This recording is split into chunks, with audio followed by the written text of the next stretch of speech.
Good morning. That's so weird about music. Oh my god. I should have waited for the song to start. Good morning. Hi. Okay. Today, last day of disco for sure. I'm done. Well, not done, but I'll be done soon. 10-hour stream? I don't even think it's gonna... I kind of just want to do the main story and go... Copium? Not copium. I can't keep tanking my view count. I can't do it. I gotta finish the game and then let's play League of Legends. I'm not doing that either. Why do I hate you? I don't. I've had so much fun playing disco, which, like, what, 10 of you guys enjoyed? Which I enjoyed too, so that works. View count, Andy? Listen, at some point it matters because, yeah, it just starts mattering at some point. It's Poggy. Yeah, typically, like, games that I have fun with do not do well with stream. Which I'm fine to stream every now and again, but I can't be doing that for like 2 weeks. At 3.8k the whole time. That's pretty low for me, yeah. Instead of Red Bull, it's actually a Monster. That was a beer. Oh, yeah. Ditch 90%. I don't ditch anymore. Ever. Income going down. I'm not worried about that. Ramone said 1 or 2 stream games. Dude, I didn't think this could be this long. I was like, whoa, 21 hours? But then I realized I'm never gonna do the main story. That's weird. I don't think I'm capable of playing a story game to play for the story. I like the side content of shit. Is my carpet clean? No. I almost feel like my carpet is worse than it was prior to cleaning it. Here. Update on carpet is this. Does not... Fuck, it doesn't look good. It actually does look like a shit spell now.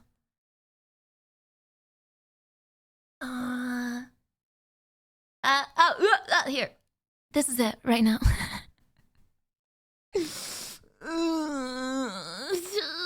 Yeah, it's not good. But I mean, I did clean it with carpet cleaner. It just kind of didn't do anything other than look worse. I don't know why, but that's my floor right now. The fuck happened? So last night, okay, in my defense, I was not the one to do it. That was Chance's niece. But yeah, first time, not my spill. We spilled coffee. So that's coffee. It's not poop. I didn't make it to the bathroom. Yeah. Okay, she's been streaming consistently. Something is wrong with me. Am I good? Am I okay? I'm good. Am I good? I'm good. It's easy for me to stream games that I enjoy. Can I become my new League streamer? I am scared of streaming League because I play with locked camera and I'm not good at League. And I feel like I just start like getting really stressed out. Do it? No, because you'd start laughing and you'd be like, why are you playing locked camera? You're so bad. But locked camera is so cool. And plus, I don't play locked. I mean, I do, but like I unlock it to look sometimes. Ignore the idiots. You hate the camera in League? Me too. Like, it feels weird for me to go all the way across my monitor. I almost feel like I'm nerfed by having a bigger monitor because then I have to use more of my mouse. Can I play Ghost of Tsushima next? I think that would actually kill my channel. Oh my god. Yeah, oh god. I've become like the sleep... You turn my stream on just to sleep with the games that I play. Real World Adventures. Me and Penn are kind of cooking behind the scenes. We're discussing things to do. I've never had like community days, kind of like Sub Sunday, shit like that, shit show Saturday. I've never done stuff like that because I suck and I'm not very community based, even though I do like talking to you guys. I don't like organizing things. I don't like planning things. I don't like scheduling things. But I mean, Penn does. Penn is like literally the guy that gets me to go live because I'm like, what's another day off? So, Penn Pen was thinking we do like a retro day where I play shitty like PlayStation 2 garbage day like games. But at least you have a day where it's gonna happen. What day would that be, you think? Yeah, like a boomer day. Instead of a boomer stream, like a boomer day. We're thinking Saturday? Sunday? Because I don't know how much I want to stack. Because that's not really a viewer suggested thing. That'd be something I find or Pen finds and, you know, we set it up. Shit show Saturday. It wouldn't be like I wouldn't be playing a game for an hour. I'd be playing the game the whole stream. PS Tuesday? Oh, fuck! Imagine I didn't take Tuesdays off. I need a good name for it. Is this mode 3D or 2D? Oh, that's so cute. He doesn't know. I'm both. A rip off old funhouse into like a steam wheel van.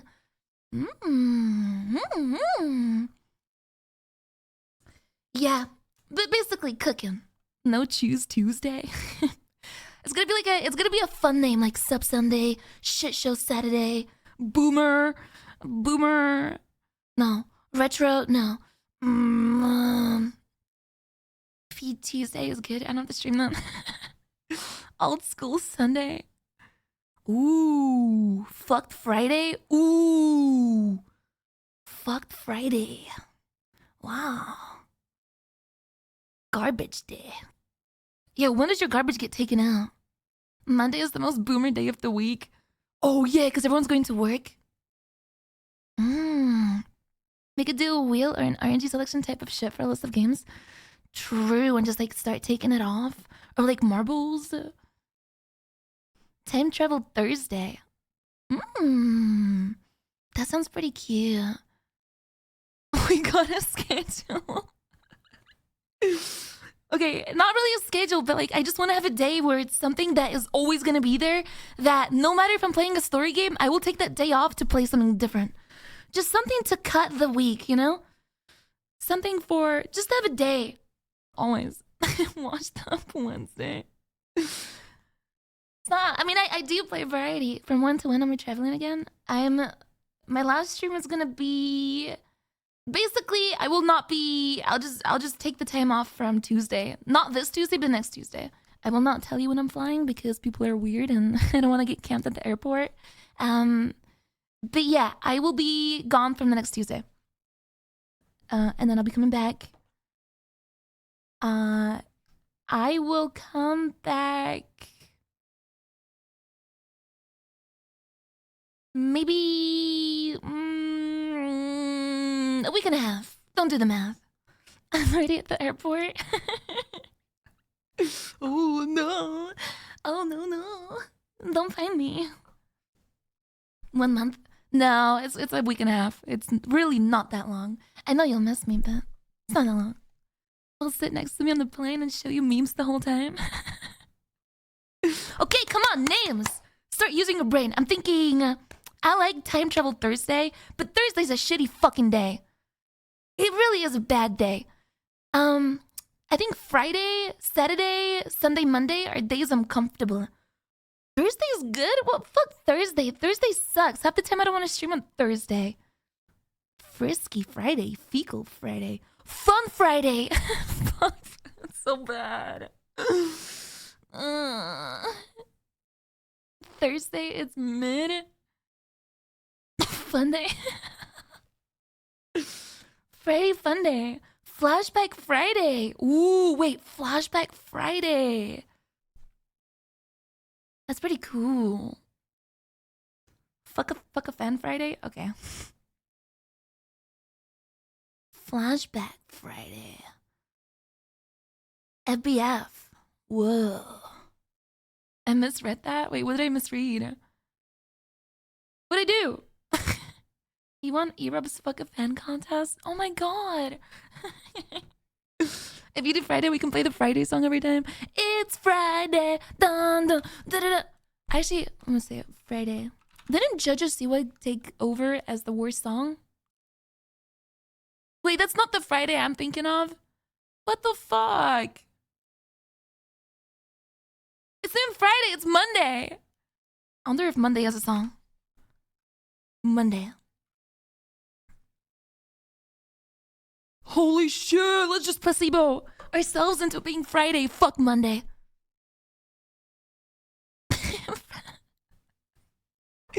Okay, you know what? I'm down. Friday, Flashback Friday. I think that works. That's the shit version. Oh, okay. Which one's the good version? Voice on Friday.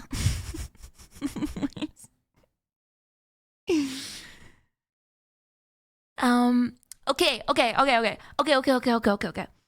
Do you think if I did like a retro day, because that is very low effort for me, do you think it'd be too much to do like a viewer suggested game day 2 on top of that?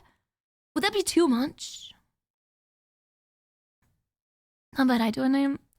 I'd be like, for me, well, I say for me more like it's not really for me because Pen will be the one organizing it. I'd be doing nothing. Steal from chances. I could split it into 2. No, because I think one game would probably take like 7 hours to finish. Try one thing and if you stick to it, add another. True. I just gotta get it in your brains that I'm live on this day. Kind of like Tuesday is the day that people know I take off. Do I? Will Pen stream this VTuber avatar too? Dude. Oh god, what will be Pen's like VTuber avatar? Ooh. Oh god, Pen, if you had to make an anime girl, what would you do? What would be your go-to? Describe your perfect anime girl. But you have to be an anime girl. You can't be like a dude. You would make that? No, you have to. You have a gun to your head and someone's making you make an anime girl model to stream with. You gotta give the hair, the eye color, and the body. A persona? Jesus, death. He asked them to shoot. Oh fuck. The hot 7th anime babe. I noticed there's a lot of guys that they enjoy being girls on stream. Like anime girls, like VTuber models. Like Crumpet. Crumpet is so fucking cute. Like Mutes? Well, no, I mean like very well Mutes you don't know, but like there's guys that straight up own up being the like super deep voice, but it's coming out of a really hot anime girl. Crap, that is a good personality for it though. There's isn't Cherno like that too? I feel like I've seen Cherno stream once. Like Lakari when he does a VTuber stream is so funny. Yo, the Tokenator, thank you. Who? You just who Lakari? Joel? Yeah, Joel. You do some actual edgy, actual demon type of shit. Oh, like you like gore stuff? Like Lena's old model. Oh, sure, okay. Damn. I feel like a lot of people do this scary thing, but then they kind of like give up. They're like, oh, it's too scary for me. You missed Soda's VTuber stream, but the viewers ruined it for him. I can't. Was I dating him at the time? I can't picture him being a VTuber. It's weird. It's weird, especially like his model is so young looking. I'm not. I don't know if I'm into that, man. It's odd. It's cute, but I just can't see him using that. Much of everything popular in anime. Whoa.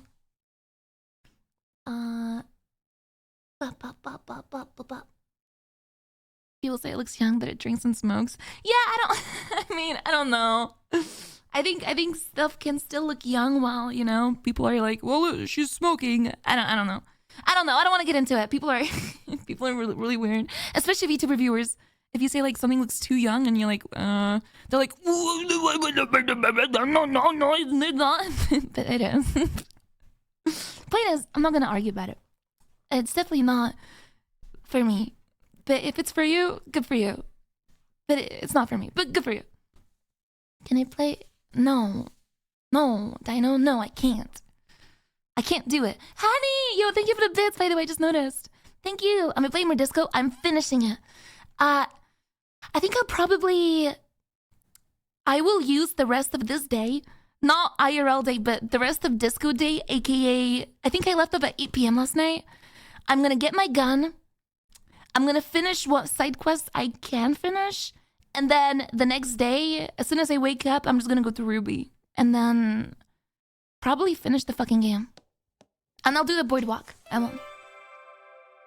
Because I've not been there yet. But yeah, today I will finish it no matter what. If I need to drop side quests, I won't. But today's the day. Because I don't want to take tomorrow off and then come back on Wednesday. Hey, what the fuck is that first message? What is that? I left my gun in the well for 5 days. Well, am I just really slow at getting my gun? Like I thought the way that I will get my gun was pretty cool. I didn't know there's so many different outcomes of how to do it. Cryptozoologist questline is a must do. I finished it. I think I did. Unless that keeps going. None of this makes sense to me. Oh no. Yeah, I don't know. I know I can't afford to. Maybe I shouldn't say afford to, like the view count's really killing me that bad. I just can't. I know that if I take Tuesday off tomorrow, I will not stream this game on Wednesday. There's just no way. Cause it's just no way. The gun took code to like video 70 or some shit of like 70? He streamed the game for 70 huh? Wait, am I streaming on Wednesday? I was gonna talk to you about, guys, that. What the fuck did I just say? I was going to talk to you guys about that. That was some weird English in my brain. What do I have time to do when I have like 5 days until Tuesday? I think, yeah, I have like 5 days to beat a game, and I stream for like 7 hours a day, so 30 hours. Azura's Wrath. For 5 streams. Let me see. It'd be Pog. Poke Rogue. Don't know what that is. They do games that do not have a finish, like a roguelike. Yeah, but that means I have to play Hades, and I don't really want to fucking play Hades. Back to Elden Ring. Bad idea, because I would not finish it in a week, and then I'd quit. It's a Pokemon-based roguelike in the browser. Oh. Fun. I feel like I played a Pokemon game on the browser and it got taken down by Nintendo eventually, and that broke my heart. You can play it on the phone? Yeah, I don't know what the fuck Pokerogue is. Is it like it's like permadeath? Devil May Cry might be good. Yo, Zway, thank you. Yeah, I don't know. I don't like having limited days because it's hard to space out what I want to play. And how long is it going to take me? DMC Pog. Really? You can do DMC in like 15 hours? Why am I just so not into DMC games? I think I just get scared at the fact that it's the 5th game in the franchise, and if I don't play the first 5, I'm just not gonna know what the fuck is going on. And I think that's why I get scared. These 6-hour games, that is what I want to do. But I'm saving some of those for the retro date that we're thinking of doing. Like, I was gonna play Shrek 2 on Wednesday, but I realized you just shave it. What the fuck? I should save it. Metro. Whoa, Shrek 2, puggies. I don't know the games I play retro. Yeah, but like, yeah, no. Not really. Yeah, PS2 Shrek 2. Azura's Ref is perfect for one day. Okay. I think Pen will look into it. Have I played Barney? I did. I don't think it'd be a good stream game. Subnautica, very good and short. Subnautica playtime. Bro, 30 hours? 53 hours. Yeah, I don't know if that's short, right? For me. That's very, I mean, like, I need games that are 6 hour long or 7. 6 to 8 hours. We gotta revive the game suggestion channel. I think that's what I'll start with. I will make a retro game suggestion thing for the actual day of the week. That's not gonna be like Sub Sunday once again. It's gonna be like one game, whole duration of the stream, but I'll play it until I beat it.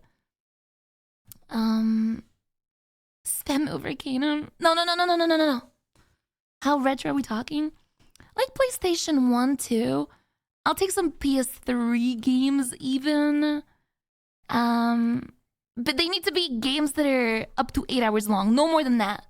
If it's longer than 8, I will not play it. So you gotta look it up and Google it and make sure it is. Yeah, Asmo, if you could make that channel or work with Pen to do it. And then I don't know if there's a way to like put rules in there just so people know. Sly Cooper. Wait for the Discord channel, you fuck. But I think Resident Evil is definitely over 8 hours. Didn't I try playing Silent Hill and I fucking hated streaming that game? I think I booted up for like an hour and I was like, bro, this game? And I was like, no, it gets really good. Then I was in that building. Which one did I play? Silent Hill? I couldn't do the first puzzle. Ooh, really? Really? I don't think I was that bad. The start is Sleeper. I played the first. I played the second one.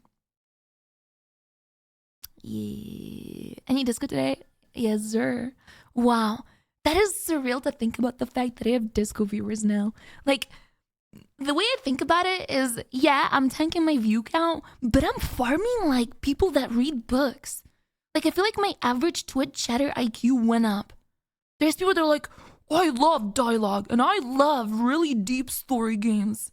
What the fuck? They'll leave after a while. I just want to know what the fuck they watch after disco. But like, I have so many new subs when I play disco. I never get resubs because all of my subs fucking leave. They go and watch, I don't know, League or some Zoomer shit. Fucking you laugh, you lose. But then I get these viewers coming in and they're like, this is the best game ever. This is my favorite game ever. You are so base for playing this. One sub. Okay. I mean, thanks. They get really hyped the fuck up. Yo, Aidhill, what the fuck? Thank you. Dude, you're a good example of that, which I know you did not watch me because of disco, but you watched disco. You've played through disco. You've been here for 4 months, and I fucking love you. In a non-parasocial way, you're a fucking great viewer. You're a great chatter too, because you don't backseat me. You just kind of are here, man. Just hanging out. Fucking watching shitty fucking games and not being weird about it. Like, that is an actual good viewer. That is like, if I was a person that worked at a grocery store and I was the manager, I'd fucking hang you up. On the, wait, not like in a Disco Elysium kind of way. I mean like, I'd put your portrait on the wall as like the viewer of the month. Is what I would do. Does that Yo, that's what I should do! Oh my god! I should have like a... Yo! Okay, I'm gonna do that. Chatter of the month in my overlay. Just fucking hang up a picture. Yo, let me... Dude, I could give you guys... I could give him like $10 on Steam. How do you become a viewer of the month? We'd have to like... Yo, we'd have to do like start voting on people. But then, how the fuck would people start voting? You'd have to like submit names. Oh god. PvP pay to win. Yeah, you get viewer of the Everyone votes for themselves. I guess I'd have to notice, you know? Because I noticed this guy. He's always here, always hanging out. He's the only person that talks to me during disco. It's crazy. He's so nice. Okay, I don't mean the only one, but very noticeable because he doesn't help me. And he's like, you're so cringe, stop backseating. And I like that. Nice guy. Appreciate you. Okay, I'm sorry. You guys are too. You guys are cool too. What happens after disco? That's what I'm trying to figure out. I don't know. Yo! I just got a preview of my new overlay. Whoa. Do you guys want to see it if you like it?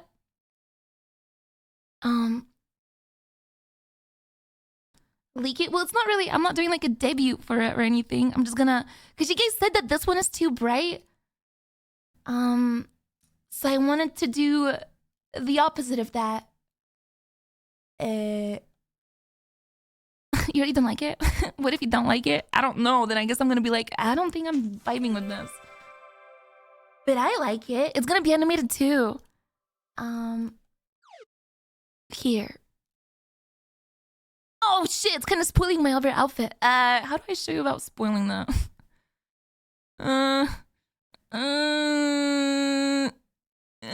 Thinking, wait, I'm gonna send it to Pen and he's gonna, like, turn me inside out.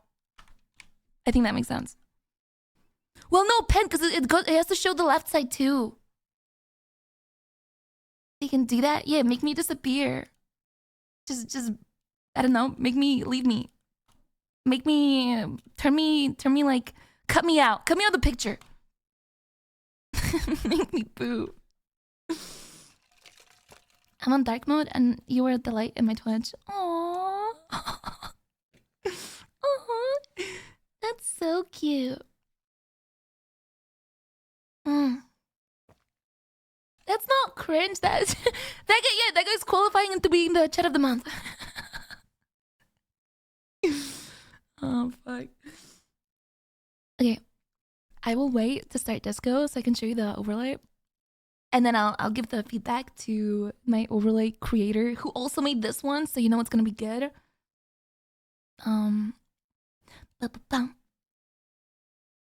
Sounded like I called a hit on myself. Okay. Glazing me is a requirement? No! That's why you're not supposed to glaze me. That's why that guy got viewer of the month, because he's not glazing me. He's being a normal person. Yo, Whisper, hi.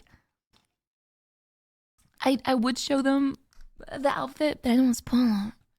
But you are the one making my outfit, and it's so good.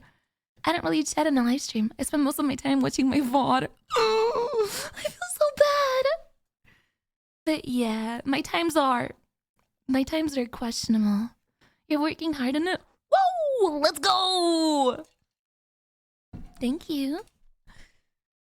Yeah, I wish I could just be live 24/7, but that's just not me. I wish I was comfortable streaming League so I can just stay on for 20 hours streaming League. Take Adderall? Well, the thing is, I'm not tired by the end of my stream. I'm just kind of like, what now? Like, now I don't want to be the streamer. Now I want to be like the person that's like, okay, this is me now. Like, you know, very, very... like, let me disconnect my streamer brain and just be... Yeah, mask off. I wanna die. Yeah. A potato? No, not a potato, just like... I just wanna die and disappear. I hate my jungle. I'm sick and I'll return. But the thing is, I don't want to do alt streams because alt streams are such a waste. I want to get to a point where I'm comfortable streaming whatever the fuck at whatever the fuck.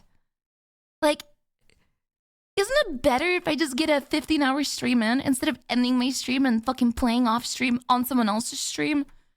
Why aren't I? Because I don't want to get shit on for using locked camera. Which you guys are gonna do. Okay, here's the new overlay. Thank you, Pen Driver. Okay, what do you guys think? It is gonna be animated. And there's also gonna be like the sub count, which is gonna be like a Pepe. A full-on animated Pepe, which I'll show you some of too. Hold on. Wait.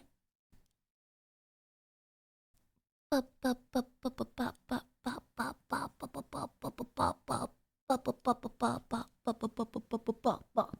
on, I'm trying to figure it the fuck out. I don't want to show you guys everything. Like, I don't want to leak this. I don't want to leak this link. Does that make sense? Because I'm getting animations done for my sub count. And they evolve. It's gonna be like a Tamagotchi. Let me just save this motherfucker and play it to you in the video. It's gonna be an evolving Tamagotchi. You sub and it evolves. The little peepo evolves. Okay, here. So this is the new overlay, or, well, what I just got sent. I like it. I love the fucking colors. I think it's gonna be nice on the eyes. My new model.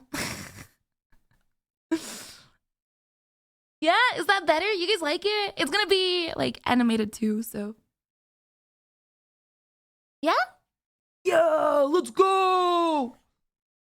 That cross is super cool. It's on my new outfit, that's why, so. Okay, so then there's this guy, and then my sub count is gonna be like animated things like this. Like, I'm getting full-on animations done for the whole thing, and there's like fucking 80 of them. Maybe not that much, but there's a lot. So, as long as you guys like the overlay. Because, yeah, this one's bright in comparison. So I will let her know that I love it. I love it so much. It's perfect. Everything is perfect. Pag. Okay, replied. Let's fucking go. Disco time. Now. Last day, sorry to the people that are not caught up and therefore don't care about the stream. Today is the last day, so when I come back on Wednesday, new game, new start. Maybe not even I might not even play games on Wednesday. I might just fucking hang out. It's been fun. Yeah. Oh, Pen said that was his VTuber model.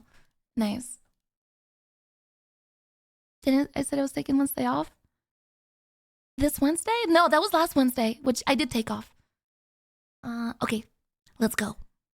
I don't know why my phone like starts lagging, even though it's not overheating. It's like my VTube studio on my phone. What are you doing, bro? What the hell? I love you. Oh God. Don't rush the ending. I'm sorry, but I have to. And I'm not really gonna rush it. I have like 9 hours to do it. I just don't want to do everything anymore. Now. Pose. And then this.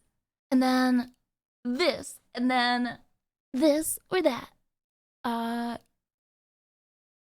Best side content was the church and I got it. Nice. As long as I did some of the cool stuff, I don't feel like I'm missing out.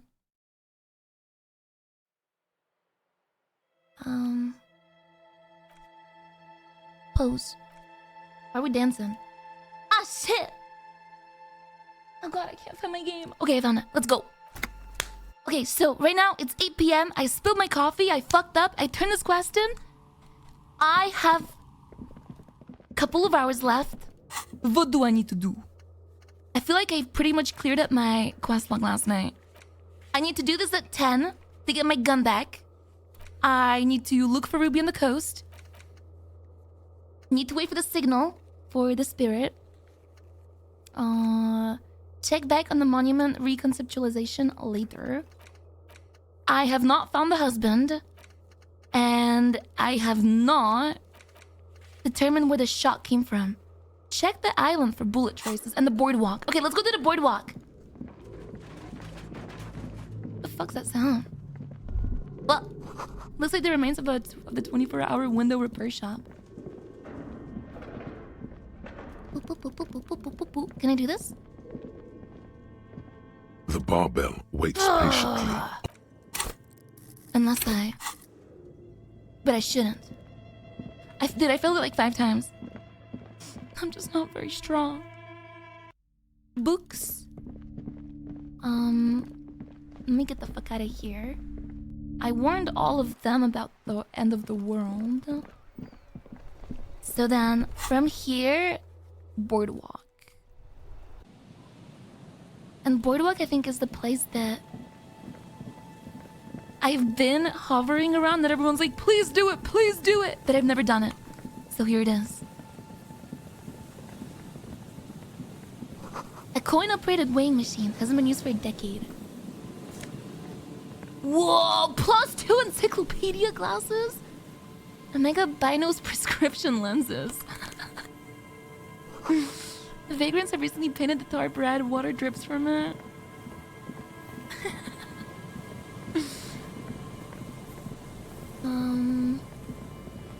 Ooh. A big wine canister. It's open and empty. Whoa, homeless guy! The smell.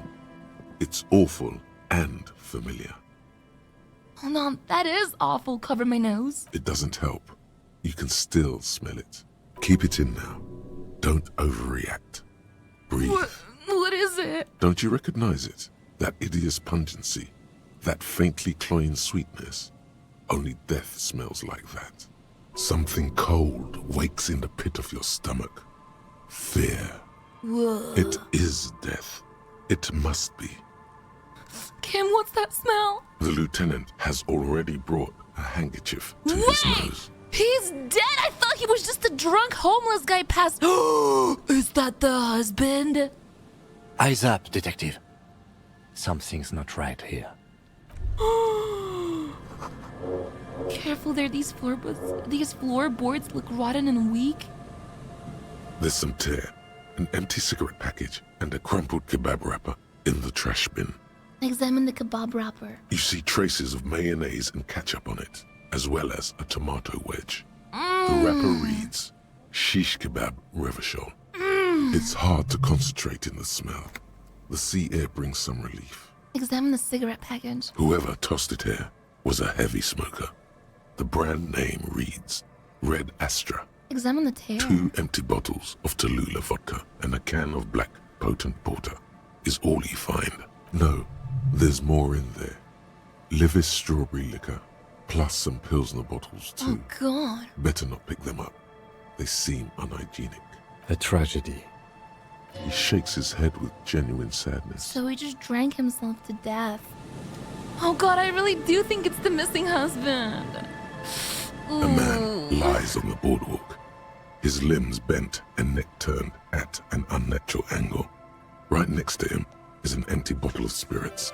In his cramped hand, a chewing gum wrapper. Ooh. Half of his body has slipped between the cracked boardwalk, starting with the right leg. The fall has left him broken, contorted like a sad puppet. Wait, do you think he fell through and hit his head and broke his neck? The smell is not as bad as a 2-week-old corpse, but it's definitely heading there. Hold on. The lieutenant squats next to the corpse and examines his face. 2 bulging eyes stare back at him, void of any signs of life. Lividity is faintly pronounced. Whoever this is has been dead for 2 days. He's only been missing for 2 days! We need to investigate. Another dead body. This is your job. Steel yourself. Calm now. Carefully. Just another day. Just another dead body. Breathe. Study the man's clothes. He's wearing mud-caked boots, beige trousers, and an old brown leather jacket with a bright blue lining. The There are jacket traces that of kebab sauce she on his gave chest. him. It's gonna have like doesn't it have a name on it? Oh no. A cool leather jacket with a bolt of blue? Oh no. This sounds terribly familiar.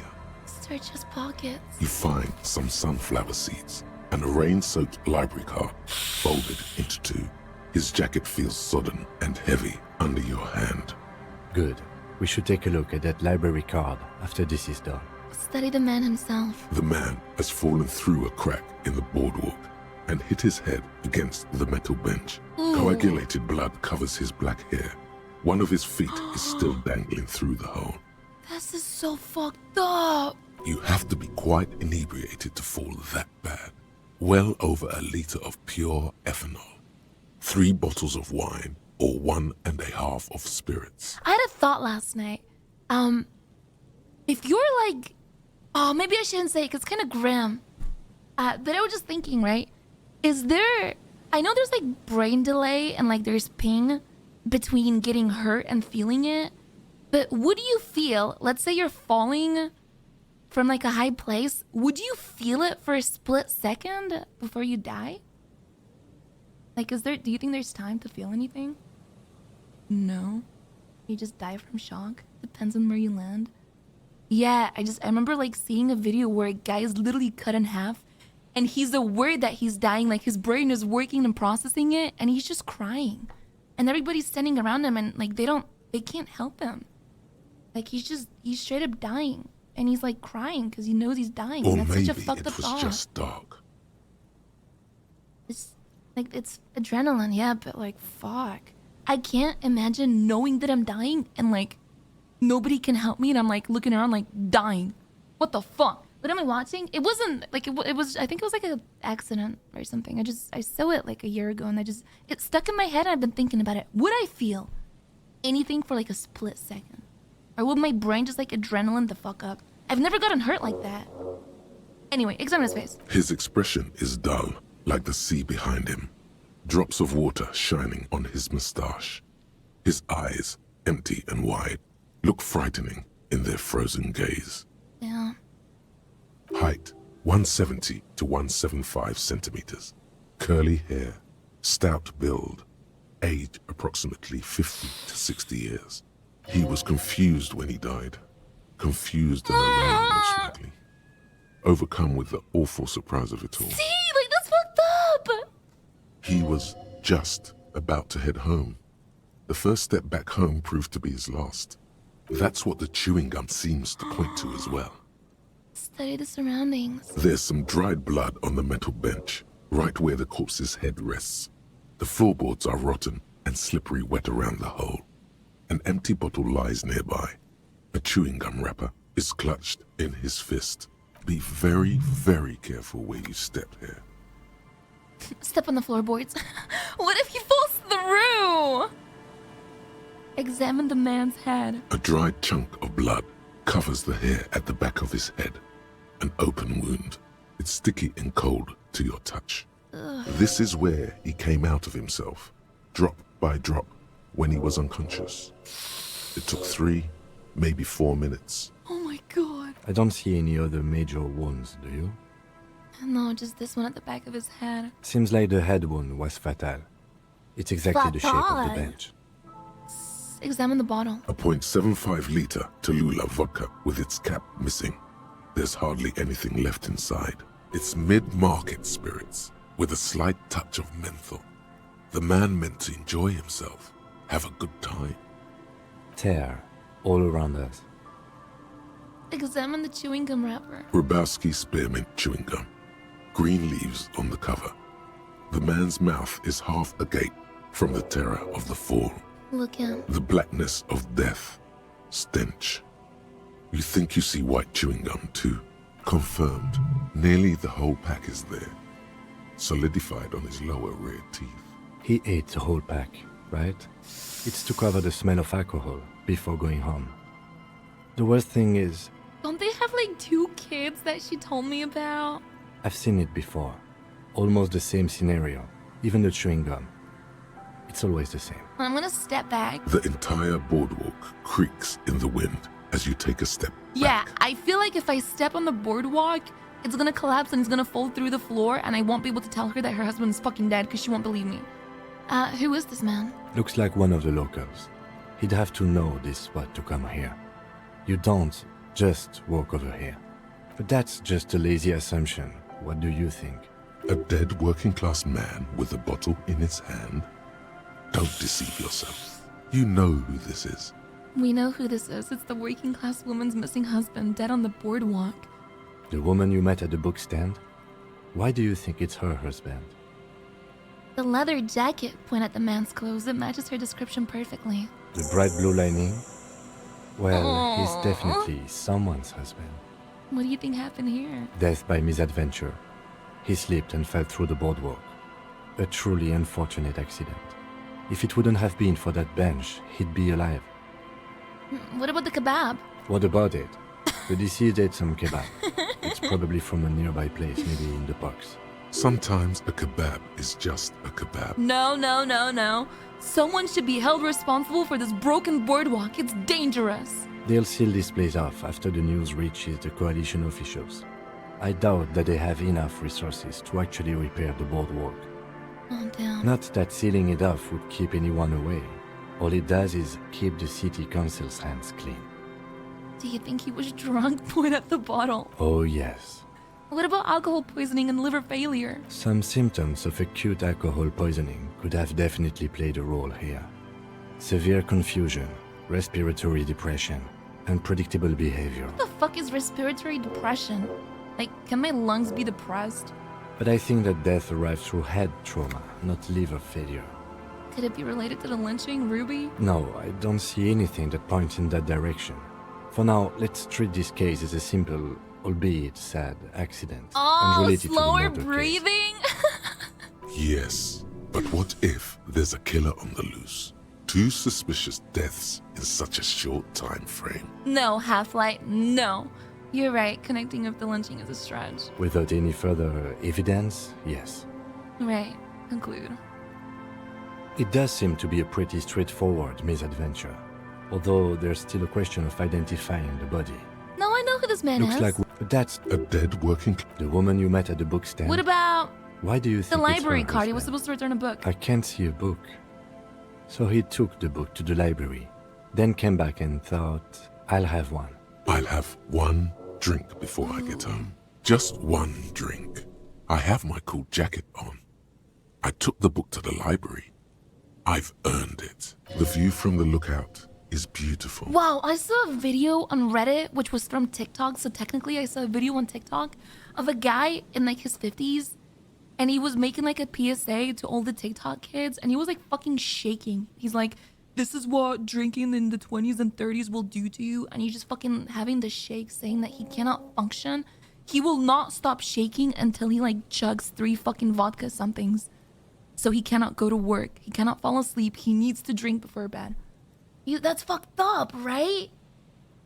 Holy fuck. Damn it. He's definitely someone's husband. The lieutenant points at the golden ring on the man's left hand, the flesh around it is swollen and pale. You gotta earn this. Yeah. Yeah, that must be like withdrawal. No, it wasn't even. Well, yeah, it was, but that's because he drinks so much and so often that he just needs it. Fuck that. What should we do with him? From where I stand, I can see 2 options. We either take the case and follow the leads to identify the body on our own, or we report back to the station and leave this for our colleagues to handle. We found him. We should finish this. Alright, we should first examine the library card you found. Then we can call the station from my kinema. Let them know we are taking the case. Okay, this is looking like a 20-hour stream, boys, because I really do want to find the working fucking... I want... That's the husband! Alright. Where's the library card? The library card is folded into 2 and still slightly wet to the touch. The front side reads, Central Jamrock Public Library Card, issued to Billy Mejean, expires July 53. Billy is a unisex name. Could be the deceased, or his family member. Look inside. Whoever owns this card is an avid reader. You find a list of books written in blue pencil. Radio thriller. Okay. Stand a little less between me and the sun. The last one in the list is The Glinting Curve by M. Theobald. A library stamp indicates that the book has been returned. Most of these titles seem to be in the sci-fi genre. Some thrillers too. Look at the backside. If lost, please return the card to the library. Dial 005 0255. Good. We should give them a call from my kinema. See if we can learn anything about Billy Mejean. Alright, put it away. I wonder... Oh, what's this? Is this how I determine if the shot came from here?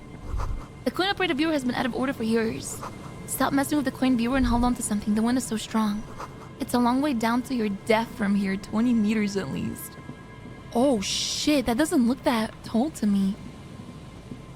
Anything more in the There's some trash? tear. An empty cigarette. No. Fucked up. Oh, yeah. Moonshine probably smells like tasty fermentation. Because the artists in my emails are so good. I have like 3. But right now I'm getting them done by Marionette on Twitter. Then there's some by like Cthulhu. They're in my panels. Why is my audio fucked up? Is that just me? It's like...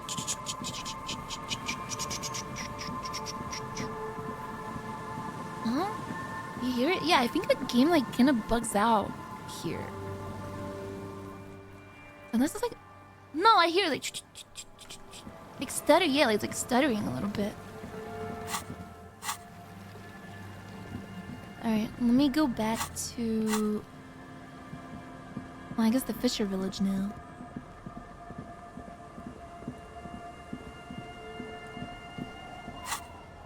Here. And then... Oh, she's not here because it's 8 p.m. Okay, let's call the station and tell them we're taking another case. Inside, you see a set of steering levers, a radio microphone, a pull-out toolbox. Radio. This is Precinct 57. How may I assist you? I need to report a dead body on the Martinez boardwalk. One moment. Can you please describe the body? Age, sex, cause of death? An unidentified middle-aged man, height 170, 175, dark hair, medium build, looks like he slipped, fell through a hole in the boardwalk, and hit his head against the metal bench. We suspect he might have been inebriated when he fell. There were bottles all around him, and traces of vomit on his shirt. Any signs of violence? No, seems like it was an accident. No field autopsy necessary. You can hear her quickly typing in the background. What about his belongings? Did you examine his clothes? He was wearing boots, trousers, and an old leather jacket with a bright blue lining. I found the library card from his pockets. Any information on the library card? It's from Central Jamrock Public Library. Belongs to someone named Billy Jean. Good. You have a lead. Do you and Lieutenant Kitsuragi want to take the case, or should I assign it to someone else? We're taking the case. I have assigned the case to Lieutenant Kim Kitsuragi. Please follow up on this library lead to identify the man. We'll send someone to take the body to the morgue. That's all for now. Thank you for reporting in. Is there anything else I can do for you? Connect me to the Jamrock Public Library. I'm afraid they're closed. It says here that the library is open from 10 a.m. to 6 p.m. We should try again during business hours. Anything else, Detective? 57th? In the cabin, you Oh, god damn it, motherfucker. Alright. Let me go see if I can talk to Kuno. He has like new dialogue I missed. How am I gonna skip time? Does the time ever move, or does it only move when I'm in dialogue? Fuck does Kuno care? Kuno does... Why is my audio stuttering? I'm so confused. I know I'm not crazy. I feel like it's... I think my Vanguard is running. It fucking is. I swear to God, Vanguard breaks my computer. I exited it. Get fuck off, Vanguard. It's not turning off.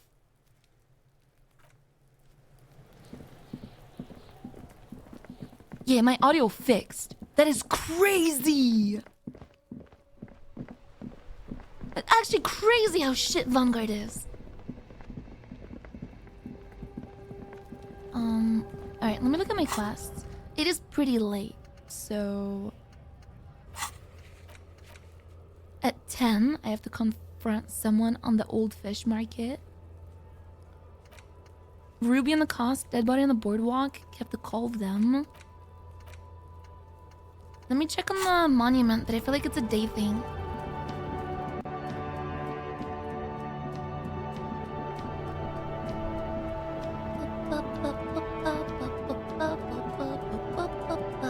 Yo, and that'll, thank you. an old monument stands in the... Nothing new. How will I pass time? Wait. I didn't think about this much. The bench? Oh yeah! They do have a bench. Still here, stuck in this damn jam. Can do that one. Maybe there's more on the beach that I just kind of skipped by. I went on the boardwalk. What the fuck? That was weird. I went on the boardwalk, but I didn't go on the right side of it. No, my audio's still fucked. I think it's the game. Maybe the way that I booted it up. What the fuck? Maybe... Blitz? Maybe it's the fact that my Riot Games is opened. I don't know. It's kind of janky right now, gosh. What do I do? Dyslexic font? Whoa. Lively. No, no, no. Not open. Just there. It's there anything more to the boardwalk? Can I go on the back? Or is that where I was on the date? What the fuck?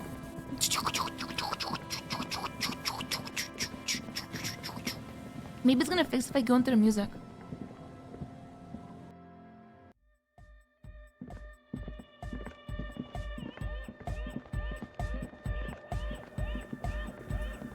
Yes, what is it?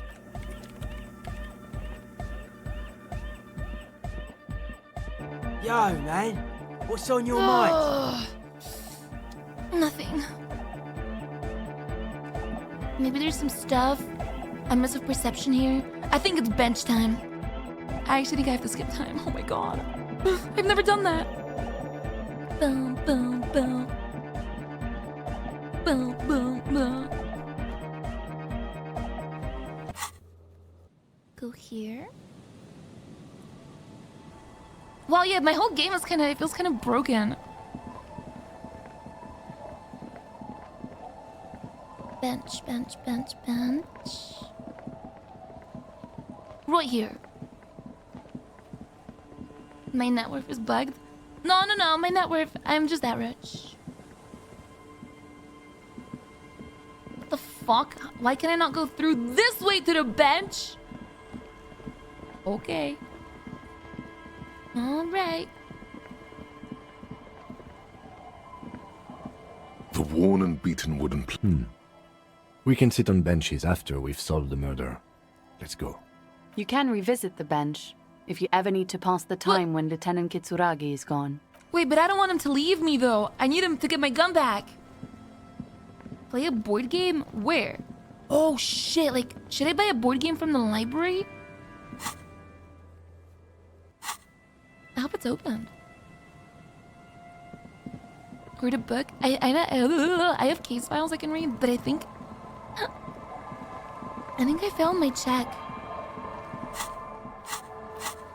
Let me see if the library's opened. I doubt it. What the fuck? Yeah, my game's like bugged out. I should restart it. Oh, shit is opened. Okay, board games. I know he likes D&D. A small mountain of colorful board game boxes. I wanna buy the Weral game. If you say so, but you better stay away from those immoral, occult, rich... Okay. Large letters on the front form a title. Weral. The colorful box is illustrated with bucolic vistas. Okay. The cover art also features odd-looking humanoids. Some short, some taller, some with pointy ears, others with ephemeral wings. Open the box. You pry open the box. Inside you find a folded up map, a small booklet, a 24-sided die, and a little plastic figurine. Look at the figurine. You see a man in ragged clothes wearing a lopsided hat and wielding some sort of a firearm. Huh, interesting. A communard. That doesn't sound very Weral-like. It is not. The communards are not a part of the game setting. I guess someone misplaced it during the packaging process. Wait, does that mean we can't play? I have a feeling the figurines are more there to set the scene than anything else. Take the figurine. You pick the figurine up by the base to meet your gaze. The little plastic man stares back at you, his face contorted into a disturbing shout. Whoa. Then you pocket it. Look at the map. A reprint of a crude hand-drawn map. The top left corner reads, Lands of Weral. The map features both small villages and mid-sized towns with odd names, in addition to meadows, forests, hills, lakes and seas. It doesn't seem to correspond with anything you've seen thus far. It's not a very helpful map. Makes sense. Look at the booklet. A quick guide to the magical races of Weral. Create your own hero, choosing from any of these completely unique and fantastical backgrounds. The options are in order of importance. The Welkin, the Tweog, the humans, the fairy folk, and the pygmies. Man, you'd have to... I would hate to play a human in a D&D game. Read about the Welkin. The Welkin, tall, lithe, and graceful, with long flowing hair and pointy ears. They're known for being powerful magic users. but can also hold their own in a brawn-driven fight. The Welkin come with a variety of exciting sub-races. High Welkin, Forest Welkin, Lake Welkin, and Snow Welkin. But if you're not feeling experimental, a basic Welkin will always do. Read about the Dwergor. A grand race of industrious mountain people. They're short, dwarves. stout, and muscular, and enjoy digging for gold and Damn. other precious minerals. They're also well versed in the art of combat, where they prefer to use axes and hammers. The Tweog also come in a few different sub-races. Hill Tweog, Shield Tweog, and Dark Tweog. Read about the humans. Read. They're just humans. What else is there to tell? They're average in all stats, and jacks of Always. all trades. Read about the fairy folk. A very small race of flying people, known for being mischievous, full of trickery. They often lure people into their magical traps. There are no sub-races for the fairies. Read about the pygmies. The least popular of the Wirral races, the pygmies, are short, rotund, and dim-witted. Pygmies live in small villages made of shoddy wooden dwellings. They spend most of their days tilling the earth and smoking their pipes. There are no sub-races for the pygmies. Look at the dye. It's made from some sort of wood and has been decorated with peculiar plant motifs. Whoa, take it. You place the dye into your pocket. It's always good to have luck on your side. A colorful box with the title, Wirral. Examine In it. text underneath the title in smaller typeface reads, 3rd edition, Mega Setting Supplements Module. The side panel adds, a sword and sorcery How come I adventure can't board play game it with with Kim? new maps and miniatures. Shake it. With fewer items inside, the box now rattles with less enthusiasm. Only the map and booklet Do I know shuffle the around, rules? hitting No. the sides of the box. Look at the back. A blurb on the back reads, tired of the tedium and toil of modern life? Escape to Wirral. Leave behind e-solas and nations with their petty squabbles. Discard electricity, magnets, and boring technological widgets. Succumb to a world of high pastoral fantasy. Unleash your imagination and create an adventure of endless possibilities. Discover the terrible secret threatening Wirral. Can your band of adventurers save the world? Yes, we're ready to take on this challenge. Exactly. That's the spirit. All you have to do is read an intricate rulebook, study an assortment of maps, unfold the illustrated game board, and start rolling dice. In no time, you could be romping through grasslands with low-level characters, hunted by Iskala riders, But why can't I? or battling unspeakable monsters in endless dungeons fraught with danger and despair, conjuring up forceful magics to aid your Yo, quest. tequila! Thank you. All right, I got a dice. Whoa. And I also got this figurine of a revolutionary. Let me get the other one. A small mountain of colorful board game Suzerainty. boxes. Wonderful choice, sir. Oh, It's a family game. In your hands, you hold a brand new copy of the game, Suzerainty. It's snugly wrapped in a skin of plastic. The cover features a charming illustration depicting a mass of grinning laborers loading goods onto a ship, while a richly dressed administrator oversees their How work. do you play it? Remove the plastic wrap. The plastic wrap rips off as easily as a bodice in a tawdry historical romance. Open the box. There's a hiss as the lid slides off.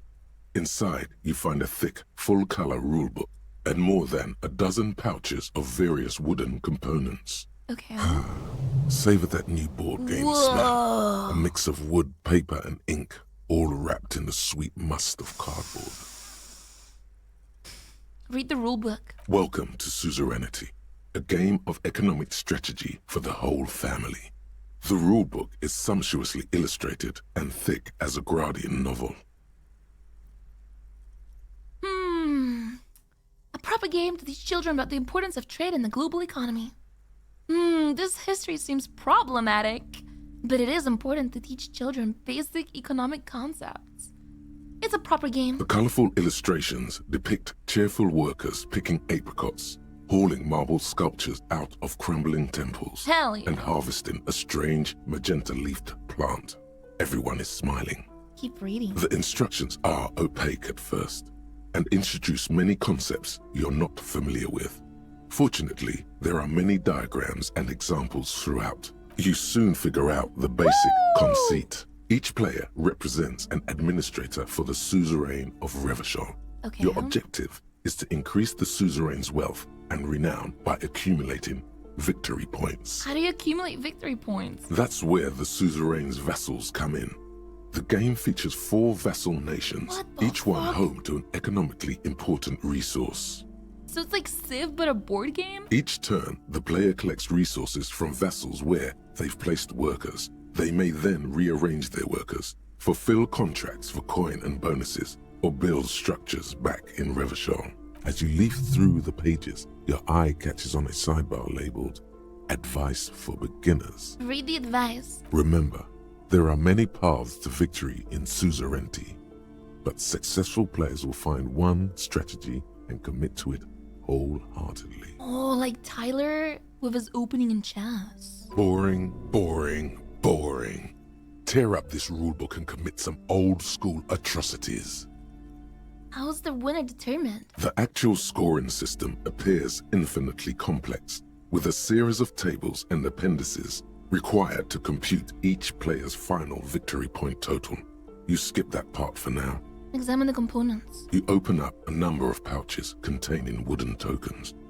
There are also several punch boards with other cardboard components that will need to be punched out before you can play. Okay, punching them out. Each cardboard token makes a satisfying chick as you pop it out. Soon, a neat pile of cardboard coins and counters has accumulated before you. What? You're not going to offer to let me punch any of them out? Sorry, take out the wooden tokens. In addition to the worker and building tokens used by each player, there are also several piles of colorful resource tokens, each representing one of the game's 4 principal resources. From the Empire of Safre, orange apricot tokens. From Ilmarat, the ancestral name of Ilmara, grey marble block tokens. From the Seminine Islands, white sacks of sugar tokens. And from Supra Muindi and Sarah Maritza, magenta tokens for unprocessed cocaine leaves. What the fuck? And this is a family game? Oh, those are nice. The lieutenant picks up a sugar token and admires it. Put the components away. You hold the open game box before you. Hey kid, wanna play? The lieutenant looks over the rulebook before he sees something that makes his eyes go wide. Holy shit. The average playing time for this game is 1 to 6 hours. I'm not sure we can afford to set aside that kind of time for a game. How long would it... Wait, is it 1 to 6 or is it like confirmed 6? Because like I need to be here at 10. How are things with soda? Oh my god, I'm so glad you asked. I've been meaning to talk about this. Okay, I'm gonna F5 and then I'll ask and see. But I could also just... Oh, god damn it. The suzerainty box is heavy Convincing him. and slightly awkward. What is detective work if not an elaborate game? You need logical inference, attention to detail, the ability to analyze your opponent's motives. Come on, it might help us think of more creative solutions to the case. I do feel like my thinking has become somewhat rigid. Maybe a little diversion to keep the mind limber is just what's in order. See? He's doing the hard work himself. All he needed was a little nudge. Yeah. Alright, you've convinced me. How do we play? I read the rules already, I'll show you. Aw, I could lie, but I don't want to do that. I'll show you. You explain the basic setup procedures to the lieutenant, who seems to be a quick study. You each take your bag of tokens and counters and unfold the board between you. In the center is the crown of Revachol. Radiating outward are her colorful vessels, each one supplying some raw material desired by the suzerain. Apricots from Safre, archaeological treasures from Ilmarat, sugars from the Seminine Islands, and magenta cocaine from Supra Muindi and Sarah Maritza. There's also a neat little log to keep track of your progress, in case you need to put the game away and return to it later. Oh. The lieutenant goes first. He draws a contract card and moves several of his workers to the Safre territory of the board. and the others to the Seminine Islands. Okay, so he's doing... I think he's doing... okay, so he's doing apricots and he's doing sugar. All right, detective. Your turn. So we should do cocaine. You have a few options available to you. Will you try to fulfill contracts right away or rearrange your workers to maximize production on future turns? What was that beginner tip they gave me? They were like, go all in on one thing, I think is what they said. Remember what the rulebook Yeah. said. You'll want to choose a strategy early on and stay committed to it. Okay, I'm gonna try to I'm gonna let my workers rest for a while. What? It's the very beginning of the game. Oh, fuck, you're right. Your workers haven't even done any work yet. Okay, make them work. That's more like it. You produce a handful of archaeological treasures and a smattering of other resources. Meanwhile, the lieutenant spends 2 of his sugar Fuck and you. 1 of his apricot tokens to complete his contract card. He is rewarded with 4 coins and a round wooden token that he places in the center of the board. Okay. That's a market. It's worth 2 victory points. Cam, can I do my first turnover? I think I messed up. I could be one of those people. Why don't I get one of those? Don't worry. It was mostly just luck. You'll earn some points soon enough. What is that patronizing tone? You're one of the suzerain's trusted administrators. You may need to put the lieutenant in his place. Glory silently. The lieutenant returns your baleful look with a satisfied grin. Glancing over the board, you see several possible strategies. Pressing more workers into service would increase your economic output and help you to survive a possible conflict with the lieutenant. Or you could ignore your labor supply and focus on fulfilling contracts for points and resources. What do you do? Oh, I'm gonna press more workers into service. Using your powers of persuasion, you convince more workers to join your cause. I'm doing the communist strat. It's gonna work. After several turns, your worker tokens greatly outnumber the lieutenant's. Oh! A vast army of expendable labor is at your command. Take pity on their miserable lives. No, gaze on my workers like a harsh but proud deity. Too bad investing in your workers just isn't worth many points. What do you mean? Take a look at the scoring tables in the back. Yeah, but I'm doing the long game. You see in Table 8C that investing in territorial infrastructure multiplies your final victory point total by 1, which is to say not at all. Whereas erecting monuments in Revachol gives you a multiplier of 5. So you're saying I should treat my workers like disposable labor instead? So you're saying that the values of the ruling class are completely divorced from the well-being of the... No, I am not. Holy fuck. I sound like Hassan. No. So you're saying I fucked up? Yes, precisely. Now it's the lieutenant's turn to respond. He moves aggressively onto the Safre territory. Soon, his workers are producing a steady supply of extremely valuable apricots. How can you let the lieutenant dominate you like that? You need to hit back and hard. I have a fuckload of workers. I can go attack him. For several turns, you struggle to respond to the lieutenant's burgeoning apricot empire. Eventually, you relocate the majority of your workers to Supremawindi and Saramaritsa, where they begin producing a bumper crop of cocaine Hell tokens. yeah. You draw a new contract card. According to the text, there's an aristocrat willing to trade a large supply of cocaine for a number of coins and access to a rare bonus. Holy! Amplified music worth 7 victory points. Oh yeah, baby. Cocaine and rock music go together like cocaine and rock Yeah, what's up, music. Michaela? You've reached a critical strategic juncture. How do you respond to the lieutenant's aggression? Ooh, rock and roll, baby. Go for the contract. Attack the lieutenant, steal all his resources. Oh, God, I don't know if he's got more than me or not. I could attack him, though. That's not... Oh, God. Oh, shit. But the contract's so good. Kill Kim? He's prepared for it? But I have more, I thought. I was farming my workers. I'm gonna attack him. You can't do that, detective. What? What do you mean? I just did. This is a game of economic strategy. You can't directly attack the other players. You'll have to do something else. It's true. Had you read the rules more carefully, this would have been abundantly clear. Okay, I'm gonna go for the contract. It takes several turns, but you slowly begin accumulating the cocaine necessary to complete the contract. When you do, it practically rains cardboard coins on your side. Feels good, doesn't it? But you know what would feel even better? Winning the game? Drugs.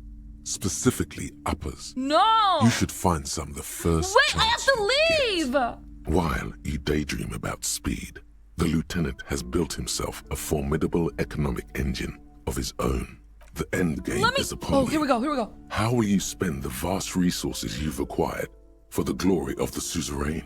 Flipping through the manual, you find the most expensive structure in the game. Holy The Revacholian victory column, worth 12 victory points. If you can successfully build it, victory would be all but assured. Alternatively, you could try launching a trade war to crush the lieutenant's economy, or you could blow all that money on a public education system for your worker tokens. Fuck that. The choice is yours. For almighty Revachol. Or it's on cam, launch a trade war. Ooh. Fuck you, Cam. The lieutenant nods gravely as you erect tariffs against his apricots and sugar. This is going to get ugly. With every turn, tariffs are raised until neither you nor the lieutenant are producing any income or generating resources for the suzerain. Even in the best of cases, it's impossible to really win a trade war. But this is far from the best case, and the lieutenant's apricot-powered economic engine crushes yours.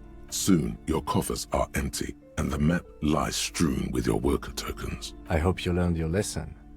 The lieutenant says with a sharp smile. Yeah, never play board games. Never fuck with Kim Kitsuragi. Now, let's tally up the scores, shall we? Computing the final scores is almost a game unto itself.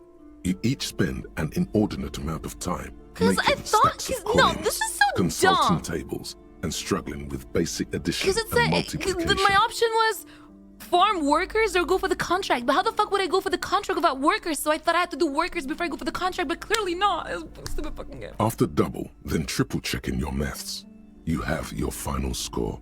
-5 victory points. You'll be lucky if the suzerain doesn't have your whole family executed for such a pitiful performance. I've got 15 points. Don't look too glum, detective. There's always next time. Figuratively, I mean. There's no way we have time to play this game again. Now, let's clean up and get back to work. You hold the open game box before you. Fuck you, Kim. Fuck you. The fuck? My game's like fucking weird. My camera's all bugged out. Okay, church. I think I have to meet. What is going on? I just restart it. I'm gonna fucking restart it. Wait, F5. It's like weird acting. Exit. Alright guys, so that was Disco Elysium. I'll see you guys tomorrow. Fuck that. I guess I beat the game. Board game.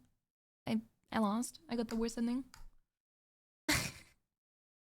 I have to pee too.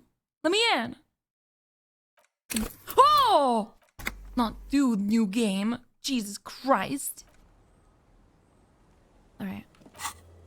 Okay. Alright. Okay. Alright. Okay. Okay. Alright. She said she's gonna be at the Fisher things. But where is Fisher things?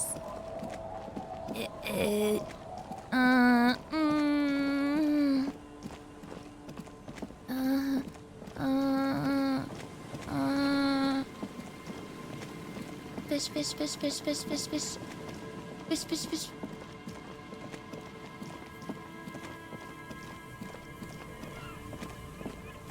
Is there fish here? Oh, F5. What the fuck? Put your hands where I can see them. The aging woman under a mountain of police paraphernalia mumbles to herself, then notices you and reaches for a megaphone. Show me your hands. This is the pigs. Show me your hands. Right now! Show me your hands! Right now! Scavenged, battery-powered police lights protrude from her back. Oh my The flickering god! light show reveals a gun in her shaking hand. Her hand is trembling from some sort of neurodegenerative disease. Madame, please drop the firearm immediately. You shouldn't be here. Something's very wrong with her. She's completely out of control. Raise my hands. Easy, ma'am. Take it easy. But I'm gonna raise my hands first. The man appears to be pulling out an object from his pocket. Fear under threat! Fear under threat! What? Superseding event. Split-second decision. Get on the ground! Get on the goddamn ground! I wasn't taking anything out of my pocket. Get on the ground! I want you on the pavement right now! This is the pigs! Subject yourself to a full body cavity search. Prohibited materials concealed in nostrils, ears, mouth, navel, urethra, foreskin, vagina, and rectum. She's gonna spread my foreskin. In her mind, the cavity search is happening. As long as she's saying it.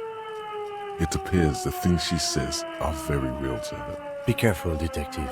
Don't do anything that might set her off. This is dangerous. You're 70% certain you always leave your gun loaded.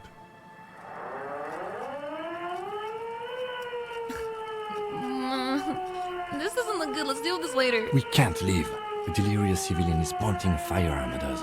Your firearm. You need to solve this. Well, I wish I knew so I could put my hand-eye coordination gear, Cam, goddammit. Should I reload? Because I feel like it'd be cooler if I unequipped her gun from me.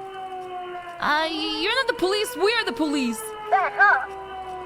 Back up! Back up! Status unconfirmed!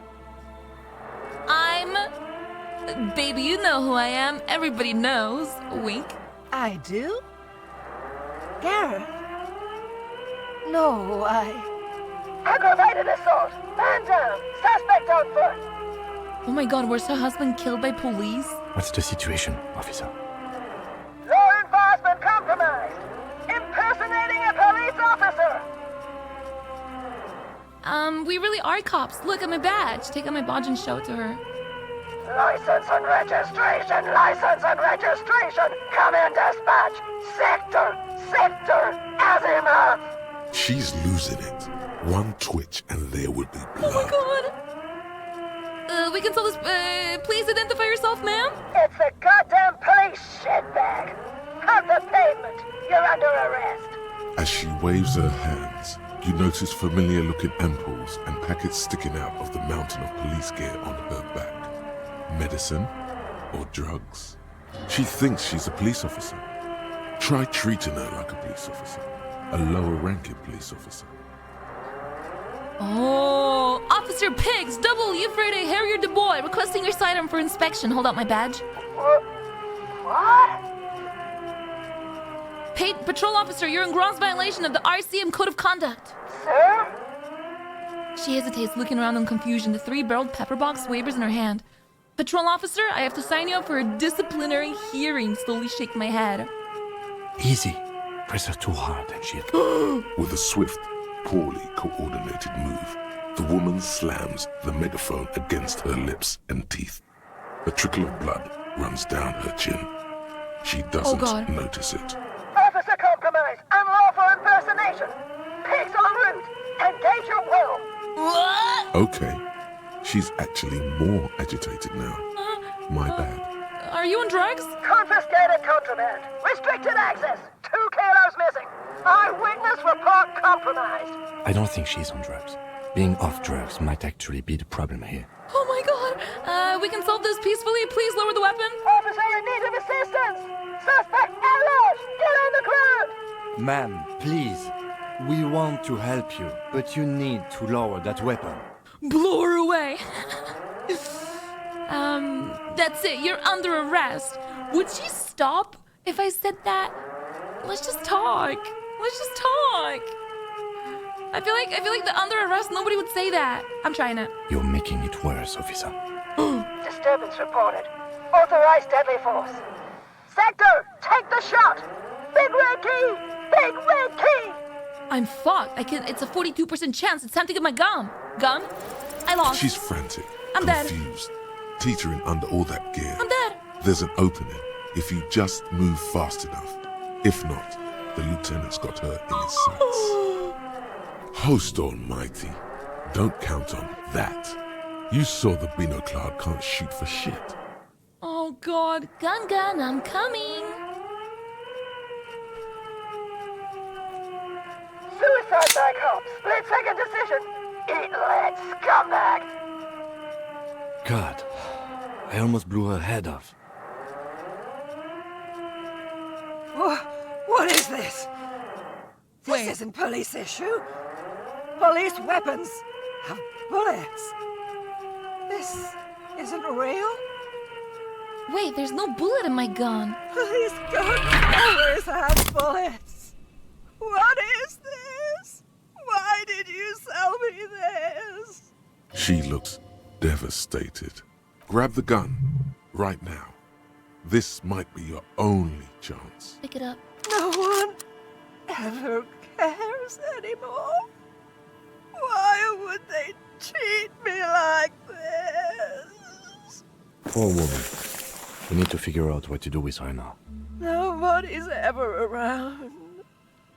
Nobody ever comes to visit me. I'm very sorry this is how life turned out for you. Gently touch her shoulder. Her scratched skin is warm to the touch, but the person inside doesn't even know you're there. What do you think's happening to her? She's in a stupor.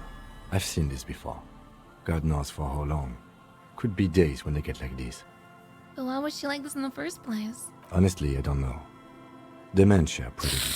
Dementia and Channel 8. Ooh. And loneliness. Oh. Neurodegenerative disease. You're probably right. Loneliness. Yeah. Looks like a bad case. But the question is what to do with her right now. Should we just arrest her? Proceed. I don't think there's any need for that. In her current state, and without a gun, she isn't really a threat to anyone. We could let Titus know. This is a perfect problem for the local peacekeepers to handle. They might even know her family. Yeah, Titus sounds like the man for the job. Then we can ask him once we get back to the whirling. But we have to hurry, because it's late and they might have already gone home. But I think we're done here for now. Let's head out. This is done. Please, leave the radio on. Reflex to what? Being left alone. Oh. She stands motionless, just a heap of clothes and fleshes now. Maybe if you search her once more. Guys, make sure to call your mom and your dad. I have a thought! Cleaning out the rooms. What if you didn't lose your memory? What if something in Martinez came and stored it all away? For you to slowly open one box at a time. So you can choose which parts to keep. Keep almost none of it. Only the flowers on the windowsill. Only the distant sound of a Holy radio. shit! Lose all the actors, the dark shadows. Leave only the still lives. The blissful distant wash of waves. If everybody knew, you never did. She'll be coming soon. That is all. She's coming. Alright. The woman stands slumped. She looks catatonic under her mountain of RCM Dude, this paraphernalia. audio is so fucked up. I'm so confused. I don't think it's me. Is one of those things a police cap? There were narcotics in there too. You're thinking of taking them. Pick up the RCM cap. She doesn't even flinch as you reach out and disentangle the familiar-looking lieutenant's cap from her Is this mountain mine? of RCM paraphernalia. Oh, is that yours? It's hard to say. It's been so long since you wore yours. I think so. The lieutenant nods. Shake her shoulder. The old woman doesn't react to your touch. Confiscate the narcotics? I worry that's like a bad choice. Because I don't want to, like, what if it's her medicine? I'm not trying to steal her drugs. I just don't want her to be on drugs. A 5. The woman is one of... There weren't you take the vial of Pyrrolidon and the bottle Okay, of yeah. speed as evidence, obviously. She didn't consume them. She didn't look high. She confiscated them. A little like you are doing now. You're taking those, are you? Listen to him, for once. Fine, you take them then. Thank you. I'm doing this to help you. We need to focus on the case. He's grateful you did this. Leave her be. Alright, let's go see if the Hardy Boys are still there. It is 11.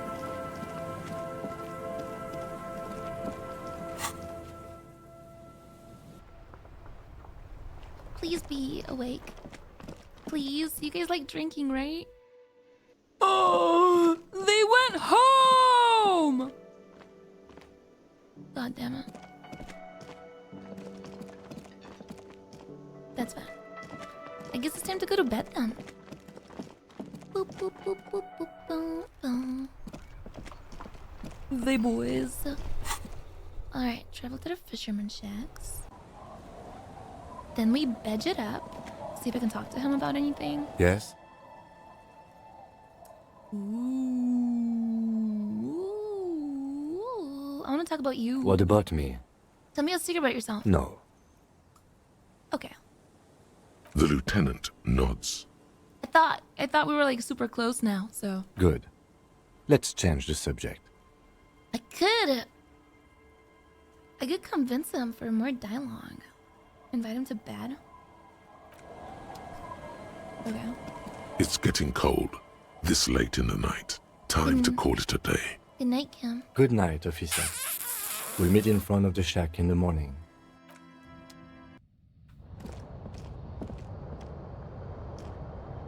Oh yeah, my gun. True. Equip this when times are most dire. What if I just always carry it? Damn. Holding the gun feels natural and satisfying. It's like an extension of your arm, the polished wooden handle almost fusing into your palm. I think my hand recognizes it. It reminds you of the day you first held it, with fear and respect, hoping you don't have to use it in vain. The sun was out in Jamrock. It was so long ago. This gun, Sunrise Parabellum, will be the only thing standing between you and the all-consuming nothingness that threatens to eat the world. Sheathe it and wait, Herald. It won't be long now. Oh my god, is it not sheathed unless I have it? Ooh, I probably don't want to be carrying that like this. What the fuck? Ugh. Okay, let's go to bed. The bed is comforting. I wanted to go pee. Please don't have a dream. The place feels almost like home now, quiet and dignified around you. A new life by the seaside. You're incredibly tired. The darkness and warmth come fast. You're falling asleep. Okay, I'm falling asleep. I'm gonna go pee. And then I'll wake up in the middle of the night. Probably to not do that. So, one sec.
I peed. Okay. Let's go. Pose. I'm falling asleep. It's easier this time. Drifting off, your head has found a comfortable indent in the pillow. Your legs and your torso feel like lead weights sinking to the bottom of the sea. Until they're suddenly light. This respite. You've earned it, brother. Bask in the darkness. Let it swallow you up and swivel you around while you forget everything you've managed to remember. Is this the last dream? No, this is the one before that. Oh. We'll just keep cycling it for you if you don't mind. As long as we can. Spin it like black yarn. Is this their answer to for people that take so fucking long that they keep sleeping every night? Enjoy it while it lasts. Thank you, darkness. Thank you. You're welcome, Harry boy.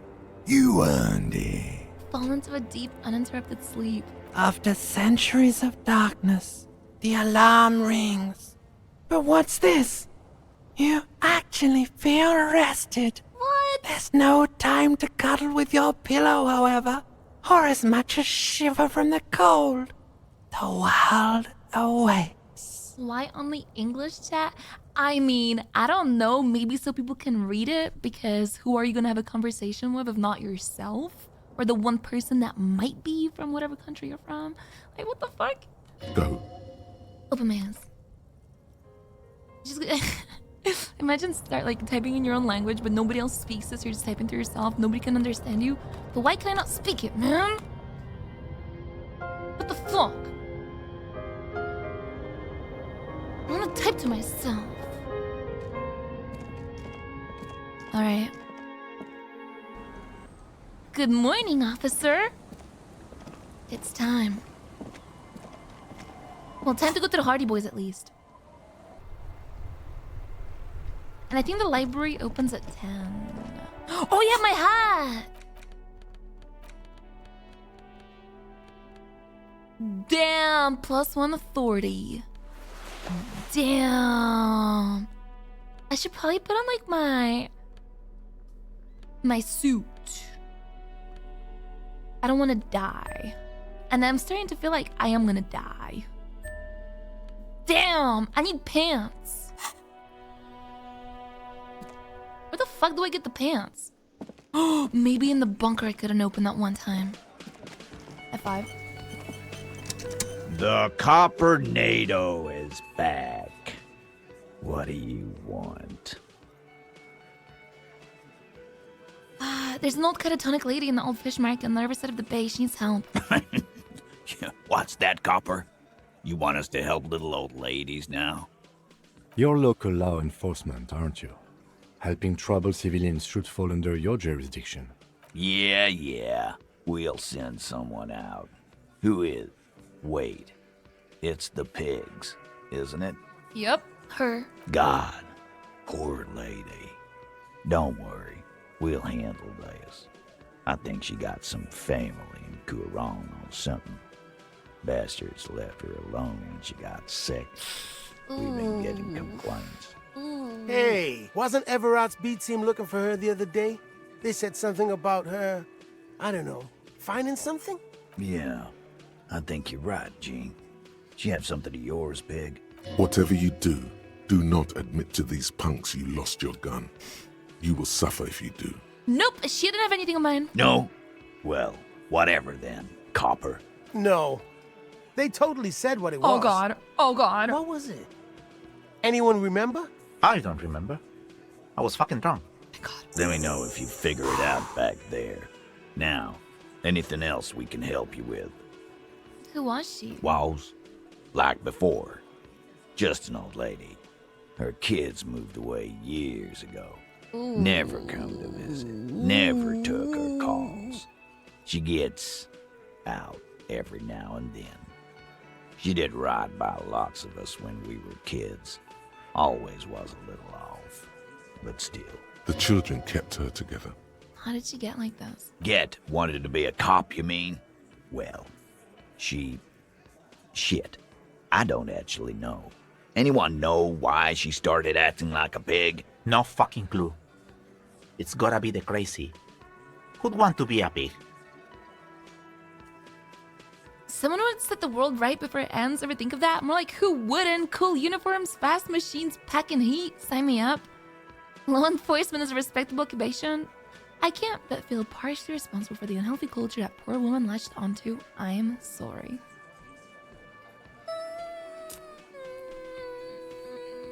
No, come on, sign me up. I'm not sorry. Sign me up. You are already signed up, Cerdo. Oh. This guy is seriously damaged. Nah, don't worry about it, Al. The cops want to dress up and play policeman. Let them. We'll keep doing the real work. What's her real name? Auntie LaPlante. We always called her. Something LaPlante. Marianne, amigo. Mariana Amigo LaPlante. Fuck you, pig. What the fuck you are playing at, huh? Easy, Al. Don't let him get to you. Have one for Auntie LaPlante, huh? Don't disrespect Miss LaPlante, Copper. She's good people. We all get a little crazy sometimes. Where'd she get all her cop gear? Dunno. She lives by the water. Shit washes up all the time on the beach. Police paraphernalia doesn't just wash up on the coast, people. It's not like we dump it at night. She bought it, collected it. Well, thanks for helping out with this one, Titus. No problem, old cop man. We take care of our mentally ill here in Martinez. Ooh. Ain't that right, boys? Sure enough, we're the real heroes on these streets. I'm gonna take off now. Wait. Yeah. Thanks. Bye. Alright, that's done. Now, I did not succeed this check with Lena. Oh, hello, sweetie. So nice to see you again. Or this guy. Hello. Lena and I were just discussing the design of the new trap. I mean, I feel like it's worth it. I really want to know. Interfacing. Fuck me. F5. Hello. Lena and I were just... Consider the way the empty trap was disturbed, as though shaken. Most likely the hands of a young person. Hands small enough to fit inside the trap, too. You should ask the red-headed boy, Kuno. I think a little hooligan called Kuno may have stolen the locusts. A little hooligan? Oh, no. What would a child want with bags? Oh, my dear Morel. Oh, no. You've been an old man for too long. Kids love to torment insects almost as much as they love to torment old folks. I'll talk to the little gremlin and see if anything comes up. Delinquents. My favorite. Oh, you've been such a dear to us. Please, let us know whatever you turn up. I have a feeling we're getting so close. Well, I see you've got all the help you need. I'll see you tonight at my place. Let's play suzerainty, but no more field trips for me. After this is your last chance to talk to Gary. Really, Gary? We're getting somewhere here. I'd love to play suzerainty, but... Lena, I'm sorry, but you're not getting anywhere. It was some kids. I know the little mutants around here. Leave anything out in the open and they'll steal it, even if it's bugs. Was I having a stroke? Have my face is twitching? No, but I think it's because for some reason when I play this game, I like to face this way. And then it just doesn't work half the time. Morel, it's been fun, really. But I need a bath and I have deliveries to handle. When this tea is done, I gotta run. Okay. No need to apologize, Gary. You'd be more than helpful. We'll have to take a rain check on that game of suzerainty today, though. We're gonna follow this through. The first man to break formation is always a blow to leadership. All right, Kuno time. I did not think I'd ever go back to Kuno, but here I am with my fucking gun in hand. Woo! Let's go! I look so cool.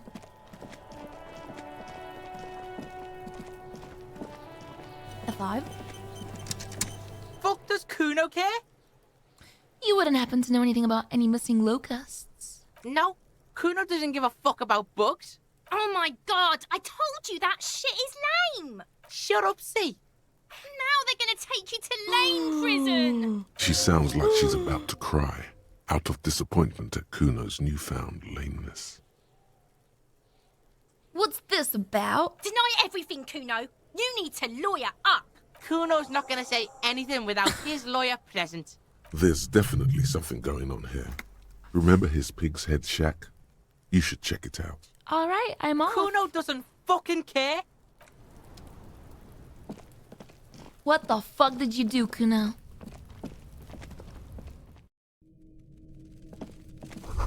It's crawling with locusts in here. All around you, the hisses and chirps of locusts fill the musky air. Why? The earthen floor of the shack has been shaped into mounds of mud, dotted with little holes for windows. Well, detective, it appears you've solved the case of the locusts. For the missing locust case, which is a sub-case of the imaginary insect case. So at least that's going well. Yes, precisely what I was thinking. Yes. I feel we are nearing a real breakthrough.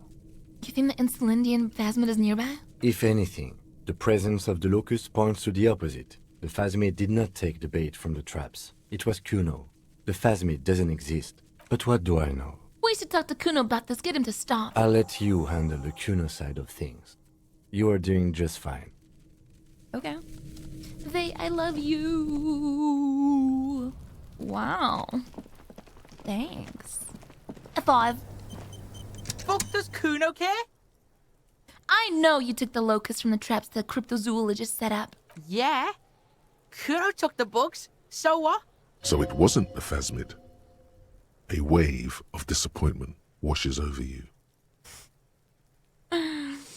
You say you don't give a fuck about bugs when you go and build a whole bug town. I was really hoping it would be the reed phasmid that ate the locusts, not you, Kuno. Yeah, well, Kuno's all you got, bitch. Yeah, well, you fucking built the whole bug town, then why? It's not Bugtown. It's the city of locusts. Locusts aren't just bug shit. They come out of the sky like a fucking shadow. Shit descends. Stop! You stop. It's like they're fucking night. Locust City, Night City, City of Rage. The girl forces herself to watch again, the corners of her eyes twitching from discomfort. The lameness is causing her physical pain. The damage may be permanent. City of Rage sounds like a cool place. Kuno, the pig wants to help you. Oh, that's how lame it is. Please just don't say you're an artist. Maybe I am an artist. You hear that, everyone? I'm a fucking artist now. That's great, Kuno. It's cool to make art. Oh my god, Kuno! He's gonna make you totally lame in, like, 3 seconds. Don't let him, Kuno. Yo, fuck you, see? Yeah. Kuno can be what Kuno wants to be. Kuno's his own man. Kuno's free. He tears at the buttons of his shirt trying to rip them open. They don't give way. Kuno made himself into Kuno. Kuno can make himself into anything. Kuno can make himself into a pig if he wants. Kuno can make himself into a... Kuno doesn't give a shit. Hell yeah. But don't make yourself into a pig, Kuno. You'll have to take me away. In it, you hear snow melting, dripping from the eaves. Someone closing a window. So that's what this is about.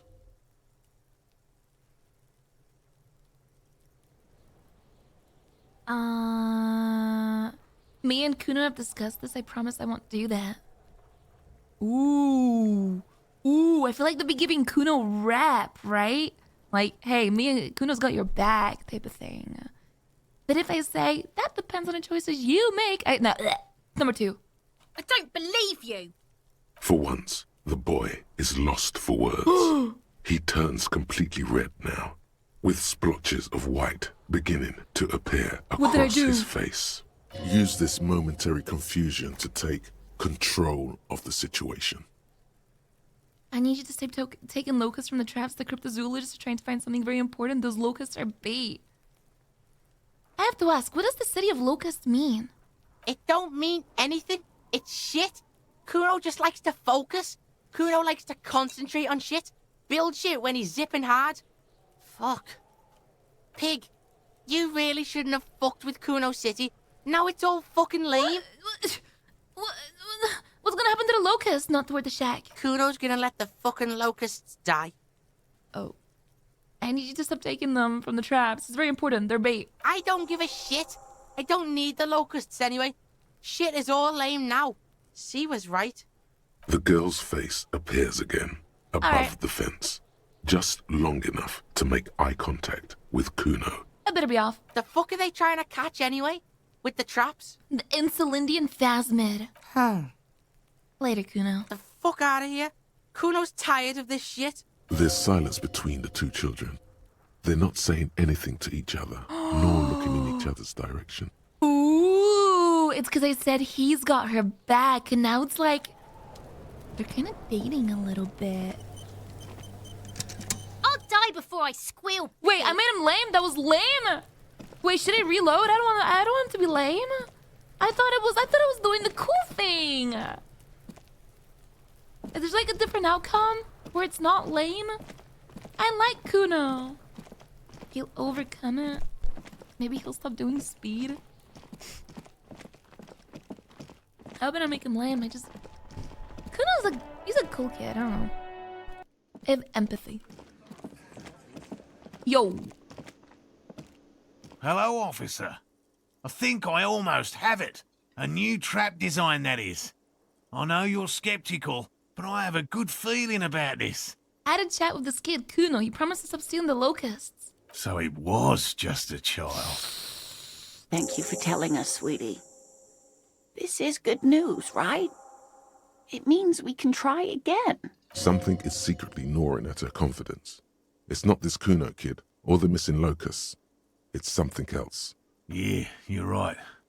We just need to restock the empty trap. Oh, God. Then we'll need to inspect the traps one more time. And then maybe we can.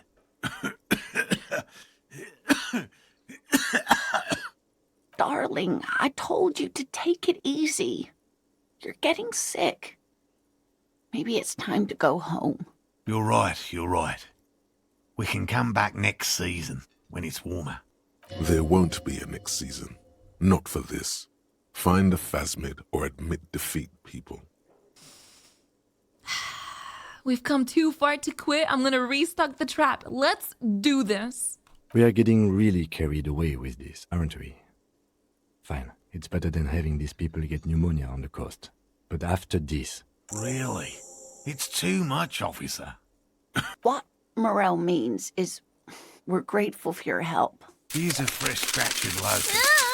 I should slide right down the funnel. And thank you again. We will definitely mention you, should this lead to a discovery. I'm not talking co-discovery, of course, but... Wow.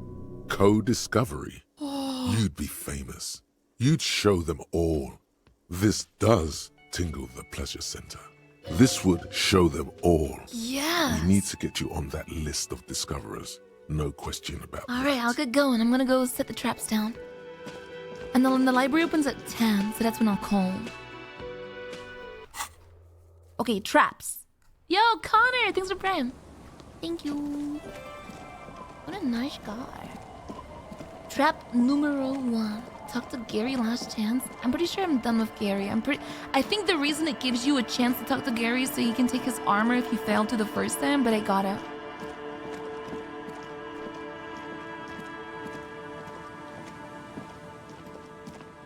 The locusts aren't doing all too well, but they're still in there. Oh, right, the empty trap. Right, I'm so stupid. I thought I had to restock all of them. You gonna miss me on Disco? Yeah, but it was an experience, and you get to rewatch this VOD in like 10 years' time when you're like, what should I watch? Kinda like me with Sips. It's do be a playthrough. They should have fucking... Why don't they make a Disco 2? I guess I shouldn't ask that because I don't know how it's gonna end. I might die. Maybe everybody dies. It's just the cool format of game. The company died? The light vanishes inside the concrete slit. The structure goes deep under the earth. The cocaine skull! Cam, any idea what's down there? No idea. Could be connected to one of the buildings around here. No, I think we might find Ruby down there. We might find her down somewhere. There's an old storm drain system beneath Martinez that's mostly collapsed. Revachel's sewage system has been built and rebuilt 4 or 5 times now. The company had a disagreement with the publisher? No fucking way! Man, publishing studios are scary. They actually ruin games. The original writer got booted off? Why? But yeah, I feel like every time an MMO gets published by people like fucking Black Desert, like Pearl Abyss, shit. Arcade went to shit. Maple Story, which I think it might have been developed by Nexon too, but point is shit. He created a toxic work environment and crashed. Oh. He's in court? Oh, shit. There's a YouTube documentary on it? Wow. Well, I just mean this style of game is really cool, where it's like a... What is this game? A CRPG? It's getting an adaptation. Okay, continue. In conclusion, she could be under any building. It's like super book heavy though. Not in there? I hope not. What's in there? Maybe it's just a storm drain for the sewer. Ho! Into this lit. There's no echo and no answer. Finish. I really thought it'd be a school.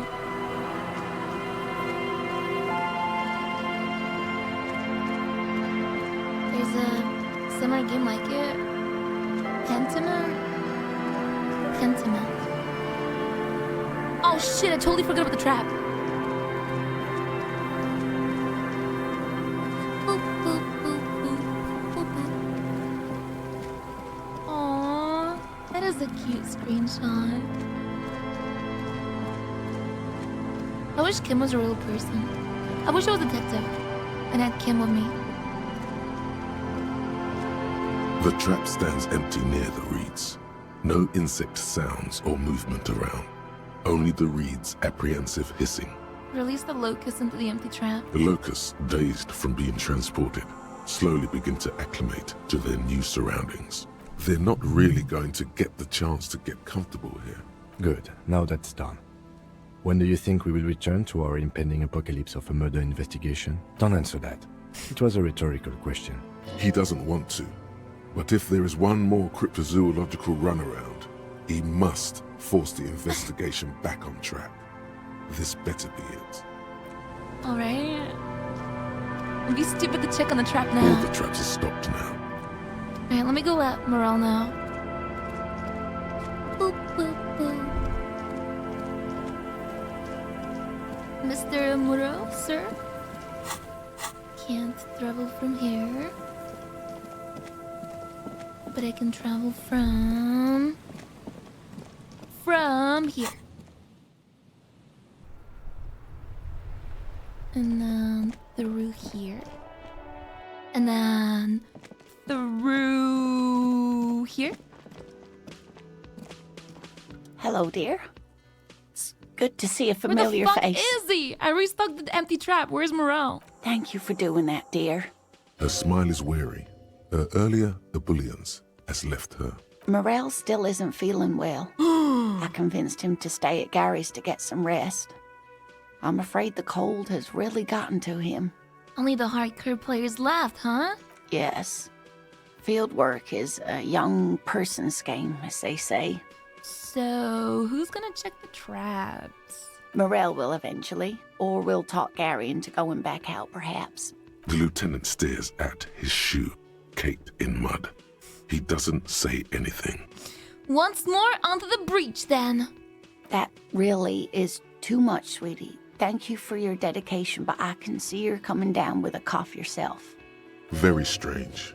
Why is she not letting you do this? It's like she's given up. Lena, what's wrong? You seem different. Different? How? You're not telling me the whole story. I'm not. It's not that. What is it? It's a strange feeling. I haven't really told this to anyone, but you are a police officer. And when a police officer asks, you must answer. Do you ever wonder if some lovely story from your childhood is just that? A story? Or a dream? Seeing the Insulindian phasmid was just a story I used to tell people. I didn't really think about whether it was real or not. But Morel told me he'd seen it. You also told me. Morel's so proud of it. He always tells everyone. Oh my god, they're married on a lie. A terrible sting in the heart. Regret. Are you saying you made it up? No, at least I don't think I did, but Morel was so eager to believe my story was evidence of the phasmid's existence that I'm some queen of the cryptozoologists. That. And for years, his belief made me believe too. That I am a queen? An extraordinary witness to grace. But now, we're both getting old, and he's still working himself sick out in those reeds looking for it. But what if I was just wrong? I think I was. Damn, she's like doing the self-aware emote. The lieutenant opens his notebook, but doesn't write anything. He's hiding. These things are tough on him. Matters of love, not violence or deceit. First, tell her that her marriage hasn't been a lie. An acorn is not the same as the tree. That requires time, diligence, and care. Wrong or not, your relationship with Morel isn't just about the phasmid. But it is. We've spent years searching for the phasmid, hunting it together. Without it, what are we?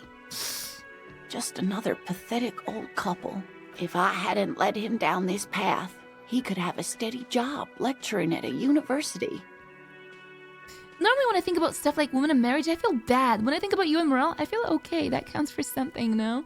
Morel hated lecturing. You convinced him to do something real in this world. But if the dream comes to naught, what good is it? No, the thing is, I was a paraplegic before we met. He didn't know before I arrived on our first date. If I weren't the queen of the cryptozoologists, if I didn't tell him that story... She like catfished them because she, well, it's not really catfishing, just omitted that detail. Listen, he'd still be into you. That's not how these things work. Maybe. But then why do I not dare tell him? I've wasted enough of your time with this drama. I really must stop talking about it lest I start crying and waste more of your time. Oh, God. What you have to know is the Insulindian phasmid probably does not exist. Let us fools chase our ghosts. There are a million better things to do with your life. To hell with this. I still believe you saw the phasmid. A true believer. Sometimes I still see it too. The real memory of it. How it was there. Not the memory of the memory, but it's so hard to tell the two apart. Rising, unfolding from the reeds on a hot summer's day, like a benevolent god. Either way, I should go. Poor Morel is running a fever, and I need to get him home to Jamrock before we overstay our welcome with Gary. Are you sure you don't need help getting to Gary's? Oh no, thank you, but I can get there on my own. This old thing is gas-powered. And then a taxi home. It's not so bad. You do that. I'll check the traps one more time. Really? Oh, sweetie. Please don't get stuck on a dream. Take it from me and Morel. No one can stop you from finding the phasmid. Can I have your address just in case there's news? Okay. It's 1113 Tabernacle Road. Jamrock, but... A sigh. She doesn't think you'll need it. It's been a pleasure, ma'am. Likewise, sweetie. Thank you for everything. Truly. Even though it turned out to be a dream. A fool's hope. Say her lips moving in silence. Like that, she drives off, The gas engine putters quietly as she gets to the doors, then pushes them open. Outside, the cold, coastal wind blows. We should go to... Somewhere out there, a kilometer to the southeast, a gust of wind shakes the felled building, rattling dusty windows, beckoning with strange Okay, fine, I'll go do it. Oh man, that was kind of a sad conclusion to that. I hope I did it the right way, but I don't know. It felt real. It felt complicated. I don't envy that. Alright,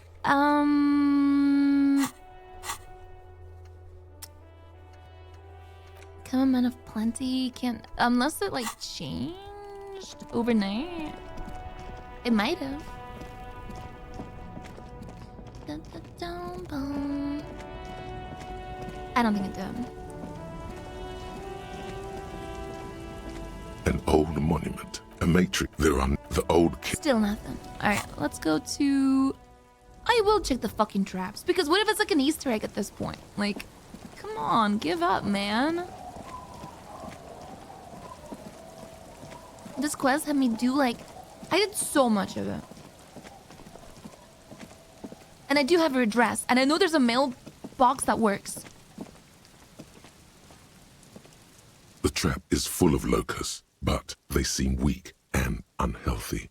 A few lie on their backs with their legs twitching. Oh. Still, no phasmid. Poor things. Okay. Not that one. You don't feel bad for, I mean, oh god, yeah, they're just kind of there to die. I wish there was like an option to let them go at least. Why am I looking for ghosts? Because they exist. Yo! Tequila sunset.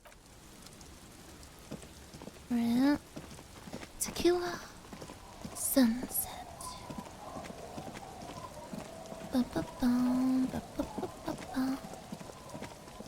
Where is it? Where is the other trap? I think it's at the bottom. There's this one, then there's that one, and there's one at the north.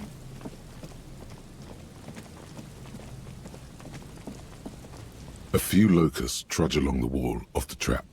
The rest are piled in a heap in the corner, dead. Oh. No phasmid anywhere. Poor things. Well, these guys are dead too. But, like... maybe the phasmid killed them? The trap is filled with dead and dying locusts. Most of them aren't moving anymore. You still can't see a phasmid anywhere. Poor things. Shit. Maybe I did maybe I kinda fucked up. But like... you know, maybe the last trap. There's 4 traps, only check 3. Talk with the old washer lady in my house? Oh. Again? Kuno's hiding it, right? Maybe. Fucking bastard. Wait, let me go to the trap. Why did I run like this?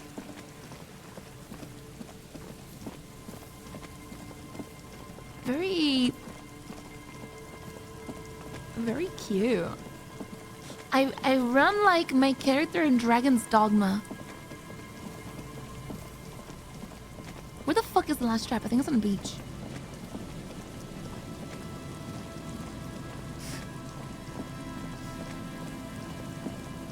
Behind the church. Here we go.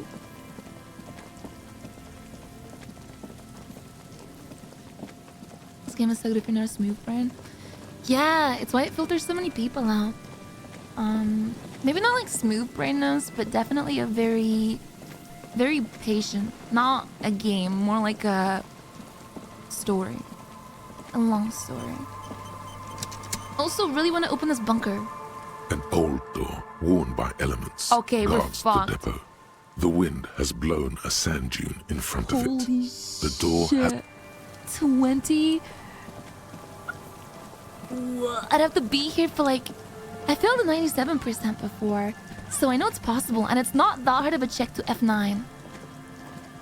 Just dead and dying locusts, and the slow swaying of surrounding reeds. Poor things.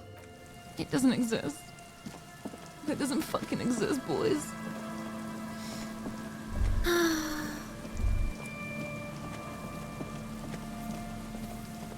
Three? Alright, 97 is just critical, so I just have to roll a crit one time. Maybe I have interfacing clothes. I know I'm wearing like the shit interface. Let's do perception, headlight, composure,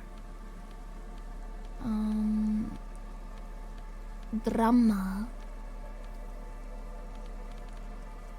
composure. We need to believe it. Oh yeah.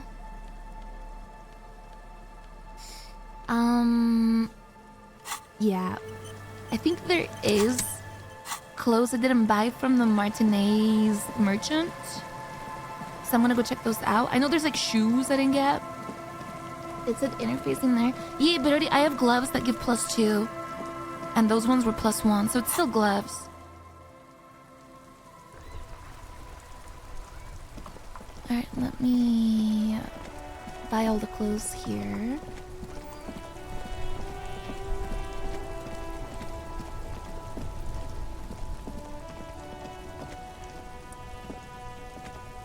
You keep coming back. That's good, officer. +1 keep composure. browsing those clothes. Keep saving that. You find the box. Economical, but also trendy. Look first hand. Buy second hand.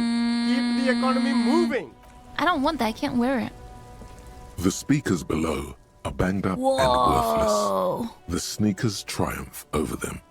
They're the star of the show 50 here. bucks though? What the fuck? Hand-eye coordination. I don't think I need that. What about these?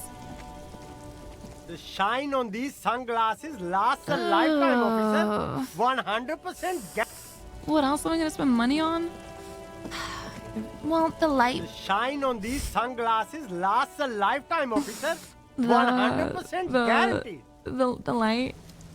I get full set bonus like Debiel too. Yeah, but I can't take my jacket off, so I gave my found jacket to the homeless guy. If I take my jacket off, Kim has taken his off, and I like his saying that. So yeah. I don't think this guy sells clothes. I think it's fine. 3% chance, and it's not a hard reload.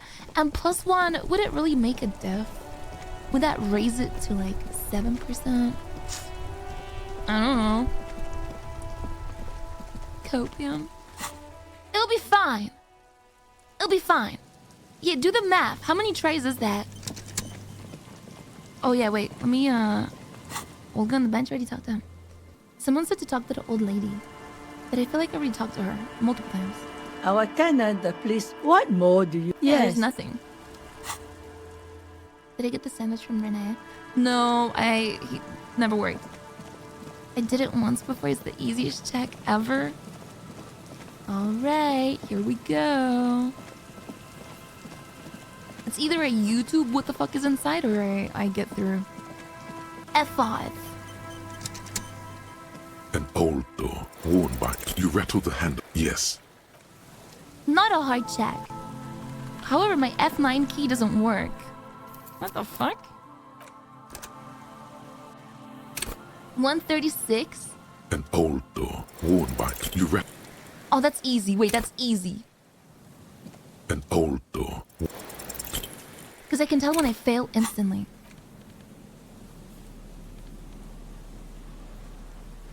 Yeah, I'm surprised the multi-tool doesn't work better. An old door. Buckle up! An old door. Okay, huh? I'm the fastest failer in the West. An old door. I'm failing. An old door. Did I find the husband? I did. Find the husband. An old door. I'm waiting worn until by 10. elements. Guards. Maybe they put this in the game to taunt save scummers. I failed a 6-6. Yeah, it needs to be a crit, isn't it? An old door, worn by elements, guards the depot. The wind Wait, now has I blown can't a tell. sand dune in front of it. That is the a door crit. hasn't been opened in a long while. So it literally You doesn't see work? a handle. You rattle the handle a bit, then push on the That door was a crit. with all your weight. It Oh. does not budge. We don't get in there. Okay, so we literally... Frankly, you're just going to have to accept the fact that you can't not get gonna in accept through. this. Relax. No one's Oh. hiding in there. If we can't open it, others can't either. Okay, I mean, I leveled up off of that. No, I like that. That does make me happy. And then I've never found pants of the armor. I don't feel like I've missed an area. I say that, but I'm sure I have missed areas. Like I couldn't go into the house that Everard Claire wanted me to go into in Martinez. Maybe I can try right now, but I think they told me to try at night. The graves or the pants? Oh, yeah. And then, you're right. Check the boardwalk for bullet traces. Check island for bullet traces. I don't see anything on the boardwalk like multiple times that I've been there. So I'm starting to feel like maybe it's not the right boardwalk.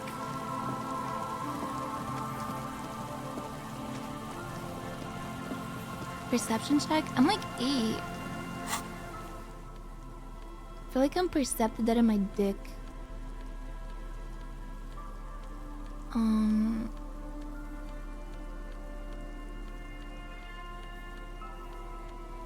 Perception.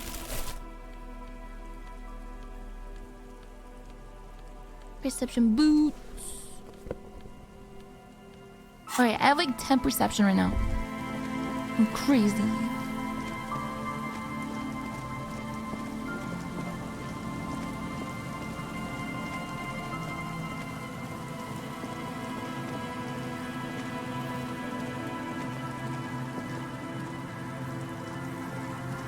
Like I can't tell what I can go into and can't. It's a weird one.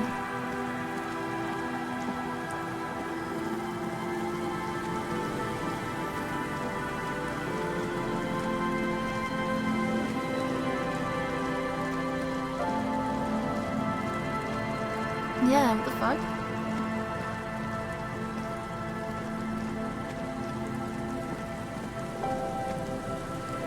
The boardwalk one is lower down.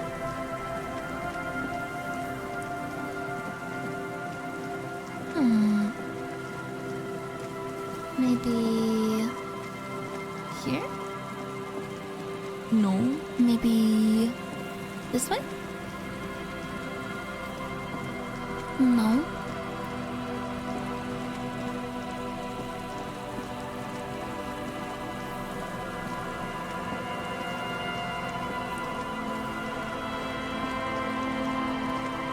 Yeah, I don't know. What the fuck?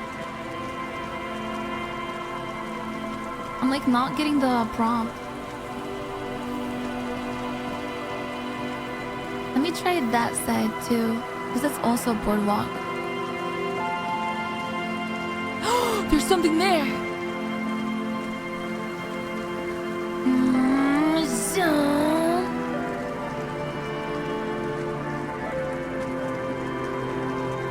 Wait. A few locusts trudge along the wall of poor. Never mind. I thought maybe I saw the phasmid.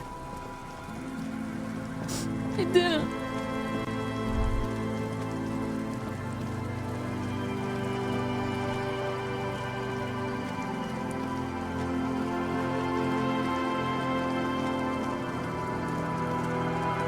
Oh, bottle. Wow.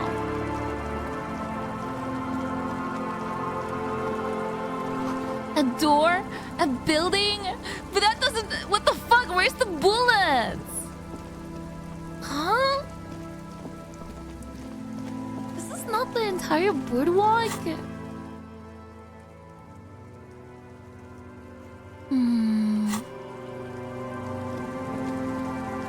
It's a misleading quest description?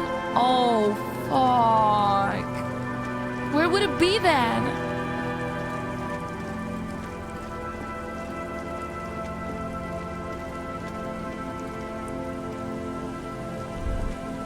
You had to look this one on your playthrough? What the fuck? The bullets are the...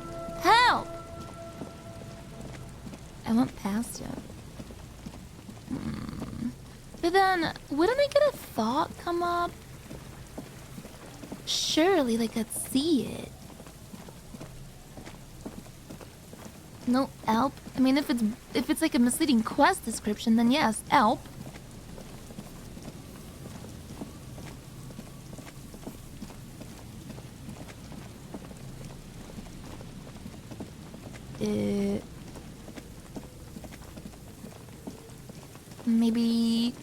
Maybe on the other side. Maybe I'm pregnant. Oh God. Imagine.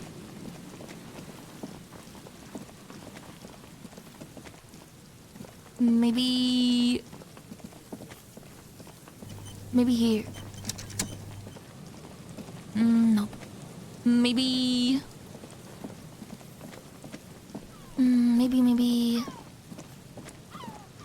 here. No. Will I give up after a couple more laps? Yeah, I'll just go finish the fucking main story. Like, I got this prompt.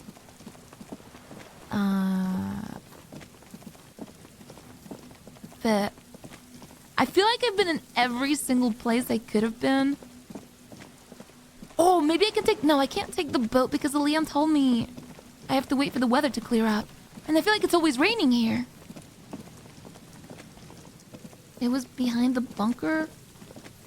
What? I thought you meant like actually behind. I was like, whoa. What am I? We're trying to find the bullet. Where the bullets came from. This. And I checked all of the boardwalk, but did not work. So go into the pipe. Yeah, then I'm finishing, right?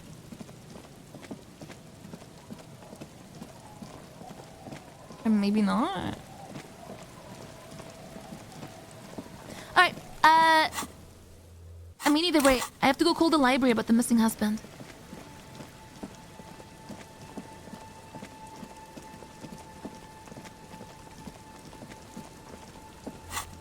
Here. I just don't think the library is opened yet. I think it opens at 10. Inside, you see a set of steering levers, a radio microphone. This is Precinct 57. How may I assist you? I'm afraid they're closed. We should try again, Drew. Anything else, Detective? 10 a.m. 57. In the cabin. Can I prog the pipe without, like, would it tell me if I'm about to, like, go into somewhere I can't come back out of?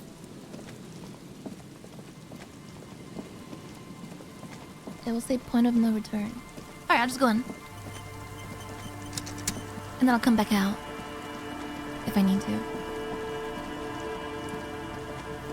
An old pipe peeks out from beneath the rotten boards of the boardwalk. Could this be an alternative path into the fell building? Come closer and look in. Your eyes slowly begin to adjust to the darkness inside the drainage pipe. The lieutenant looks over your shoulder. What's in there? The pipe is sleek with rain. What else? As your eyes adjust, you see some trash. Crumpled up newspapers, cigarette butts. Someone has half-heartedly spray-painted skulls on the right side. Okay, and? And nothing. Oh, God. Broken glass from bottles thrown against the walls of the pipe. A syringe. A very, very faint smell of stale liquor still lingers. Or is it just your imagination? Can we get into the fell building through this pipe? Given that this isn't a martial arts thriller, it's highly unlikely, and not without risk to our health either. However, the pipe suggests there may be an entrance to the basement around... The lieutenant's face lights up. He doesn't usually notice these little things.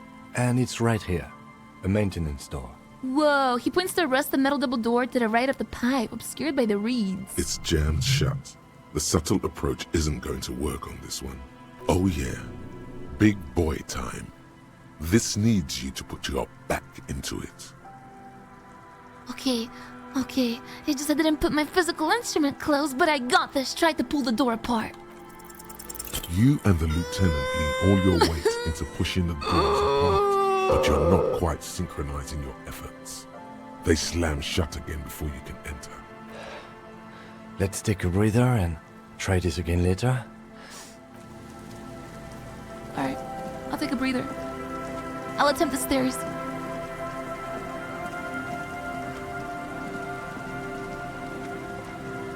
A rusty ladder leads to the rooftop. Some of the rungs are missing. Yeah, that doesn't look good at all. Assess the situation. The distances between the remaining rungs are rather wide. You'd have to use the mounting brackets. Oh god. However, they seem corroded and the peeling rust is razor sharp.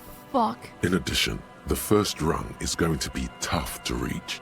It's what, 3 meters above the ground? And you're 180? 190, I'm a giant. Okay, but still, the roof is collapsing and the wind gets pretty brutal up there. Dismounting from the ladder is going to be hard. Perhaps if you were to not climb the ladder. Instead, what if you were to do something more subtle? What? Astral projection.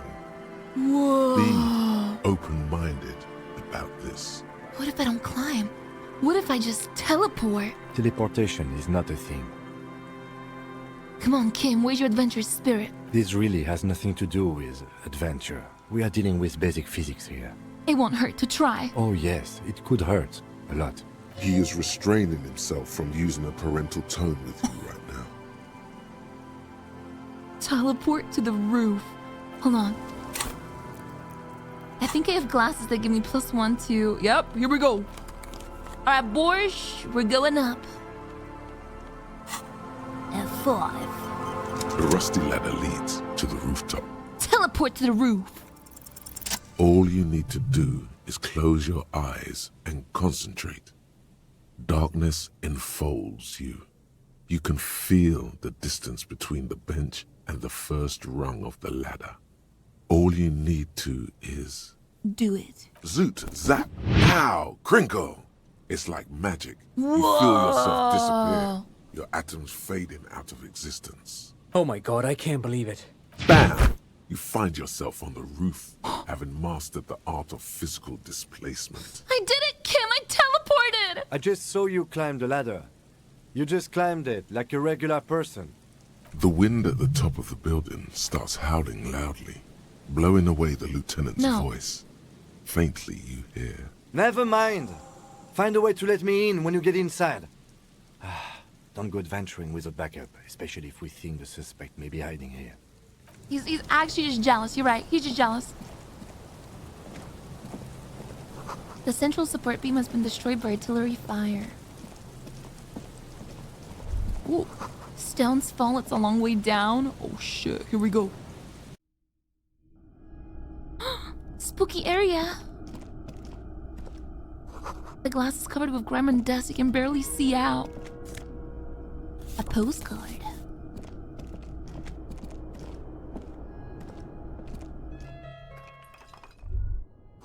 You should take out my flashlight. This collapse nearly sealed the basement. Only one can barely squeeze by.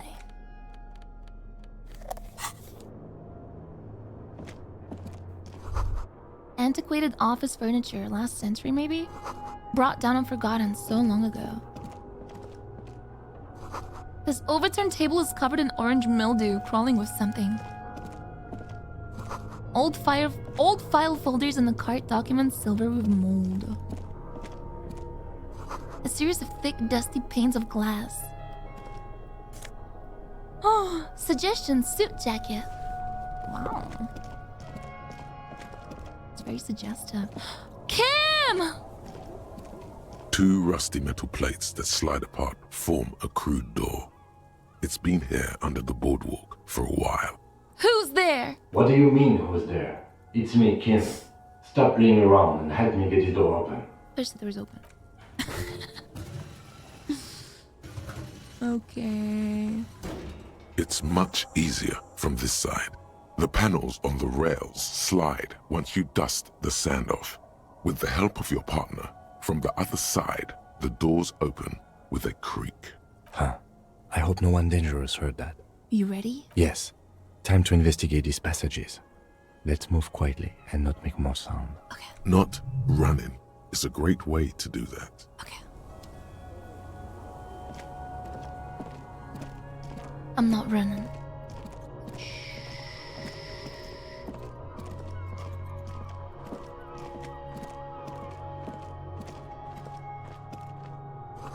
In the beam of the flashlight, a crevice in the wall.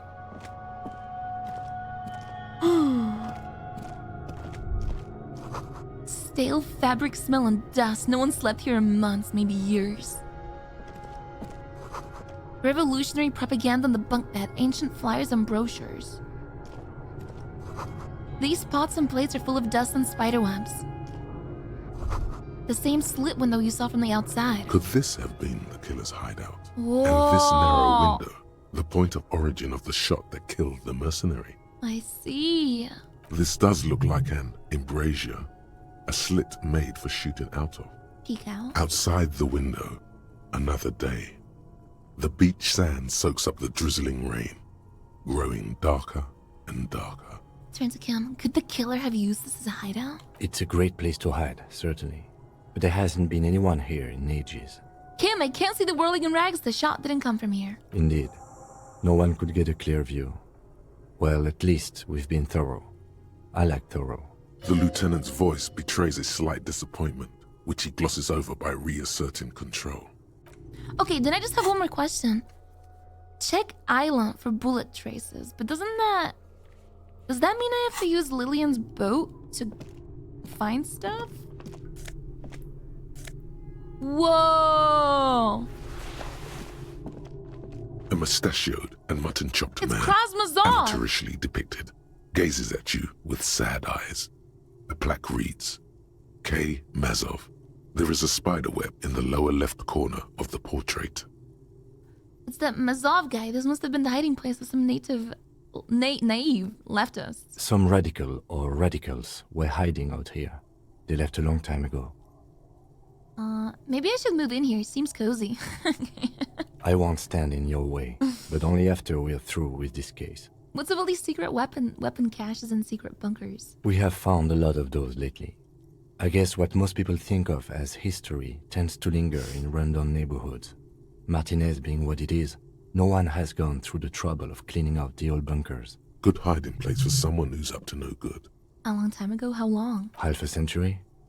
This was probably part of the network of defense posts the communards built against the amphibious landing. I think the purpose of this bunker was to produce propaganda. It would have had radio equipment back then, but that's all been looted. Could this be connected to the Mazov bus we found in a student's room? Millions of depictions of Mazov have been produced. They're not all connected. Besides, that looked like some student. The youths always go for this kind of stuff. Could someone have stopped through here recently? You mean like Ruby?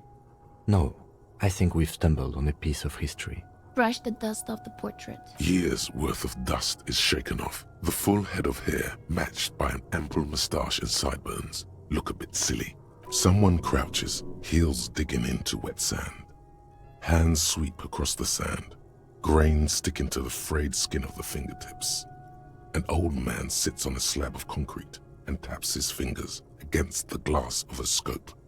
You shudder. Whoa. Okay, let's go. Interesting.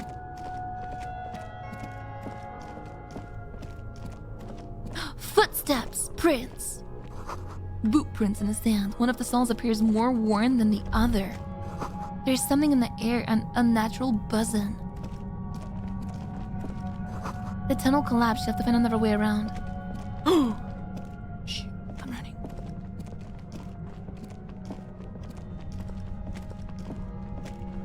Monka? It's getting louder, the buzzing sound. There it is again, like a swarm of hornets buzzing under your scalp. A strange tingling you can almost smell. Lieutenant, do you feel something? No. What do you mean? A ghost. Either way, we ought to be careful. There were footprints back there, and I'm pretty sure they were fresh. Hold on, you really don't feel anything? No, but you are the sensitive one. Well, I saw them too. Footprints of the right sole weren't smooth. Looks like our suspect. If she's in here, we need to plan our next step carefully. What do you mean? Once we detain a credible suspect, who knows what the Union and the Wild Pines will do? We'll set in motion events we have no control over. This part of town is a fine clockwork puzzle. Disturb its peace, and it will start breaking down, uncontrollably. Keep calm. Go over the whole situation in detail. We found out Everett's plan to take the harbor. Maybe we should tell Joyce about it. I leave that to your judgment.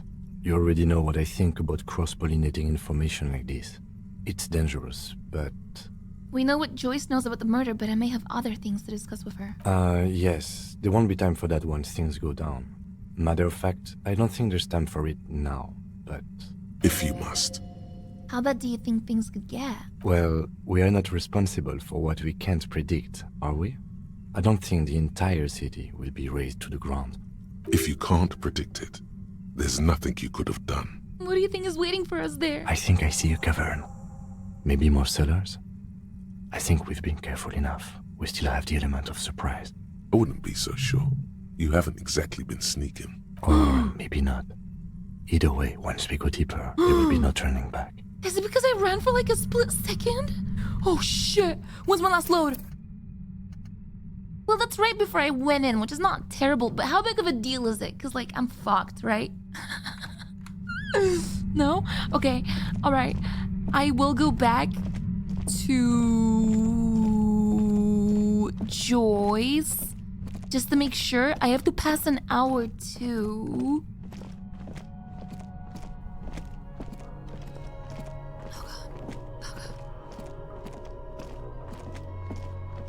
And then I want to solve the case of the missing husband, and then I'm done. Read a book? Yes, sir.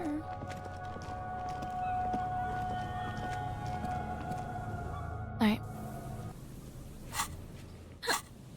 Book. Book. Did we get a gun? Yes, sir.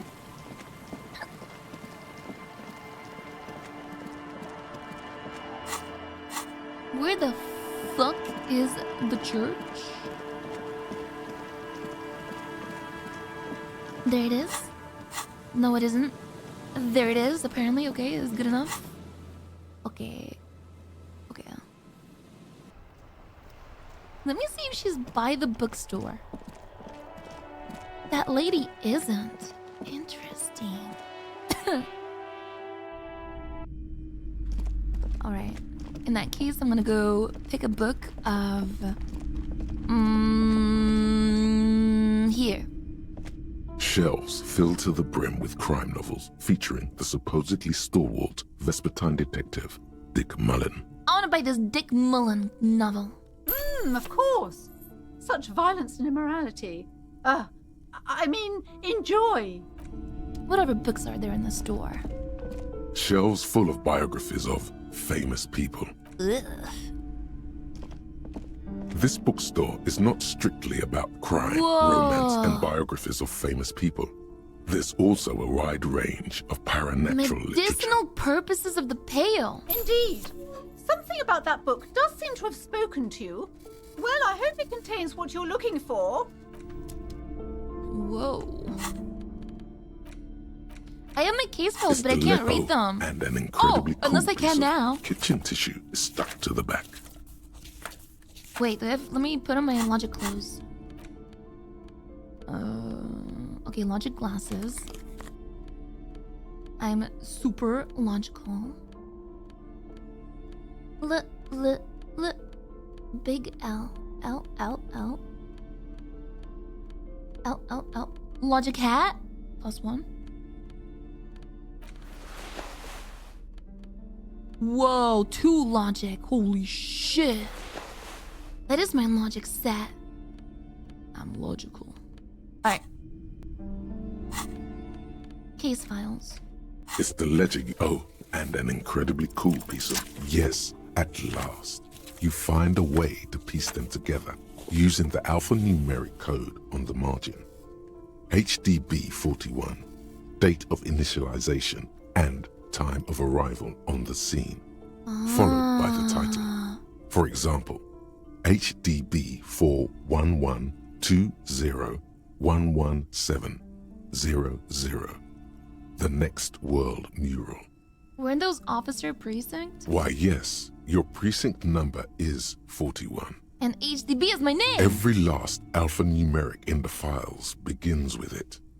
And these are your case files. It's safe to say HDB are your initials. Harrier Dubois, HDB. Fine, then I give up on Raphael. That's comforting to hear. Now, detective, it takes half an hour to piece one of these together. Okay, I can if do you two. still want to. I want to know about the couch in an unexpected location. Some assholes brought their couch outside and hung out on it. In the middle of the street, on the roof, on the hillside by the motorway. You know, at an unexpected location. They were young, and they thought they looked cool on it.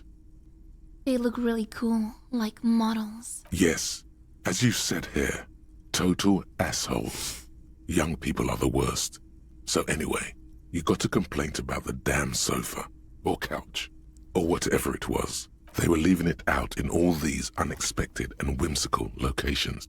Okay. They took it to where they also took photos of themselves on it, and smoked cigarettes, and drank coffee because they felt it's intellectual. Cigarette butts, coffee cups, stupid couch.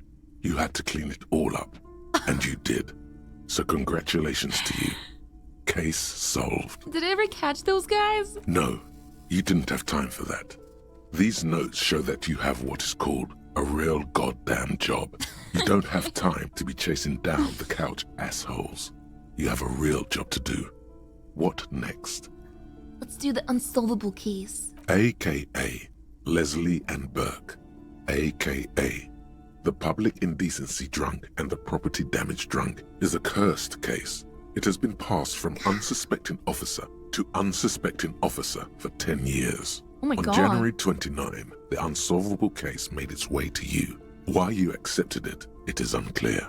Every officer, and indeed most civilians in Jamrock, know it's unsolvable. You were so drunk, you didn't remember what it was when you signed on. That, or you were high. Leslie will always take his pants off when he's drunk. Burke will always trash everything. Okay. It's just what they do. It is their nature. You cannot change the nature of a man, and you can't lock them away because public indecency and small-scale property damage are not punishable by incarceration. What? The only way for Leslie to stop flashing his genitals to bypassers and for Burke to stop dismantling signage and rear-view mirrors would be for them to stop drinking alcohol, which, in their 40s or 50s, it's hard to tell because of their distorted features, is a medical improbability on par with you ceasing to produce the expression. Couldn't we just keep them off the street? You would think that, but you're wrong. Where's the fun in exposing your genitals or breaking stuff in your own home? You're right. No, Leslie and Burke are on the corner of Main Street and Perdition because that's where the action is. Can you keep yourself off the streets? Threatening fines, dragging them to the station, locking them up in the hellholes they live in, locking them up in the station, hypnotherapy, even trying to get the local gang of Zemyaki to take them out. The Zemyaki gave them ethanol, so Burke and Leslie would expose and rampage even harder. You tried it all, and still the complaints wouldn't stop. Okay. As they hadn't stopped for 10 years. It's plain to see from the files that you, Satellite Officer JV, and Special Consultant TH had more important cases to attend to. You uncover cross-reference to several ongoing investigations, each brought to a standstill every time you drive down Main Street. Because there they are, on the corner of Perdition. And what is Leslie doing? I think he's, oh God, which one was Leslie? Leslie was, he's taking pants off. Good, you're learning. If the files are to be trusted, that's all there is to it. That and Burke breaking things, and the fact that they're both drunk. But then again, so are you. The case becomes considerably less comic one day when Burke takes a swing at your ledger.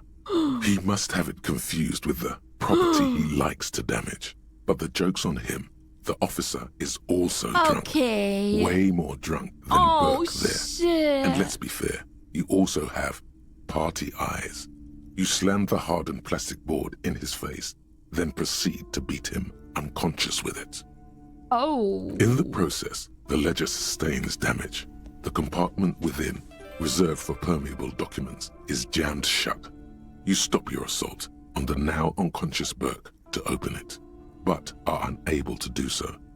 The officer began to cry, reports Leslie, who, at this point, is tending to Burke. Kill them. They broke it. He came at us, and at us. I think he was trying to kill Burko. While trying to kill Burko, you slowly come around. The permeables compartment is open. You've smashed it open on poor Burko's kneecaps. The good news is, Burke can't walk anymore. Can't get out of his apartment, an invalid. With Burke to tend to, Leslie cuts back on the indecent exposure. Maybe he flashes his genitals to Burke. Who knows? But both drunks are off the street. The complaints stop. The unsolvable case is solved. Right. Which is also why the officer responsible narrowly escapes a disciplinary hearing. The end. Do you want to read another one? I can revisit this. Not much has changed in the meanwhile. What the fuck? I just broke someone's kneecaps. Okay. Here we go. Let me go call the library.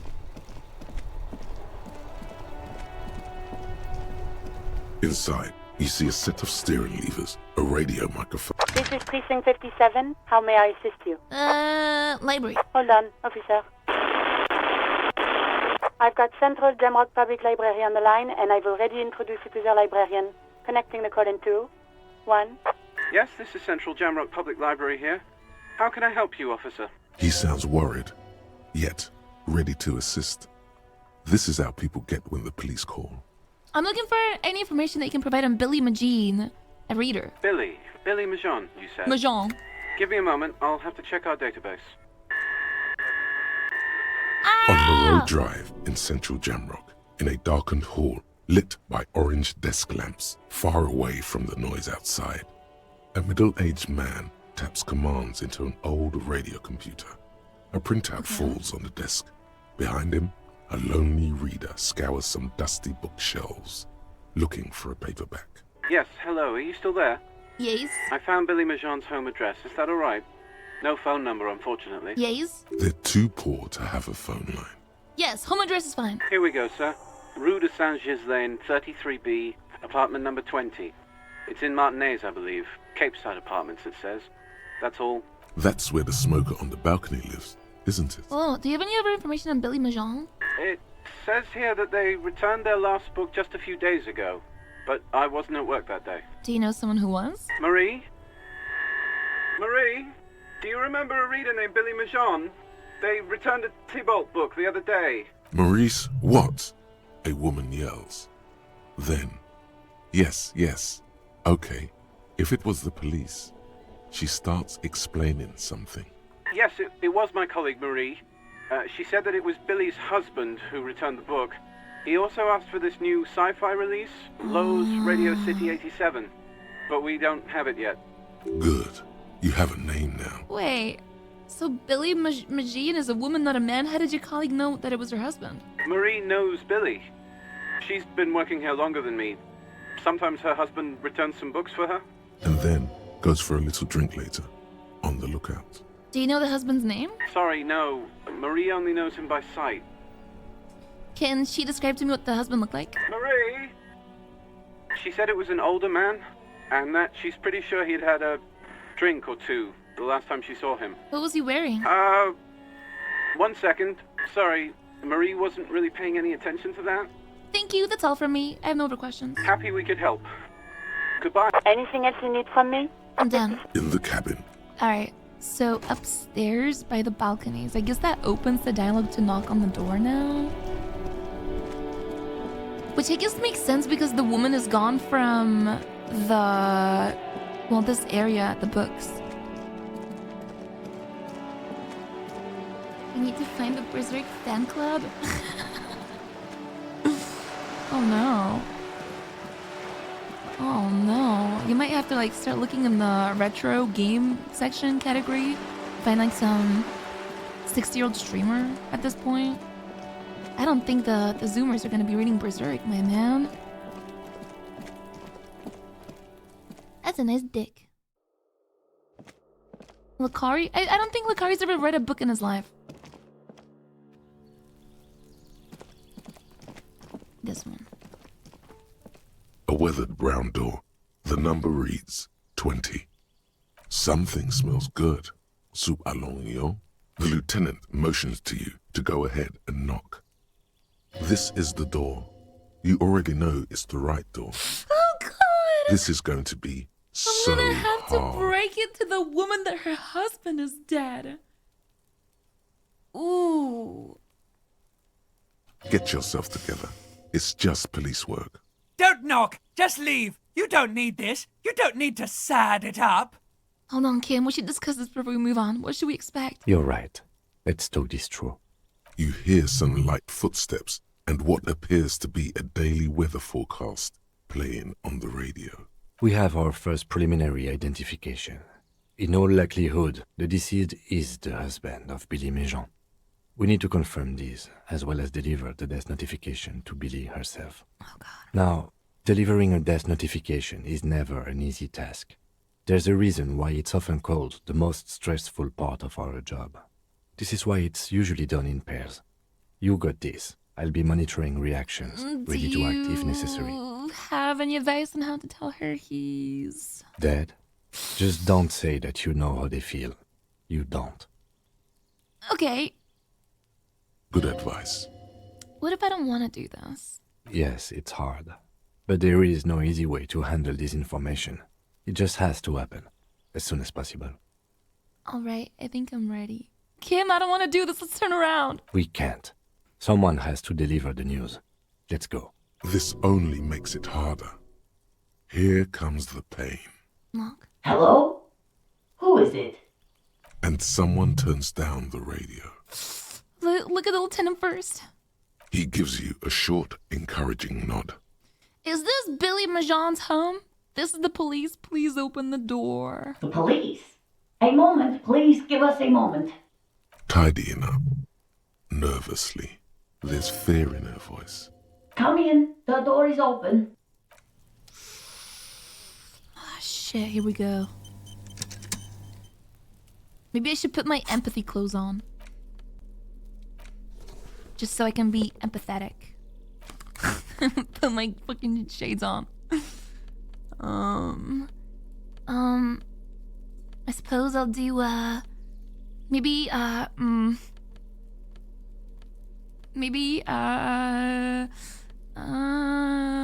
empathy, authority. Oh god, maybe I can put my spirit to corpse clothes and start talking to the ghost of the husband. Composure. Ooh, start composing myself. Empathy. I can't put this on. It's fine, right? It's fine. I mean, what's the... It's fine. Here we go. Oh, fuck. Oh god, not the music. A chalk-drawn height chart for children's growth over the years. Oh god. A textbook for high school mathematics, trigonometry. The clock is ticking away with an odd cheerfulness. Its ticking makes you anxious, rings hollow in the room. Posters of contemporary pop stars adorn the walls.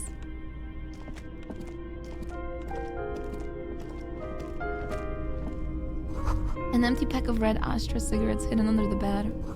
The same brand of cigarettes you found in the trash next to the deceased. Windows covered in old newspaper clippings. Packages of humanitarian aid macaronis.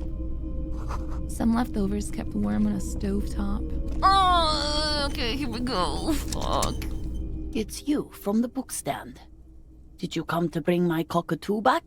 She smiles nervously before the smile vanishes from her face. I don't think I introduced myself properly. I'm Billy. Would you like something to drink? Tea? Lemonade? We're out of coffee. The lieutenant has taken off his foggy glasses and is busy cleaning them in his handkerchief for now. You're on your own here. He must feel vulnerable without his glasses. Is this why he's letting you take the lead? Thanks, but I'm alright. Is this about Victor, my husband? Ooh. Is he in some kind of trouble again? I can come pick him up in the station if that's what. She stops, her eyes trying to read answers from your face. No, this is something much worse. Is he in the hospital? How bad is it? Definitely no small talk. This isn't the time or place. Tell her about the dead body. You've done this before. Just keep your focus. God, do I just say he's dead like that? Yes. That's the most important thing. Use that word. Ma'am, I'm very sorry to say, but your husband, Victor Magine, was found dead on the Martinez boardwalk. Ooh, please don't cry. What did you say? A great and terrible spike. The blood freezes in her veins. Your husband, Victor Magine, is dead. I'm very sorry for your loss, ma'am. Oh. She touches her neck, eyes pale like pearls in seawater. Oh. But he was just... She looks at the kitchen table where 2 cigarette butts are still on the tray. But he was just here. Alive. We understand this comes as a huge shock. I want you to know that me and my partner are here for you if you have any questions. Take your time, ma'am. What happened to him? She turns to me. Her neck and cheeks are covered with red blotches. Her double chin is shaking. What the fuck? Why am I... It's still early to say, but at first glance it seems he slipped and hit his head. It was an accident. He fell through a hole in the boardwalk and hit his head. I think the second one is more... I think it's more compassionate, because I feel like the first one implies that, like, hey, he's drunk. Was he drunk? Oh, God!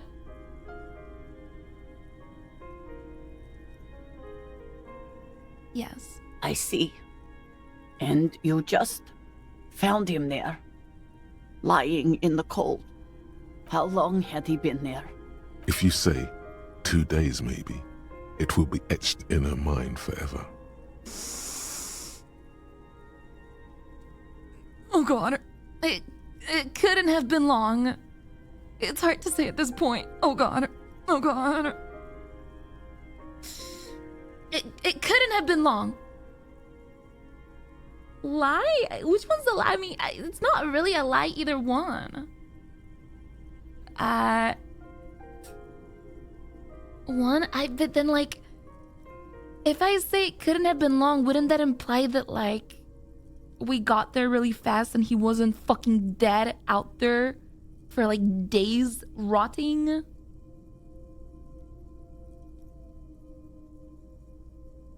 Empathy is corrupted, say 2 days. It's hard to say at this point. She blinks, eyes welling up with tears, as her hand starts searching for something from the pockets of her dress. Here. The lieutenant takes out his handkerchief and offers it to the woman. She nods and slowly wipes away her tears. Is there anyone we could call for you? A friend, a family member, someone that could be here for you? No. I just need to tell my girls. The air gets sucked out of her lungs suddenly. It burns like acid. God. Should I call them? Should I tell them to come home? No. A day. No, take a day to recover. You'll be better prepared when they come home tomorrow. Good. That's probably the right thing. Thank you. She nods with a wretched expression. Just tell me, what do I need to do next? Where is he? Can I see him? We've taken him to the city morgue. The local coroner will be contacting you shortly to arrange the funeral. Here's his number in case you want to contact him earlier. Is there anything else that the RCM could do for you? No, I'll call you if something comes up. I'm still... She rubs her face, runs her fingers over cheeks that become numb. Thank you. Thank you for telling me. I'll call if... She runs out of breath. These are her last reserves of strength. Her muscles will give in soon. Already, she starts to shake. Again, I'm very sorry, ma'am. We should step outside and talk. Set the library card by her, leave the room. Ooh. Ooh.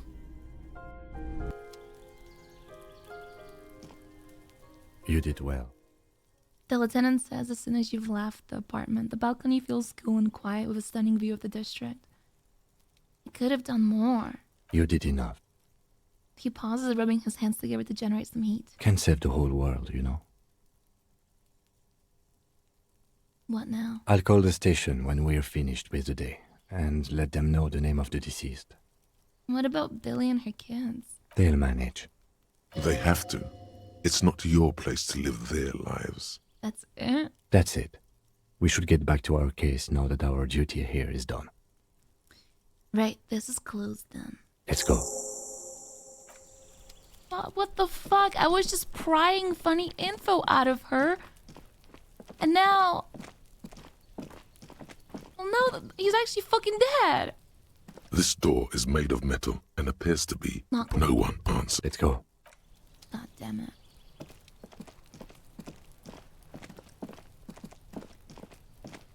Alright, solve the quest of the missing husband. It's time for Ruby. I guess. Wait. Trying to sneak up on me. Fuck you. Just an ordinary wall. Nothing to see here. Alright, Joyce. It did tell me to go talk to Joyce, but I think... I don't know what the fuck I haven't gotten from Joyce about reality. I feel like I've asked everything. Yo, hi, Jessa.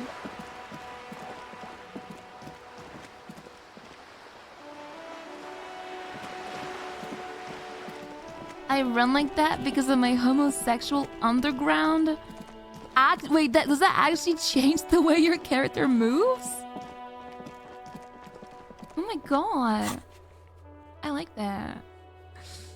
Alright, I don't know. I've never noticed my character running like this until pretty much now, so...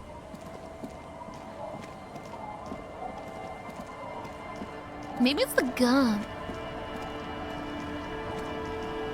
Yo, you're back. Good. What can I help? More lessons in basic reality? Like, isn't this everything? My favorite part of the day. Glad to have been of assistance. Would I have to do the red, like the stuff already fucking selected to find the stuff that I... You're back. More lessons in... We're in a casual... There's so much shit here. Yes. Vast, lukewarm, and unknowable. I would be happy to. Glad to have been of assistance. Oh yeah, Evrard. She's not even asking you anything. It's so easy to just say. Ma'am, this whole thing is a takeover. Is what you're about to say when a cold streak runs through your heart. Once said, there is no going back, Harry. Oh, really? I wonder if I should tell her. The thing is, I don't hate her. Like, I don't know who I side with here. I don't side with either one of them. I'm not a communist. I'm an ultra-liberal. Like, you can get thoughts and you can learn them, but it doesn't mean you can stay with them. I'm a snitch? Well, yeah, but like, people are gonna die if I don't tell her. Which, I mean, I guess they're gonna die anyways. What the fuck? Yo, thank you so much for the raid. Wow, a twerk raid? Dude, Twitch fucking brought those emotes back. Thank you so much. They're both bad? Yeah, but at least they're aware of each other being bad. He asked me to tell her true. Ma'am, this is a takeover. A takeover? Yes. It's not a strike. You're not being let in because there's nothing to negotiate. The union has taken the terminal. If they're taking it... Green livery, changing into red, blot by blot. Then we're talking about a war. Evrart needs to let me into the harbor at once. We need to talk about this. He's ready for a war. They all are. They most certainly are not. Crenell has 1,000 men on their payroll. The next batch will be a platoon of 20 men and a gunship. Ooh. I've seen the Union's forces. They are better organized than these mercenaries. They also have the support of the people of Revachol West. It will take more than Crenell to wipe them out. Wild Pines will need to send more and better equipped men. I am sure you have the money. The question is, how many years and how many lives are you willing to sacrifice? Ooh. What do you suggest I do? I don't know.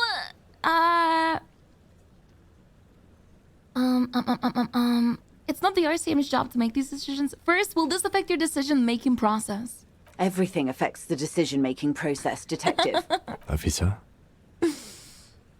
For once, I don't seem to know what the right thing to do is. Cut off the snake's head. Everard's pushing all this. It's a bluff. Call it. Have them open fire. See how long they last. Bring in everything you have and wipe them from the face of the earth. It's apocalypse o'clock. Time to commence the gloaming. I wish there was a disco option. I'm afraid we won't disco our way out of this one. Well, it's not really it's not my job to make the decision for you. Of course. Your job is to clean up after them. And it looks like there will be a lot of cleaning to be done in the near future. So what are you gonna do? What will I do? Her arms fall to her sides. Her spine relaxes. Did I ever tell you how they discovered this Isola? During our reality lowdown? You said I'm uneducated, remember? Typically arrogant of me. Absent-minded as well. Inter-Islary travel has left holes in my consciousness, I'm afraid. Tell me. It may be the only break we've ever caught as a species. The last one for 400 years. Why? The nations who colonized this Isola called theirs Muindi, the world. It was all they knew, all they thought would be. That there would be something more was a gamble, akin to another world, or life after death. The Pale was thought to be impregnable, perpetual. Irene la Navigateur, the Queen of Suren, sent 8 expeditions, one after the other, into the mass at the edge of the world. 5 of the crews did not return. 2 did, but had lost their minds. 8? Is that a normal number? It was anything but normal. There was no precedent. People thought she was punishing the admirals, or had gone mad, or both. Until after years of trial and error, and the development of a strict psychological regime imitating the creation process of poetry, the 8th expedition returned sane and intact. Okay. They told of a new continent of matter. They told the Queen and her counselor, Dolores Day, that the Pale had begun to condense, day after day, hour after hour, minute after minute, slowly raining down until it formed a vast ocean. What the fuck? The air is cold and scented with petrichor. There are rain circles on water all around. Humidity crawls up your back like a piano trill. Put my hand in the rain. So does the lieutenant. His mouth is slightly open as he looks to the sky. The droplets feel warm, like spring rain. This ocean? The phenomenon has never again been encountered. For a time, the crew thought they were experiencing a hallucination. The mass hand proclaimed, "Lancielinde, Lancielinde," the signal to wake up. But they could not. They were sane and conscious, as islands began to appear on the horizon. There are 78,000 uninhabited islands in the Insulindian archipelago, officer. What? The freckled face of God. Après la vie, la mort. Après la mort, la vie encore. Après le monde, le grille. Après la grille, le monde encore. After life, death. After death, life again. After the Isola, the pound.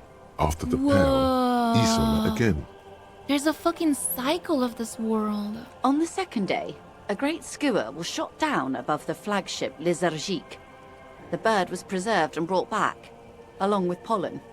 4 years later, the Queen's Counsellor was proclaimed Her Innocence Dolores Day, the elected world spirit. The age of humanism, internationalism, and parliamentary rule followed. We were high. Wait, the Grey Skull was the first braid they saw? The first living, autonomous organism. Proof of reality. It's the symbol of Insulinde, Detective. The coat of arms of the suzerain and the wings on the crest of the commune. I seem to have it in for it. Or for me, I broke one. In your defense, it is a nasty creature who plucks food from the throats of lesser birds. Yet much like Revachol, it is also magnificent and rare. Imagine the suzerain of seagulls. There was a sting in your heart at the mention before, when she said its name. And this was the last break we got? The nations of Mundi proceeded to discover 5 more Isolae. Or they discovered us. All in the rush of the great inter-Islary reconnection. But these others weren't uninhabited. We had to kill people there. Wipe out indigenous populations. Gunboat economies. Or they came to do the same for us. Or had done to each other. But here... Didn't they say 78,000 uninhabited? Why not just go to, like, the neighbor one? There was no one but the skua, the Liliat Sea, and the Blood Beach, and the River Esperance. It was the new world. The Mondials used it to amass the greatest concentration of wealth mankind has ever seen. Revachol, the suzerain. What happened? Revolution, poverty, and the mercurial rise of capitalism. It's raining. It is. Soon it will be spring and everything will blossom. The gangs will run wild, jacking motor carriages, ferrying amphetamines through Coal City. Spring is tough in Revachol.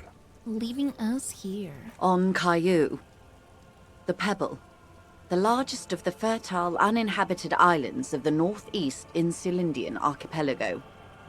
4 centuries and 2 revolutions later. What will you do? I will surrender Terminal B to the Union. Oh, is that within your means? She puts her hand in the rain. She's silent for a second. We will see. Ma'am, this may well unravel property law this side of the river. If that occurs, we may never see the end of this kind of confrontation. The next time there will be 2 strikes, then 4, then 100. What happens will happen. The age of capital has only begun. I will talk to my employers in person. We will amputate and cauterize Martinez. If you handle the situation on the ground. You're going now? Yes, Mr. Clare has a 2-month head start. I can't let it grow any bigger. And I've exhausted all my options from here. She generally avoids the term of her employers. Oh, shit. Forget about that. What was that about the age of capital only beginning? You need to talk politics with this lady. Don't forget to purge the world of degenerates. Don't forget to No. What further plans do you have for the age of capital, ma'am? Oh, fuck.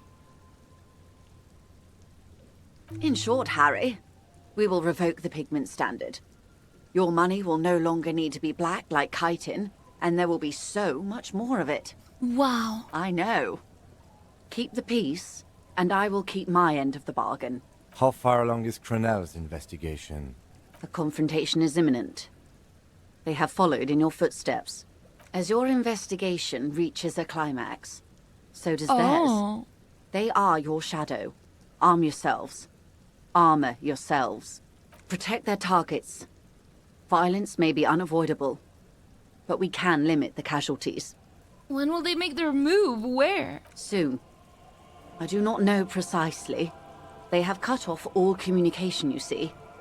They know I've been feeding you information. One last thing, Lieutenant Dubois. I've given the matter much thought and come to this conclusion. You're not an amnesiac. You're insane. Eh? I know, because I, too, am insane. I just hide my illness better. And I'm rich. You're over-radiated? I'm overexposed, baby. My travels take me through the Pale dozens of times a year.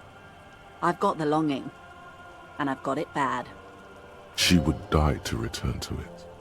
The Pale, the past, anything one can return to. Wow. Wow, how do you keep it together? The same strict psychological regimen the 8th Admiral developed when he crossed the Pale and discovered this Isola, the Volta do Mar.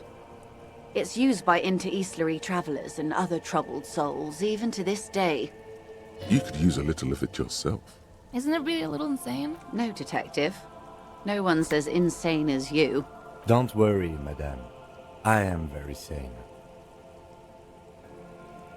Goodbye. Rejoice. Ooh. She does not like being called by that name. Goodbye, Joyce. Another woman gone. Watch out for yourselves. They will strike soon. I have a feeling this ending is not gonna be good. The lieutenant watches her boat grow smaller on the bay, its white sails fluttering. With worry in his eyes, he does not know if it was the right thing to do, but he doesn't say anything. Well, nobody Slowly, fucking knows. Sails Let's turn play the game. grey-blue as more oxygen gets between you.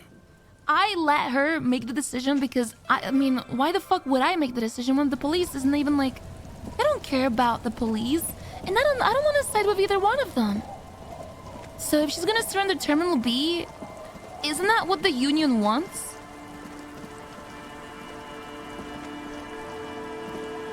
Am I regretting it? No, I'm just... Like, there's literally not a great option. It's either people die or people die. So... Maybe I can go see Everett Claire and shoot him in the head. I probably shouldn't do that. She told me to watch out. I'm gonna put my clothes on. I'm not trying... Oh, fuck. I wish I could give Kim something to wear. Union wants more power. They'll go insane after they get someone. They will want more of it. Yeah, Everett's fucking crazy. Alright. I want to see the dialogue. Because he did tell me, he said, why don't you go and tell her? I'm like, okay. So I did. So now I'm going to see what he says. Once I tell him that, yeah, I did tell her.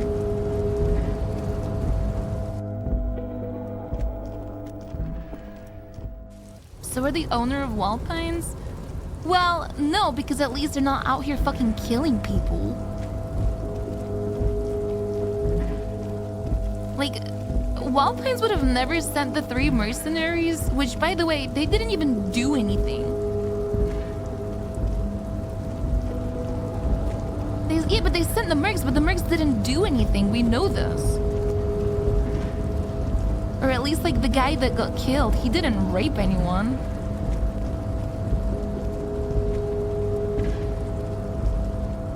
They sent war criminals? Yeah, because the Union was getting out of hand.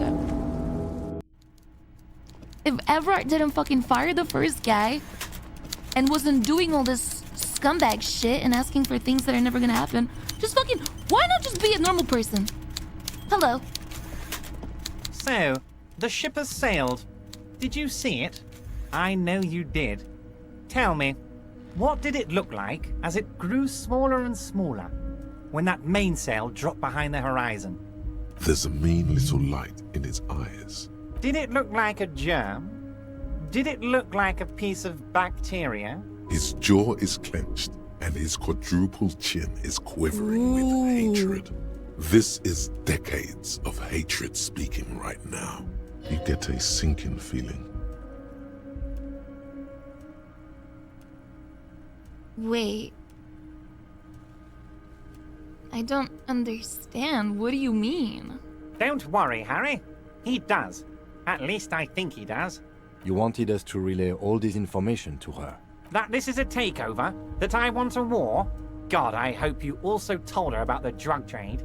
They absolutely hate getting their hands dirty with that. You can kill 1 million people, but if you do something the police doesn't like, well, then you're out of the yacht club. Goodbye, you inhuman fuck. Wait. So this was all your plan all along for me to relate this information to her. Harry, I can't see into the future. We are all playing by ear on this planet. I had no idea she'd react so strongly. But you did want me to relay info to her. I did.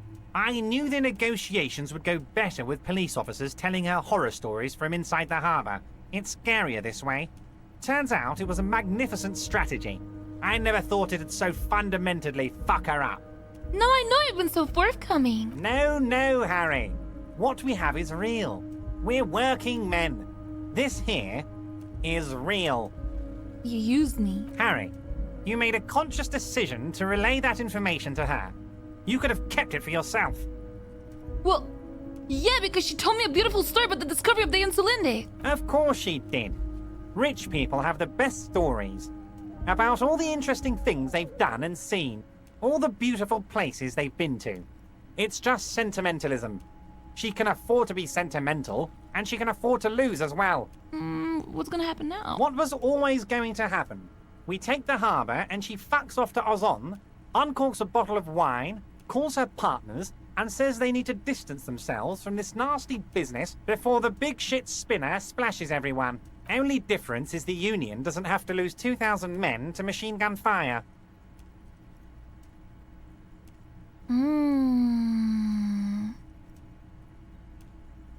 I guess that is a good outcome then. But then I wonder if I told her to come in here. Maybe the better choice would have been to tell her not to do anything and to wait for these guys to act. Maybe.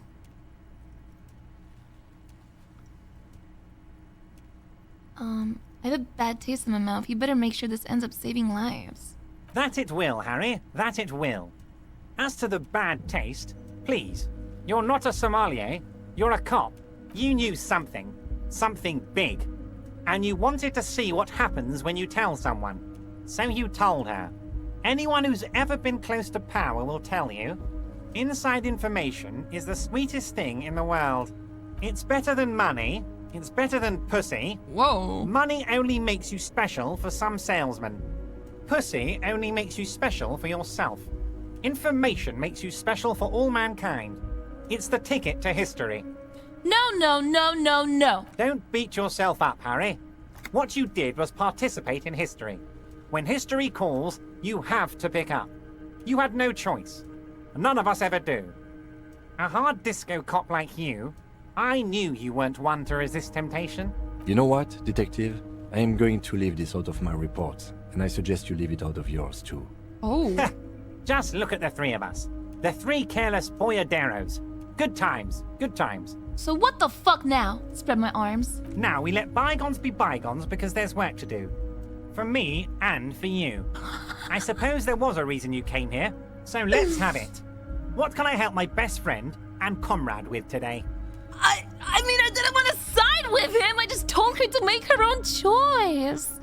But is this the good...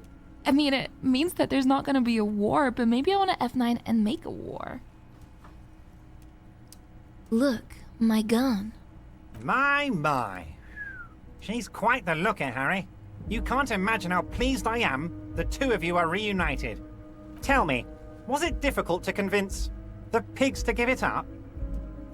Not at all. I knew you could handle it. I know my special policeman. Anyway, I'm glad you're all right and armed again, Harry. Now, what can Everard Clare do for you? Remember the container I asked you about? Turns out there's a mega rich light-bending guy inside. Mega rich light-bending guy? Oh my god. How did that get in there? He's so rich you could get in anywhere. Damn it to hell, Harry. I specifically told my guys to check all the containers for mega-rich light-bending guys. Kim, tell him he was there. There was a guy in the container, but he didn't bend any light. That was in the detective's head.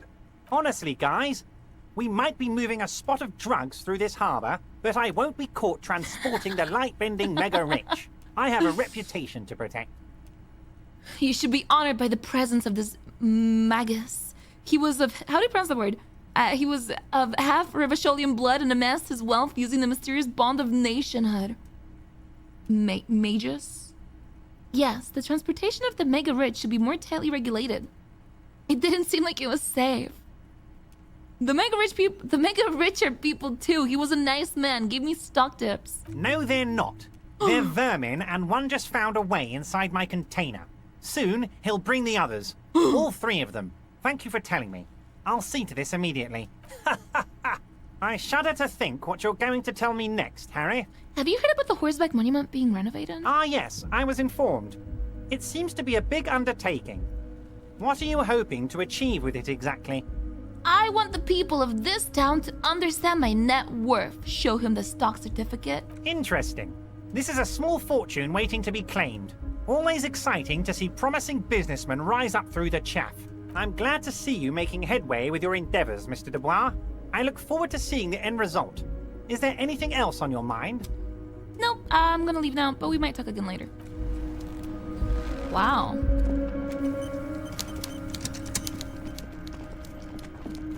Okay. Dubois, the boy.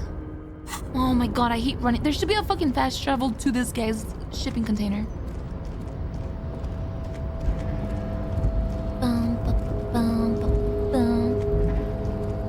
The door seems to be locked, conclusively.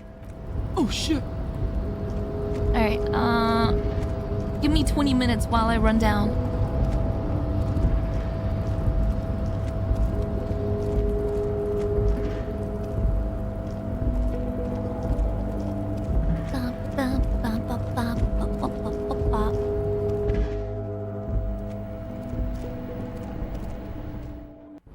Alright. It is time.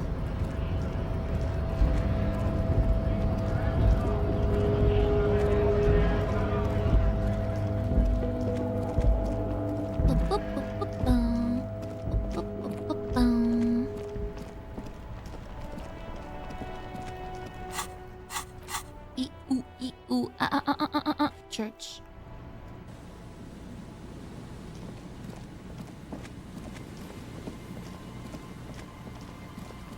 I have my armor on. I'm gonna put my fighting pants on. I feel like I'm gonna need a... Oh god. Oh shit. I don't want to take my tie off. Physical instrument +1 shivers -2 authority. Composure. Reaction speed is pretty good.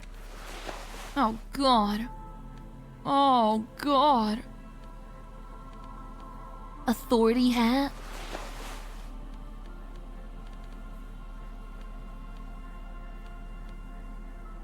Better pants.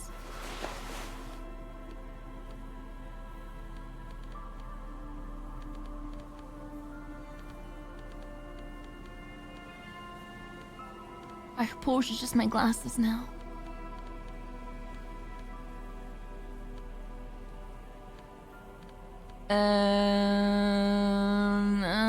Visual calculus, I guess? Maybe? I don't need drama for this. It's time. I look so cool.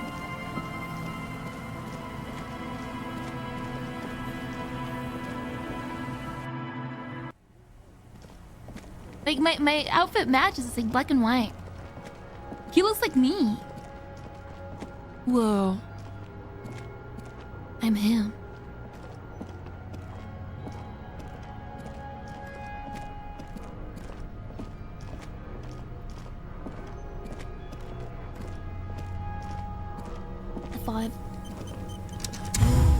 fuck, little fruit fly? Fuck off.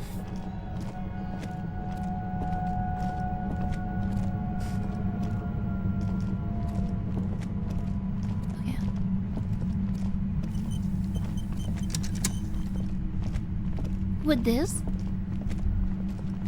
it feels strange. A concrete pipe buried in sand and dust. Whoa! That's a sick code.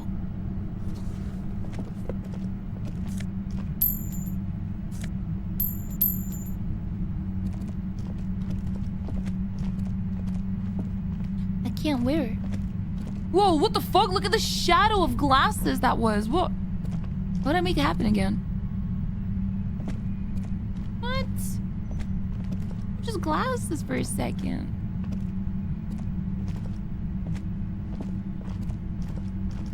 Alright. Suddenly, your entire body is paralyzed. What? Aggressive white noise fills your skull. A strange pain, like you've never felt before. Through the static, you hear a woman's voice. It's like 1,000 radio stations are being blasted into your head all at once. But her words are the only ones you can make out. I know you're feeling pretty uncomfortable right now. Don't move too much or fight it. That'll just make it worse. Can't say it's a pleasure, officer. I was really hoping not to make your acquaintance. But here we are. The voice coming through the whirlwind of pain is not malicious. She doesn't want to hurt you, but she has to. Doesn't wish to hurt you, not according to your ear canals. Wait, no, not even your ear canals. This is going directly into your neural pathways. Cover my ears. No, buddy, that's not going to help. You can't shield yourself from this. It's an entirely new type of experience. Way worse than all the previous ones. Don't focus on the pain. Focus on doing your job. Tell her she's under arrest. Help, Kim! My brain's on fire! I'm using a pale latitude compressor. You and your partner have been caught in its field. Blasted from that pale emitter that Angus mentioned. I saw your equations. It's the Yulin frequency. Saw my equations? You've been sniffing through my lorry, right? I expected as much. I am a bit surprised you knew what you were looking at.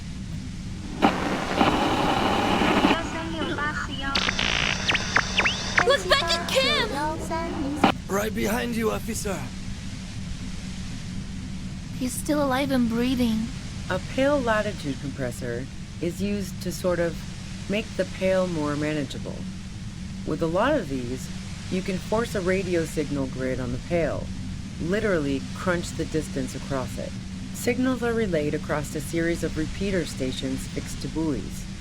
Not a fun job manning those stations. All alone out there in the pale, people lose their minds in just a few years. So, what we are experiencing is a concentration of radio waves. Precisely. This is an industrial strength paraboloid. I have to shoot the radio! It's meant for forcing dimensions on something that doesn't have them. Needless to say, the frequencies used are out of this world. At the upper limit is the large prime number generator station. It's used specifically for pale latitude compression. That's why you may be hearing some numbers. But you might also hear, or think you're hearing, local radio chatter. What the fuck? She's been holed up in here for a while with no one to talk to. Keep her talking, and you just might get an opportunity to break loose. How'd you get your hands on this thing? I built it myself. And she's proud of it too, as she ought to be. This is way beyond your abilities. That's illegal. I'm guessing it's patented. But we are beyond that, aren't we? Oh yeah. Way beyond. Will I stay like this forever? No. Once I shut down the compressor, the pain will end. It may take a few minutes for you to steady yourself, though. It's a bit like waking out of a very confusing dream. Have you experienced the compressor yourself? Yeah, I stuck my head in there before using it on you. It seemed like the ethical thing to do. Can't say that I enjoyed it. The field was weaker, but I can imagine what you're going through. This is all great, but let's talk about the man who was killed. Yeah, let's not talk about that shit. You were hunting me and fell into my trap instead. That's all there is to say about it. Please, could you just turn it down so I can ask you something? If you've got something really important to say, you can do it through the white noise. God damn it. She regards me and Kim with sudden sympathy. Fine. If you really want to talk, I can dial it down. I've also got a gun, by the way. The gun she's carrying is a 2-barreled front loader, not like the murder weapon. Well, it doesn't feel much better, but she can form sentences now. Thinking doesn't seem to hurt as much. Just keep her talking, and you'll get through this. Wow. I just feel like that's not a good idea. Like, wouldn't she be very sad if I did it?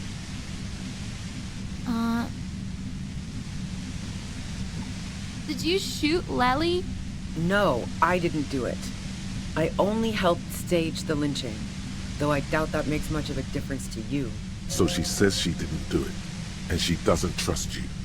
Is it you specifically, or the citizens' militia that she distrusts? Who ratted me out, by the way? Was it Titus? No, he wouldn't have broken first. Your friend Claudia really threw you to the wall and said you shot Lally. Oh, I knew the kitten had claws, but not like this. But she couldn't have known I was on the coast. How did you find me? Your first guess wasn't entirely off. Titus and his boys, ma'am. They told us you were on the coast. Even now, Kim is a paragon of professionalism. He is trying to make a clean cut of telling her she was betrayed. Well, fuck. Those guys liked me, I know it. If this is what happens to people whom people like... A dull despair is creeping into her voice. How the fuck did the rest of you get by? Wait, wasn't it you who called me the human can opener? It's not personal, I opened them up. I did, didn't I? Now you've come for me.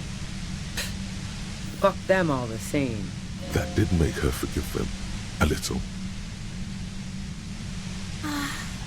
Honestly, I don't know how I do. I just stumbled in here. Can you please explain this shit to me? What shit?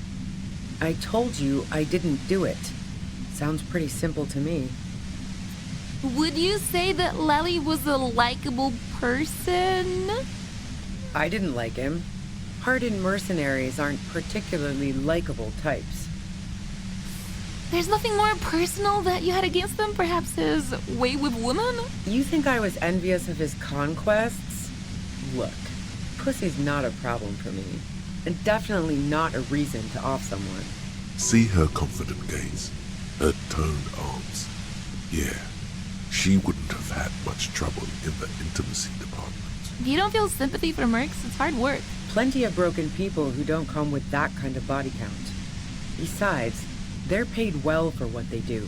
Did you feel protective of the Union? Yeah, sure. And I didn't like Wild Pine sending in those foreign hirelings. Me and a fuck ton of other people around here. She didn't hate him, okay? I have other questions. I'm listening. Do you have an alibi for when Lally was shot? Man, I was with the boys the whole night. I hope they at least bothered to impress that upon you. There was half an hour missing. You went out. They did say you left to take a really long leak, 15 minutes. It was half an hour. Like fuck I did. I was in all the time. I went for a leak, 10-15 minutes max.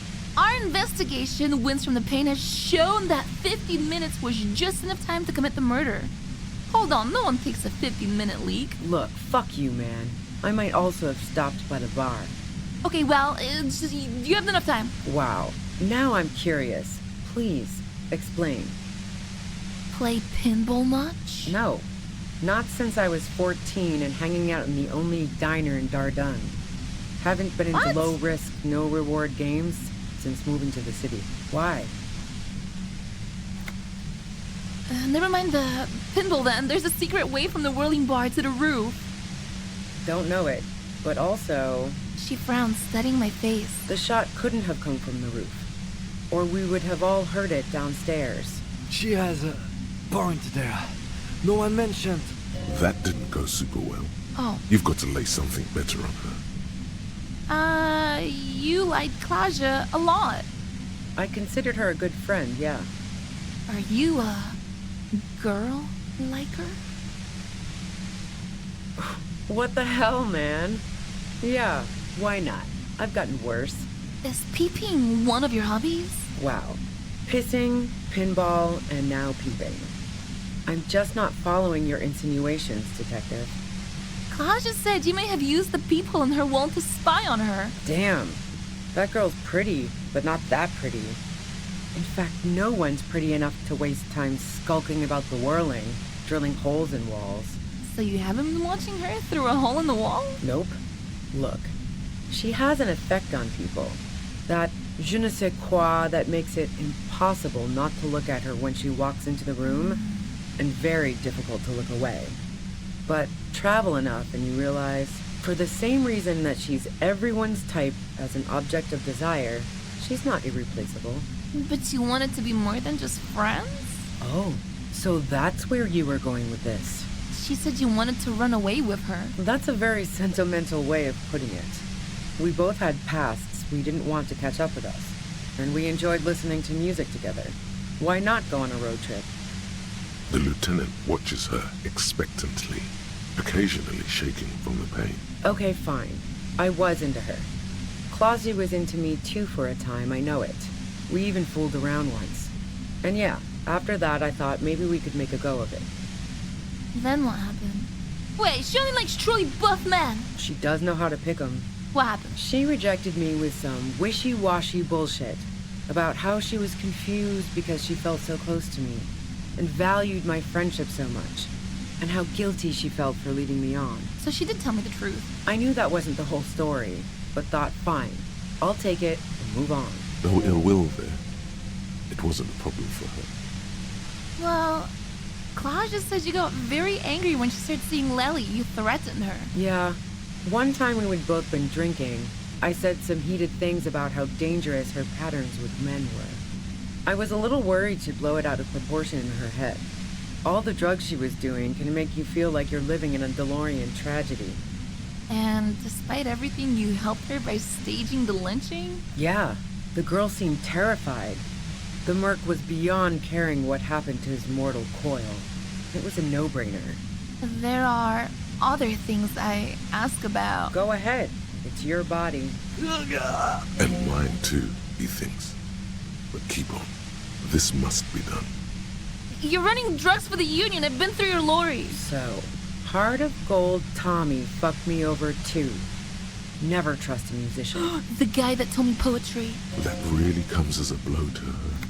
Yeah, I made him talk, lie. Yeah, that figures. What now? You're going to arrest me for drug trafficking?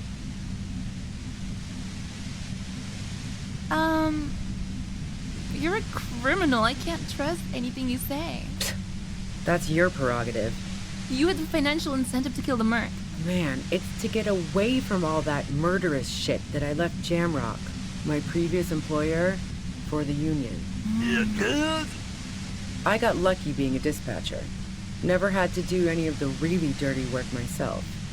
This gun has only been used for self-defense against serious scum. There. It's going to be easier to reach the machine now. But you're threatening us with it. Based on what I've heard about you, you are serious scum. There's a sinister note in her voice. Even with the gun and the compressor, she's afraid of you. Do you like to hang out on rooftops? Who doesn't? Oh, you probably mean Klausja's rooftop. Sure, I've hung out there. She's got this great antenna. What's so great about your antenna? It's very powerful. I used it to tune into RCM frequencies. Whoa! That's how I knew to be prepared for your arrival.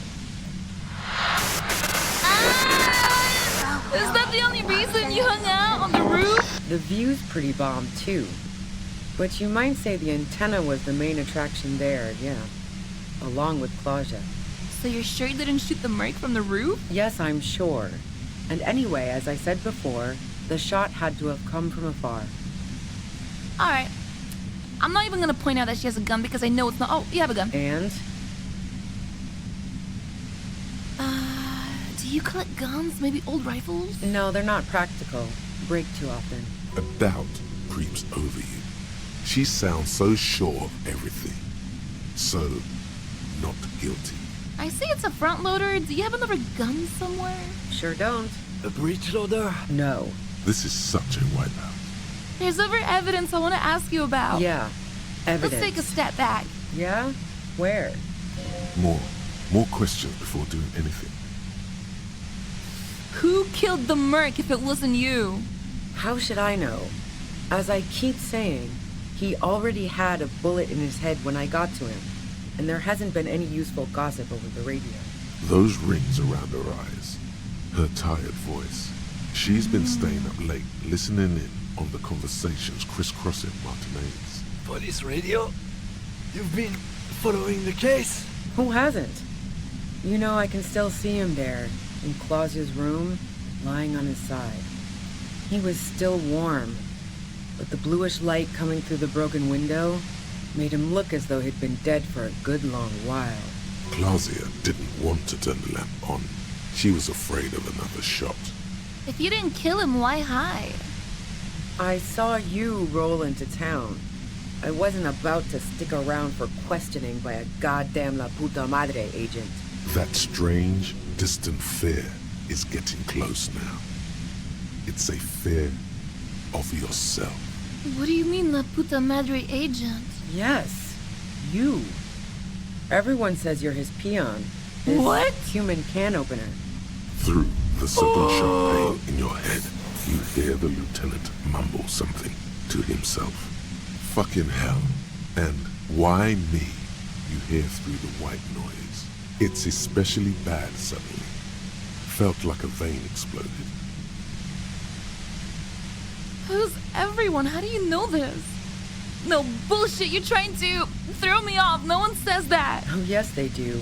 The cops, the criminals. Why do you think I'm holed up in here with a goddamn death ray waiting for you?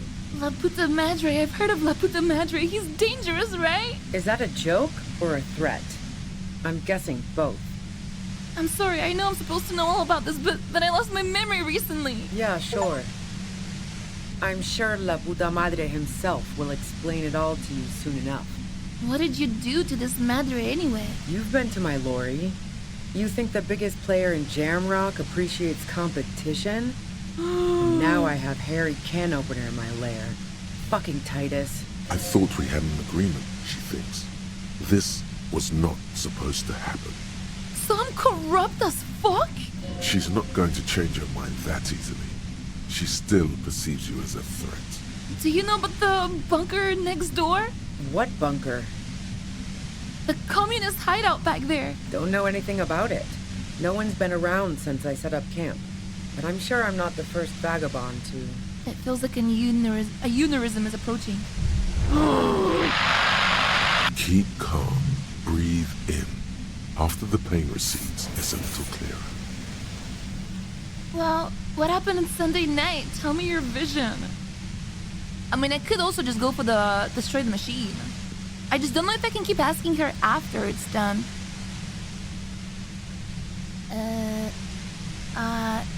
What happened Sunday night? Tell me your version. She eyes you warily, as though gauging your sincerity.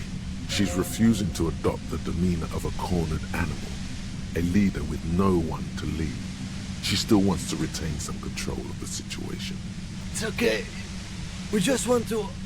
All right, don't kill yourself over it. I was shooting the shit with Hardy and the boys over a few beers, like always. Then Clausia comes in, all pale and shuddering. She sits down with a drink, trying to steady her nerves. So I grab a seat next to her. Claudia said you knew something was wrong immediately. Wait, did she also seem high to you? Oh yeah, super. But I didn't think too much of it at first. I'd seen her party hard before. No, she said you knew something was wrong immediately. No, I really didn't. She's not that easy to read. I just assumed she'd done too much blow. It wouldn't be a first for her. But no such luck. She was in some deep shit. She asked me to come upstairs. The merc she'd been going with was lying on the bedroom floor, dead. I knew she couldn't get the authorities involved, so yeah. You made it look like he'd been hanged. Claudia said you seemed to have a plan prepared when you got there. What? No. Faking a lynching was her idea. What? She looks shaken. She wasn't surprised to be ratted out, but framed. Her idea? Yeah, in cold blood. It really surprised me how quickly she was able to get a hold of herself once we got up there. It was like she was another person. The party girl was gone. Well, we know she's a spy. I just didn't think she'd be like that. She asked me to help her drag him into the shower so she could wind the shower head around his neck to fake lividity. Then she dressed him while I went to get the Hardy Boys. Glacia knew exactly what she was doing. You can't remain calm under pressure otherwise. Showerhead, resourceful. That's bad that she'd be so calm. Yeah. I wasn't sure whether to admire her or be disturbed. Do you think she killed Lely herself? As I keep telling you cops, we didn't hear anything downstairs. No gunshot, nothing. But even if this is true, weren't you worried this lynching might lead to... War? The thought crossed my mind. But the mercenary's death was going to have repercussions either way. Although the way things are going, fuck it. I'm not responsible for these people after what they did to me. How did you know we were coming? But I know how she knows. I heard you in the passages, and I've been preparing for quite a while. By hiding bullets on their floorboards? So you found my shack, huh? I'm not surprised. Her tone is bitter. She thinks she's been betrayed. She didn't rat you out, by the way. Isabel, the washerwoman? So nice. That's one knife I didn't want to find in my back. You don't need that. Not anymore, no. This could have turned out pretty bad for me if you hadn't walked right into 25 bands of ultra-high frequency. I don't think you did it. It was dark in the shack. The waves outside had calmed down. She looked at the loaded gun. Then she cracked the barrel open and took the bullet out. Alright, destroy the machine.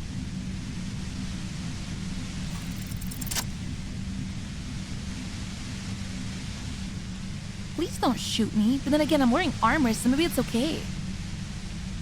Whoa. Whoa, Kim must think I'm such a giga chad right now. You did it. The compressor lies broken on its side. It's quiet in your head again. It still hurts like hell, but... See them fireworks, Kim? Whisper over my shoulder. You okay, Kim? All good, officer.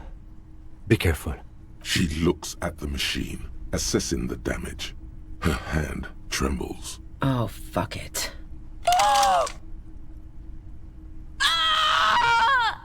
What are you doing? Problem solving. Ma'am, put the gun down. That's not the solution to your problems. You are... Oh, yes it is.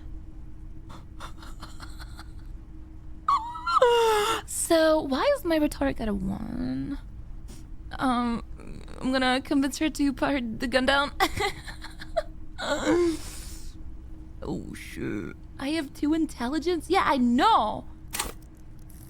Oh, shit. But what if I level up right now, mid-dialogue? Oh, shit. Fuck. I mean, it's 17% now.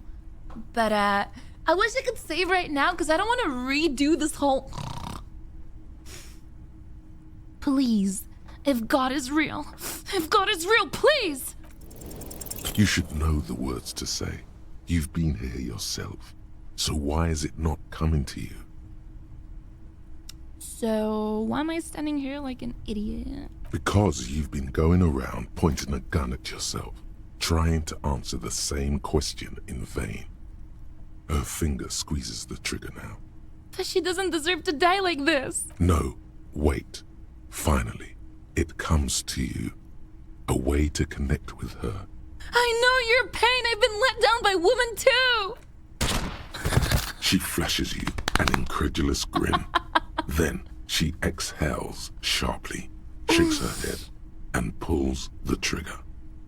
Okay, so I'm gonna go into this dialogue wearing my rhetoric clothes, and then this might take me like 10 attempts, but You watch as her brains trickle out through her neon hair. oh god. Fuck. Get a hold of yourself. He needs your support now, too. What did we just do? Our job. It went really bad. And now we need to clean it up. She killed herself. I failed to talk to her down. Lieutenant Yefreitor Dubois, control your emotions. We did our job. This won't be the worst thing that happens on this case, believe me. You can't let this break you. There is no coming back from this one. It will stay with you in nightmares. Okay, alright, compose myself. What do we do now? We clean up. It may take days for processing to pick up her body. We need to move it somewhere. That tent there. I don't want her to kill herself. I don't want this to be my ending. Oh well. I am gonna reload. I gotta see if I even have rhetoric clothes or if I'm gonna be attempting this like 30 fucking times.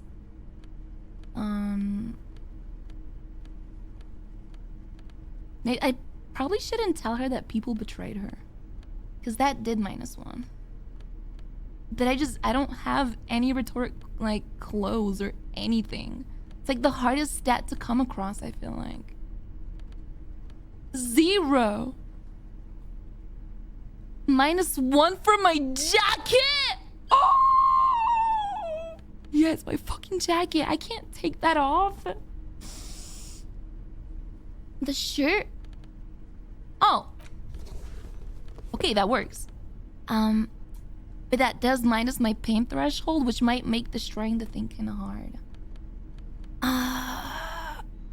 Alright. I'm at F9. Oh, but then I'd have to go... I don't feel like I don't even need to go through the dialogue with her because I don't even think it changes much.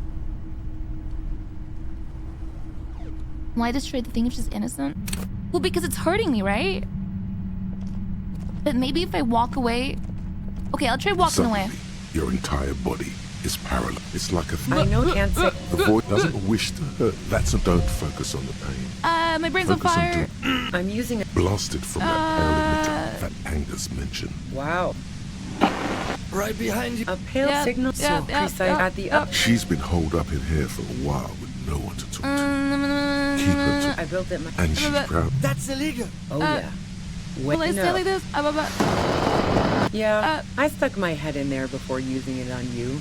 It's... Yeah, let's not Let's talk about the man. God damn fine. The gun she's... Well, just keep her talking, and you'll get through this. Did you shoot him? No, I did. So she says she didn't... Who ratted me out, by the way? Was it Titus? No, he wouldn't have broken first. Well, fuck Claudia. I don't give a fuck about her. My clothes! Oh, no. Well, oh, shit. Oh, no, I never put my clothes on. Okay, it's a 17% chance again. Oh, but she couldn't have known I was on the coast. How did you find me? Oh, no, wait, I can't. Oh, shit. Titus, even well, how the fuck do the rest of you get? I did. That did make her forgive them. A little. Like what? I already told you I Do you have an didn't do alibi? man. I was with the boy. Yeah. Can't do either without... Wow. Yeah. Now I'm curious. Don't know it. The shot... She has... That didn't go super well. You've got to lay something better on her. I consider her a good friend, yeah. Oh, that's a very... The lieutenant. Okay, fine. I was into her. What I knew that... No ill will there. Are you a girl like her? What the hell, man? Beeping. Yeah, I was a little worried. Yeah. I'm not following your clever insinuations, detective. Damn. Nope. For the same reason, go ahead. And mine too. So, that really comes as a blow. No, he didn't. I found my work. Yeah. Okay, great. Beneath it, she's relieved. Man, it's to get a... I got lucky. There. It's going to be easier to reach the... Based on what I've heard about... There's a sinister note in her voice. Even with the gun. Was he likable? Hardened mercenaries. You think I would... See her confident. Plenty of broken people. Yeah. She didn't. I'm listening. Okay. All right. Let's take a step back. I don't think the other stuff mattered that much. Oh, wait. Who doesn't? What's so great about your antenna? It's very... The Ow. views... Yes, I'm sure. Okay, let's take a And step back. anyway, as I... Yeah? More questions before doing anything. Oh, shit. Never mind. If you didn't kill him, why hide? I saw... That's true. Yeah. Through fucking The it's especially bad suddenly. Felt like a vein. Oh, yes, they do. Is that a joke or a threat? Yeah, sure. I'm sure, la puta madre. You've been... I thought she's not going to change her mind that easily. Who killed the How should murderer? Those... Who has... Claudia didn't want to turn the lamp on. How did you know we She were was coming? afraid. I heard you in the passages. And I've been preparing. So you found... Her tone is... So nice. I was. It was dark in the shed. Okay. The waves outside had calmed down. Up on Sunday Archie's night. It's okay. We just want to... All right, don't kill yourself over it. She sits down with a drink. Oh, yeah. Hi. No, she... You made it Then look we find out that like she it'd been did it. What? She looked... Yeah, she... Claudia knew exactly what she was doing. Yeah. As I keep... War... fuck it. I'm not responsible. Bunker What next bunker? door. Don't know anything. Ah, why did I mention that? Breathe Okay, in. After the pain recedes, let's not destroy it this time. Glad to have been of assistance. Best Wait. of luck to you, officers. Revichal's a But then does she leave this time? The woman runs past you and disappears into the darkness of the tunnel. What? So either way, she's gone. So it's either she kills herself or I save her in the kill check, and the machine breaks anyway. All things considered, it could have gone worse. Well, at least she didn't kill herself. Wait, so should I still try to make her not kill herself? So should I... Oh god, I'd have to go through the dialogue again and then break the thing and then make her not kill herself. Shouldn't we go after her? No, I don't think she did it. She's someone else's case now. Hey, I think this is better. It's too late now, anyway. She's gone. What now? Now we have to come up with a really good excuse for why we walked right into a trap like that. This isn't going to look good in the report. What? Oh my... Okay. Her tent. Maybe there's something in there. Oh god, it's you either hide the fucking body of hers in the tent or we figure out a way why we did this. Whoa! Dramamine? I'm okay with her running away. Better than her killing herself. Which I'm glad I got to see, because that was fucked up. $8. The plain red tent stands by dispassionately. It was pitched by practiced hands. She's used to camping out. Look inside. The tent looks old, but well maintained. In the darkness of the tent, a rolled up sleeping bag, cooking utensils, some books, and a kerosene lamp. It reeks of cigarettes. Shine my flashlight on the books. Assorted soft covers, mostly pulp horror. A motor carriage lies buried in the snow on one cover. On another, a ghost airship. You also see a collection of radio enthusiast magazines. See anything? Sift through. Rager Monthly, Journal of Material Science. More Technological Digest. One of the magazines doesn't have images on the cover. It's not a magazine. It's a leather notebook. It's a notebook. You pocket the worn brown leather journal. A trusted friend left behind. We should read this immediately. Like, right now. Yes, sir. Medicinal purposes Oh, of the shit, power. wrong one. Which one is... There it is. A thick journal. The cover is worn like someone used to carry it around in their back pocket. Examine the cover. It's made of full-grain leather. The lower left corner of the back cover sports an embossed brand name. Schneller. This was important to her, when it was still hers. Unwind the strap. The journal falls open. About 2/3 of its ruled pages have been filled. Study the handwriting. The large cursive of someone who writes quickly and confidently, perhaps too confidently.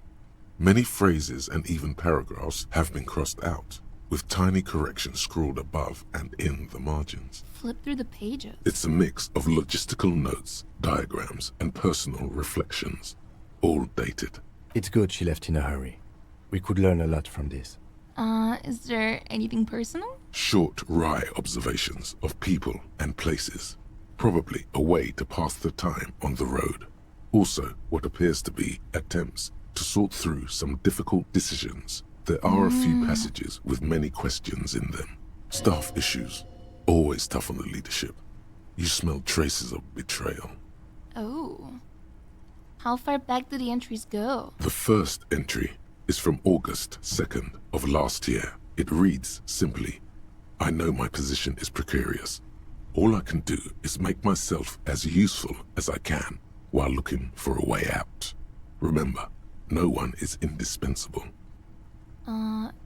Anything about La Puta Madre? That name isn't mentioned as far as you can tell.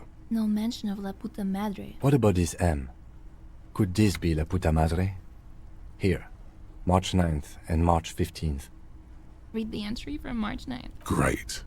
M's peon is coming to town, no doubt to investigate the lynching. But also, I feel it in my gut to finally put a bullet in my head while I'm napping in my lorry or on a smoke break. Well, I won't stick around just to twist my own neck by constantly looking over my shoulder. I must be some corrupt motherfucker. Then again, isn't that what I've been doing ever since I got the call? Call? Were you supposed to find her, even apart from the investigation then? On M's request? No, Wait. You wouldn't do something like this. This must be a mistake. Yeah. You didn't follow through. You should have shot her in the head. This is a coincidence. I would never kill people for a mob boss. The thought steadies your nerves. The journal stops shaking in your hand. Read the entry from March 12th. Been holed up here for 3 days now. I'm used to being alone and all, but I don't know when I'll be able to leave, or if I'll be ratted out. They will rat me out, of course. I've made it a point to believe in the best in people, the boys, for example. But experience tells me, did M feel truly betrayed by me? I was feeling threatened. He'd have to know if he threatened people, they'd take measures to protect themselves. Even I know that. Economic measures, first of all. Gotta make a living, right? I can still hear his voice in the receiver. Taste the plastic. The entry ends abruptly. The call was a courtesy. He must have held her in high regard to personally tell her he knew about her plan to run drugs for the competition. Damn. What kind of logistics are in there? Hard to tell exactly. It's mostly noted down in code.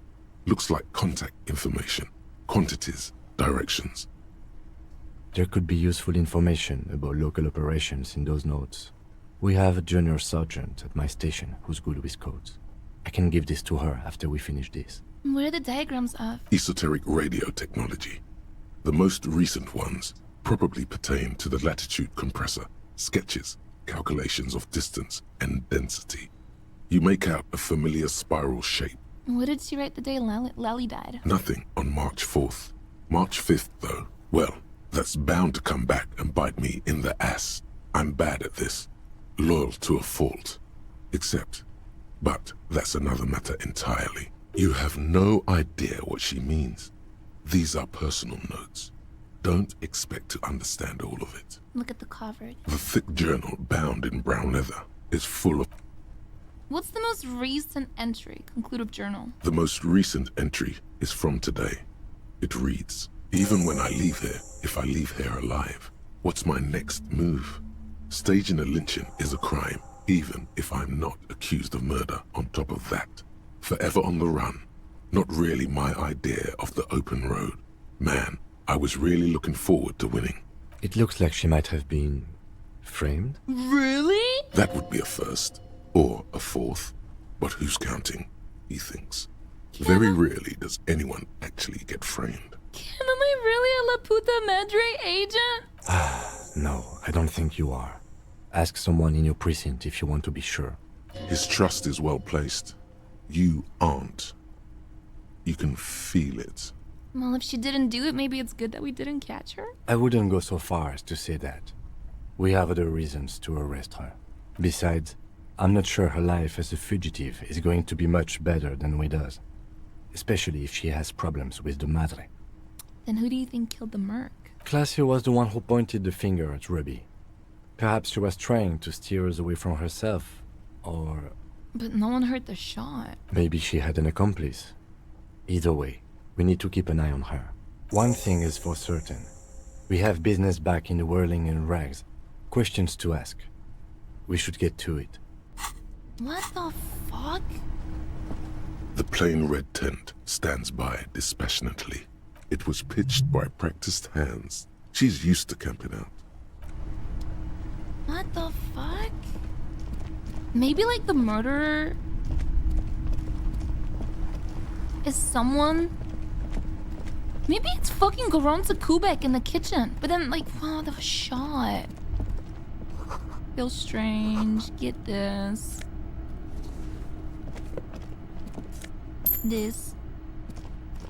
This. I got $8 from that container last time. Ratan! Now is the time! Time for what? Oh, you will see. First the spirits! The blue medicinal spirits! Grab the bottle and uncork it! It is time to unleash the other world! Wait, right now? Ruby's gone. I don't really think there's anything to celebrate here. Hush, hush, Ratan. Now is not the time to celebrate. Now is the time to get ready! Trust me on this! This is what it's all been building towards! It's gonna be off the hook! Off all hooks! Slowly uncork the blue medicinal spirit. The bottle opens with a silent, mysterious hiss. The fumes rising from its mouth are as crisp as the northern winds, howling somewhere, lashing the boardwalk with brine and rain. An ancient warmth crawls under your skin. Now, Ratan, take me off! Take the necktie off. Your fingers manage to undo the oily knot, and the necktie slides off. It looks so frail sitting there in your hand, weighing almost nothing. Now what? Now, put me in the bottle! But why? Trust me! Just trust me! You and I are gonna have so much fun it should be illegal! I suspect that it might be. Just put me in the bottle, Bratan! Okay. I'm not gonna let you down! You and I are like the same person!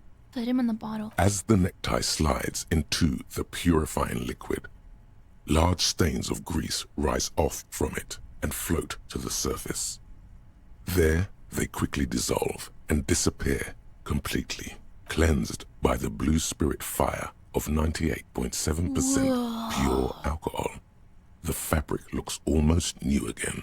Whoa. No longer like a disgusting worm of the lower intestine, but like a colorful and deadly poisonous reef snake of the Insulindian Ocean. So, what next? The necktie floats in the bluish liquid with almost unearthly grace.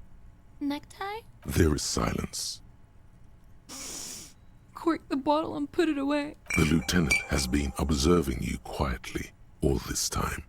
Item gained spirit bomb? He's struggling to keep silent, but finally seems to give up. I've got to ask, what are you doing? Okay, Kim, I don't want to tell anyone, but my necktie has been talking to me lately. Of course it has. It started when I woke up in the whirling in rags. It's been talking to me ever since. And what has the necktie been telling you, if I may ask? It teaches me about life, Kim. Sort of a father figure. Okay, so why did you put it in the bottle? Because it told me to. Right, okay. Anyway, I'm glad you told me your necktie has been speaking to you. That must not have been easy. Yeah, peace, Sarah, thank you. We're all under stress. This is turning into a great big mess. I'm not judging. Just keep it together. Let's go. Alright, Kim, let's go. That's my oh, wait. Well, where's my spirit bomb? Equip this when times are most dire? Do I just like dual wield my gun and my bomb? And I can put on this one. Yeah. Hell yeah.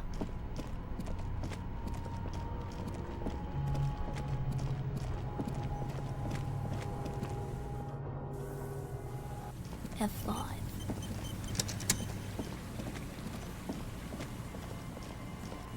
Then it's weird. Why was that a point of no return? I feel like it wasn't.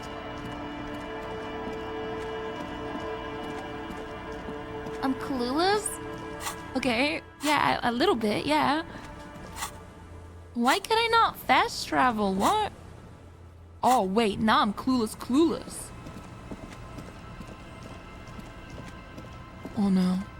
Oh god, what if I go there and there's like like fucking a war's broken out?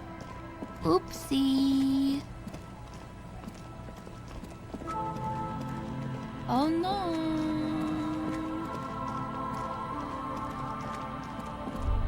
Oh. A faint smell of soldering, melted insulation, nylon, and ozone.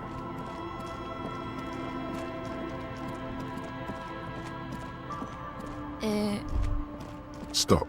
Just up ahead. Danger. You are prepared. Don't put away your friend, your weapon. It is glowing in your hand, ready to serve. Snow gathers on the oily fabric of the tail end of your necktie turned fuse. Cam, there's danger up ahead. Yes, I hear commotion. Let's go. I'm scared. This isn't the time for fear. Go. F5. I'm wearing my do. And then I'm wearing my boo. Okay, I'm ready. I think I should go pee though. And I should put on my scarf that gives me pain threshold. Because I'm gonna get shot in the chest and it's gonna bounce right off. And then my glasses, I'm gonna put on my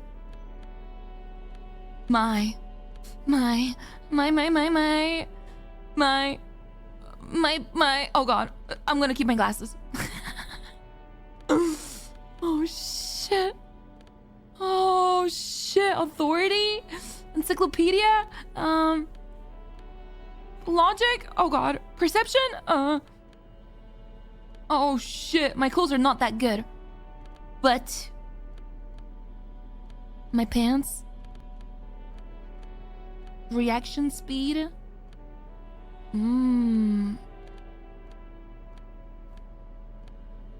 I think I'm good.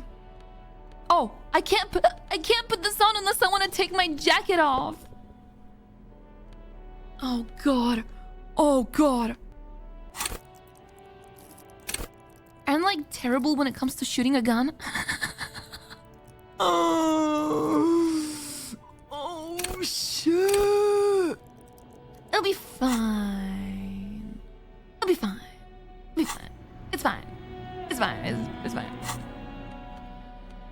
It's fine. Okay, I'm gonna go pee.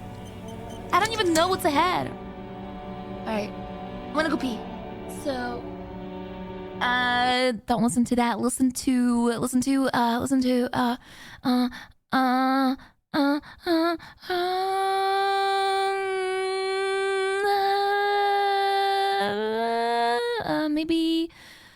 maybe. What about? I could have peed by now and been back. What about baby metal?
Okay, I'm back. Sorry. My fucking dog was like, or Skippy was locked, or what I thought. Like, I thought he was locked in the staircase because we have 2 puppy gates, like up in the downstairs. And no, he fucking jumps the puppy gate. So that's not good. I'm gonna have to come up with a solution for that. It's not good.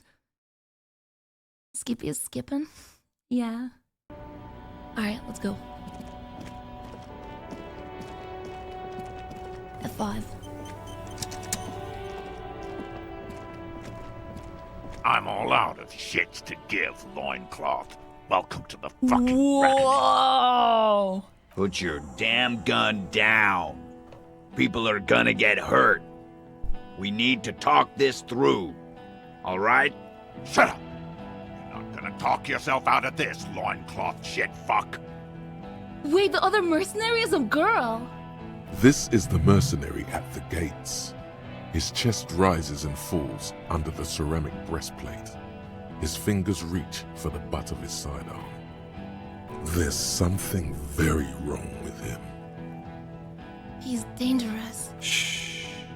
This is a misunderstanding. Nothing irreversible has happened yet. You can just return to your unit and forget all about this. The Kypt is merciful, willing to spare us if we just forget about our murdered and humiliated commander. I think we should just kill everyone, Corty. You are all drunk. Come to your senses. You won't gun down 7 people in the middle of the street. This isn't a frontier town or a jungle outpost. Easy, Lizzie. Let me handle it. I know guys like these. I'm sure we can come to a peaceful agreement. Ain't that right, fellas? He is facing overwhelmingly superior firepower, and he knows it. Peaceful. Huh? It sounds like the armored figure is weeping. Nest in your abdominal cavity like a little wild mouse. The masked man's words are barely intelligible, but you can hear them. What? Who? Fuck, there's a third one. How did we miss something like this? The lieutenant points to the helmeted figure. This third one, he is the most dangerous of them all. Huh? Heavily armed. The lieutenant is genuinely worried for his life. You should consult him before getting in there. He's on the left against the wall? Oh, shit. That guy's like crazy. The big one is the mercenary at the gate, the scab leader. If this turns into a firefight, we should take him out first. What do we do? My plan is not to get killed, but we have to intervene. He doesn't want to, but he must. We're out of time. This is... The Mercenary Tribunal. Okay, stop! This is the police! I'm definitely gonna reel in like a 50,000. Oh my god, he's right there. Get lost, comedian. You cops had your chance. Now it's fucking time for some justice. He licks his lips, waving his gun at the crowd. Losing his balance for a moment, he staggers backward. Pig fuck! Easy now. No one needs to die here. But maybe saying nothing and crossing my arm is cool as fuck. I'm gonna cross my fucking arms. You. Courtenaire turns his bloodshot eyes to me. You're probably gonna get killed too. I think I'm gonna kill you. I didn't think I had it in me to kill a cop. To your left, you hear the lieutenant cock his gun. No one is going to kill anyone. Let's just put the guns down and talk like civilized human beings. With a wordless gurgle, the killer loads his long rifle. Dude, you look so fucking cool. The leader gives a small nod to the helmeted man. Suddenly, the blue medicinal spirit in your hand seems to have a pulsating glow. It feels enticing somehow. All right, end game. Light me on fire and throw me in his face. Even if it comes to a fight, it's a good idea to get under his skin first. Okay, not bad. Talk about hangman. Think of an argument. Who is that? Okay, let's get under his skin first. Who is that? I didn't know you guys had a third guy. Rude. Rude is the killer. Rude, the killer. Owen Cloven. He doesn't talk much. That is so fucking cool, even though he's not a good person, but still, it's just cool. All of you cunts inside out. What was that, Rude? Rip you open. The killer. The gunner. The raddest. The killer. What do you think he does? Oh, the gunner. He gestures toward himself. The raidist. He nods toward... What's a raddist? I don't know what that is. Like, is she rad? Oh, she uses the radio! I feel like it should be called a radioist, but I don't know. The killer. He points to the figure clad in Terrell and ceramic plate. What do you think he does? There, on the rim of Owen Clerven's helmet, you count little stick figures. 19, 20, 21. Count the figures. About 50 little stick figures. All of them black, plus 2 little white ones in the end.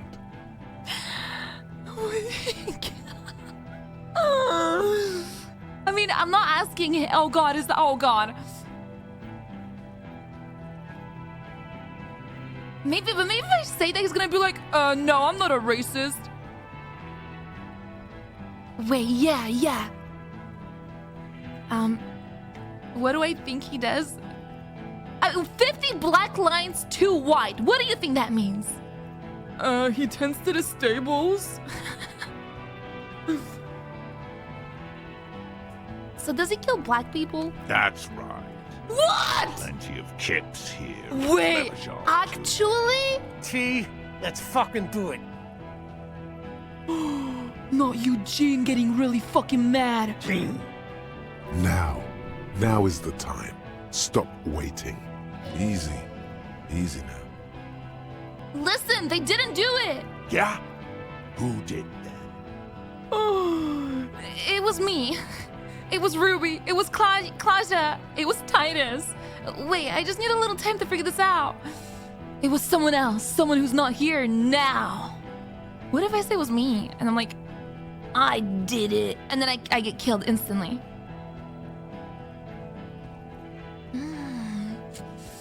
It's either 5 or 6. I feel like 5's funny. It was me. No, wait! He didn't. I'm an amnesia cop. I probably didn't. I can't even remember I did. I did, and I'm so sorry. I've changed my mind. I can still change my mind, right? I did it because I'm a delusional washout cop who thinks he's a superstar. I just do shit. I did it in a last-ditch effort toward of the end of times, and it didn't even work. I did it, and I'm so sorry. You think this is funny? What if I just shot one of your pals here for fun? Kim, don't worry, I have my button on the F9 key! How about the kid? That'd be fucking funny. He points his gun at Elizabeth. Listen, please. This cop and this drumhead cop marshal won't decide who... He's gonna do it. He's gonna shoot her. Think, why doesn't he just believe me? Your mind grinds to a halt. All you can see is the revolver in the man's armored hand, swaying, pointed at her. You move your mouth like a fish gasping for air. She's a woman, don't. No, she wasn't even there! He pulls the trigger.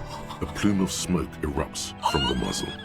No, I'm sorry. I don't know why I did that. I was just so curious what would happen, and now I don't... No, no.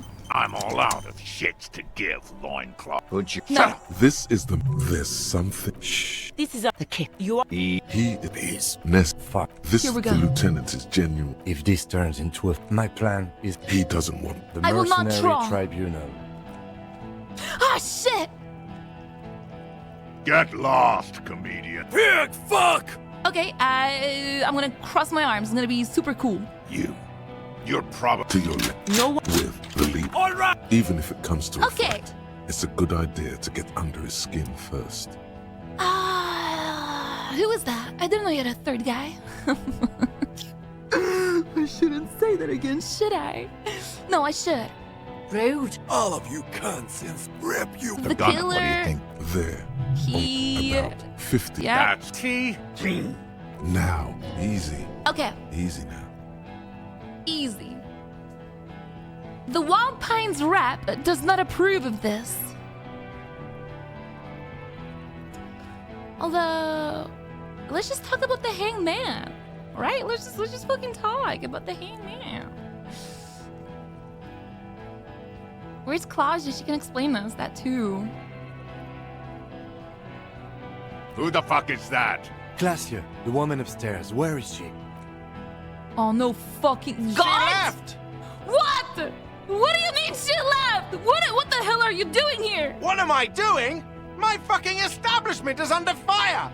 You know how much windows cost? What do you mean she left? She left! Her room's cleaned out! Right before these assholes showed up! We should have arrested her. You can feel how upset he is with himself. Just for a second. Oops. Then the fear takes over and he's back in the moment. Well, I really thought she'd be like a good person, but like, I mean, they really put like an evil character right from the fucking beginning. Hey, Bushman! Your little cunt isn't gonna help you out of this one! She's gone.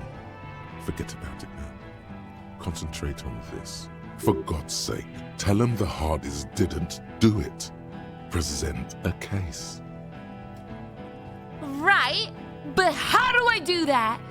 You're all drunk. Listen, they didn't do it. Oh fuck. Oh god. Oh god. Oh god. Oh god. Oh god. Oh god. Oh god. Oh god. Yeah, we could just talk about the hangman. It's the one that I will succeed. He had blue eyes. Yeah, wait. Yeah, I know this guy. Dangerous. Ask about him first. You don't want personal facts about his dead friend coming out of your mouth. He has to start it. Who are you, Cordy? Sergeant Major Raoul Cortiner, reporting in to burn this fucking mud hut to the ground. As he moves, the interlocking pieces of his armor click softly. For killing, maiming, and humiliating our commanding officer, you're all sentenced to death by lead. He had blue eyes, didn't he, your colonel? Baby blue, yeah. Like someone fucked up and put a baby's eyes on a grown man. He smiles, pulling his face in a strange way. It was creepy, but bitches like that shit, I guess. Or, I don't know what bitches like. I just know how to mow down cloths. Benatal 41, that really happened, didn't it? Oh, the fucking tape that we listened to where they're like really doing fucked up things. Our colonel did what he had to do. It was either one cunt or 100 of them. Rude here. In your shit pipes, right in the fucking... He likes to fire mortars at random coordinates. Wipe out mud huts like that. When he gets bored, Lely knew how to command. Oh. He was a good commander. I can see you miss him. Oh yeah. He would have commanded this fuckhell way better than I did. But that didn't happen. Because Hayseed Bill and Kipty the Kipt here Whoa! fucking murdered him. Had him stink the village up for 2 weeks after. And you fucks did nothing. He points at us. Listen, man. We told you we... Told us what? What did you say? Who said that? Tattoo fuck. You'll die first. Listen, you're Lely. Everyone says good things about him. He was a talker. Fuck do you mean? Talker. We've heard testimony. People say he was charismatic, a nice guy to be around. Yeah. He liked to chat up the natives. Share leaflets. Squeeze a bit of Kiptas here and there. Great fucking idea that turned out to be. If Lely was here, he would spare the lot of you. Maybe shoot one for show. But me, I'm not a big fan of public affairs, clay monkey. What? I'll gun every one of you down for what you did. Ready to open fire, Major. At your command. Your colonel did not deserve to go out like that. I promise I will find his killer. Find his killer? Cop, his killer stands right there, shitting his pants, and you're standing in the way, protecting them. I know what this tactic is, Silo Sam. You're gonna die for them. Right here. Big talk, but you got him to admit he's a bad leader. It's a small thing, but it got him off center. All right. Oh no. Oh god, no. Oh fuck. Oh shit. I can't think of an argument. I definitely don't want to start a fucking fight. I'm not spirit bombing his ass. The Wild Pines rep does not approve of this. You think I care what that company cunt thinks? She's not gonna forgive you massacring a bunch of innocent people. The man stares at you with bloodshot eyes, a bull ready to charge. He's not listening, but looking for an opening. Oh god. Okay, let me just say one thing. Fucking waste this fuck! You're all drunk. You're all drunk. Look at yourselves. Oh god, that's a terrible thing to say. You're all drunk, guys. Come on, guys. Come on. Please don't make me fucking throw out necktie. He's gonna die. They didn't do it? Yeah, but if I say that, then I have to give them a credible suspect, which I don't have. I don't know. Telling drunk people they're drunk always works. Okay, listen, they didn't do it. Yeah? Who did? It was someone else, someone who's not here right now. How fucking convenient. He was shot. A lot of people could have got into that roof, like Garte, the cafeteria manager. Actually, they are here. Point to the enemy. It was one of you. Ooh. No, he was shot from a great distance. A sniper did it. You think I'm fucking stupid, cop?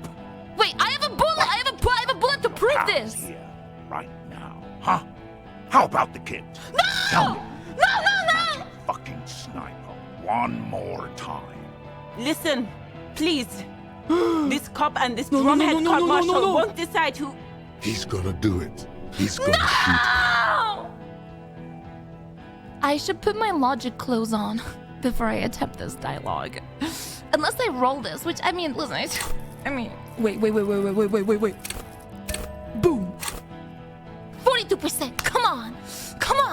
Game, you made me fail 97% last time, and I deserve a win here.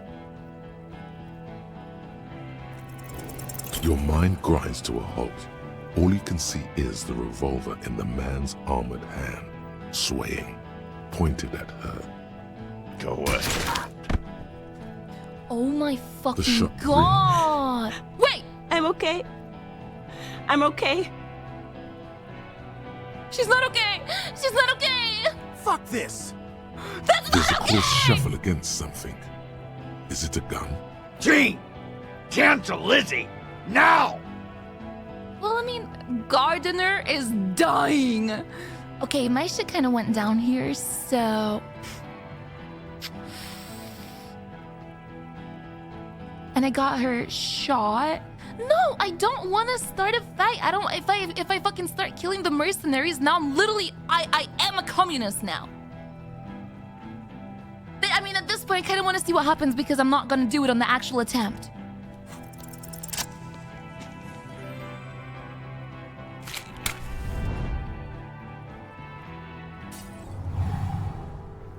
With a crash of shattering glass and a terrible roar, the fire draws in oxygen. The bomb hits the mercenary in the chest, swallowing him in flames as he staggers backward. In the fiery inferno, you see your tie, coiling around the man's neck. It is no longer horrific, but beautiful and pure. I only ever wanted you to have fun, Harry. Wait, I didn't even know your name! My name, should you know it, is Jobson AS Men's Fashion Model, Colorful Tie, catalog number J327. I know so little about you, how do we meet? One day a sad man walked into a clothing store. He looked really down, like he hadn't had fun in years. He needed someone to show him how to rock and roll again. Jobson AS catalog number J327 shone on the tie rack, trying to get his attention. The sad man picked it up and put it on. He looked at himself in the mirror, didn't smile. I'm young again. And from that moment on, we rode together. The rest of your clothes were still normal back then, but we took care of that soon enough. Did we have any fun? Truthfully, not a lot. I did everything a multi-pattern necktie can do to help a man. I mean, I tried to get you to do all the fun things. Drink beer, drink wine, drink cider. Go to parties with young people around and drink beer and cider. Do drugs too, so you don't fall asleep. You had some fun, but not enough to heal you. What's wrong with me? Your heart is broken, Bratushka, and it cannot be mended. Believe me, I've tried. Am I going to stay like this forever? No, you're going to be mowed down by gunfire from the 2 remaining mugs. So no, not forever. Who broke my heart? You both did, Ratan. Deep down, you know it was both of you. No, it was her mostly. Don't lie to him, Necktie. What's going on with that guy? This guy, well, his face has cracked open into a scream of terror. It looks like he's performing some sort of a shamanistic dance that requires you to be on fire. Yeah, his body contorts in a very disturbing manner. There's no mincing words with this one. He's dying a horrible, painful death as you're talking to your tie in your head. Smells like a steak on the grill. The burning flesh in your nostrils. May he find peace in death. It's good to see you still have capacity for compassion, my friend. Deep down, you are a good man. Goodbye, necktie. See you on the other side. The necktie disintegrates into molten heat, its last remaining embers letting out a pop and crack that sounds like... Harry, for God's sake! Watch out!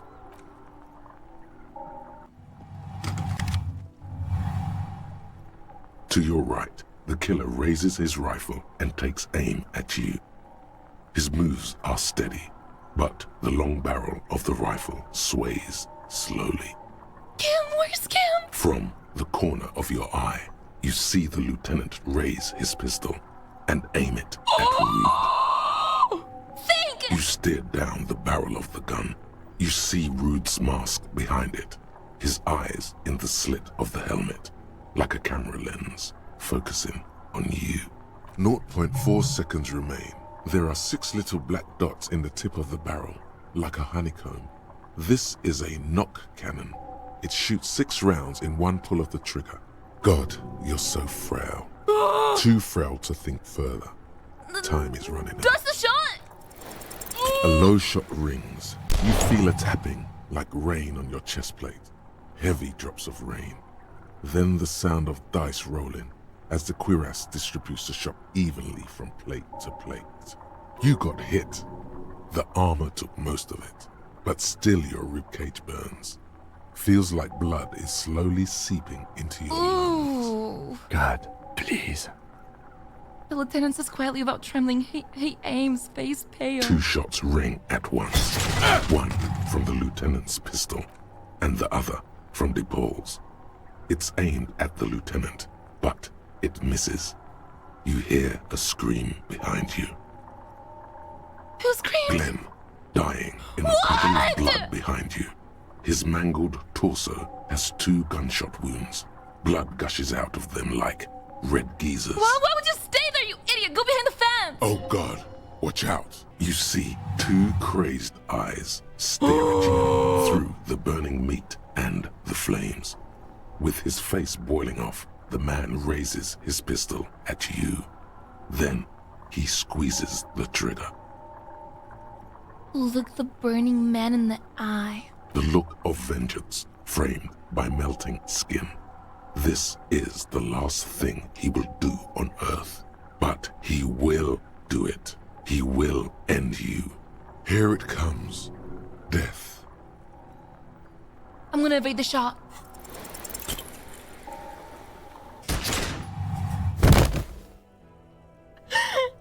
Guys, I don't think I made the shot. You can't. There is no time. Something inside your pelvis explodes. Your entire lower body is on fire, and your legs can't support you. You fall down like a rag doll. The pain is too immense to scream. It pushes the air out of your lungs. Everything goes dark.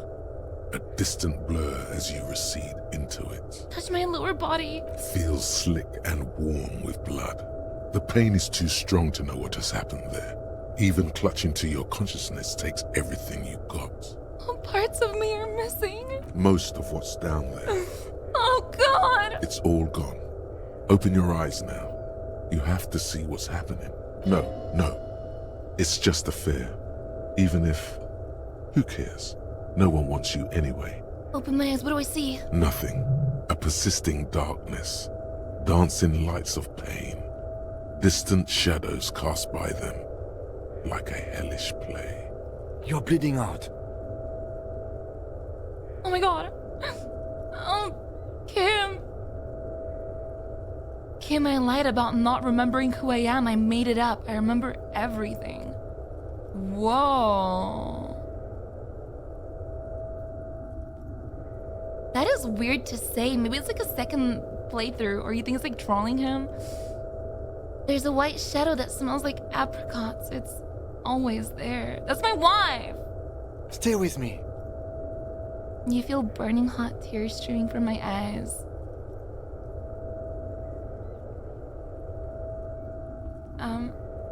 It said I have a vast soul. Do I have a vast soul? Yes, keep talking.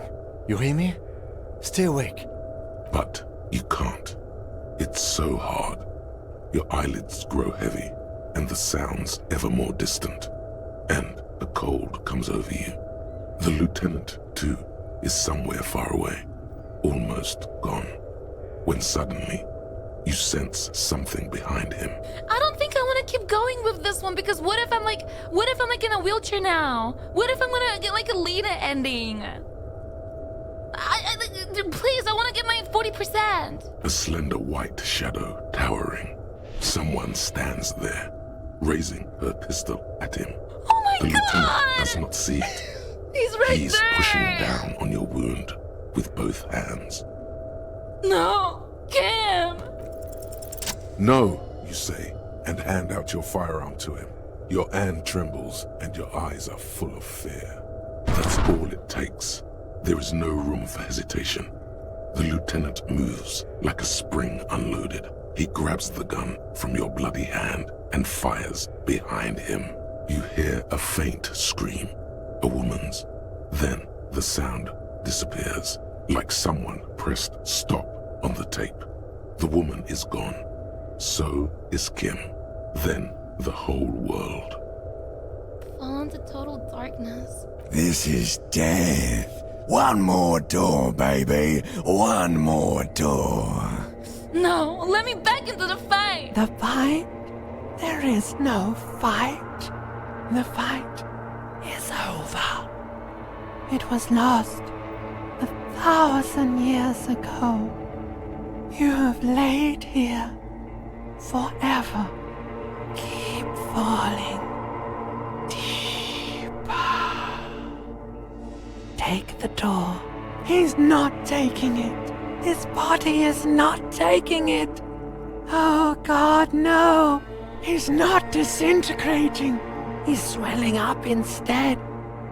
Over the hours, hurting, moaning in his sleep, and rotting, and being disinfected, and smelling of drugs, and feeling saliva in his mouth, drifting in painkillers, thrashing in his wound sleep. He can't go. Not before the case is solved. There was a radio in the distance. A radio of the world. Playing sounds. Good morning, Elysium. Soon you will return to the world. Hours turn to days. Soon we will get up again and go through it again. Finally, we know what the infernal engine was outside. The clarion call. It was him. He is the infernal engine. He never stops. He only gets worse.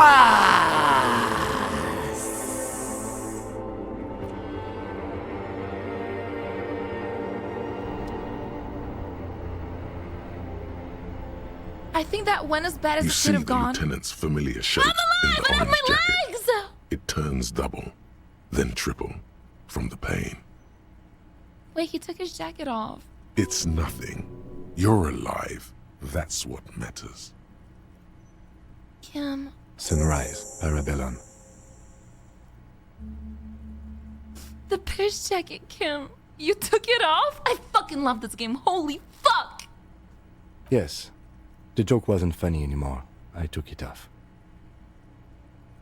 The room, it's clean. Mr. Gart cleaned it. It took him an entire day. How long have I been out? 2 days, in and out. You've been up enough to take Dramamine and curse. And drink water. What did you say? Sunrise? Sunrise Parabellum. Sunrise, prepare for war. It's an old revolutionary saying. My gun. It's engraved on it. Cops like it. Is it war today? The gates of the harbor are boarded up. The streets are a little more empty. Apocalyptic violence is yet to erupt, I am relieved to say. I think we may have held it off, for now. Barely. Good. Yes, we have also completely failed. But that's okay. Ouch. It's not ouch time yet. You just got the Dramamine pill an hour ago. Wait until it wears off. What happened? What happened? You threw an improvised petroleum bomb at the Major. A firefight ensued. The time made me do it. He does not answer, and searches for something in his coat pocket instead. A smoke, most likely. Is he dead? Very. He died in the hospital. You're a real killer, Harry. A blood-stained killer.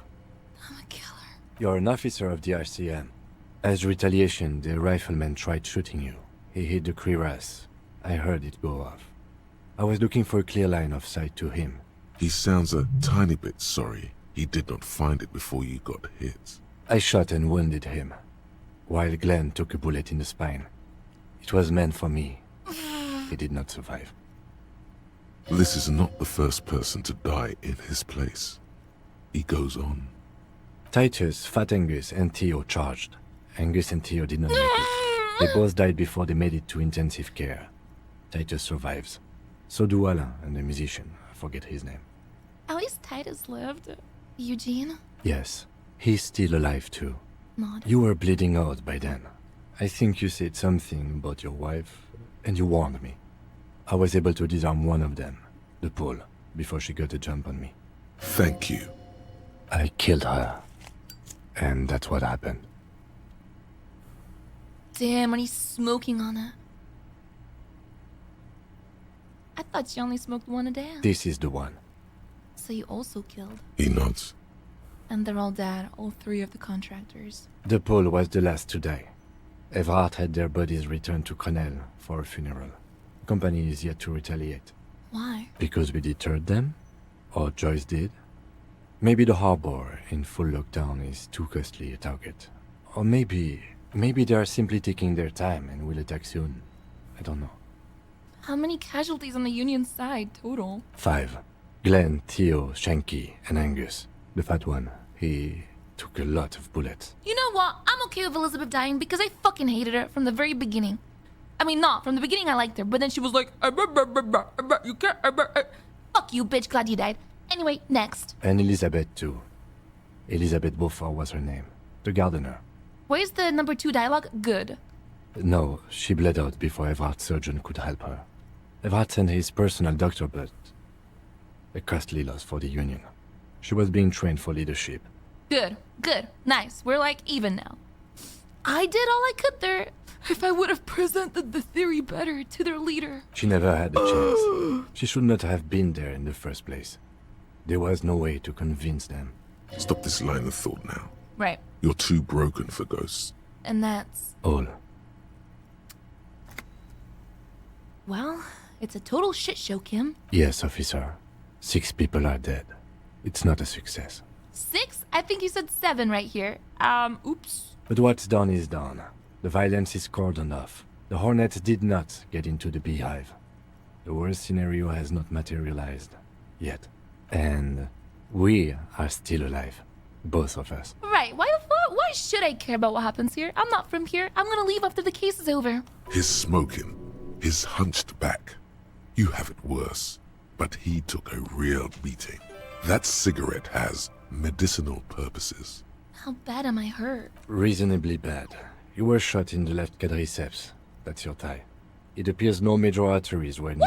The bullet was removed and a bacterial infection treated with mercurochrome. The bruising in your shoulder is negligible. The armor took the brunt of the fire. Can I walk? We will see. Lena Angle? If it's possible, then by pure willpower alone, you are going to have to become a psycho-locomotor. I'm a psycho-locomotor. Good. You'll need to be. Whatever that is. Are you hurt? Not very. I have a concussion from that woman beating me with the butt of her gun. I tried to not move too much. Things would be worse if you didn't warn me. Thank you. I did not see her coming. Stupid of me. Has anyone from my station been to see me? No. A man and a woman sit in the front seat of an armored motor carriage. The woman is driving. The man lights a cigarette. Jean Vicmer is Fuck his you, name. Jean. The asphalt vanishes under the wheels of the Where the machine. fuck were they? Ahead, harbor cranes rise to the sky. Back to that shithole, he says. They don't care about me at all. I called your station after the fight. The injury was logged in. They told me they've sent officers to join you on the site. You haven't seen any, have you? I'm sure they're worried about you. If not my station, then who treated me? I did. Didn't know you could do that. It's part of a detective's task chain. You can do it too. Actually, you can. You can even remove a fractured bullet, it seems. Okay, get up.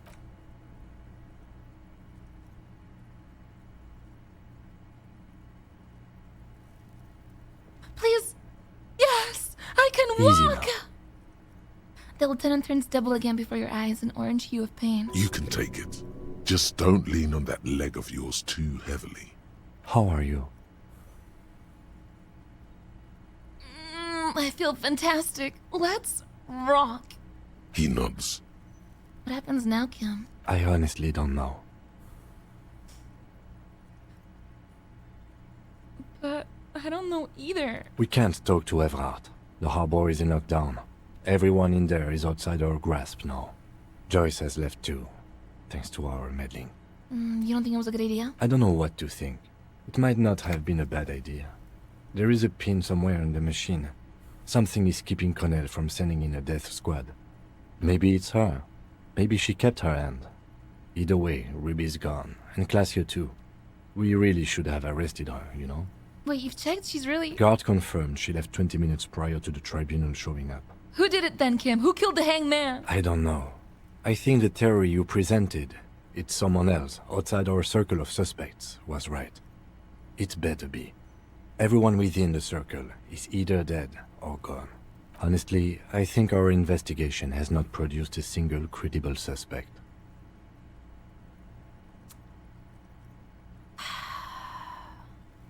This is because I'm a la puta madre's peony, isn't it? Don't be narcissistic. Half the cops in Revachol West are his peonies. Even if you are, it is not a decisive factor in this case. The fucking Maybells, Kim, the flowers that went away. What? They were on the roof. I didn't catch them. Fucking butterfingers. Every piece of garbage in the city is not connected to the case. You don't have to catch everything. What about the hole in the wall? Someone was shaking her out. I don't know. That's been there for years. The footprints! Yes. God curse the footprints. Not solving the case for us. Au diable. There's still a 28% possibility the shot came from a distance. We should go upstairs, rethink the ballistics in situ. I agree with this. What else? See? There's that. You can do ballistics. An antique bullet from a Bell McGray 4.46 mm? How hard can it be to find one? How hard can it be? It's extremely easy. There are thousands lying around. We found one. All completely unusable. It's precisely how easy it is to find one that makes the bullet useless. Well, there's all these old bunkers and weapon caches Revolutionary era. We could find thousands more if we wanted. All of Revachol is full of them. But they seemed so mysterious. I can't believe they're fucking useless. No need to be melodramatic. Something is creeping around out there, I sense it. What is? Something. Something. You know what I think about solving crimes? He arches his brow. The ceiling fan patiently spins overhead. Solving crimes is hard. It really is very hard. That concussion must be making him dizzy. You're not ready to give up, are you? No. Are you ready to limp? I'm ready. Good. Where do you want to limp to? A gust of wind blows in from the bay. The duraluminium box around you vibrates imperceptibly. A familiar cold, a red thread on the roof upstairs. Taut, plucked like a string by the gust. Whoa! We should take Miss around his disco dancer's room upstairs. Why not? Another look at the window, perhaps? The one he was shot through. I don't know. I can't think of anything better. Damn. Whoa! He fixed my shit! He fixed my window! My bathtub, he cleaned it! The door is open, you can walk right into Kim's room? You see gleaming white enamel, no bottles inside? The bathroom mirror has been wiped completely clean. You see the reflection of... Well, how do I get in? What? What? That's your room? It's... Why don't you have a bath? Wait, we share a bath? Medicinal supplies in the cupboard. Mercurochrome, a scalpel, antibiotics. The alarm is set for 6:50. These papers bear the stamp of the RCM. They appear to be fragments of the lieutenant's paperwork, half finished. You make out notes on this and other recent cases. I had Gart open the door to your room. You were running a low bacterial fever the first night. Thank you for keeping this thing alive a little longer. Point to myself. It would have been easy were it not for my concussion. We both got lucky, considering the odds we faced. Let's go? I am sure neither of us feels solid enough to keep loitering in this room. Let's go. Alright. Damn. I feel like there's gotta be a fuckload of endings in this game then, like... I bet there's an ending where, like, Kim dies and then nobody's there treating you. How many fucking endings is there? That leg hurts me. If you don't run, it'll be okay. There's a dozen. Looks like she left something on a table. Next to the stack of bills, you see a note. A few lines jotted down in large, uneven handwriting, just as the writer was about to rush out the door. I'm sorry. I fucked everyone over. P.S. I didn't kill him. P.P.S. Gift upstairs. What? A gift? What could this gift be? I am not drawing my gun. Yet. But I don't like gifts. Surely she wouldn't give me a bomb. He says he's not, but his hand moves instinctively toward his holster as he studies the note. Just don't walk into another radio trap, okay? Relax. Not everyone is out to trap you. Seems she left in a hurry. It's hardly surprising. Fuck you, bitch. I'm gonna take your drugs. The medicine cabinet is empty. What? Not even a toothbrush. Pity. I was kinda hoping the gift would be here. I always took you for more of a drunk than a chemical abuser, Lieutenant Hefreiter. Should we go? She's really cleaned this out. Mm-hmm. She certainly had her priorities straight when she was packing. God damn it.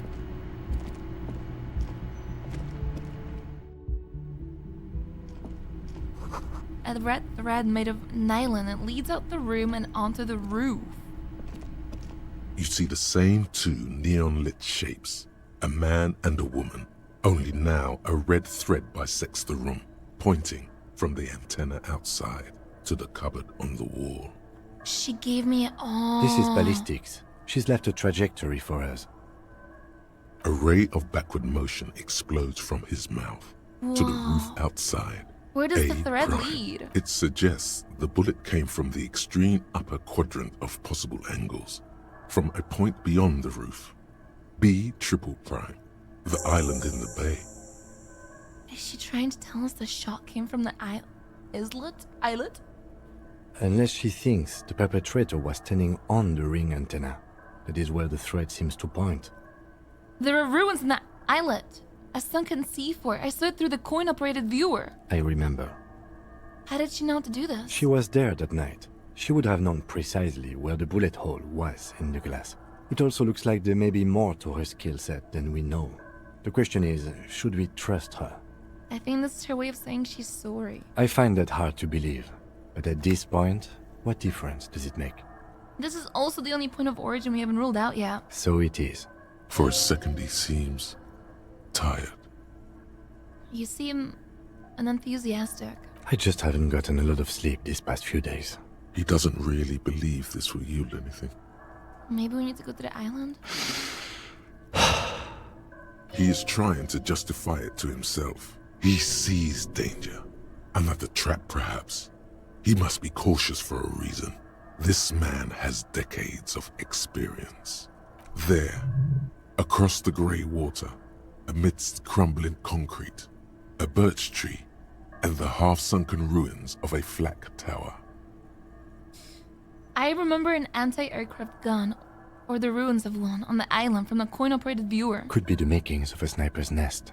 Why not? Military fortifications are made for that kind of thing. You're not afraid, are you? No, I just don't want to walk into another embarrassment. I am a creature of pride, you see. I'm afraid of becoming a joke. It's not something he's proud of, but that's the way it is. Well, I don't have anything to say. This is something we just have to do, Kim. I understand. He will. He has it in him. I'm going to the island. Are you in? Of course, of course. I mean, how do we get there? Joyce Messier had her sloop, but she's gone. Lillian, the net picker. She's tearing her boat. Ah, yes, of course. The village. Let's go. Leave. Wow.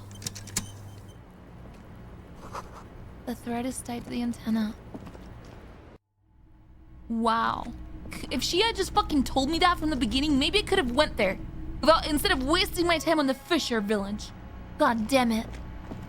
I gotta say thank you to Guard.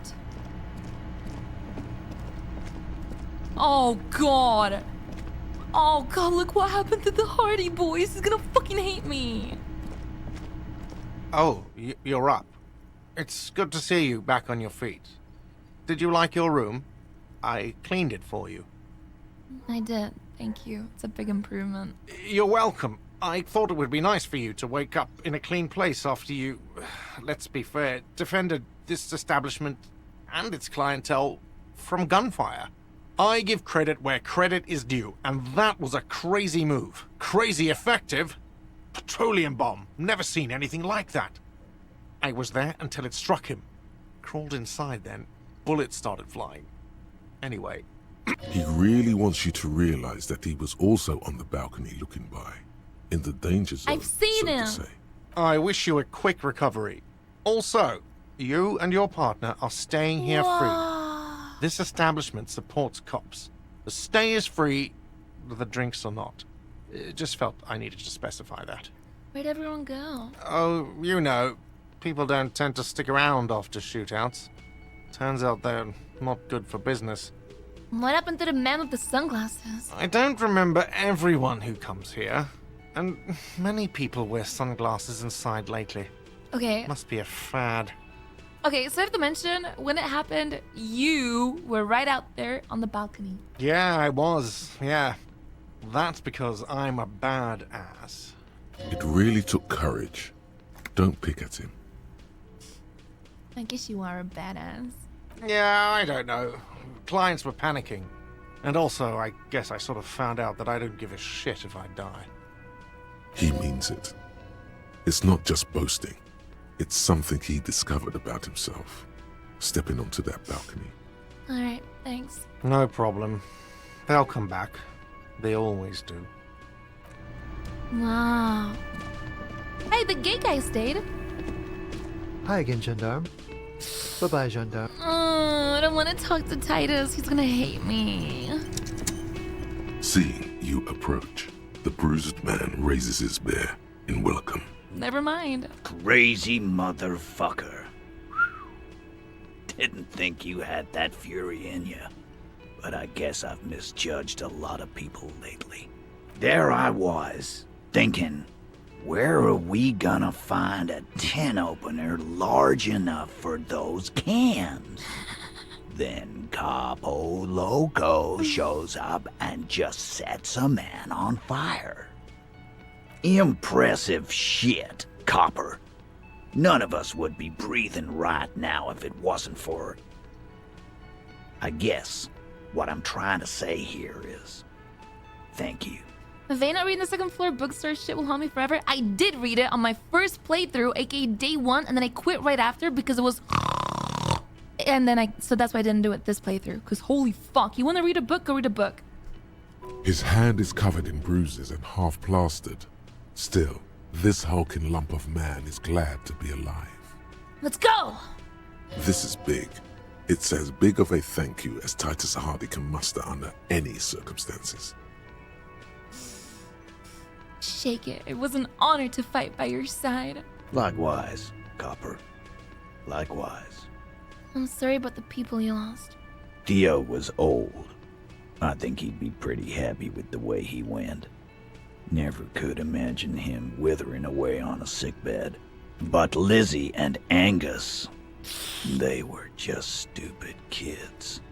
Didn't realize the shit they got into before it was too late. I feel responsible for both.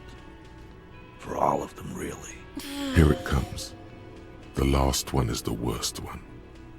He only deals with it by drinking copious amounts of 8% fuck her. beer. An honest tactic, and effective.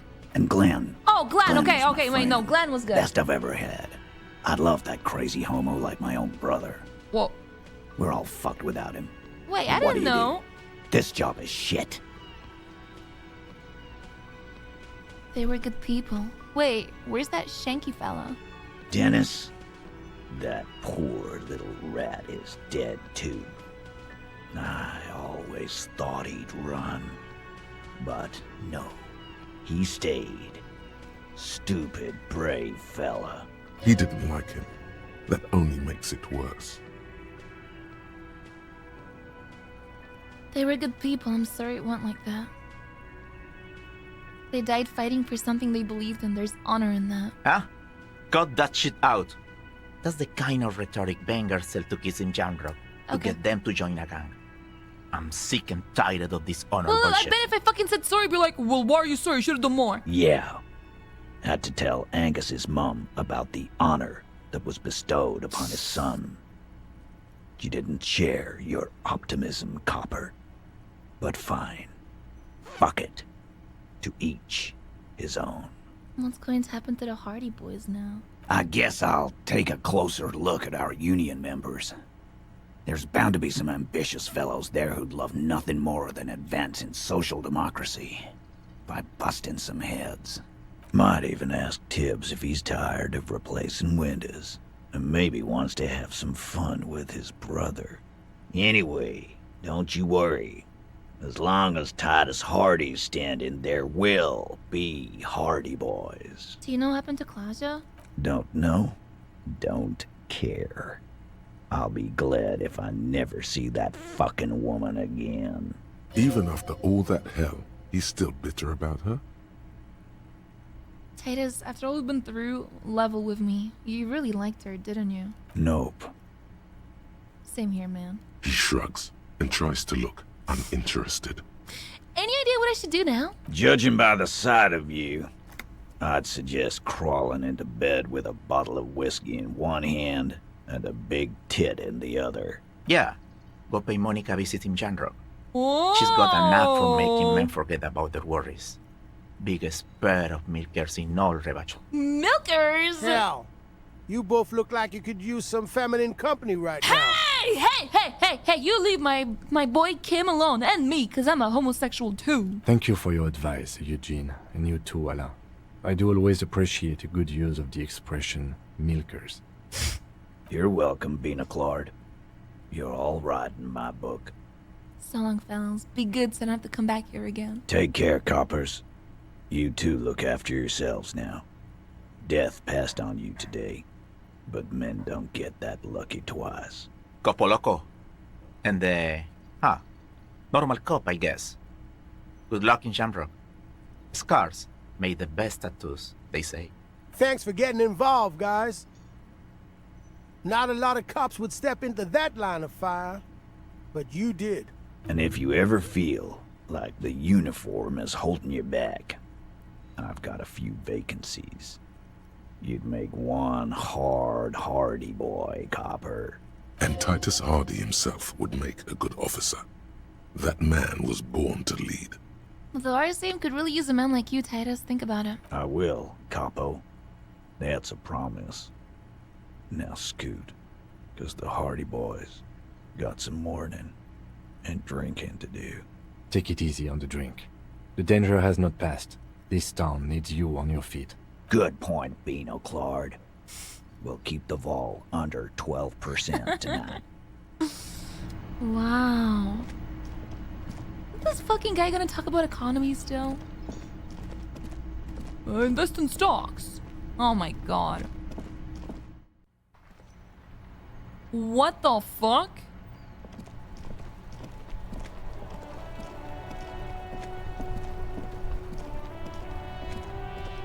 The graffito has been painted over the traces of the fight that took place here. It smells of blood and heavy fuel oil. Cindy? This was Cindy the Skull. Woo! Looks like Cindy the Skull finally found the words for her masterpiece. The lieutenant crouches, touching the fuel oil with his finger. Looks like it, yes. This is still fresh. It wasn't here yesterday. I smell heavy fuel oil. And blood. Some of it is even yours. Oh. Heavy fuel oil. Isn't that flammable?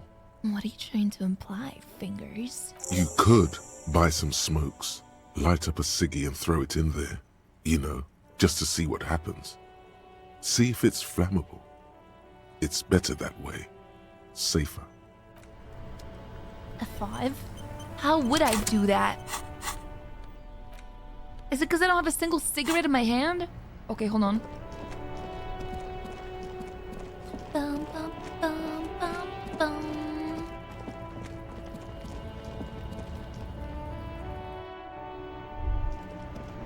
I need this. A small cabinet on the wall is filled. I need that. A colorful display. Again, I'm obliged to inform you that both alcohol and... Here you go, Miss... Alright. Look at my statue! What the fuck? Wait, he really did honor me with disco balls!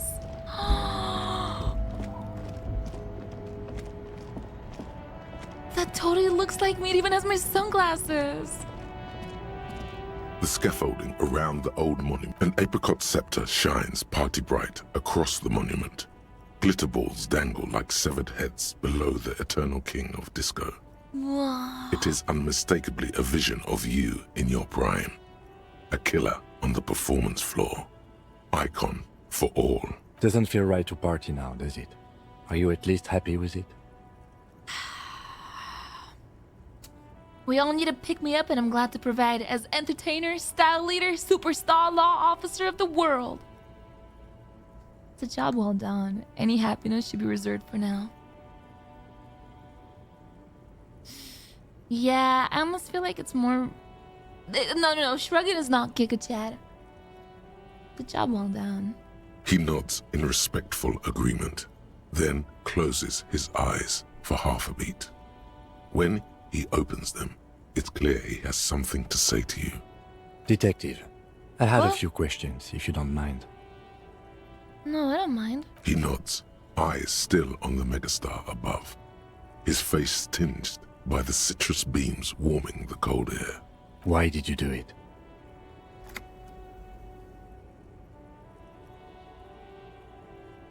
I want it better for myself. He nods. The roundabout is quiet, almost eerily so, in the snow. The apricot scepter glows fiercer upon the white sheets, held up by the frozen king of disco, who hunts for the next funky beat. Honest, maybe even too honest. Didn't we talk about giving back to the community? No. Nothing wrong with raw ambition. And was it all worth it? What are you talking about? You managed to get quite a fortune, kicked off by underpaying a young artist. And don't forget about the lying. The lieutenant speaks as if you're rich. A common misconception, especially if you count the tax. No, we've got a long way to go before we can feel financially comfortable. The hustle never stops. Hey, it's the system. I did my best to support artists, employ people, give back to the community, even told Idiot Doom Spiral to stop drinking. Ah, yes. Spoken like a true philanthropist. All right, shall we? We still have some things left to do before we can go home. Wait, I want to talk to Idiot Doom Spiral first. I don't think we have time for that. And even if we did, I doubt he's around anymore. Okay, Everyone's left. Let me have one more look at the monument. Sure. Whenever you're ready. The disco dancer towers above, mounted on a horse. Numerous rods and ropes still hold the original I'm a man of reassemblage in place. plenty. I got an achievement called Every Day You're Hustling. Da-na-na-na-na-na-na. Yo! My man, you're alive. Almost. Kind of. Sort of alive? It hurts like hell, man. Man, what a day. I missed out on most of the action, but I heard it was quite the encounter. So what's next? You guys heading back to Jamrock now? Talk is local union muscle were behind it all. I'd reckon the case is closed, even if it kind of turned into a shit show. It wasn't the local union muscle, by the way. Hey, that's just what I heard. Old wives' tale. So, what next? I got loose threads to tie up. Good luck with that, my man. Ain't easy being you, but hey, you're still breathing, right? I met the lady driver on my investigation. She's called Ruby. Okay. The lieutenant throws you a quick glance. What are you doing? She slipped away. Oof, good on her. And good on you, too. Better focus your efforts on the bad guys. Mercs and such. Plenty of baddies to go around. And she didn't do it. Believe me, if it's something bad, then she didn't do it. Didn't know her for long, but I know people. He's relieved. All right. That's enough sharing details about the investigation for one day. Alright. Back to this. The graffito has been painted over the traces of the fight that took place. This was Cindy the Skunk. Step back, Lieutenant, said the graffito on fire of a lit cigarette. The fuel oil catches fire immediately with a low hiss. A bright orange flash across the surface of the lettering. The falling snow turns to vapor above the burning message, mingling with the black smoke. Disco Elysium. The lieutenant has taken a small step back. He looks at your face illuminated by the flames and nods silently. Then the fire falters. The flames warmed him too. Not at all in a bad way. Let's go to that island. Slowly, the flames subside, the fuel burning out. The air still smells of mazout and springtime. Let's do it.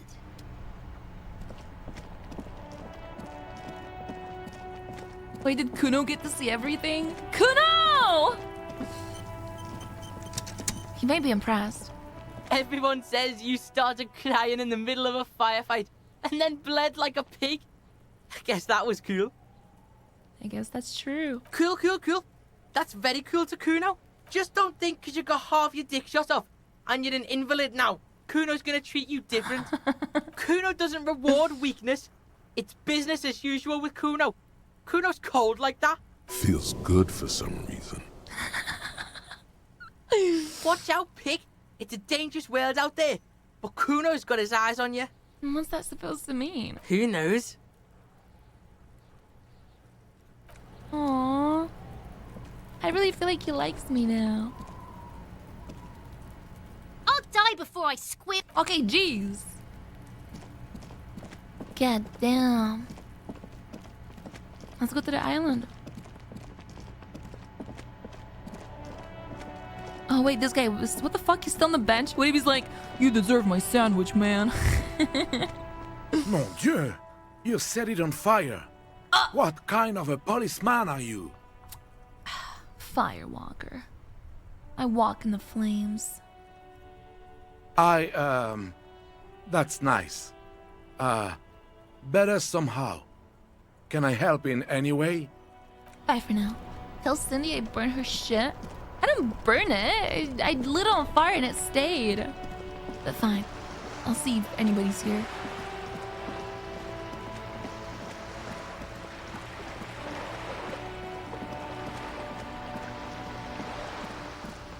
Wait, can I look at the wall now? Just an ordinary wall. Nothing. Conceptualization. Conceptualization. Just an ordinary wall. Nothing to see here. Yeah. Why must we stop? I don't know. I have another one. Cindy's not even there. Cindy?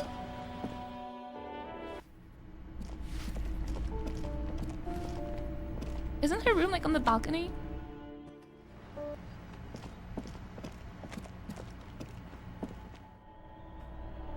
She gone. Alright, let's go home. And by home I mean, let's go. I don't have one artful bone in my body. I totally do. I'm an artist. Just, it's really cold. There's like snow and my hands are cold and I definitely did not spec into anything but psycho and muscle. So that might have been, my bad. Yo! Wow! Wow, what? A cop limping down the street, bleeding from the shoulder, face bruised, looking like hell? You know what that is? Cool! That's cool! Oh. Persuade him to give me some money. No need to dress this one up. Just tell. Oh, Are you trying? Sorry, detective. Alright, let's go. No, not the fucking church. Wait. Yeah.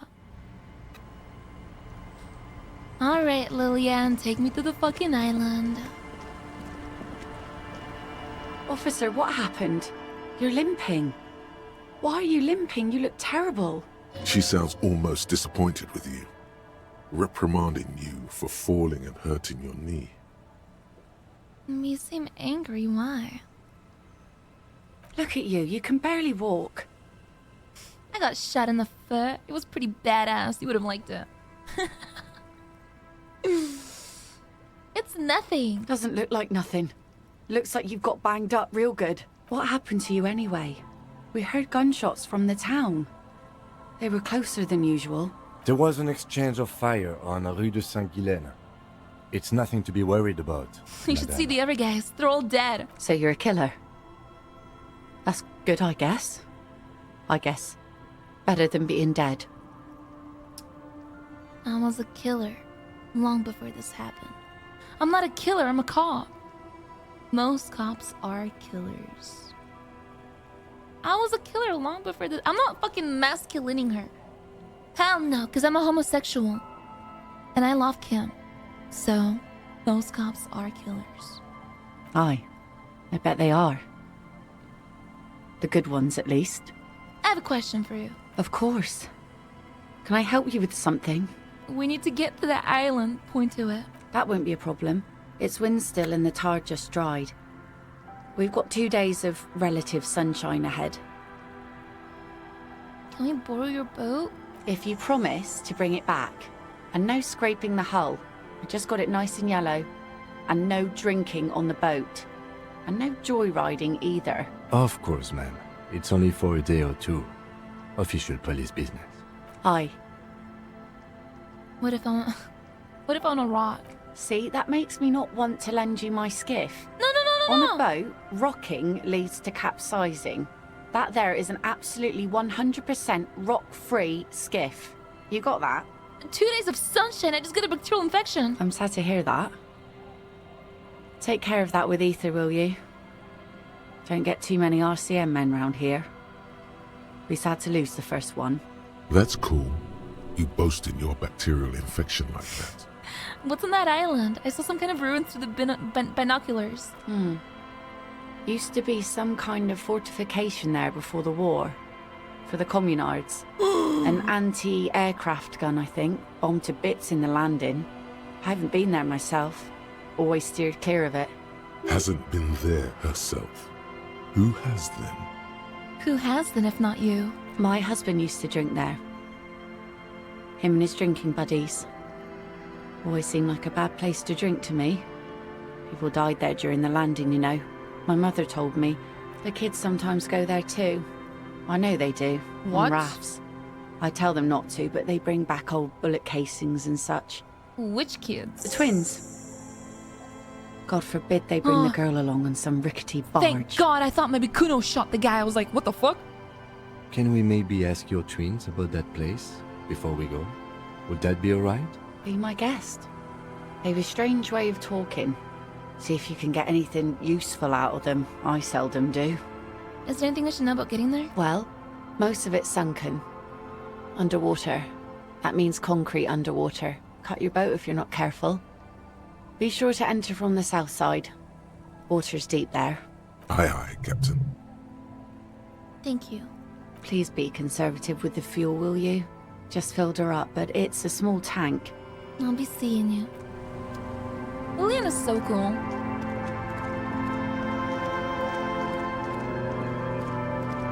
The scruffy-haired little boy kicks a stone while the other watches him do it. Okay, kids, you've been to that island, right? On that island? Yes. That one. I need to know what's there. That's, nothing. It's just a seafort and some plants. You can take a raft there. It's great.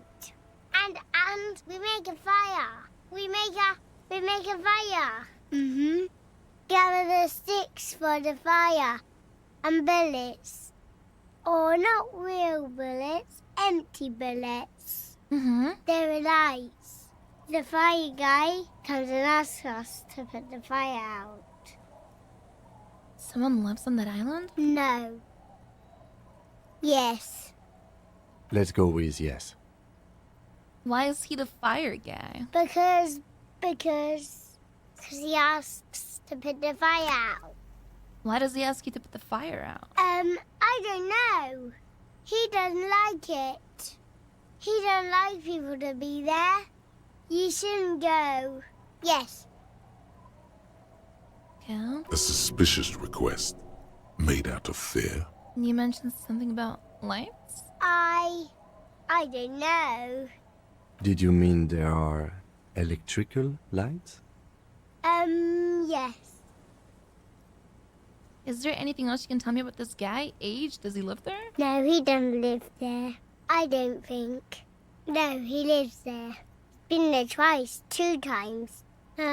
He doesn't live there. He isn't there sometimes. Anything else? What does this guy look like? I don't know. How come? We ran. He just yelled we shouldn't be there. Your father used to go to the island too, didn't he? Our father killed himself. Okay! Don't say that, he didn't. As Brever punches him, the boy's eyes well up like he's about to start crying. Your father did not kill himself. I don't know. Doesn't even have anything to do with this, you. Father isn't the fire guy. Well, what if I say that he did... Our father... Don't say that, He did kill himself. Shut up. Oh! Don't punch your brother. Please, don't start crying. We still need to ask more questions. I'm not gonna start crying. Doesn't even have anything to do with this, you. Father isn't the fire guy. Is that all you know? Is there anything more you can tell me about the island? There's Eh? Lights, fire guy. We should check up on that island.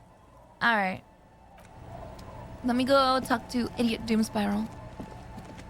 Compliment him on his work. Here he is, the man, the reality, the financial czar. You seen it yet? I've seen it. Great! Great. Well, no rush, but it'd be good to know what you make of it when you get a chance. You want my opinion? Yeah. 2 secs. He slurps... he slurps from his bottle, then wipes droplets from his beard with his sleeve. Right. Let's hear you then. I put a lot of work into that project, Tequila. A lot of work. Had to bring back my hustle game and call in some old partners to pull it off. So come on. Tell me what I want to hear. I love it. Pure naked brilliance. You love it. Shit, Tequila. That's just made my day. Give me more. Give me more. What do you like most about it? What more could you want? He got your brand out there while giving back to the community. He hit the brief perfectly. This is an event. It's history. People will remember this.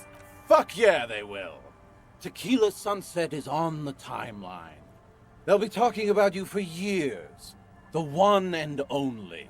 Bet you're glad you hired me as your personal brand strategist now. So, what's next, boss? I sure am. I'm not sure what's next yet, but I know you'll nail it. You bet your ass I will. Tequila Sunset is just getting started. No one's ready for the shit we're going to pull. Feels good to be back. Thanks for this, boss. Just what I needed. Is there anything else I can do for you right now? No, be seeing you. Damn. Alright. Back to the boat. Oops. Your name, Michaela.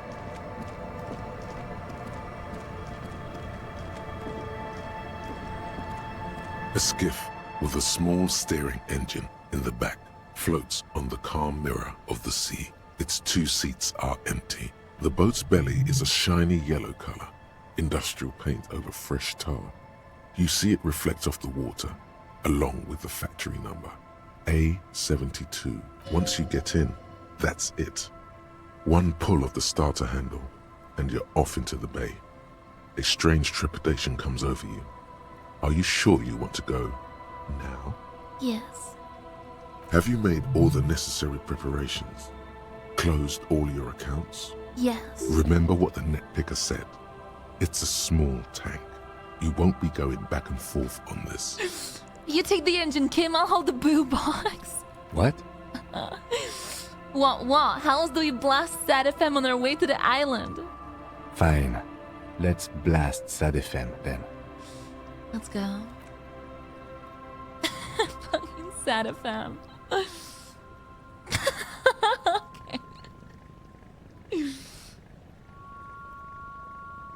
Damn. Want to be free. Want to be free. It would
ever seen.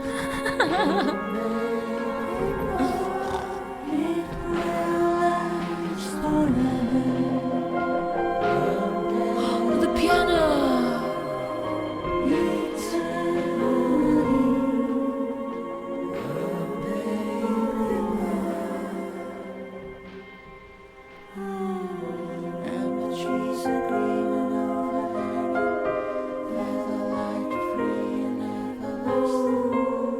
Very like Death Stranding almost.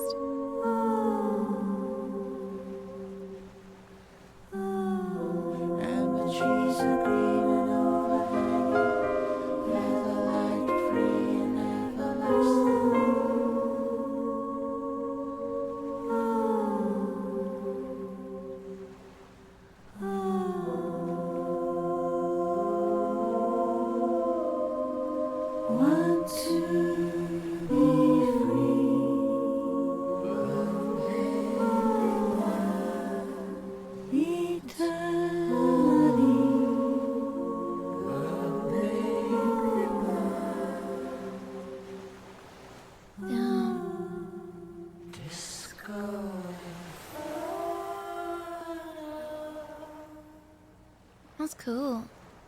The boat comes to a slow stop. The lieutenant turns the engine off. Then there's silence. In the silence, a sputter of wings. A flock of quails takes off in the distance. There is very little wind here today. The ghost is standing still.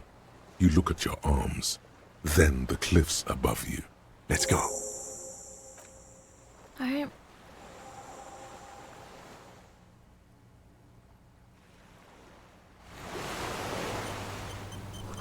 Makeshift bridge, the bombs were powerful enough to break the foundation. The rusted chain trails off into the ocean. The chain trails off into the ocean, connecting the island to the supply depot on the coast. Point to it.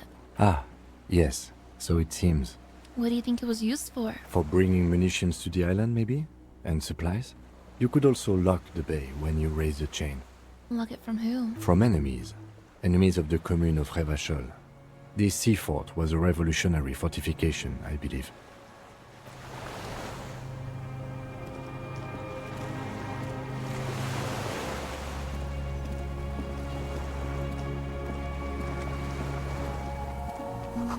These stairs are falling apart. They're at least 50 years old.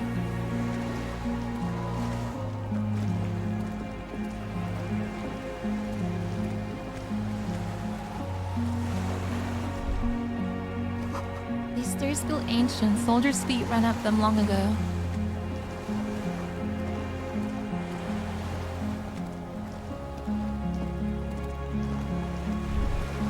Attention, inflammable. There's a lingering trace of mazout in the air. Some fuel has leaked out off the barrel, like viscous.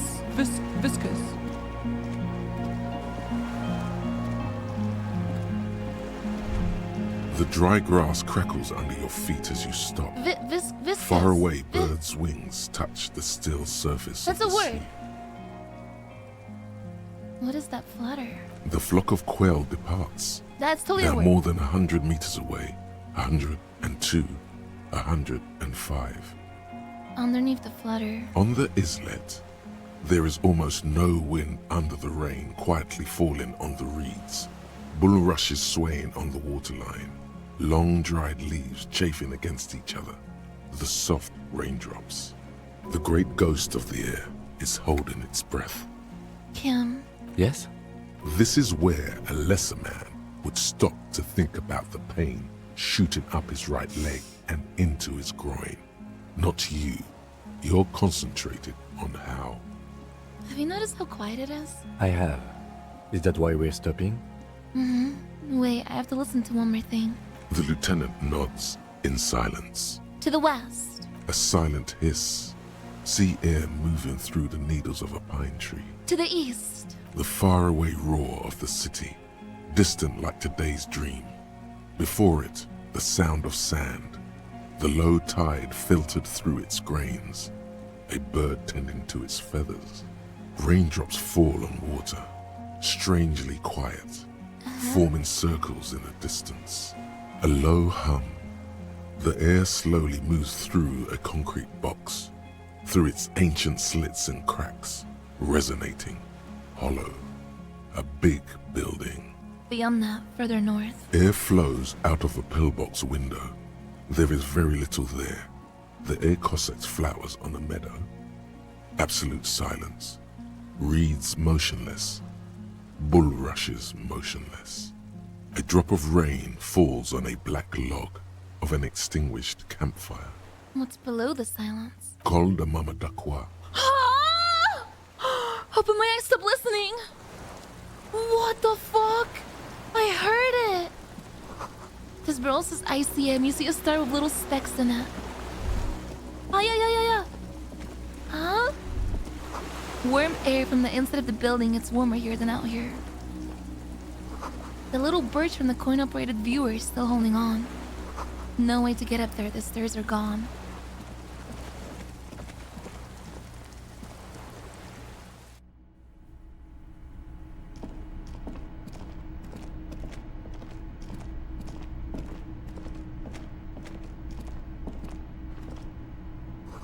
Careful, these stairs have collapsed. What the fuck is this place? This was once an armament rest. I mean, they told me what it was, but still. The machinery looks mostly fantastique and historical fiction. Dishes stained with sauce and fire, a survivor's kitchen. A moth-bitten bedsheet keeps the wind out. Oh, got me an empathy scarf. You see candles planted on a broken rangefinder. There's a greasy old spring mattress in the corner, resting on piles of soft cover books. White linen and a pillow are visible under a worn-out caracal blanket. Someone has been squatting here. The linen is fresh, recently washed. Do you think whoever slept here is... You force the rest of the sentence out through pain, thick as molasses, no longer able to hear yourself speak. You know, officer, you can rest here if you are feeling tired. I will keep watch. You could use some rest for what's ahead.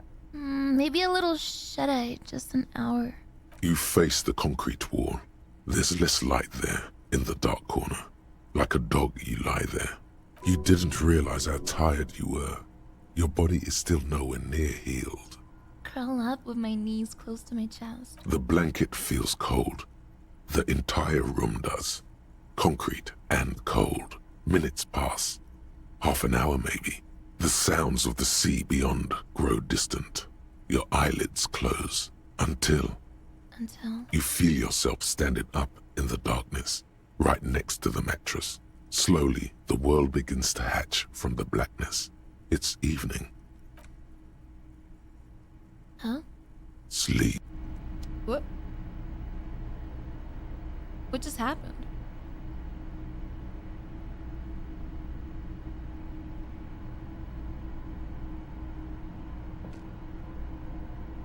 Kim? Kim? The lieutenant's no longer here. Go outside to the beach. He said he'd let me sleep an hour, but it's been like the whole night. Kim? Wait, how do I leave? Wait. I have to go to the beach through the door, I think.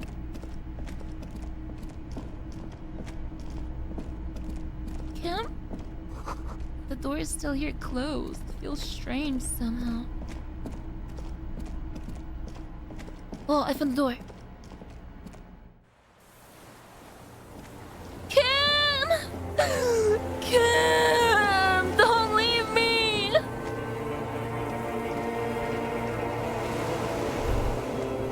Go down to the chain, there's something there. What chain? You mean the chain? But I can't go that way.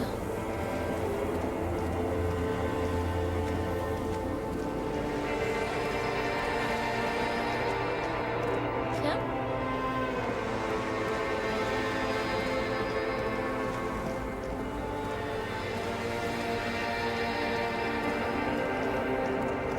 Kim?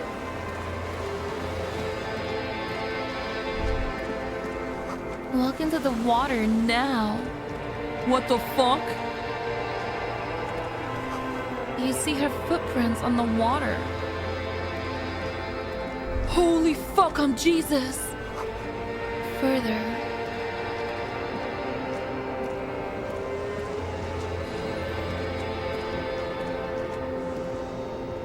Is that my fucking wife leaving me? Dolores Day, the innocence of humanism, internationalism, and the welfare state turns around to face you. She has an airship airbag in her hand. Wait, I can give her the She seems to be figurine! in a hurry. Okay, don't say you need to talk right away. Melt the ice first. This way you're already talking. But you don't even want to talk to her. She would only be cold and mean. Let her go.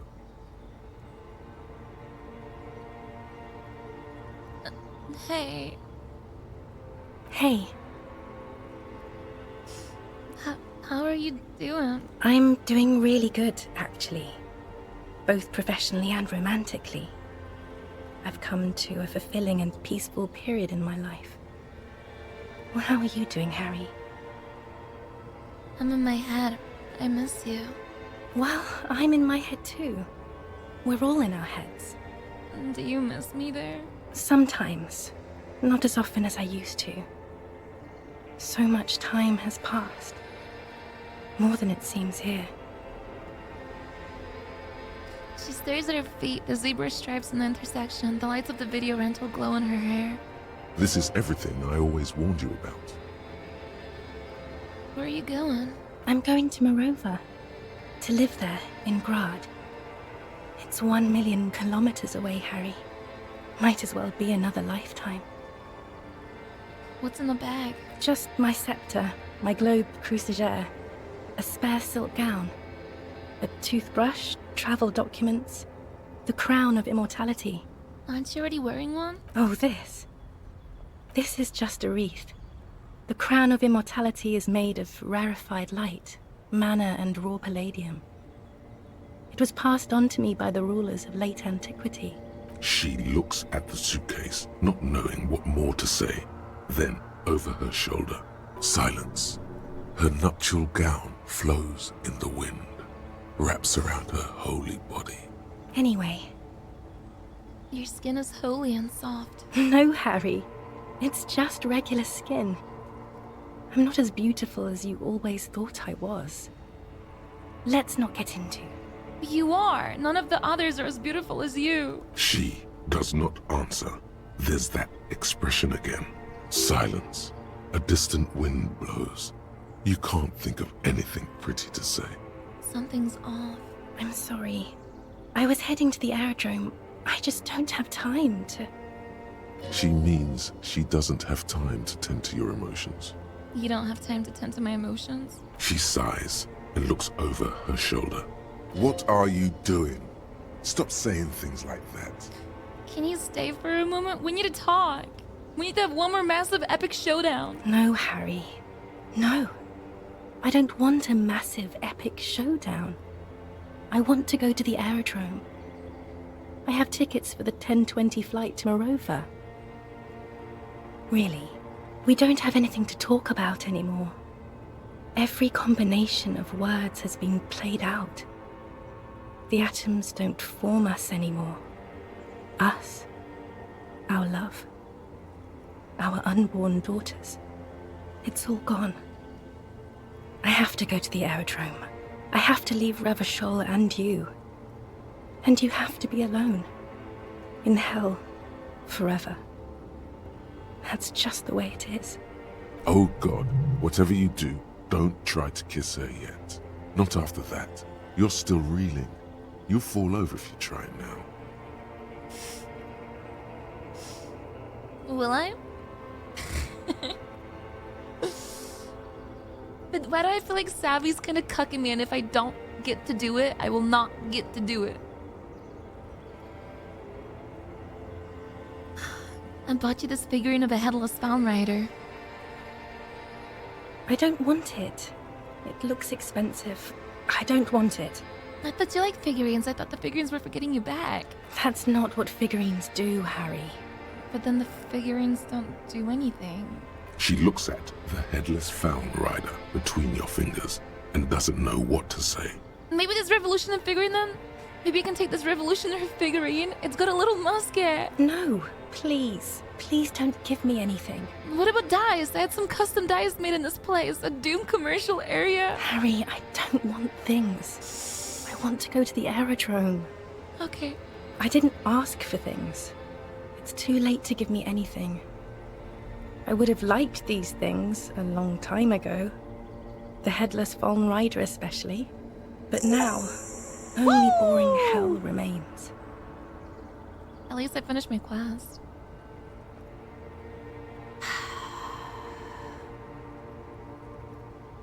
I get the feeling you're not really Dolores Day. Oh man. I'm not fucking talking about my net worth.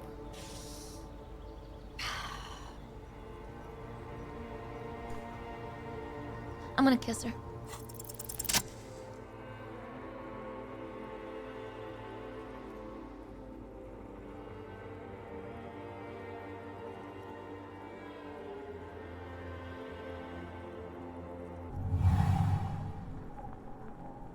With your feet trembling from the steps you took, tepid and fearful, you stand against her, her body close to you, radiating warmth. With your eyes closed, you move your lips on her mouth. She is not kissing you back. Move my mouth. Nothing, just pillows against you. Unresponsive, but for the taste of apricots. Squeeze her wrist. Her hand does not return the grip. Her body is rigid. A current of unease courses through it. Oh god, this is weird now. Distrust. For you. The curve of her spine. Her shoulders hunched. Oh my god. She keeps herself stiff. Her center guarded from your motions. Unresponsive to your guidance. No, but I feel her cheek against mine. Feels like soft fuzz. A bird covered in down feathers, brushing against your broken capillaries. But I succeeded! This was not about failure or success. This was always going to be horror. I should not have suggested it, and you should not have listened to me.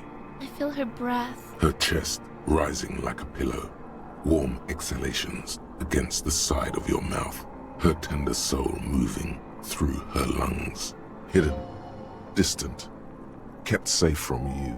Cold silver against my forehead. The delicate wreath on her forehead pressing into your temple. The silver is cold from the spring evening air. You're not kissing me back. The moment is ending. She is going to move her face away from yours.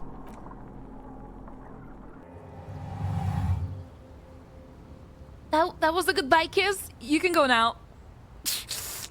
I love Kim anyway. Trying hard not to look at you. When she withdrew and you held on to her hand, she tried not to look at your face and see the expression there. Brother, you should put me in front of a firing squad. I have no words for how I felt. Why didn't you kiss me back? Why did you do that to yourself? You know I don't cheat, Harry. I never cheated on you. You didn't kiss me back. She breathes out heavily, as if something painful has passed through her, and shakes her head. I thought you would. I know you still love me. You can't not. Say nothing, stand like a useless dildo. I'm a useless dildo. I could be a sorry cop still. No, I'm a useless dildo. She shakes her head one more time. The evening wind rustles her head. No. She breathes I out thought you would. I know you still love me. You as if can't something not painful do that. has passed through her, and she shakes her. No! She breathes I out. needed to do that. She shakes her head That's one it more then. time. No, Harry. Not yet. There is one more thing you have to see.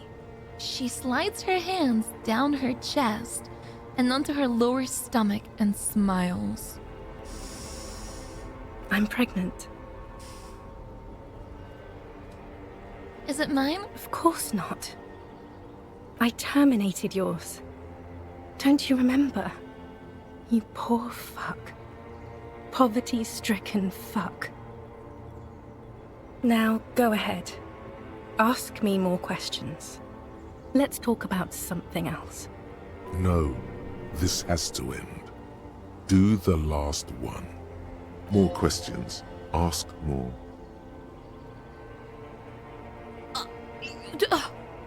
What the fuck? I don't want to ask more. Fuck, she's fucked up. Yeah, you know what? By the way, I'm making mad paper now. My net worth is insane. So, you're lost for terminating my baby because he would have been an heir to, or she, to my net worth. Fuck you, bitch. It's not about paper, Harry, or anything like that. It's about taking care of yourself. Life is not a competition. You have a new guy, right? He's fucking poor compared to me. I'm gonna incinerate him. I have more money than any human being should have. It's scary how rich I am. I'm richer than God. You're yelling, Harry. I can't do this. I can't be afraid of your emotions anymore.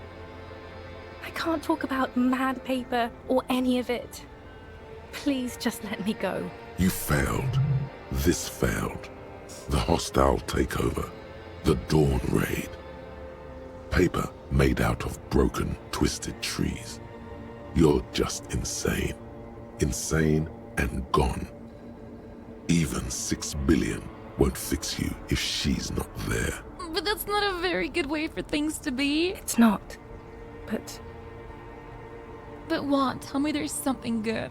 I don't know why I said but. There is no but. That's it? That's it, yes. We've talked about it a million times. You will get over it, just like I did. People do. Things will get good for you again. You're right. I don't even remember who you are anymore. Ha ha! See? It just takes some time. For you, it will take something like 20 years, maybe? Oh god. It was hard for me too. I used to think I couldn't live without you. But I can. It's not. It's just not possible. It's like eating rocks. You just can't do it. 20 years? That's so much time. Yes. It only took me 1 year, maybe 2. So you felt that? You felt that way once, that you cannot live without me? Yes. But that time is gone now. So very gone.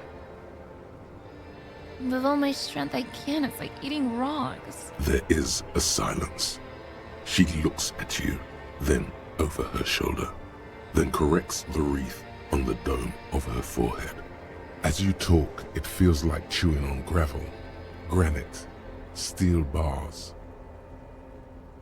It doesn't have to be like this. Maybe we could try again. No, Harry. We can't. Why? We already tried again, and it didn't work. Is that how it is now? We should just try all good things twice, and then give up. By that logic, not you too. What went wrong when we tried again? I can do it better. I don't know. Please. Why? Why can't we be together? Harry, we can't be together because you're insane. She avoids turning them to you. Insane? How? They're turning moist now. Her eyes. She slowly shakes her head and tries to get a hold of herself, brushing her hands in her gown. No, what do you mean by insane? You know what I mean.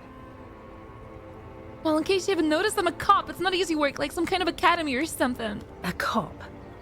You've worked there for so long you can't even talk like a normal person anymore. It's always lists with you. Questions. I don't have lists. This is another list, isn't it? No. It's not just the lists. You get sad, Harry. Too sad. People can't get that sad. It's impossible to watch. Other people get sad too, but not like you. You stay down for years, and then you start beating things. You get violent. Oh my god.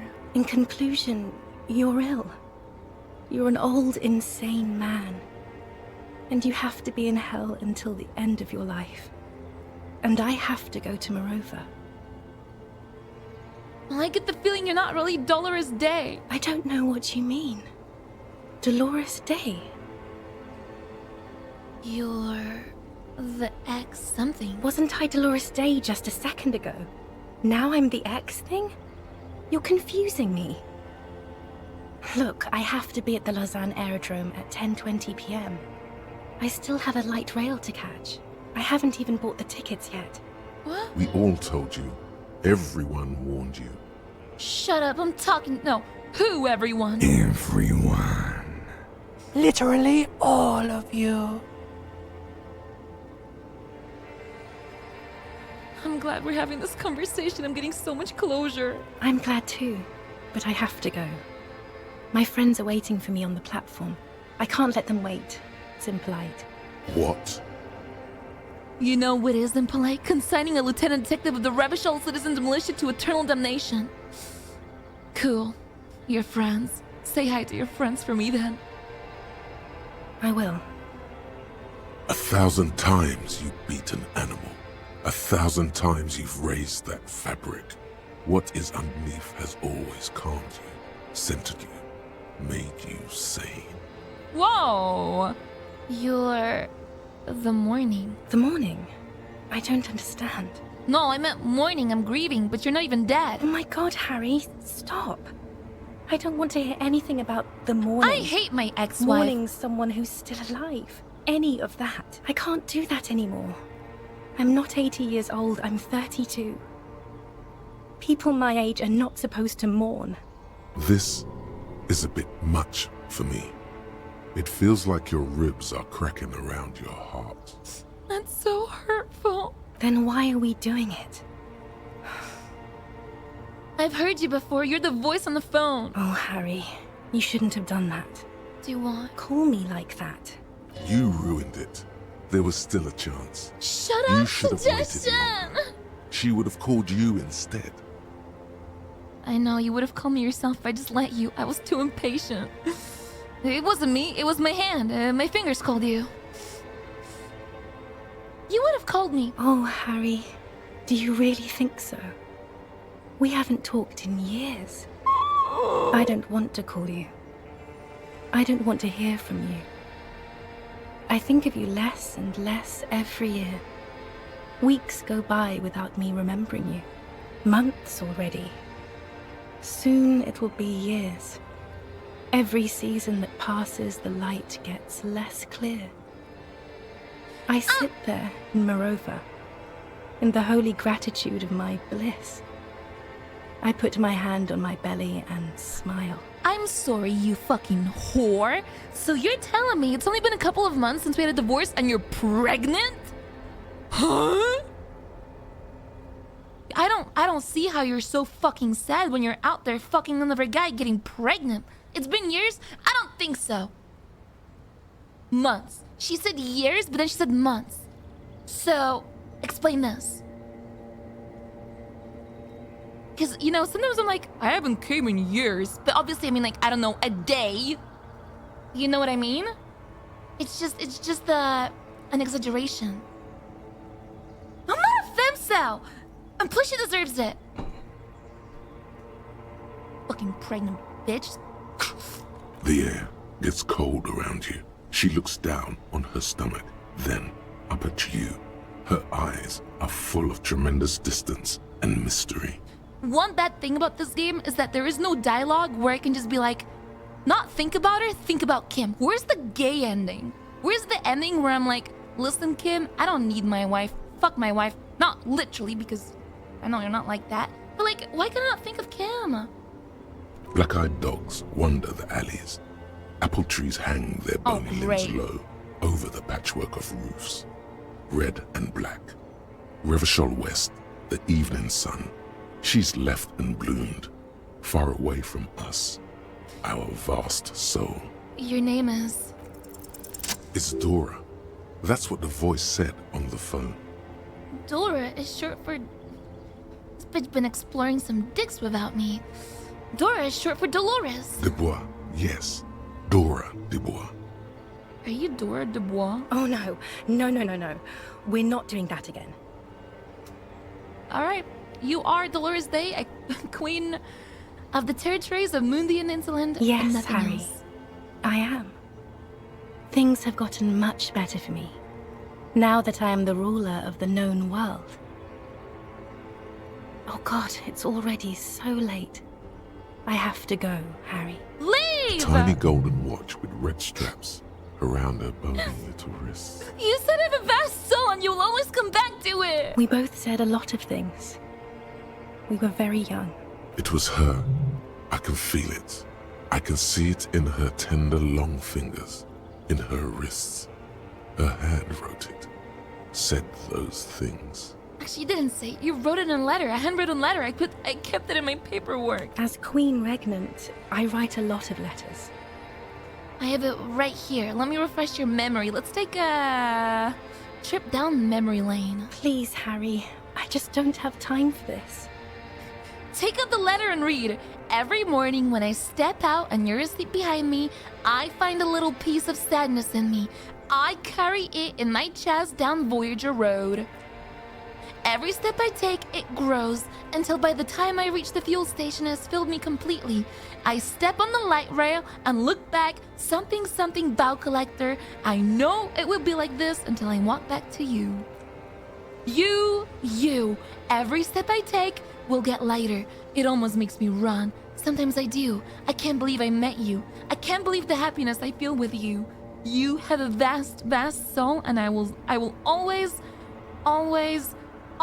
come back to it. Okay, stop. Yes. Are you happy now? There's more. Kisses. Very well. I wrote it. It was morning. You slept. There was hoarfrost on the ground when I left, on Voyager Road. It was autumn. The first autumn. But Harry, please understand, it was 1,000,000 years ago. No, it was 100 million years ago. I was someone else then, filled to the brim with love for you, hanging on your every word. Oh, Harry, you were the coolest. But I am no longer that person. This has taken her place. It will devour you. Harry, I will eat your mind. The light of the video rental shines through her dress now. A DeLorean figure, cut in black, moves below. It's still her.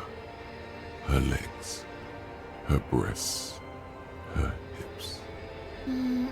Can't you turn back to the person you were? I can see her in you under the gown. And my crown of immortality.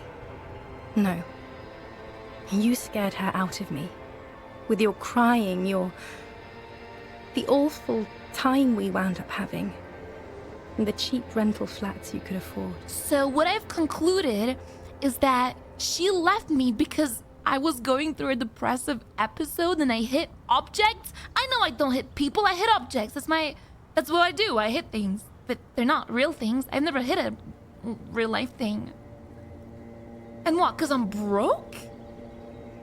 You gold... Can't you see? I can never think you're cool again. I can only think that way about new people. I was cool? The coolest. With your leather jacket and your boot-cut pants. Smoking in the bus stop. I wanted you to be the rest of my life that day. And you were. Some of it, at least. You were my first. My first kiss. My first time to have sex. Whoa, I took someone's virginity. The first and worst time I fell in love. Oh. I will always have that with me. It's a fact. But that is all it is. It's like a ticket stub, Harry. It doesn't do anything anymore. A ticket stub? Yes, let's talk about that too. Let's bring it up, the zoo. In Le Jardin, the day we went east of the river, to To the aquarium first. I was sad about my mother. I don't even know why. The shimmer of the fish tank on my face. The octopuses. It was just a day then, but to think. Were we there now, you could touch my hair, kiss me. Talk to me about anything, go virtually anywhere in the world. Not like now. Now our interactions are limited to pain and regret. Voyager Road, I know that place. Where is it? It's here, Harry. We are on Voyager Road. At the end of it, 300 meters from the stop. There. You could not pay the electrical bill. It became a lightless tomb. The years you spent training for the militia, my parents' money. Oh. It was not good. What now? What happens now? What is the next thing we talk about? Is there really anything left? If not, we can always repeat one of the things we have already talked about. Talk about it again. If you do not You're a mass murderer! That is very contested by modern historians. Very contested. Plus, you're only saying this because things didn't work out between us. I have to go to the aerodrome now. I don't have time to defend myself from these accusations. Stop making her angry. She won't start loving you again if you call her a mass murderer. Seriously. Would you say you haven't behaved like a mass murderer with me? You were very bad to me too. We've talked about it like 7 million times now. I don't want to do that anymore. Yeah, well, you're not even human. I am actually very ordinary, Harry. Below this gown and wreath, I have an ordinary soul and ordinary thoughts. The only thing inhuman about me is this. This thing you've made me into. I'm sorry for saying so, but I just hate it. What is this? This is so far gone, Harry. I don't even... No, you're special. You have glowing lungs. My lungs do not glow, Harry. I am just like all the others. None of us have glowing lungs. Stop making me into some kind of... I forgive you that you're pregnant. I can deal with it, just... Oh, Harry. I don't need you to forgive. It's a good thing for me. It's good news. Why aren't you smiling more? A warm gust wraps her gown around her waist and between her thighs. All the roads will miss her footsteps when she's gone from here. A completely different world. I want to go back to the completely different world, the see-through world with you. Please, Harry. I don't understand what you're saying. You're pitiful and frightening. A smoky apparition of its former self. Don't go! I have to, Harry. Really, I've already missed the 8:30. I'm gonna go now. I was wrong. You don't have power over her anymore. You shouldn't have said that. I am wrong about everything. You should go on without me. But I swore I wouldn't let you go. You told me, you asked me to be this way. That was someone else. I betrayed her, overwrote her, and I'm happier for it. And I'm really going now. The time is up. I must be on the 10:20 flight. Will we ever see each other again? I won't see you, but you will see me. How can that be? Oh, Harry. This is a dream. Can't you see? I'm already in Morova by now. Who knows how long ago this happened? A year? 2? 5 years ago? How will I see you again then? Right here, tomorrow night. Once this dream starts happening, it keeps happening. 3 times a week. What? At least. And Harry, it really, really looks like it started happening again. There's the video rental. I'm suffocatingly beautiful. And young. And I smell of tutti frutti chewing gum. Like I did that time when I asked you for forgiveness. After leaving you the first time. So long ago. But this is intolerably bad. Oh yes. This is real darkness. It's not death, or war, or child molestation. Okay. Real darkness has love for a face. The first death is in the heart, Harry. See you tomorrow.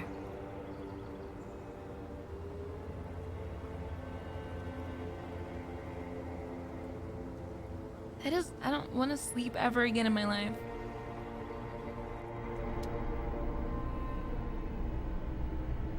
Kim!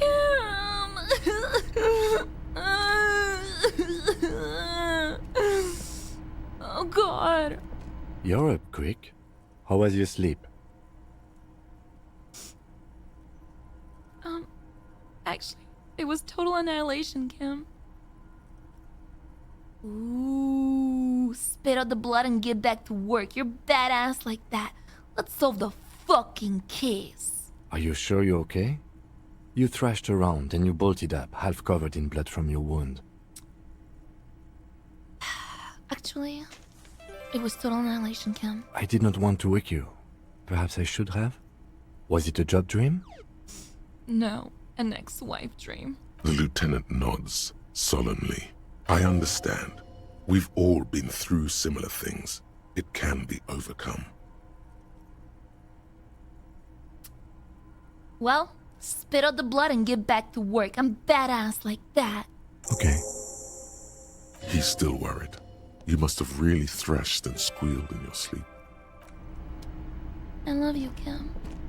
I really do.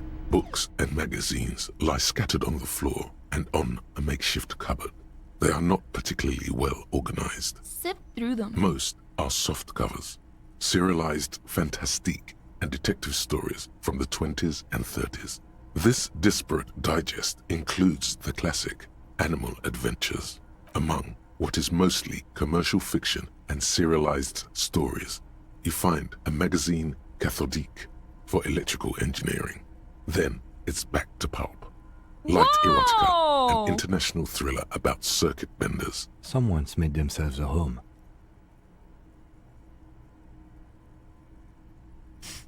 Does anything stand out? Not that you can tell. This is a digest of someone who's dead bored. Most of it is for entertainment purposes. Fittingly right next to the radiola on the floor. Nothing out of the ordinary? Maybe it's a little old-fashioned. There's a nude mag. More than that, you can't say. But I'm just not very smart. Oh, I do have two. But like, yeah, my intelligence. Soft covers, serialized, fantastic. Oops. I guess it's okay. What's this? Whoa, a fawn shirt. Whoa. That's crazy. No. What's this? A 5? An old cylindrical generator is nested above the ammo lift, with makeshift electrical wiring running out of its side and across the floor.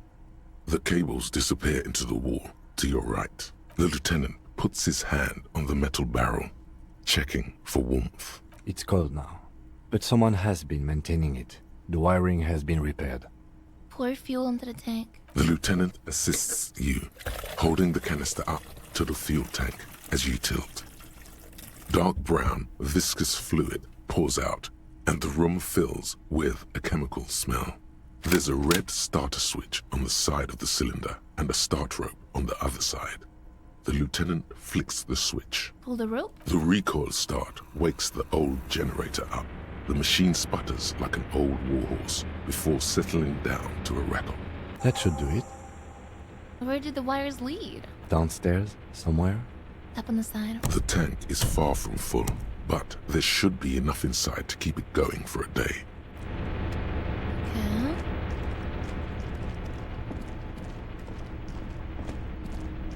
Whoa!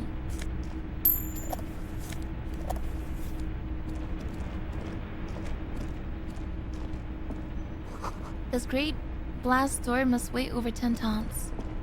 Rust. You see a small metal door nested inside a larger one. A heavy steel blast door. There is a conventional keyhole above the handle. It's very small. How do we open this? Maybe this is one of the doors we don't open?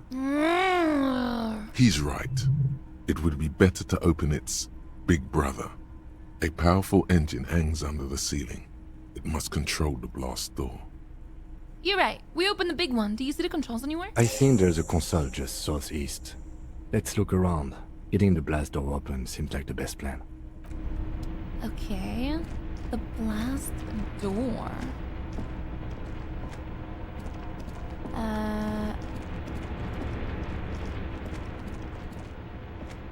Green paint flecks off the monoblock aluminium cabinet. There are rows of switches on the front panel, a frequency band, and even a keyboard. Run my fingers across the keyboard. The keys rattle like teeth. This keyboard hasn't been functional in decades. What is this then? The console of an antique computation device. The generator upstairs, with wires coming out, they terminate here. Did this open the blast door? I think, yes. Let's see. Slide. That one. The emergency open. Slide a radio dial. The dial slides under the glass, dark and silent.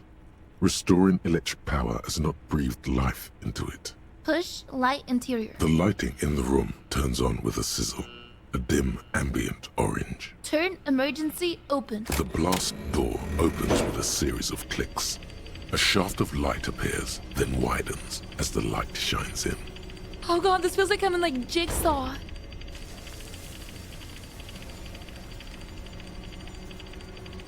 Oh, what's on the other side?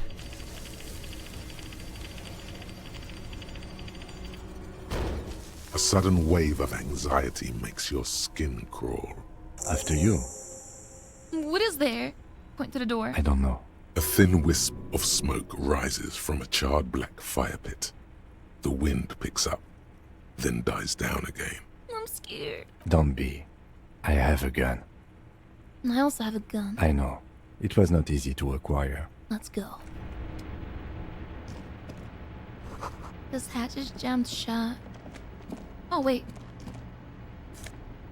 Eyes? Let me go outside, I'm curious. A firing slut, you can't see inside. It must have been a direct hit to take out such a huge chunk.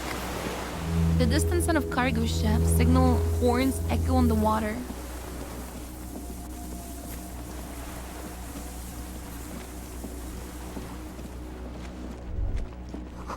The ice cracks under your feet. Be careful not to fall through. That'd be fucked up.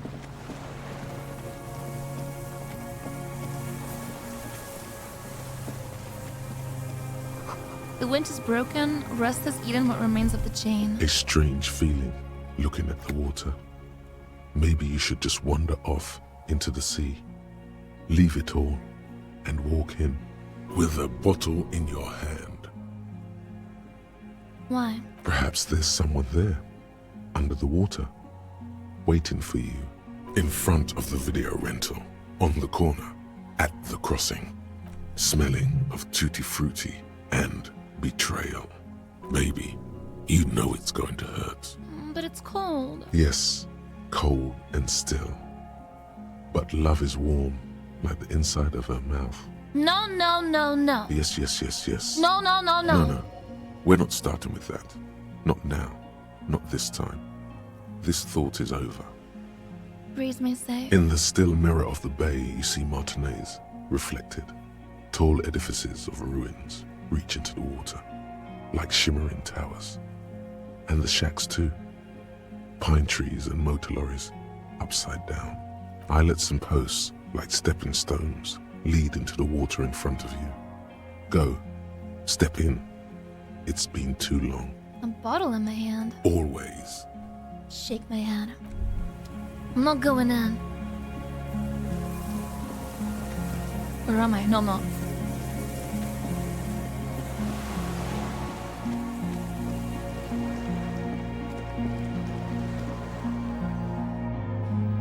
Alright.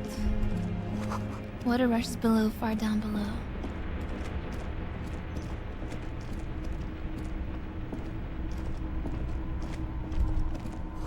Walk slow, it might be dangerous.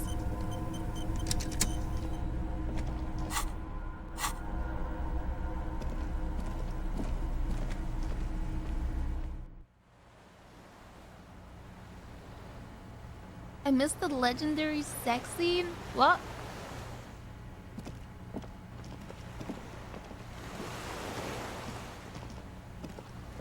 Real?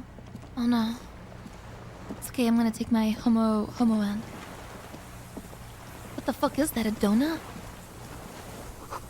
A rubber dinghy, it's deflated, broken.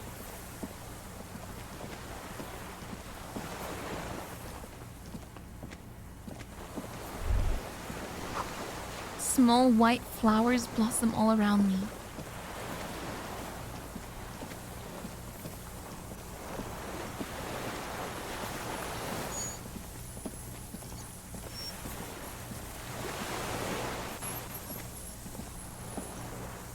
No fucking way.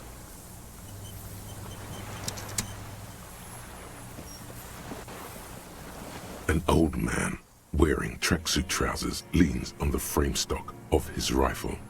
He gathers a big ball of spit in his mouth, then spits it out into the extinguished fire before him. He raises his black eyes, hooded by creased eyelids, to meet yours, unclouded by cataracts. His eyesight is sharp. Are you the fire guy? The what now? I can't hear you. Did you recently tell the two kids to put out their fire, two twins? I may have. All sorts of little rats have come sniffing around, trying to give up the position. The position? Sounds like a hiding place. Fire guy. Regressive bourgeoisie henchman. Can't even talk like a grown-up. You return your eyesight. My eyesight? Yes. Helps me see all the shit. A shudder of disgust passes his right side. His left side remains motionless. Did you close the blast door? I did. And you opened it. How? I fueled the generator and used the console. I should have burned that console down. How did you know I was coming? Reactionary rock and roll music. Playing on the water. It was sad music. Told you we shouldn't play sad FM. It was not rock and roll, it was sad FM. Sad FM, huh? I always hated that station. Phlegmatic, counter-revolutionary dirges. Sadness is a mental illness. A weapon of the bourgeoisie. The fascists were right about rock and roll. It is degenerate. Hip gyrating, mental illness music. Nice gun you got there. It's not nice. It's a piece of shit. But it gets the job done. Is that a Belle McGrave? It's a 3-Angong 446. Wait. A Samuran rifle. How did you get hold of one? It was sent to us by our brothers in the Sinyao commune. Military aid. It has stayed true to him.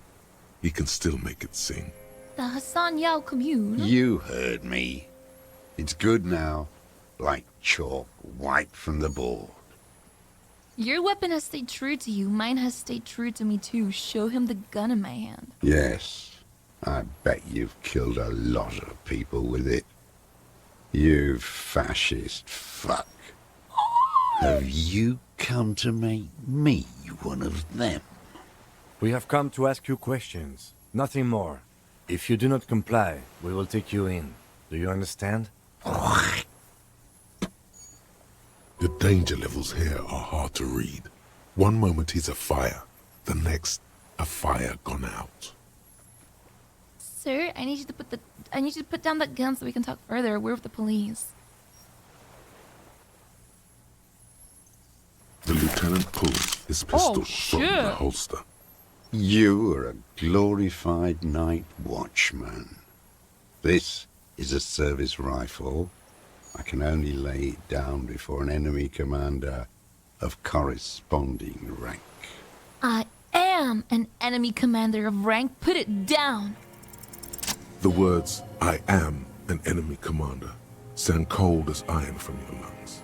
The old man still hugs his gun. And what rank would that be, dog?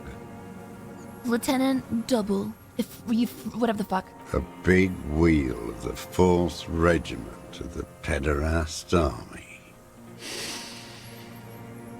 To hell with it. It's a walking stick anyway. It's out of bullets. Like an amputated limb in the sand. Pick up the gun lying in the sand. His gaze follows your motions. The rifle feels surprisingly light in your hand.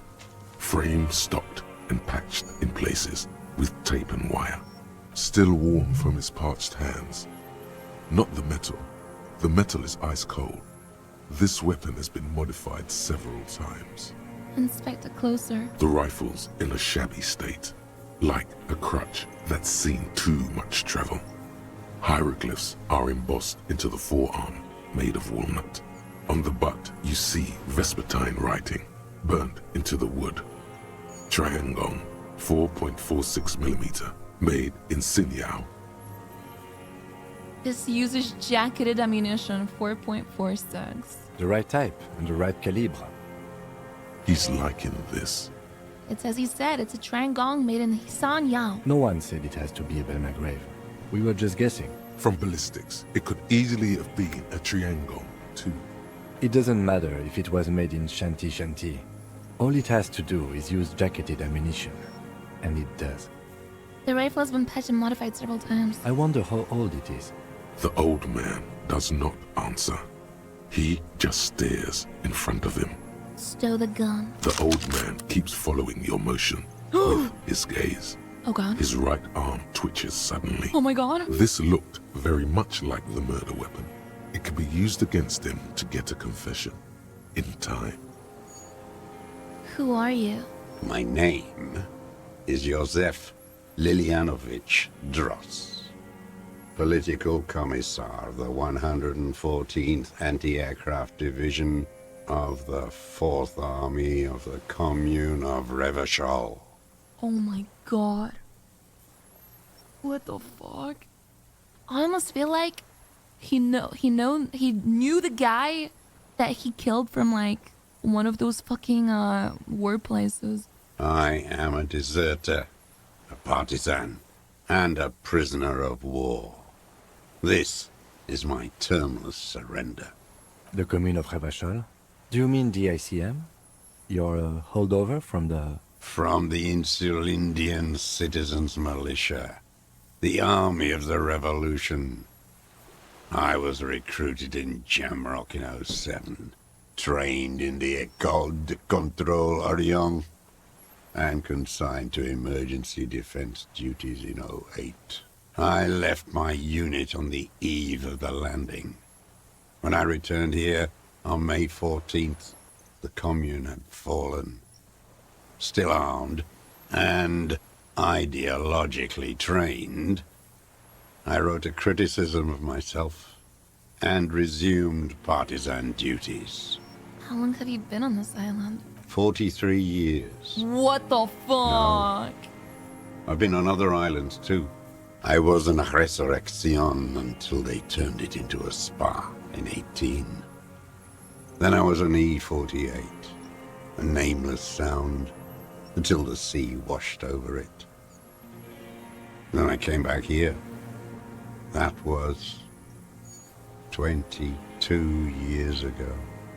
How have you survived all this time? How does anyone survive? I steal. Now hold on there. That's a choice. You gotta become self-employed. Create the system. Oh god. You're insane and grotesque. I'm sorry, I didn't know I said that. Everyone steals. Vegetables, supplies. It's the life of a dog. How is your health, Mr. Dross? He cuffs once more and then puts his hand on his belly. I've been throwing up blood since winter. No fucking Red, way. like beetroot. Been passing it in stool, too. Bro, this guy's got cancer, so he's not even gonna go to jail? He's just gonna die? The RCM can provide medical services. You need to be looked over. I need to die. You don't have medical facilities. You have guns. That's all they give you. Toy guns. This is a serious situation. You need to be looked over and we can do it. There's nothing to look over. The triage is in, and it's black. Administer morphine. Moribund. How have you coped mentally? I haven't. I have holes in my brain. Years missing. Others filled with pain only. A decade of... I don't even know what. Inferno? You notice the lieutenant's about to say something. I would imagine it gets tremendously difficult, mentally, to live in isolation. Traitors. It's better alone. I watch the people of this city turn the lights back on more and more each year. Ruins, glimmering in the dark, like a fucking merry-go-round. It's disgusting. Are they not heartbroken? How could they have moved on? How have you concealed yourself all these years? It was hard in the Thames. I didn't have partisan training. They were searching for stragglers, those bloodhounds. Floodlights on the water at night. There were posters, campaigns. We communards still hoped, and they needed to snuff that hope out. The East capitulated. Martinez and Cold City were turned to dust. But Jamrock, Forburg, even Coron, and Boogie Street, of course. Those fucking kips had Marsoff coursing through their veins. And others too. Some cordons of Revachol was still fighting. There were cells. I tried to contact them. Soon they all went silent. The frequency's dead. How'd you get between here and the mainland? At night, I used a dinghy. I only went after dark then. When I got to the city, I stayed underground. Patrols, you lot, the commons too. They'd started snitching. In the city, you move underground? From bunker to bunker. Not anymore. No one cares now. I don't even have to hide. They think I'm another antisocial vagrant. I could walk straight into that town if I wanted. Why don't you just walk there? I don't want to. They're all traitors. Pigs, rabbits, and dogs. Men without ideals are only animals. He does not want to see life moving on. People forgetting, drinking, laughing. The weapons cache under St. Ghislaine. In the basement, have you been there? So you finally found it. There must have been a small squadron's worth of arms in there. Belma graves, right? They were. Useless now. Rusted away. So you've been there? Sleeping. Some nights. Ammo scrounging on others. Those McGraves were shit, even before they corroded. Some had bullets in the chamber, however. There's a small bunker in the Feld building. Have you stayed there? The propaganda bunker? Yes! I used to, but not anymore. Oh. Propaganda bunker? They stored leaflets there. Broadcasting equipment, too. Made broadcasts, I think. Propaganda officers. I buried them with their leaflets. They killed themselves. 2 young boys. Killed themselves? A lot of our boys did. I spent some winters there. Never liked it. Kept thinking of them. No need to go underground anymore. It's better in the ruins, on the ground. Tell me another thing. The old man looks across the water at the city, the ruins, the motorways rising above it. You've been hiding here for 43 years? 43 years and 10 months. That's insane. It's not how a human being should live. But I had to. I couldn't just forget. I couldn't just forget what I saw. He just couldn't. You couldn't give up. He nods, but he can now. What have you been doing during all this time? Hiding, fishing, waiting. Where the afternoon grows late, on Rue de Saint-Ghislain, people walk home. Street lights will soon be lit. Further inland, the streets are alive with workers, men, women, children, street hawks and migrant laborers. The temperature is steady. Alto cumulus clouds form above Precinct 41. Always waiting For what? for her to return. Her who? Girl child. Revolution. Oh.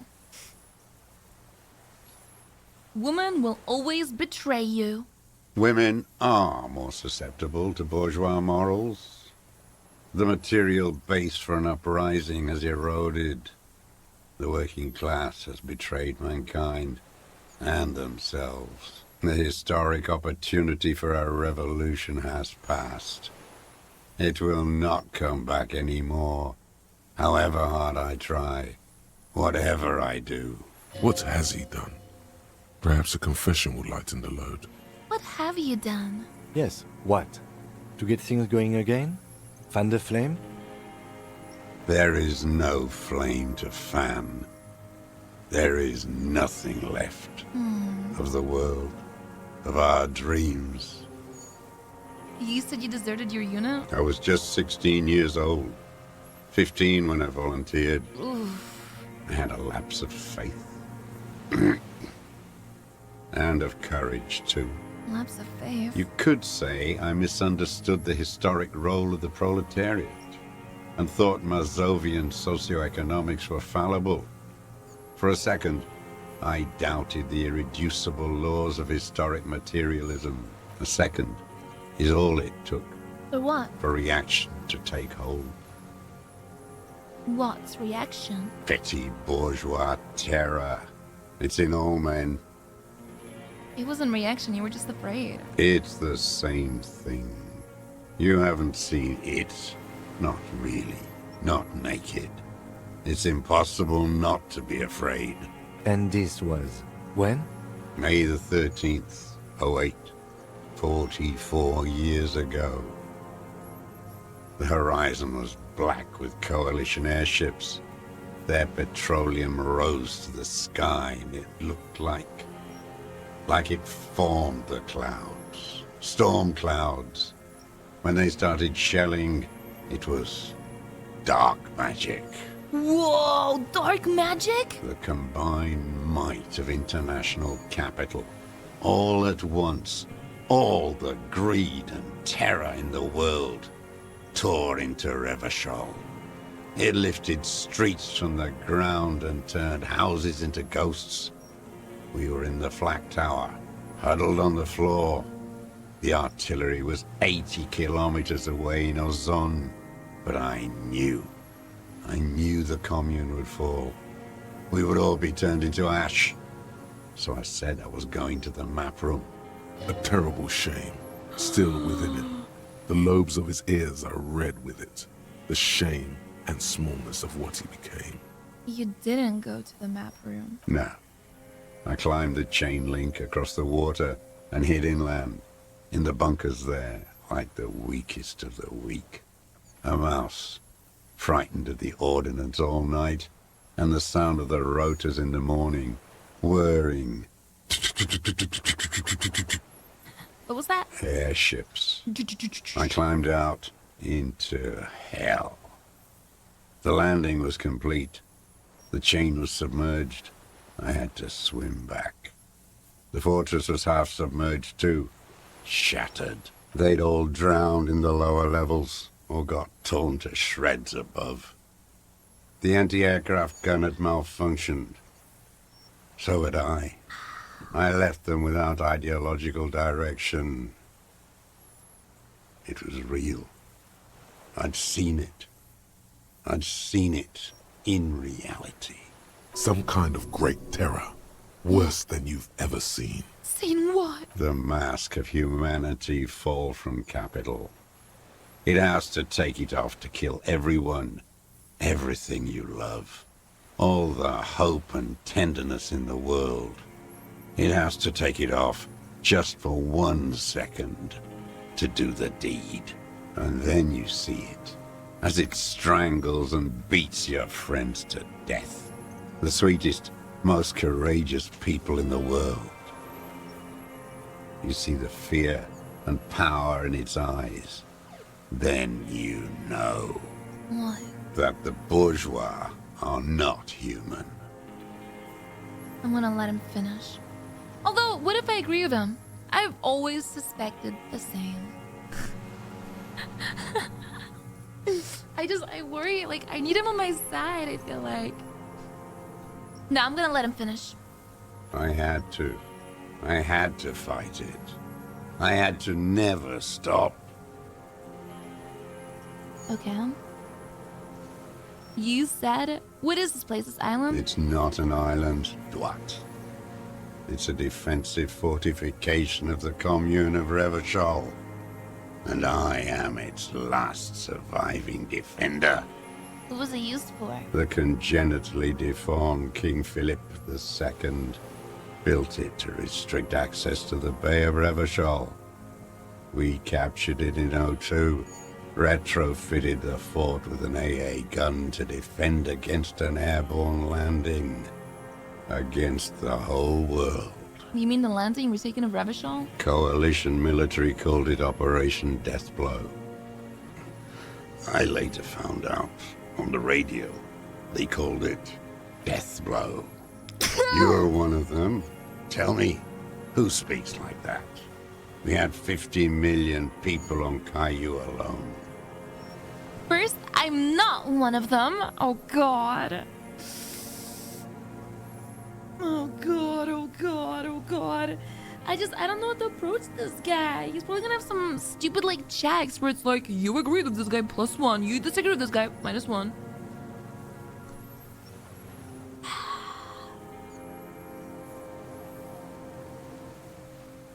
Well, I mean, yeah, sure, they are murderers. I know what you mean. You don't know. You haven't seen it. Iblis. Iblis. The black-eyed angel. You said this is your termless surrender? You're with the RCM. The coalition-appointed mob that enforces bourgeois morals in Revachol. A so-called Lieutenant W. Freighter. We're not coalition appointed, we just try to help people. I know what it looks like, but I have a secret plan to turn the RCM into a Mazovian revolutionary unit. No. We just try to help people. Okay, fine, it's kind of funny. Rock and roll posturing. You're the RCM. You represent the Moralist International, the enemies of humanity who took this city. I represent their adversary, le Parti Communiste Insolente. Take me to them as a prisoner of war. I have relinquished my weapon. I can no longer serve. No superiors can relieve me of my duty. You bulldoze them all to a mass grave for trying to free humanity.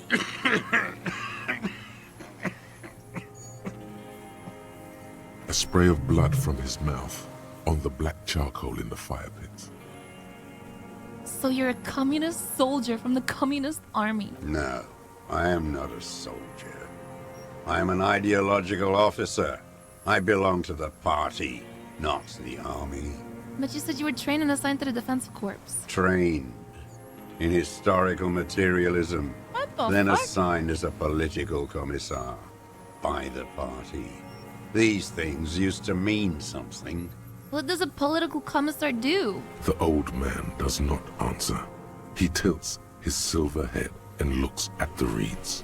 You see a small tremor pass through his legs. The cryptid! His job was to assure the army answers to civilian control and follows the ideology of the commune. Scientific communism. A commissaire politique is a knight philosopher of the revolution. A future human. Holy fuck, he's crazy. He was like a cleric, a shepherd. So you were like a priest? No. The opposite of that. A future human, not a human of the past. That means you're a trained communist, right? He nods slowly. Then another tremor. I'm not really into politics myself. You're inert lumpen with a gun. Detective, we have not come here to discuss ideology. Yeah, I know, which is why I said I wasn't. We have come to ask questions regarding a murder investigation. The old man spits into the fire pit. He does not say anything more. Oh god, he's A dead. jitter passes He's gonna his fucking lower die. body. There's definitely something off with his body. Something more than just metabolism. I have another serious question for you. There's nothing serious in this world. It's a farce. Okay, can I get out of the... Wait, hold on. What have you been using this gun for? I've used it for killing people. Here we go. A trail of blood. The lieutenant smells it too. Killing people? It's a gun. That's what they're for. You want a moralist euphemism? Defending your family and your property. I haven't done that. I've used it to kill people. Interesting. During or after the war? There is no after the war. Hmm? Class war is never over. Oh my god. So he's continued killing after hostilities ended. Okay. Okay. Go in straight. No euphemisms. He doesn't like those. No. Be careful now. Slow and steady does it. Oh god, Make who him do I repeat it trust first. here? Don't mess this up. Remember, he wants to tell you. Get personal. Wait, so which one do I say then? Nothing comes to you. No, Silence. I thought that was a funny His question! black eyes look at you, and in them a chill, like electricity running up your spine, crawling into your skull. What? All is not as it seems. Detective. Right. Wait. Shivers? So you're saying you killed people after active fighting stopped? Did you use that gun to shoot and kill a colonel of the security contractor Krenel? I know you want to tell me. Have you killed anyone with that gun in the last week or two? I'm thinking, I think 2. I think I go with... Who was it that told me? Rhetoric? Did you use that gun to shoot and kill a colonel of the security contractor Krenel? The who now? Eh? He heard you. He just wants to hear you say it. You're in. The fascist death squad who took a bullet in the mouth on the night of March 4th. A beautiful, strong man sent here by the Honorable Private Military Company Krenel. You know who I mean. Ooh. But I feel like he'd go more with the 2. I'm definitely not 4. The fascist death squad. Or the corpse in ceramic armor hanging behind the whirling in rags. Did you shoot him? I think 2. Because he knows I know. And I know he knows. Oh, yes. That one. Ugly piece of work, that boy. And here it is. Did you kill him? I am a son of a welder and an officer of the commune of Revachol. I do not collaborate with murderers and pederasts of the liberal regime. A drop of blood in the saliva. Tear into him. Pile it on him. Everything you got on him. Half-Life has always been more, wrong. The better. The gun. The murder weapon is the perfect opener. The scent of blood in the air. But what else? There was something you can't remember. Come on, what am I forgetting? Hit yourself on the side of my head. Oh god. Oh no. I mean, it's kind of funny, but I feel like it's gonna fuck it up. Come on, what am I forgetting? Wait, here it comes. The goddamn Maybells. The dried Maybells on Clausia's roof. There were Maybells in the grass when you got here. And Maybells on Clausia's balcony. And nowhere else. Nowhere in all of Martinez have you seen them. Wait, don't forget the footprints. Oh my god! The diagonal prints in the dust in the secret space behind Clausia's bedroom. Now, of course. They're gonna come up. Thank you, Head, thank you, Head, thank you! You got it. Remember, the boot prints were like no modern soul. Maybe don't beat yourself anymore, though. You're not immortal. Nothing else comes up. You see the lieutenant watch you. Try to stimulate thought processes by hitting yourself. I'm sorry, This didn't do anything. Usually hurting yourself does. Officer, a word? Excuse us for a moment. Okay, I also need composure clothes before I go back in that dialogue. Composure. Oh, plus... I can take my jacket off now. +1 composure. Composure pants.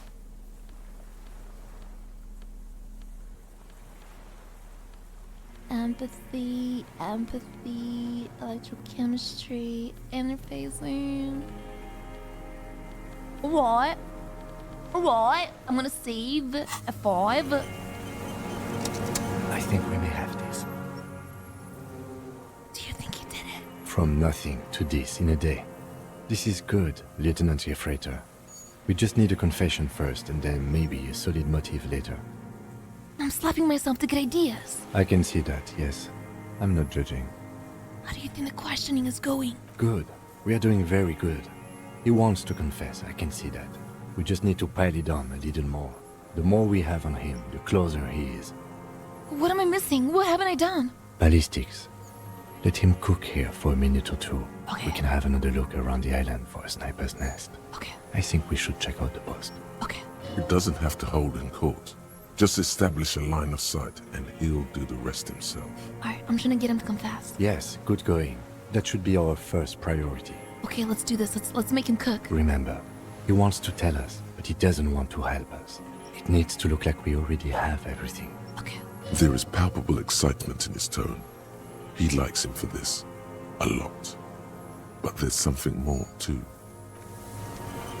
Alright, sniper nest. How the fuck did I miss a sniper nest? I must have been where the porn mags were.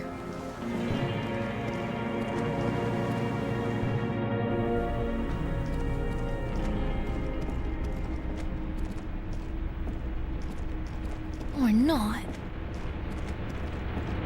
What about here? Wait. What? Where the fuck's the sniper nest? If I was a sniper, I'd be here. The inside of the fortress. You make got the console and the blast door. How the fuck do I go up top? I'm blind. Eh?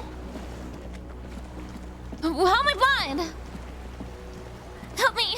I'm not blind. I'm just...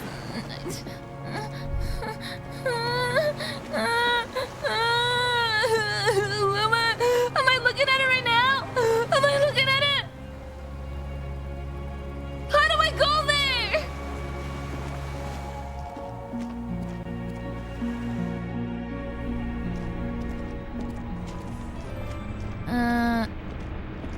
Teleport? Okay, I'm teleporting. My guy can't run!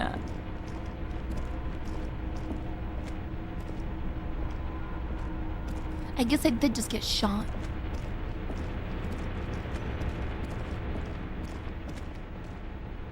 Okay.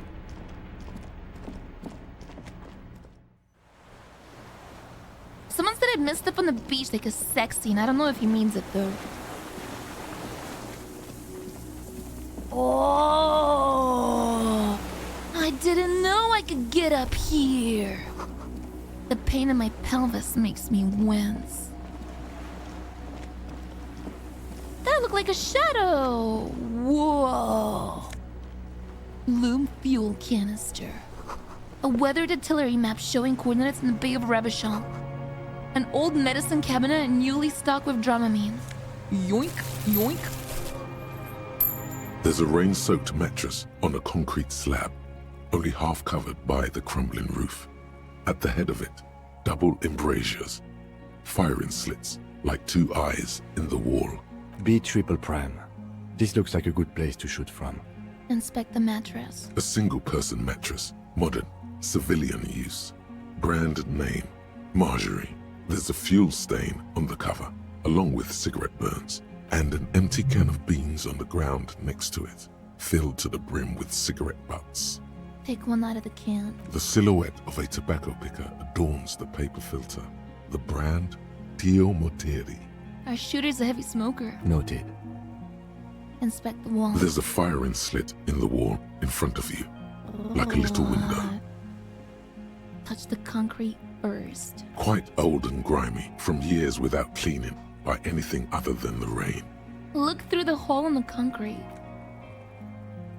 The springs screech as you lean on the mattress and crane your neck to look out. Trepidation. A tingling feeling in your stomach. Yo, Anchor, thank you so much for Prem. A small piece of Martinez coastline opens up in the square in front of you, like a tiny landscape painting. 1 kilometer across the water. The ruins look familiar. On the left. A towering skyscraper, its top floors shaved off by artillery fire.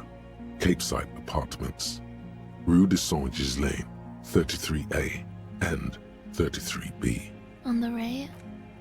The red chimney and collapsed back of the 4-story tenement in front of the whirling in rags. Rue de Saint-Ghislain, 10. The doomed commercial area. In between the two. The box-shaped silhouette of the whirling in rags. Its sloped roof, a tiny fleck of light catches your eye on the rooftop. Sunlight reflecting off the upstairs window of Clausia's room. Motherfucker. What does that mean? Do you have line of sight to the window? More than that. Cam, with a pair of binoculars, I would be able to see inside the room. A pair of binoculars? Or a scope of a rifle? Yes! You'd be prone, lying on a mattress, barrel resting on the embrasure. Cheek against the cheek rest, hand on the hair trigger, on a calm day like this. Cam, I could make it. I could make the shot. Good. I think we have it, Detective. The origin of the shot. This is the sniper's nest. Booyah! Master cop work! It's only moderately effective cop work until we have the weapon. It will not be, how do you say it? Booyah? Well, I have until the weapon. We have that. I have the weapon in my fucking hand. What? Wait, where's the weapon gone? Wait. Kim? I have it right here! I was supposed to find that spot first.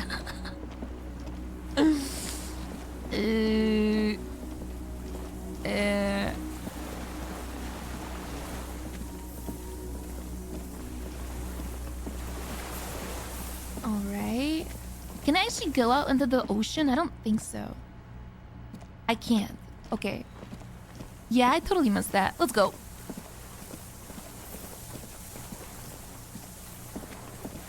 Man, it's all wrapping up. I mean, I guess I could have asked to see if, I was the La Puta Madre. But, you know what? I don't want to know. I don't want to think of myself as corrupt. And Kim told me that it doesn't matter if I was or wasn't. So I'm gonna go with Kim here.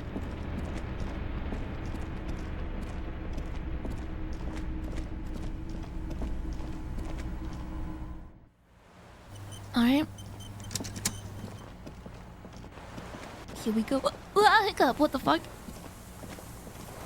Hello, sir? Minions of capital. What do you want? I really want to assess his body language.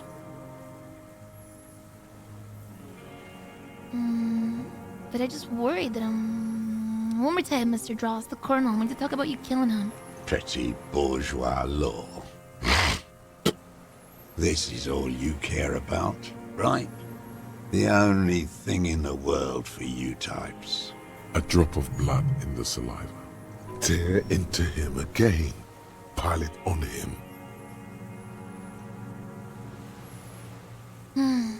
Alright, I think everything here works. Alright, Maybells. Behind the victim's window, I saw them growing here. Point to them. Damn Maybells. The whole island is turning white with them. He seems tender suddenly. Nostalgic even. Oh. A strange mood swing. So many this year too. The spring is coming. No, It's already here. Wash the filth away. I haven't seen these flowers anywhere else in Martinez, only here. They blossom on the islets before. We fertilized them with our blood. Resurrection was snow white in May, before they ruined it. South, the Bay of Martinez is dotted with little freckles of islets, turning green, with white flowers in white snow. The coast, too, before they piled their containers on top of it, filled with broken, useless trash for fat-fingered bourgeois children to play with. You must get around a lot to stay undetected all these years. Do you know any secret paths? Pinball workshops? I may. A young woman named Claudia. Ring any bells? Flowers like these were behind their window. Claudia.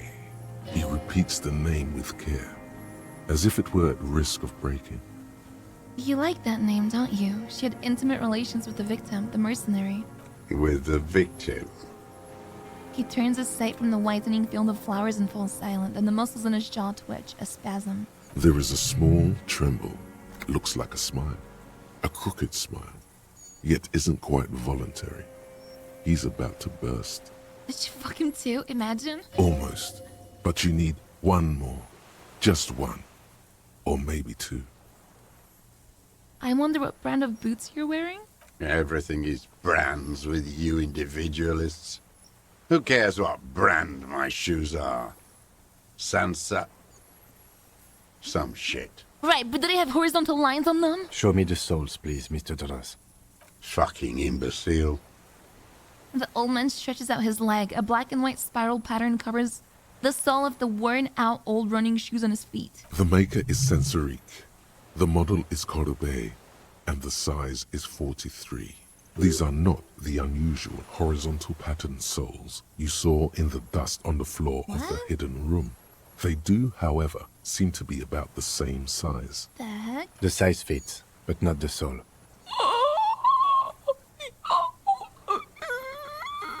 Can I go back to this? Can I be like,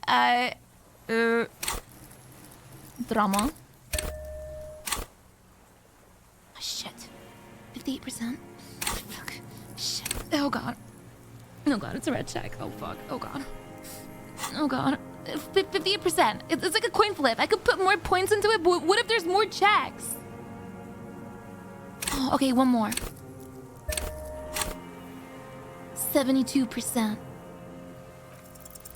Sire, he doesn't have to be wearing them right now. People change shoes. It doesn't mean you weren't there near the room the victim died in, sneaking around. Racking those brains, are you? Desperate to report something back to your masters? They must have really loved that dead fuck. The lieutenant gives you a quick sideways glance and nods to acknowledge. The prints were his. You can see it in those eyes. He can't keep them from flickering, looking for something. The old man stares at his own prints in the ash around the fire.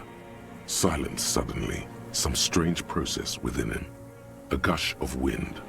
Seagulls in the distance. More. He's gonna crack. But you need a little more. We've done the ballistics. Point to the tower. The shot came from this island. I saw you poking around there, looking for evidence. You're damn diligent when it comes to dead fascies. Did you like the view? You had direct visibility. There are embrasures in the concrete, specifically meant for a top follower to use. And you had a long-range rifle in your possession. The lieutenant softens his voice. You have been here a long time, Mr. Dras. Too long. You need medical aid. I'm ready to die. I've done my part. He's practically admitting to it. Dead fascists for fascists. Done his part.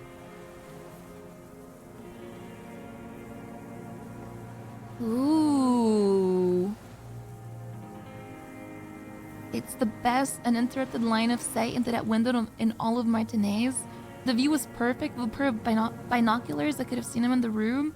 You said fascists, you're admitting you killed him? It is the best uninterrupted line of sight into that window in all of Martinez. Because it's a sniper's nest, you stupid fuck. Radio Gosh is right. You have worms in your brain. I never said in Twitch, then one more in his right eye. Leave no stone unturned. Get him on what matters most. Is number 3, like, it just seems so bad to me. I don't know if this, like, is a thing I should be saying. I don't need your cooperation, I've got this, show him the gun. Because it's like, hey, I don't need your cooperation, I don't need you to say you did it, because I have the weapon right here, and it's you. There's nothing bad about it. Still, I don't like saying I don't need your cooperation. It's like I'm trying to get him to confess, and I'm like, well, I've got this gun, so I don't need it. Okay, I've got this gun. Not a lot of guns around that use military-grade ammunition, are there? It's a real gun. Not like your little musketeer pistol. I've seen you prance around with that. Jumping hoops for the liberals. You look like imbeciles. Why don't you ask them to give you real weapons, eh? Going against automatic rifles with a flame bomb. Of course you got all those boys killed. You got them killed by killing the fucking guy, you high-roading piece of old shit with probably, like, a disease. You're gonna die anyways. Damn, he saw you. He's watched it happen. What the fuck? He's, like, blaming me for this when he's the one that started it? So he saw you. I hate old people. Okay. So what? Don't let it divert you. We saved a lot of them. Their leader, Titus, we have that sense. Yeah, no, stop changing the subject. We have the murder weapon. Point to it. You know what? You're right. I'm convinced this made the shot. Should we call it? Dramatically ask, you think we have the murder weapon? 4.46 jacketed ammunition, modified for range. We have it. This is it. I'm calling it. We have the murder weapon. Good. This feels good, doesn't it? Yeah. Tearing things up like this. When you have the murder weapon, you have the killer. Murder. Like a marionette on some invisible string. You know who he was. A coalition-trained murderer. Armored and armed. He wasn't human. The blunt end of a hammer. Dripping with blood. He was a rapist. I'm not saying he didn't deserve it. Yeah, I'm gonna go with that. I'm not saying he didn't deserve it, but like, you did do it. And I'm just doing my job here. Beating us to the ground. Moaning with joy. You hounds get so thorough when a company-trained killer dies. I haven't seen you on this coast for 40 He wasn't. Yes, years. he was. We literally heard their tapes. No. Maybe He did it in the war zone. One sooner. Yeah, he didn't rape Claudia. That's not what I'm saying. He raped and killed like fucking children. Like, those people were a piece of shit. He was a war criminal. Like, his friend told me. I have the tape that I listened to. It was really fucked up. Got your attention. Now you stop beating druggies and prostitutes in your basement. Now you come to investigate. Not when they die by the hundreds. This is it. Shot him. Shot him. Say shot him, not killed him. Really? Why? Why shot? Why not killed? I don't understand why this is such a big deal. Because rhetoric says so. So you shot him? Oh, the inhumanity. One paramilitary less in Revachol. Is he gonna admit that he did kill him? The lieutenant raises his right arm to hush you. Hush. He does not need to be pushed anymore. The ball is rolling, while the lieutenant listens, holding his breath. Hold my breath too. I had them in my sights. Both of them. Him and the whore. I was breathing with them, in phase, and I pulled the trigger and flew on the air until I landed in his mouth. He begins to smile. I didn't think I had a shot like that in me anymore. I did. I saw him kneel there with his mouth full of death, and that stupid look on his face. And his dick still in her. Then what? Nothing. I went to sleep. Next morning there were Maybells everywhere. The world was white, or what's left of it anyway. My last spring here. I knew the fascists would come to avenge their own. And so they did. Mr. Dross, are you aware you're confessing to murder? Yes. And you were looking at Dan, the victim and a young woman, having sex, through the scope of your rifle that night, before you shot him? Wait, you got 3 ads? Oh, fuck. That's just not on me. That's on Twitch. Okay, I guess in the meantime, I'll go take a pee. I don't want to, like, cuck the non-subs out of seeing the ending if they're, like, actually interested. I'll just chill. Let me go pee. He can't hear me? Let him know. Okay, 1 sec, boys. I will be right back.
Okay, he is back. He has got 3 ads. Alright, continue. The old man nods. Why? Because that's what they were doing. What? The motive. This is where the motive is going to come from. What, he killed him because we were having sex? You can coax it out of him. The lieutenant's preparing the ground. I don't understand. Do you, detective? I don't understand this part. Why were you looking at them that night? I'm always looking. Eh? Are you always looking through the scope of a rifle? I'm just trying to understand. What if he's like a pervert this whole time? He just likes looking at Claudia from like, oh, what if she's his daughter? What the fuck? A rifle scope has the best magnification. Oh my god, I think this guy's just the Coomer! He just... he made the hole. Helps him see all the shit. And if you don't like it? Click.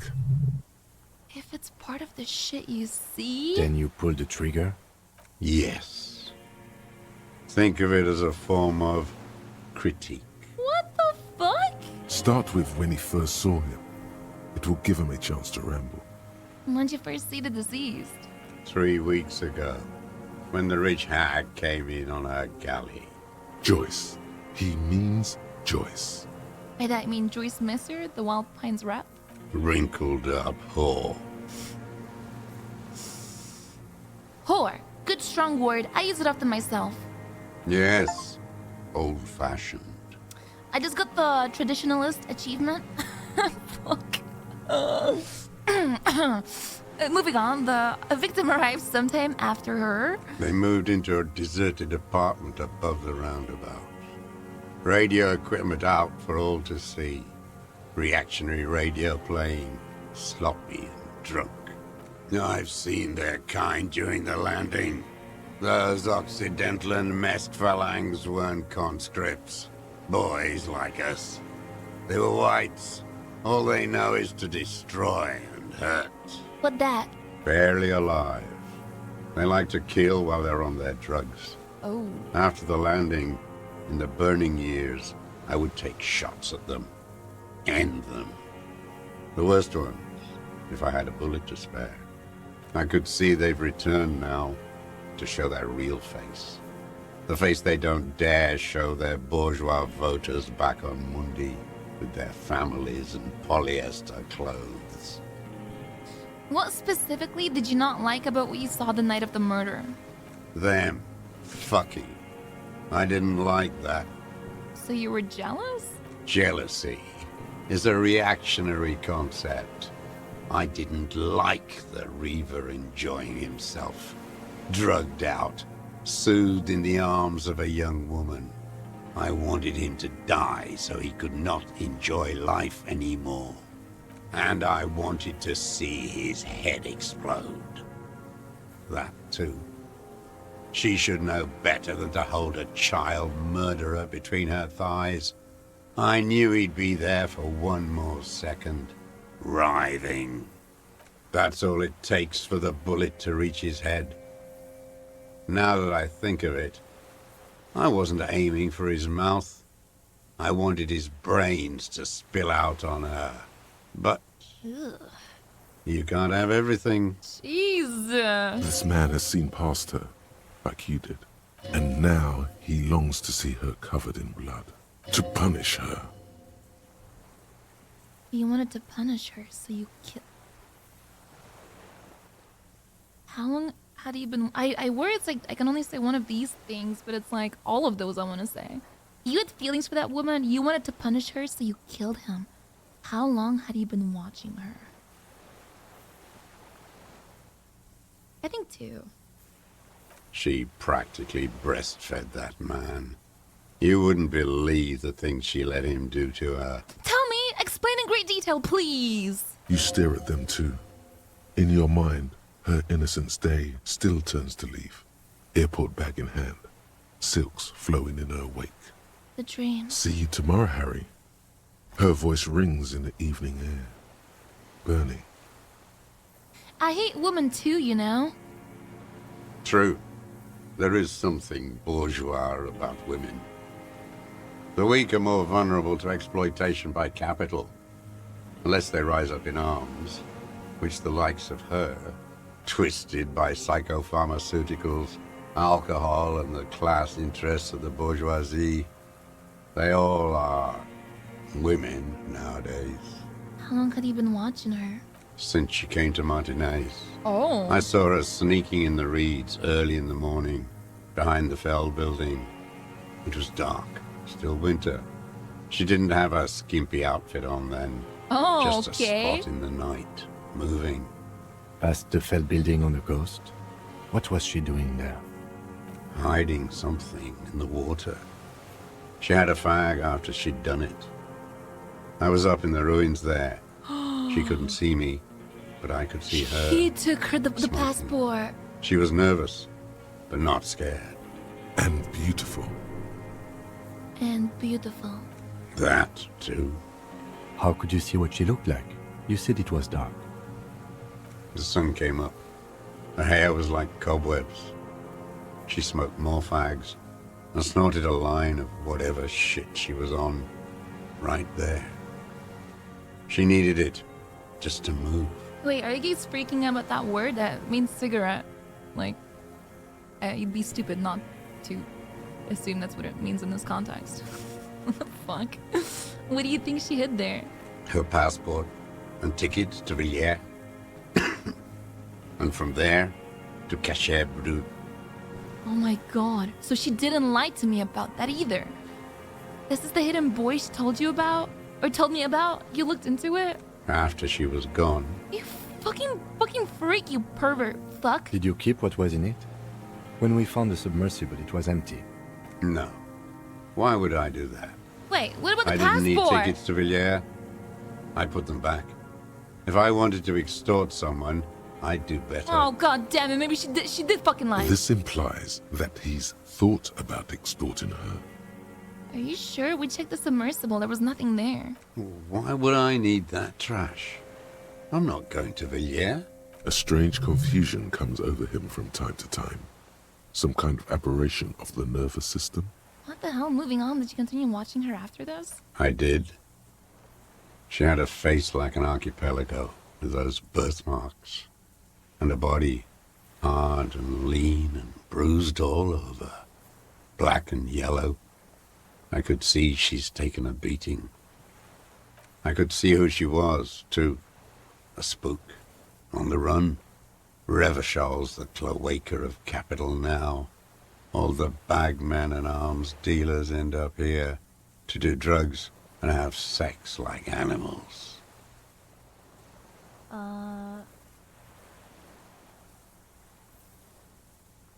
Wait, hold on. Sorry, I got... Okay, okay, sorry. You could tell she was a spook? From the documents? She had different color hair on the photo, and glasses. Forged. Some sordid bourgeois affair. I've heard about this kind of thing on the radio. How'd you see all this? The bruises that she was beaten? I'm not blind, am I? How does he know those minute details about her body? Oh god, 72%? I failed. He must have climbed to the roof, maybe. How'd I fail so much? Oh, I super failed, actually. Wow.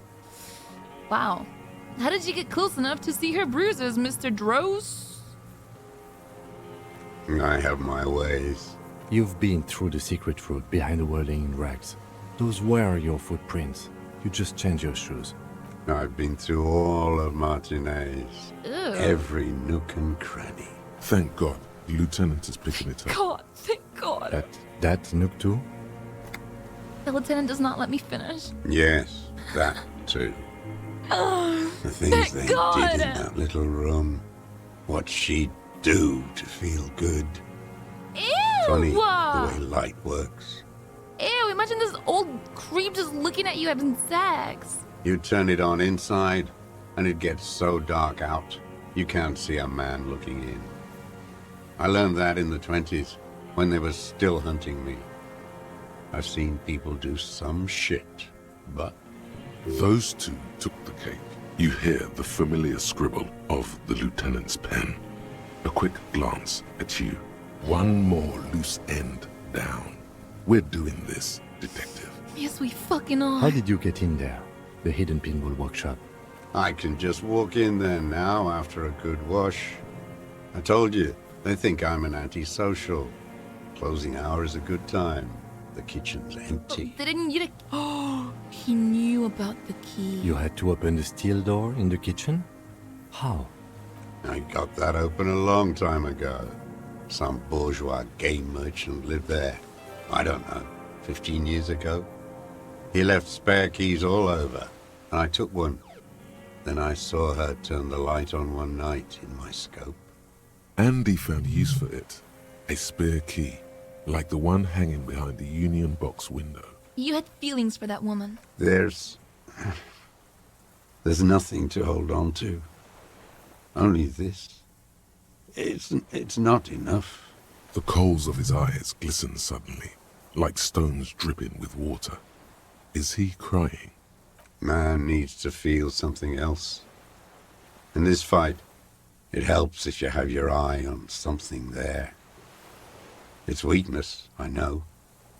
Was that why you left the dried flowers behind their window? No, Why then? I don't really know. I was there one night and she was crying, like a child, in the corner of her room on the floor, like she does sometimes. When was this? The day after I killed him. And you brought her Maybells. Yes, I don't know why I do the things I do anymore. It's as if something put the thought there, to leave the flowers.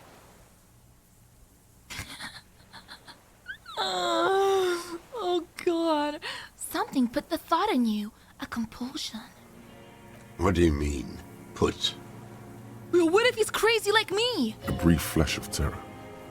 I just got this feeling from what you said. Do you agree? Maybe.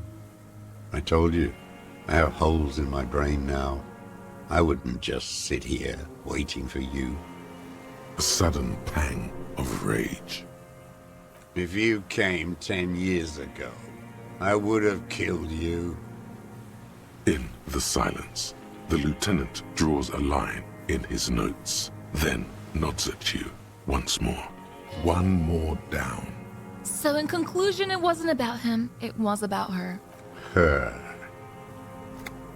The lieutenant nods at you in acknowledgement. That's it. Motive. We have it. Where is she, that Clasier? I haven't seen her there for days. Ooh. She got away. We don't know where she is. We arrested her. She got away, but she let us here first. She figured out someone was watching her from the C4. I'll tell them the truth. Gone. I knew it. She kept staring into the scope this last week at the island, like she knew. She'd look at night, crying or smoking on the roof, staring right into me. It doesn't matter. Midtown, across the Bay of Revachol, the oceanic wind washes 40-story towers. Above them, Lusanne's central aerodrome, a cocoon suspended in the sky by a web of suspension wiring, encircled by hybrid aircraft. Look north. On the platform, a young woman is withdrawing from amphetamines, barbiturates, and alcohol. Yet still, she smiles among the crowd, among the great ghost of the city she's leaving, for another, far south, smaller, distant, hidden, not like the great chandelier she sees sparkle in the night below her. Streetlights, towers, tenements, and water, and across it, a dark strip of ruins, barely visible, if she didn't squint her eyes. He knew she knows. She was looking at the island, figuring it out, day by day, cigarette by cigarette. We could get more. We've got him talking. You could get more out of him. He likes talking. Enough. Take him in. Bend his arms behind his back and end this. You, been looking at anything else you haven't liked? A tragic comedy. Druggies, prostitutes, and rentiers. A strange little engine seems to fire up in him again. It straightens his back. More specifically? Specifically, the whole city is a charnel house. Stripped clean and draped in neon. But Martinez is the worst. How come? Because of the racists. Everyone is a racist in Martinez. It's their favorite thing to do in the whole world. Listening to race-themed radio shows. In the ruins, in their lorries. Pumped full of steroids and Radio Revachol 92. Race this, race that. It's all sanctioned by that social democratic union. Damn! And the farce of a social democrat who runs it. Mr. Clare. Yes, the fly larva in his container. He let some nihilistic advertising yuppies erect a statue of Philippe III, a syphilitic murderer, on the town square, to spit on the working class. Let him finish, do not interrupt. Not since the serfs of ancient Pericarnassus has history produced a more inert social class than the Martinez proletariat. The rest of Revachol at least pretends to rebuild. These people still live in ruins. In tents, like animals. Like those boom-boom morons on the ice. A pity they didn't drown in that tent of theirs. Those are my friends. I own that club. Is that all? The worst of them is the blood-drenched Sucrion on her yacht, licking her lips. The old whore's gone now. Her gun-toting porcelain men are dead. So, actually, no. The worst is that old cop parading around in his uniform, throwing balls all day. It's not enough that the racists and liberals are dancing on our graves. The old loyalist ghouls still parade the Wait, ruins whoa, he's dead. Every morning he's there, while the parasites he fought to protect are off in Ozon, or Quayamoran, or some other island they built their palaces on, feeding on drugs and having sex with their own children. Oh, say nothing. That's all the rich really want. Sex with their own children. What the fuck? Throughout history, even the royal bloodline of the suzerain, it's all just an excuse for them to have sordid sex. At least that old cunt, Frisell, is now Well, dead. at least he knows he's dead. Just not. We did good when we pushed him under that horse car. If only, in the 30s, those disco whores. The disco whores are too much.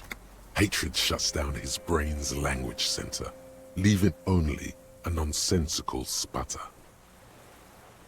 Disco whores? Whores. By the cock parading in his colorful uniform, you mean Rene? Every fucking morning.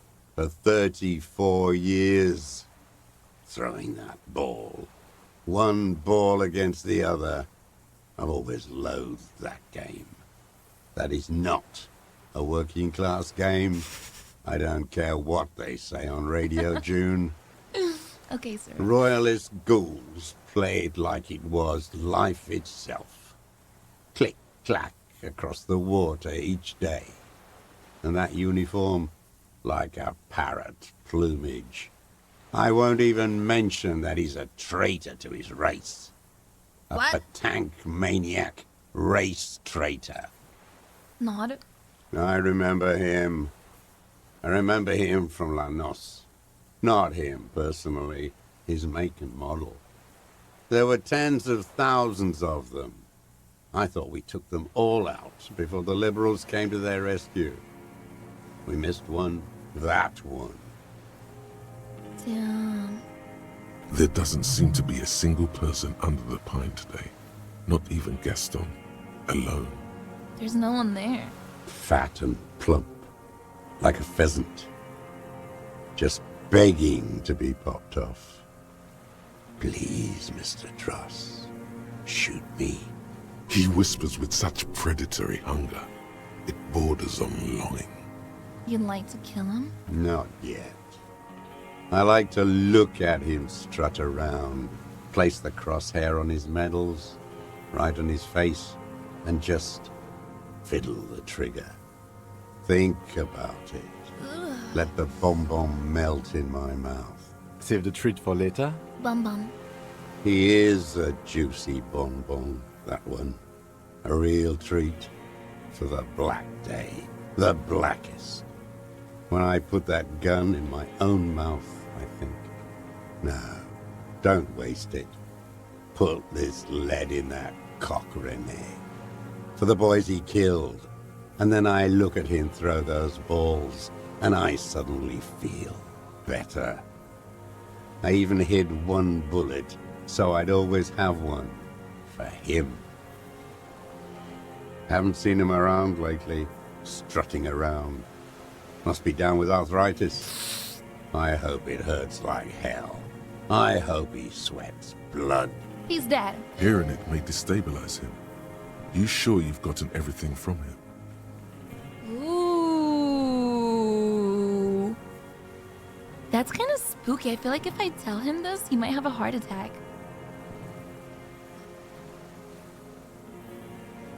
I don't think I need to do this right now. Unless oh god. Bro is gonna come and die. Alright, no. Whatever I feel, I don't know what I feel,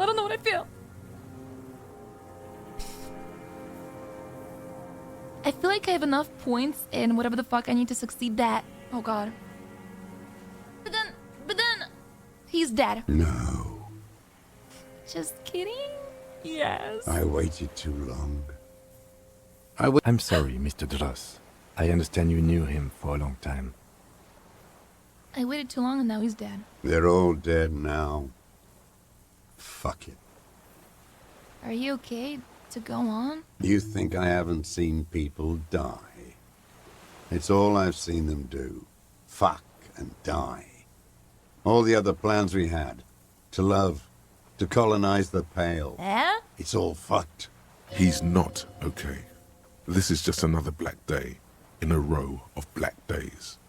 Something strange is keeping him together, making him endure. You mentioned the Union as social democratic, and Mr. Clare, a farce of a a farce of a social democrat. I don't want to talk about goddamn social democrats. Traitors is all they are. Brain dead. Renee still presses on his mind. I'm glad we talk about this now. Glad we talked about what? I want to ask you about the people you don't like. His lip Just kidding. Glad we talked about what? Okay, hold on. Stay put. I ain't going anywhere. Composure. Composure. Composure. Compose. Compose. I need to compose myself. With my shoes.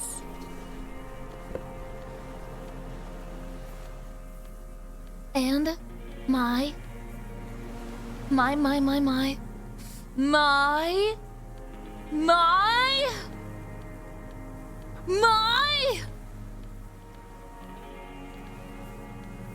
That's it. I'm as composed as I could be. The old man stares despondently at the logs. It's like he's forgotten you're there. It says his body language. What strikes you about this gaunt man is not the stomach pain, or the cough, or the malnutrition. For a man who's spent 44 years hidden in the urban wild, He is surprisingly okay. indeed, he speaks fluidly. His movements are rapid, if erratic. His voice, despite the cough, is there. It is capable of expressing complicated ideas. Above all, he seems animated. Animated by what? It's a mystery. This animation comes at a cost too. Erratic hand gestures, thought processes cut off like threads, as he just stares at the logs or the reeds. He also suffers mood swings, bubbling to the surface, unconstrained by his nervous system. Dementia? You've seen demented people before. This feels similar, yet different. When his thoughts move, they are lucid, keen even. Not senile. Is it some kind of substance damage? Like he's addicted to something? Not only the painkillers he's clearly on. Mr. Drost, are you on some kind of a psychoactive substance? No. I won't be stuffed full of shit like the rest of this city. It's not a downer, rather an upper, judging by his snaps. Are you on amphetamines? Like some kind of decadent rock star. Mr. Drost, are you okay? How is your memory? No, I'm not okay. I shit blood, and I'm surrounded by insane people. There it is again. Erratic hand motions, bouts of rage, and the stomach thing too, of course. Could it be a symptom of overdosing on something? Something even you have not tried? Keep your eyes peeled. Well... Yusuf Lilianovic, Dross, you're under arrest for the murder of the Colonel Colonel here Martinez. What? But you said I would be taken to the... This terror is the sum of all the uncontrollable movements and mood swings he's been exhibiting. The wind picks up. The silence on the water is broken all around you. Little shivers of waves appear. The lieutenant continues, like an incantation. Your Wayfarer rights have been suspended. Information provided to the officers on the scene will be used against you by the prosecution. You will be given legal counsel within 1 week and must face court in 44 days. Do you understand? Oh God. Do you understand? But... Kim, he's afraid. No, I don't want to. I have to stay here. He looks at the reeds, eyes submerged in growing terror. Holy fuck, what if it's a cryptid? He's sweating, Beads are forming on his forehead. Pupils are dilated too. Eyes getting blacker and blacker. What the fuck? Your confirmation is not required, sir. Now onto the boat. Wait. There it is again. To your north, as it has been since you came to the coast. Oh my god! The reeds whisper, stalks rubbing against each other. But then, in the middle of it, something completely different. It sounds like a bow, very slowly being drawn against the strings of a violin. A very small violin, made of reeds and rushes. Maybe there is room for 3 on the boat. Shush, Kim, do you hear that? What? What are you talking about? Is this really us? Your skin crawls.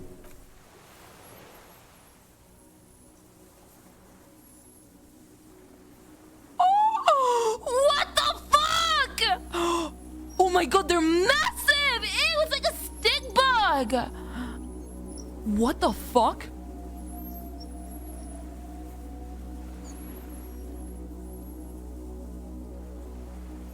A delicate tangle of arms and legs unfolds from the reeds, limb by limb, to then just stand there, moving its scythe-like arms in ghostly silence. What is that? Point to it. What are you talking about? The giant stick insect! There's nothing there. Huh? The stick insect is over 3 meters tall. It looks straight at you, with its tiny pinprick eyes and its grotesquely small head. You feel your legs shaking under you, and your gun hand rise instinctively. There is! I see it! Tell me what you see, damn it. I can't make out one small thing in the reed. Kim, can you see it? I can see it. 4 simple words, thank God. If you can see, then you're not insane. But that means it's really there, spinning slowly, in absolute silence. Its limbs long and slender. Be very, very careful. No fucking way! The creature stands on long stilt-like legs, antennae hanging from its head like a woman's hair, white and curled at the tips. It is no more than 5 steps away from you. What the fuck? The segmented antennae move with apprehension, searching for something that's not there.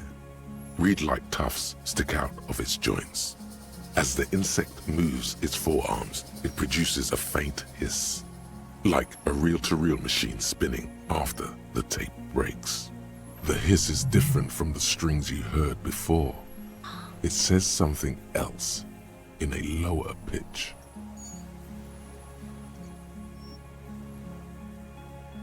Oh god, oh god.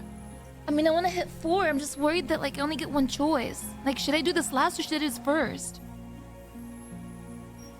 He's trying to tell me something. Okay, I'm gonna listen. I'm gonna listen. I'm gonna listen. No? Do it last? Okay, I can do it. Okay. I'm gonna listen first. This is the Insolindian Phasmid. It is. The lieutenant whispers behind me. You hear the familiar ring of his jacket unzipping slowly, painstakingly so. You glance over your shoulder. The lieutenant holds a piece of milled aluminium. He begins to pull it open, extremely carefully. It's the camera. Are you sure you won't scare it off? We need a photo. No one will believe us. From the corner of your eye, you see a sudden cascade of motion ripple through the Phasmid's limbs. A series of ultrasonic clicks fills your ear. I am not palatable. Do not eat me. I am afraid. Oh my god, I don't know what to do here. If I don't take a picture, nobody's ever gonna believe me. But then he's gonna leave if I don't. He's scared. Don't do it. No. He's afraid. I won't be one of those fools who didn't take a picture. You see the Phasmid turn to him, its mandible antennae reaching out. Its motions are quick, sudden. Who cares what they think, Kim? that mean? Like, who cares what they think, as in, like, the people that won't believe me?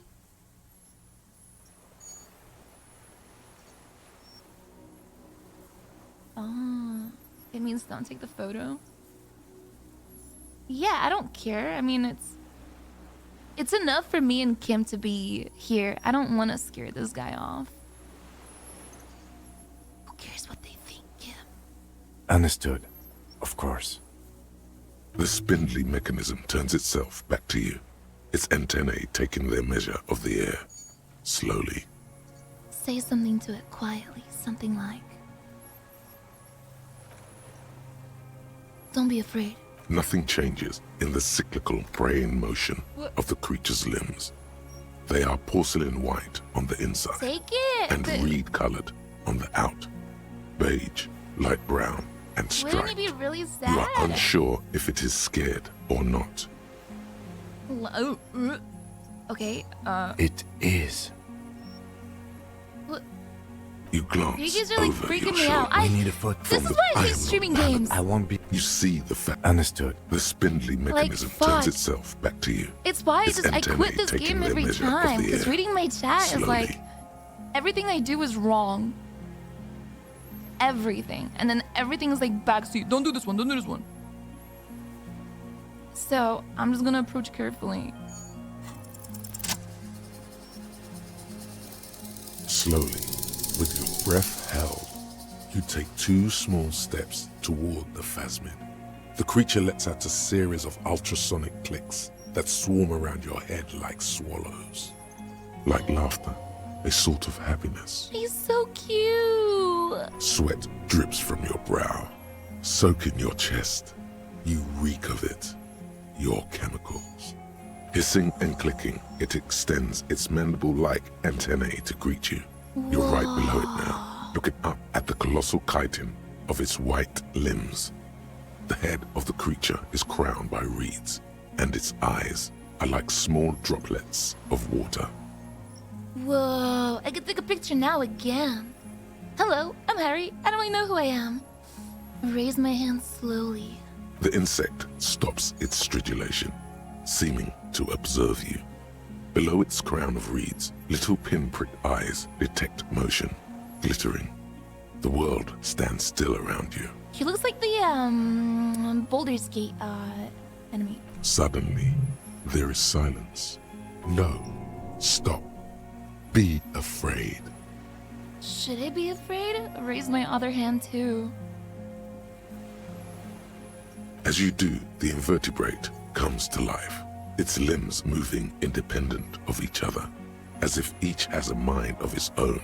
They are white, like stalks of porcelain, knitting above you.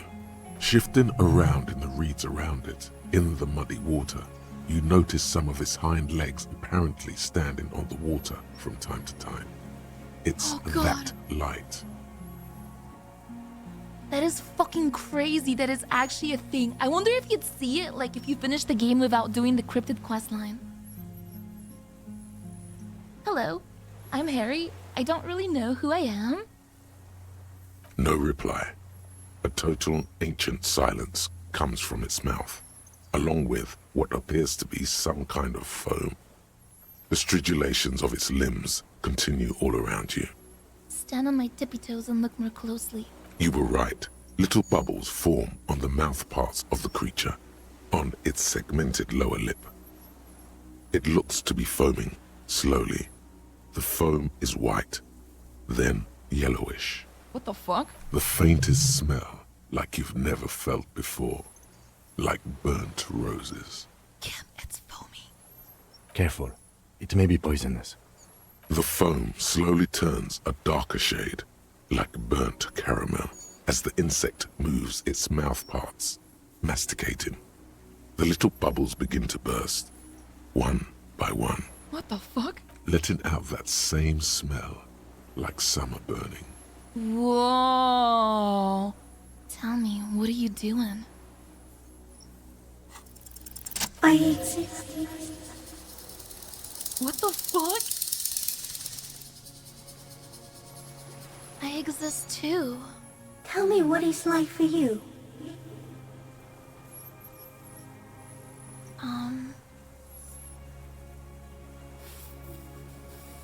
It's Wonderbar. What's Wonderbar mean? Is Wonderbar? Is that like wonderful, but like, is that like German? It's Wonderbar. Yes, holy is the Lord of hosts, and all the earth is filled with his glory. Now, I will tell you what it's like for me. For me, it is a series of half-lit images, a kind of darkness, being intruded upon, transient, dim, moist. Intruded upon by what? Shapes of plants and animals, and internal sensations. A swarm of sounds, tiny vibrations on the inside of my forearms. All speak of complexities totally beyond my understanding. Whoa. I am at the end of a narrow funnel, weightless, so light, it only feels like something to be me. In truth, perhaps I'm nothing. I certainly do not have a soul, and if I did, it would never ache. You're the type of animal I'd like to be. Are you sure? Why are you asking? Wait. What if she turns me into one of those? Why do you ask? Sometimes, when molting, I will grow a lost limb. One time something went wrong, and a small leg replaced the missing antenna. That's so cool. No, the leg tried to move around independently, making it hard to walk. You don't have a foot there right now. Yes. Thankfully someone ate it. The next time I molded, I grew an antenna again. Yay! I'm a detective. So am I. I was born to detect sucrose rewards and semiochemicals. What were you born to detect? I was born to detect you. Yes. No one detected me for such a long time. For thousands of years. I dithered, out of sight. Trapped myself in greenery. This is my masterpiece. No one believed I exist. Almost no one. Until you came, detective. Dripping off blood that smells like strawberries. Across the calm sea. The first in 1,000 years. Oh, maybe they're attracted to blood. Where does this come from? All this around us, the world. Not even the birds know that. Not even the water lily. We need to know. Perhaps it's sent to us by a god? I think we should eat it. If it's a leaf, you can put it in your mouth. Or read. Yum yum. She's so fucking cute! Are you poisonous? Yes.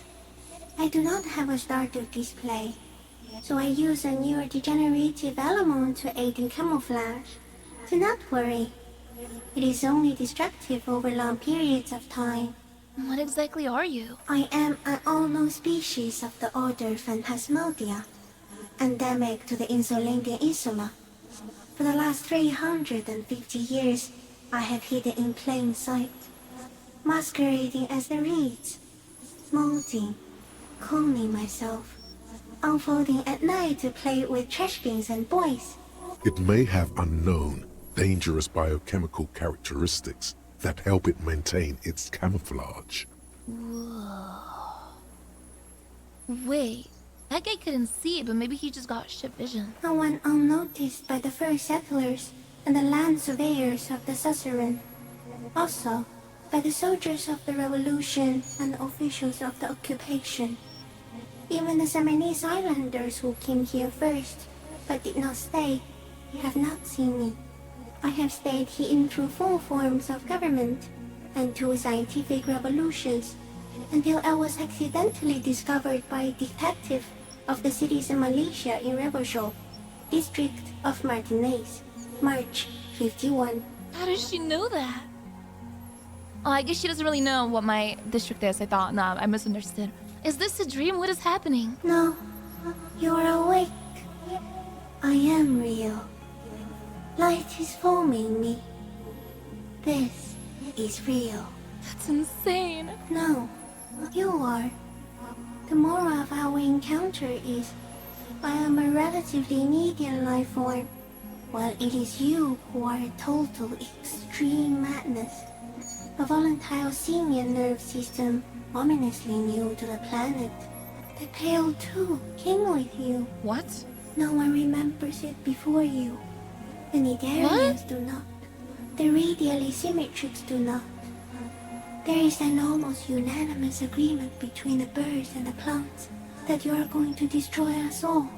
The Pale is human-made? It is a nervous shadow cast into the world by you, eating away at reality. A great, unnatural territory. Its advent coincides with the arrival of the human mind. I don't have that kind of power. You're a violent and irrepressible miracle. The vacuum of cosmos and the stars burning in it are afraid of you. Give me enough time, you will wipe us all out and replace us with nothing. Just by accident. How? We suspect it will be something like the oxygen holocaust that wiped out anaerobic life 2.6 billion years ago, when organisms first started breathing.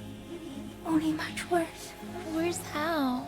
Everything your eyes touch goes back there, behind the nose mirror. What if you blink? Are we still here? Please don't blink.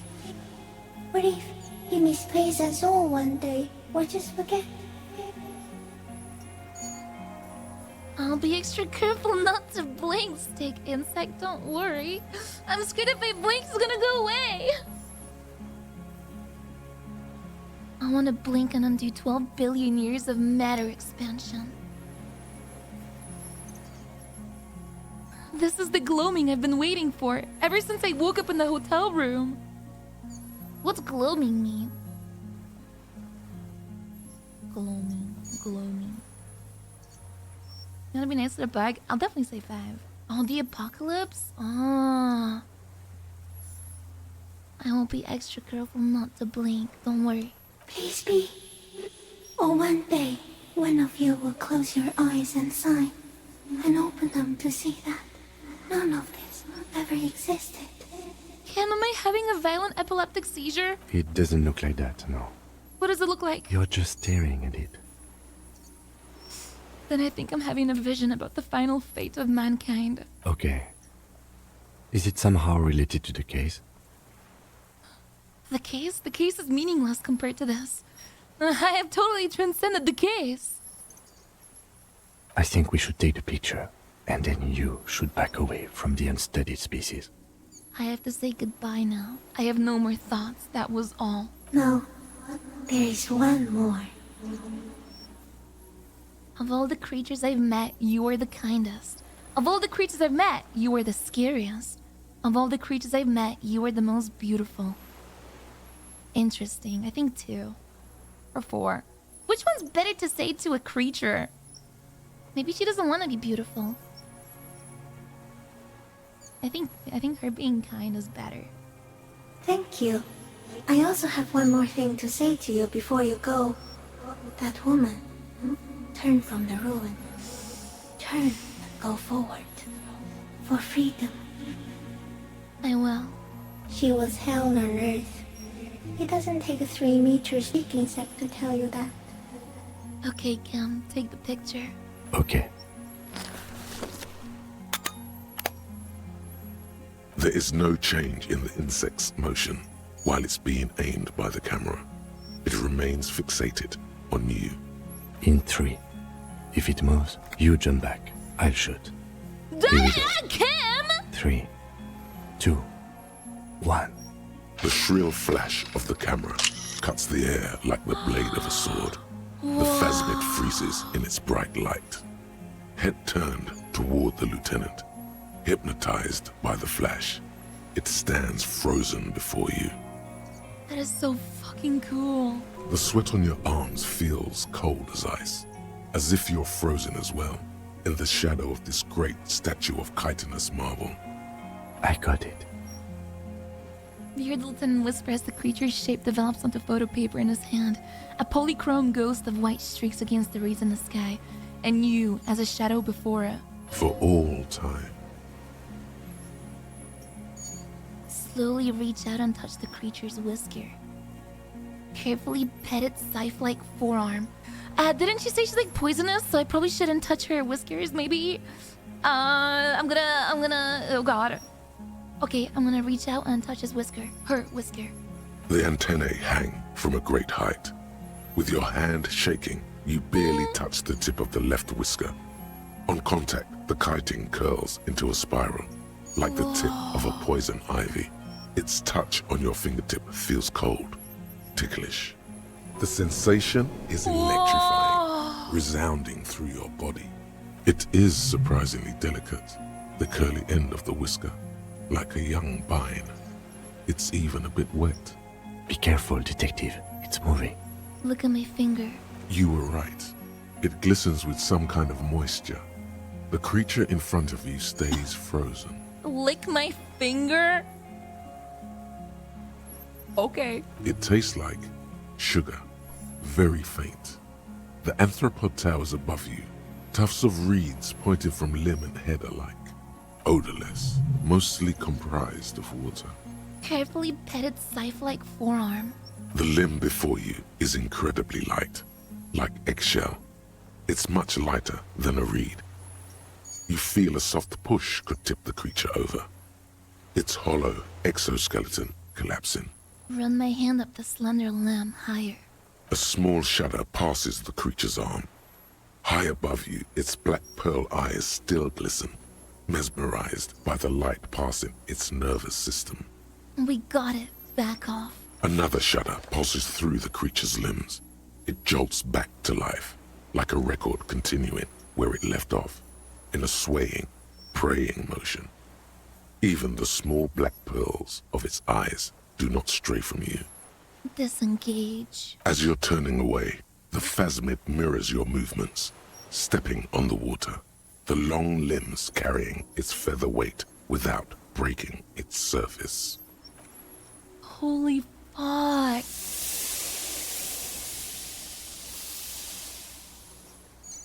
Whoa.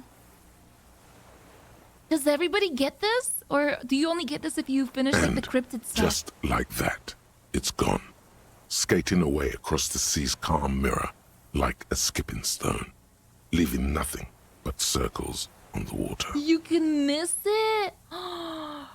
What? I did a lot of things right to get that? Whoa! I'm a cryptozoologist! And something under it, in the place it stood, bobbing there, among the reeds. Huh? A collection of items. What? It's gone. What items? Oh, it's just trash. Okay. It can walk on water? Apparently, yes. Like a water strider. Only, I've never seen anything like that in my life. What's that in the reeds? Looks like a nest of some sort. We should have a look. What? What now? What now? Oh, I forgot about this guy. The old man behind me repeats suddenly, he's put his hand into the ash, it's dirty and black. In some kind of strange, semi-catatonic state. Our suspect is not looking so good. We need to check on him. Yeah, after I check out this nest. Damn, the helmet! And the rifle scope! Brother, you've managed to collect all the armor pieces. Too bad it's too late for the big showdown. Don't think this helmet would have helped me anyway. Look down at my wound. It would have looked very impressive. Woo! Still, you found it all. Now your mortal coil is completely protected. Few cops are this futuristic. At least now I'm truly invincible. Wow! Clash's passport! I gotta know if she lied. This passport, issued by the Sovereign Republic of Oranje, is issued to a black-haired woman called Katarzyna Alazie. She didn't. Classia's hidden documents. From the MT boy. It says Katarzyna Alazie. She said it would be for Wait, Anouk Meyer never Smith. mind. Anouk Meyer Smith. Anouk Meyer Smith. I told you she kept lying to you. She's probably lying to someone else right now, in another city. Maybe this is her real passport, not a fake because this is her real name? It was supposed to be her real name. She lied to us. Yes, somehow she managed to lie to us. One more time. Fucking bitch. In a way, she's still lying to us right now. The lieutenant smiles. What is her real name then? I don't know. But it's not Katarzyna Alasia, or Klasia, or Anouk Meyer-Smith. We didn't even scratch the surface with her, detective. Perhaps it's better that we didn't arrest her. Who knows what hell she'd be raising in my district by now. The winds are silent. The streets are empty of her. She is no longer in the city of Revachol. Look at the photo. It's Klasia, with short black hair and glasses. She looks boyish, younger somehow.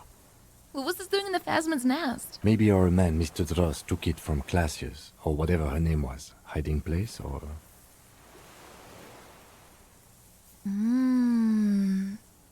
The Phasmid took it, and I sensed it do so.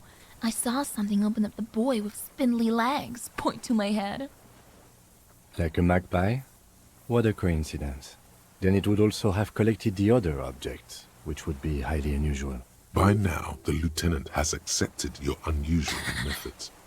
I can see how the helmet could wash up on the island. And the scope. Maybe Mr. Dross lost it. But to seek this out would be very unusual behavior for an arthropod. Put the passport away. Alright. A 5. What is it? What do you want from me? I can't go. Something is very wrong with him now. Sir, how could you not see the Phasmid? See? He stares at the reeds and falls silent. Mr. Dross? The man does not respond. He keeps staring, black eyes glazed over and bulging from their sockets. His gap-toothed mouth shaking, like an addict of some terrible substance. Maybe he's addicted to the Phasmid sugar. Touch his shoulder gently. The plastic cape feels coarse. A light shiver passes the man. Other than that, no reaction. He feels small and frail. He's going into some kind of psychomotor immobility. The good news is, this solves our transportation problem, doesn't it, Mr. Dross? The trembling mouth appears to sigh. Between this and the broken tire he's used for a boat, I think it's safe to leave him here, while we go and get help. It will need to be medical first, I'm afraid. What happened to this man? Old age and shock. I think it's the Phasmid. Yes, the arrest and the appearance of the Phasmid, the combined stress. But you think it's something more than that, don't you? Yeah. There's much more. Remember what it said when it spoke? Quite a few things about that health check you did on him make sense now. Whoa, I think he's addicted to that thing. Like a drug? He has the symptoms of an addict and not the normal symptoms. His pupils appear to be dilated. They still are. The Phasmid is definitely toxic, it told me it is. Told you?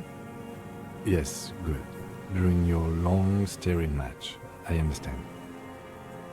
He couldn't see it, Kim, it's just the reeds for him. That could be part of the shock. But you're right, something is off here. Mr. Dross. No response. Maybe this is how the Phasmid has stayed hidden all these years. Then how did we see it? Oh, you mean, whatever does this, does it over time? Teenagers, kids, drunks, sightings are brief, and hence not credible. But anyone who spends a long time with it. Yes, you forget it's there. Mm-hmm. Mr. Dross, have you ever seen a stick insect pretending to be the reeds? The doctors will have to look at this. I hope your station has better medical personnel than 57. This is a little advanced for a nurse. Yeah, doesn't the pale do the same, thing when it makes you forget? Maybe Phasmids are, But then she said the pale was kind of my fault. Or humans' fault, so I don't think so. Before, when I evaluated his state, he seemed strangely animated. He was energetic and articulate. After all these years alone, with little hygiene or medication, I would expect worse. Perhaps this animation is induced by something in the Phasmid? It does not seem to be animated now it's left. Whoa. Honestly, I'm ready to believe anything at this point. Maybe it is psychoactive. fucking animated him to kill the guy. I mean, why not? It's 3 meters tall. He's been here for a long time. Who knows how much of it is in its company? He did seem distressed when it finally came to arresting him, like he didn't want to leave this place, and the insect maybe. I have absolutely forgotten to take notes. I hope I remember all of this. This will be one hell of a report. Thank God we have the photo. We found some things in the Phasmit's nest, Mr. Dross. He stares into the reeds. Your words don't stir anything in him. Perhaps you should. Show him the detached scope. I lost. You lost it, Mr. Dross? He turns his eyes to the reeds again, as he's done so many times. Beige and white stripes. He lost the scope. Then it somehow made its way over there. With the help of a magpie phasmid. This sight is a T9, Mr. Dross. Was it attached to the rifle when you made the shot? Silence. Not even a sigh. You've gotten all you will out of this poor being. Show him the Oranese passport. No reaction. His breathing is slow, and he appears very old all of a sudden. What the fuck? Around 80. This is an old man, at last. No longer a tin soldier, but the broken down remains of a man. Did you take this passport and other papers from a boy on the coast? The spirits. He hears us. The spirit? No reply. He's gone again. Try something else? We got him back for a moment. Show him the ceramic helmet. Nothing. Just dull staring. Not even rage left, wherever he is. The last embers have gone out. The war is over. Yo, Drat, thank you. If Kuno kicked it into the sea, as he said he did, the ebb would put it back here. This makes sense. Mr. Dross could have picked it up. Or the phasmid even. If it did, this is incredible. I'm gonna let you rest now, Mr. Dross. The plastic cape flaps around his face in a gust of wind. His back is slouched and his mouth open. The blacks of his eyes are receding. His pupils are returning to normal. The strength has all gone out of him. Just frail old bones in a sack of tracksuit trousers and a windbreaker. Hang tight. We should think about getting back to the mainland. To get help. He'll be safe here. If we don't take too long. So how do I take him to the mainland? Do I go take my boat? I think I have to bring my boat back here so he doesn't have to drive so long.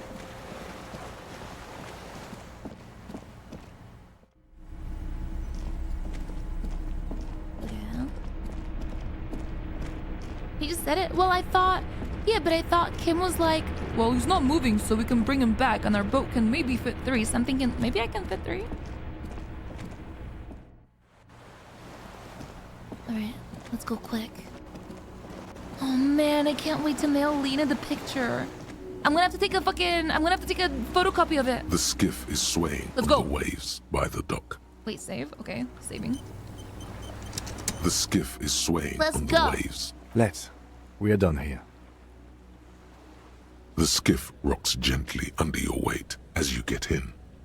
The ride back is uneventful and quiet. Why can't we listen to the sad FM station? But for the sound of conversation on the water, there is someone inland waiting for you. 2 men and a woman stand on the concrete square of a nameless village, looking at a small yellow boat as it draws closer. The sea is calm. You reach the jetty and climb out of the skiff. Hello?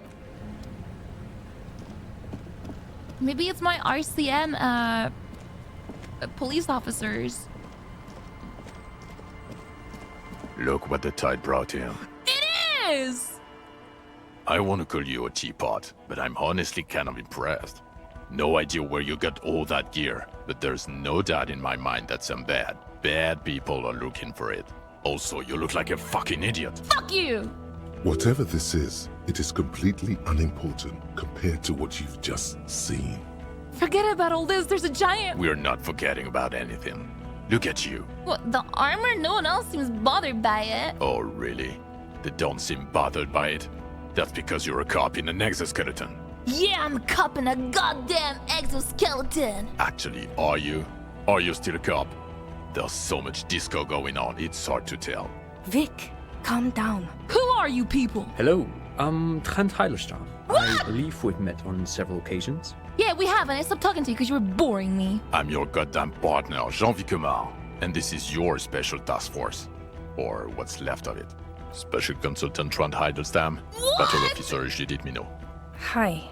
You, huh? We've come to scrape what's left of you off the pavement. Lieutenant Kim Kisuragi, Prison 57.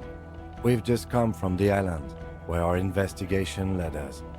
We might need your help with something later. As if he recalled that he's in fact a decorated police lieutenant and not a naughty boy. I'm not a naughty boy either. But this is clearly a departmental matter, so I'm going to leave you to discuss it among yourselves. No, Kim, you've got to have my back. Let's destroy them. It's good to meet you, Lieutenant Kitsuhagi. She says warmly, flashing the lieutenant the tiniest of smiles. Letting the lieutenant know he shouldn't feel embarrassed over the shitstorm that's about to befall you. What's this about? Ari, we want to help you. Trent, I believe this is where you come in? This is the horse-faced woman. I don't know why you named her that, but it was beyond idiotic. You should never address her using those words again. Yes, sir. I don't quite know what I'm doing here. I was asked to participate as an expert. I think I need to manage your expectations a little. I'm at best an enthusiast in cognitive science. Okay. My background is in something else entirely. I engage in neurology on a merely theoretical level. In fact, I should probably get going. No, Trent, it's too late. You're part of this shit now. What have you got to say for yourself, shit kid? What does he have to say for himself? He left you to catch the bullets. You, not to the female officer. I'm sorry I didn't recognize you before. It's okay. I didn't come here to gloat or to fool you. Neither did he, actually. We're just worried. That's right. Worried. I'm always worried about you. Every time you don't show up to work, or when you do but stink. You're a worry fest. She's worried about you. I'm worried about you. Even Special Consultant Backpedal is worried about you. The cafeteria manager you fucked over told us where you went. I hit my plus and it hit it. How did you know I was here? The cafeteria. Okay. I saved this establishment and still he betrays me. Strange. He didn't mention that. In fact, the establishment didn't look saved at all. There was a giant aerograffito in front of the building. It was on fire. Yeah, I lit it on fire. It was a poetic gesture. I knew it. Didn't I tell you, Trump? I told you it was our shit, kid. The line is from Lu Jiatun's Mirova 82, isn't it? About girl-child communism, the titular returning character to ghost the apparition of... Good choice, Harry. Really? Don't encourage him, Trump. Okay. You aren't the man with sunglasses at all. You're not even bald. Guilty as charged. I heard you'd lost your mind and your memory.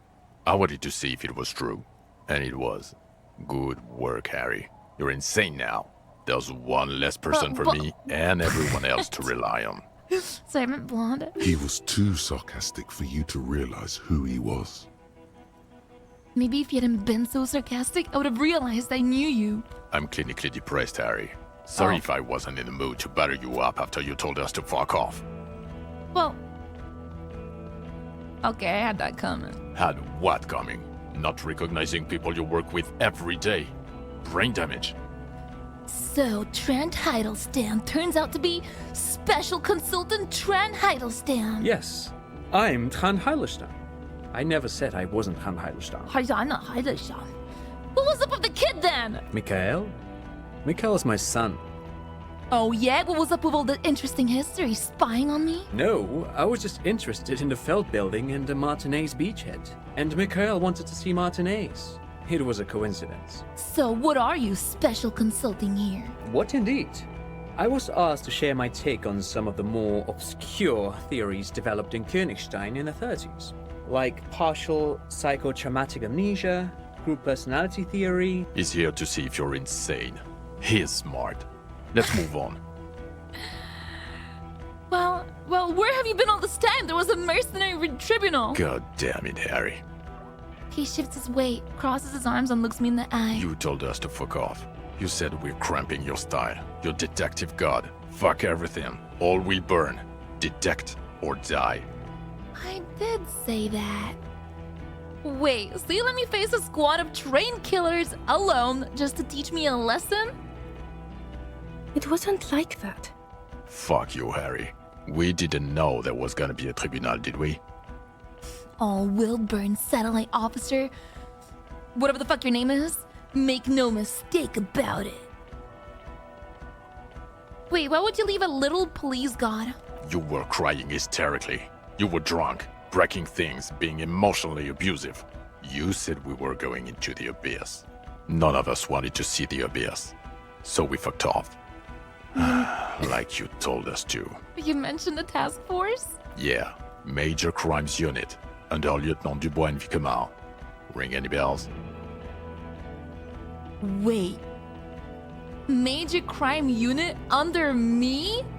Whoa, they're the major crime unit. Who else is in this? Refresh your memory? It's a goddamn Major Crimes Unit. There's you, me, Jude, Tron fucking Idlestam, and Guillaume Baby. Whoa. I'm technically just a civilian advisor. Oh, fuck you. You're part of this shit show. Who's Guillaume Baby? Oh, that's an interesting story, actually. Guillaume Bevy is a police reporter who joined our team. He was really good. Then he left because he lost faith in your ability to lead the unit. Oops. Other people have left too. Good, smart people. People we won't get back. Only me and this really patient patrol officer are still here. And Tron because I'm forcing him to stay. All right, so what does our unit do? It's a major crimes unit. We clear the desk of cases so Precinct 41 doesn't look like the worst station in town. We are shit tier now, Harry. Because of you. What? Huh? Did you just fucking wait until I tell you about the phasmid I discovered and the murder I just solved? The 41st isn't...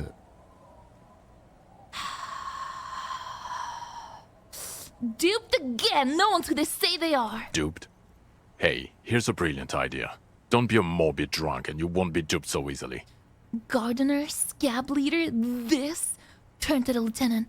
Tell me at least you are who you said you were. Yes, I'm still Kinkisolagi. Still a lieutenant from Precinct 57. Still caught up in this crossfire, too. None of this is ringing any bells. The bells aren't ringing because you have brain damage. Detective God. Trant, this is where you come in. How bad is it? Well, he doesn't have visible tremors, he talks without slurring, he can drive a boat, he's standing, reasoning. Yeah! All good signs, but complete retrograde amnesia. Episodic and semantic. Oh no. Meaning, you forgot both who you are and the definitions of money, Isola, Pell, and so on. Well, that's weird. As displayed in a station call, our interactions with him, and I don't want to be a snitch, but also mine with him before when Harry did not seem to know who I was. It's all very interesting. Interesting? Yes, interesting. I have my theories, but I would like to hear Harry's thoughts first. Harry, what do you think happened to you?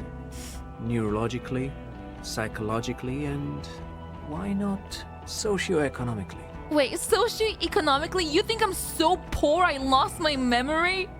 Not when you phrase it like that. But I don't think critical theory...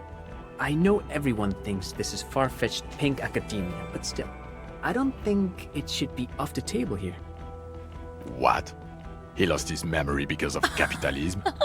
No, not like that. I'm not talking Verhede for school here. But Harry, I asked you, what do you think happened? I drank so much I lost my memory, and I'm slowly recovering it. I made it all up. It was a fantasy, a stupid joke. I know who I am.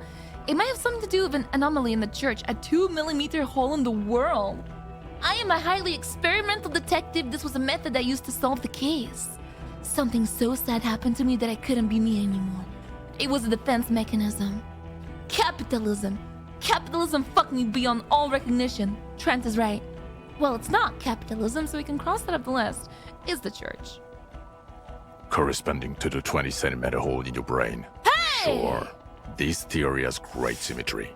I see how it folds into itself neatly. Precisely, Satellite Officer Veibae.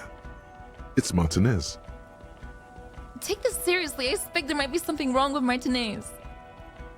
This sounds odd, but I was there. The church on the coast was shaking from an audiospatial anomaly.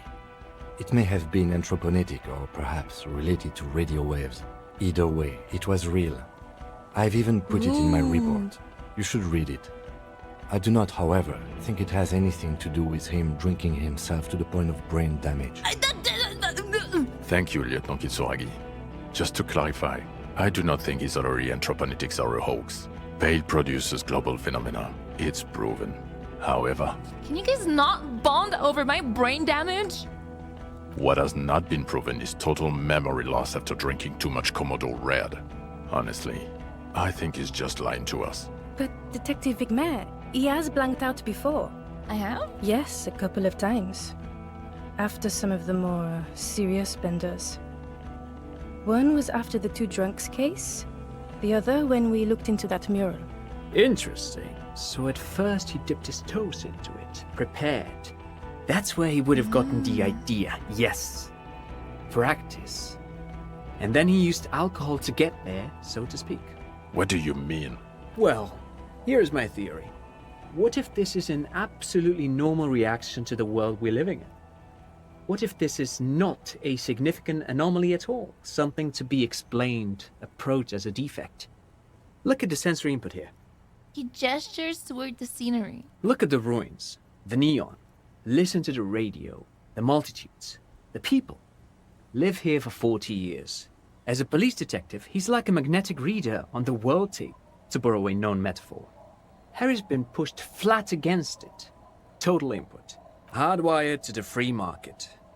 He just needed for it to end. Okay, Trent, thank you. That's absolutely meaningless. I'm glad we brought you. Will he or will he not be able to work in the major crimes unit? Is he a cretin now? I want to know that. Hey! He's not a cretin, and he is able to do work. If not in his previous leadership role, then as a line detective. Fuck all of you. I don't want to be in your unit. Ooh. I'm ready to lead again. No one even mentioned that. I misphrased my question. It should have been, is he able to put his clothes on and use the body? Or do we need to get him on a disability pension? Now nothing. Now we're just going to stand here. Really? No. Now we discuss that. What the points to the fuck water. did you do to a motor carriage? Why is it there, Harry? Hold on. In the ocean? Feign ignorance. The time had come to kill a sunset. I don't know what you're talking about. Yes, in the ocean, under the sea.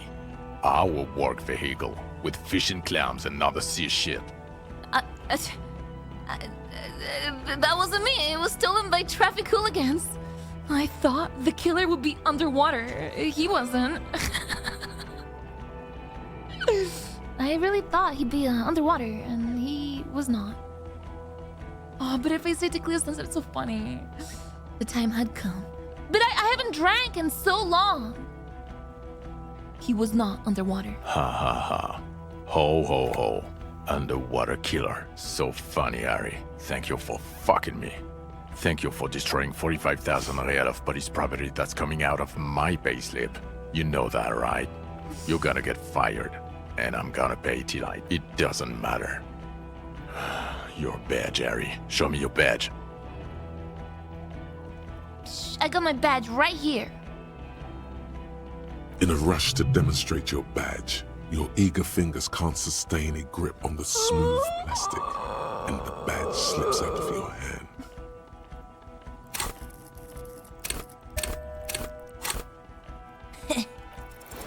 Are you fucking kidding me?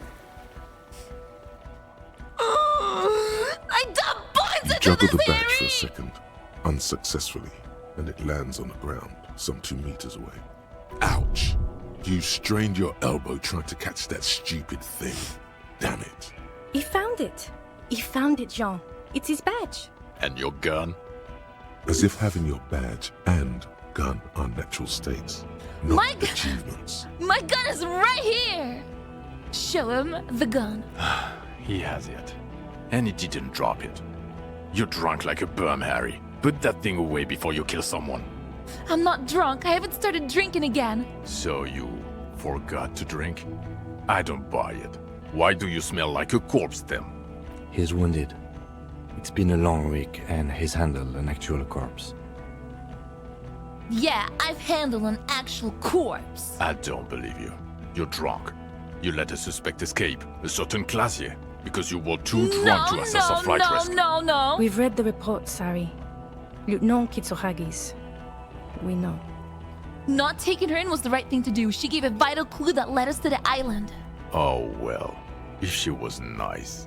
I'm not even gonna get into the other suspect, who also escaped. Yeah, Ruby something. Yeah, but she's innocent. Or the fact that you very likely sold your gun for booze. That's peanuts. That's nothing. That's a humorous anecdote. Compared to the 8 people who were gunned down. The streets are literally red with blood, Harry. It was fucking mass murder.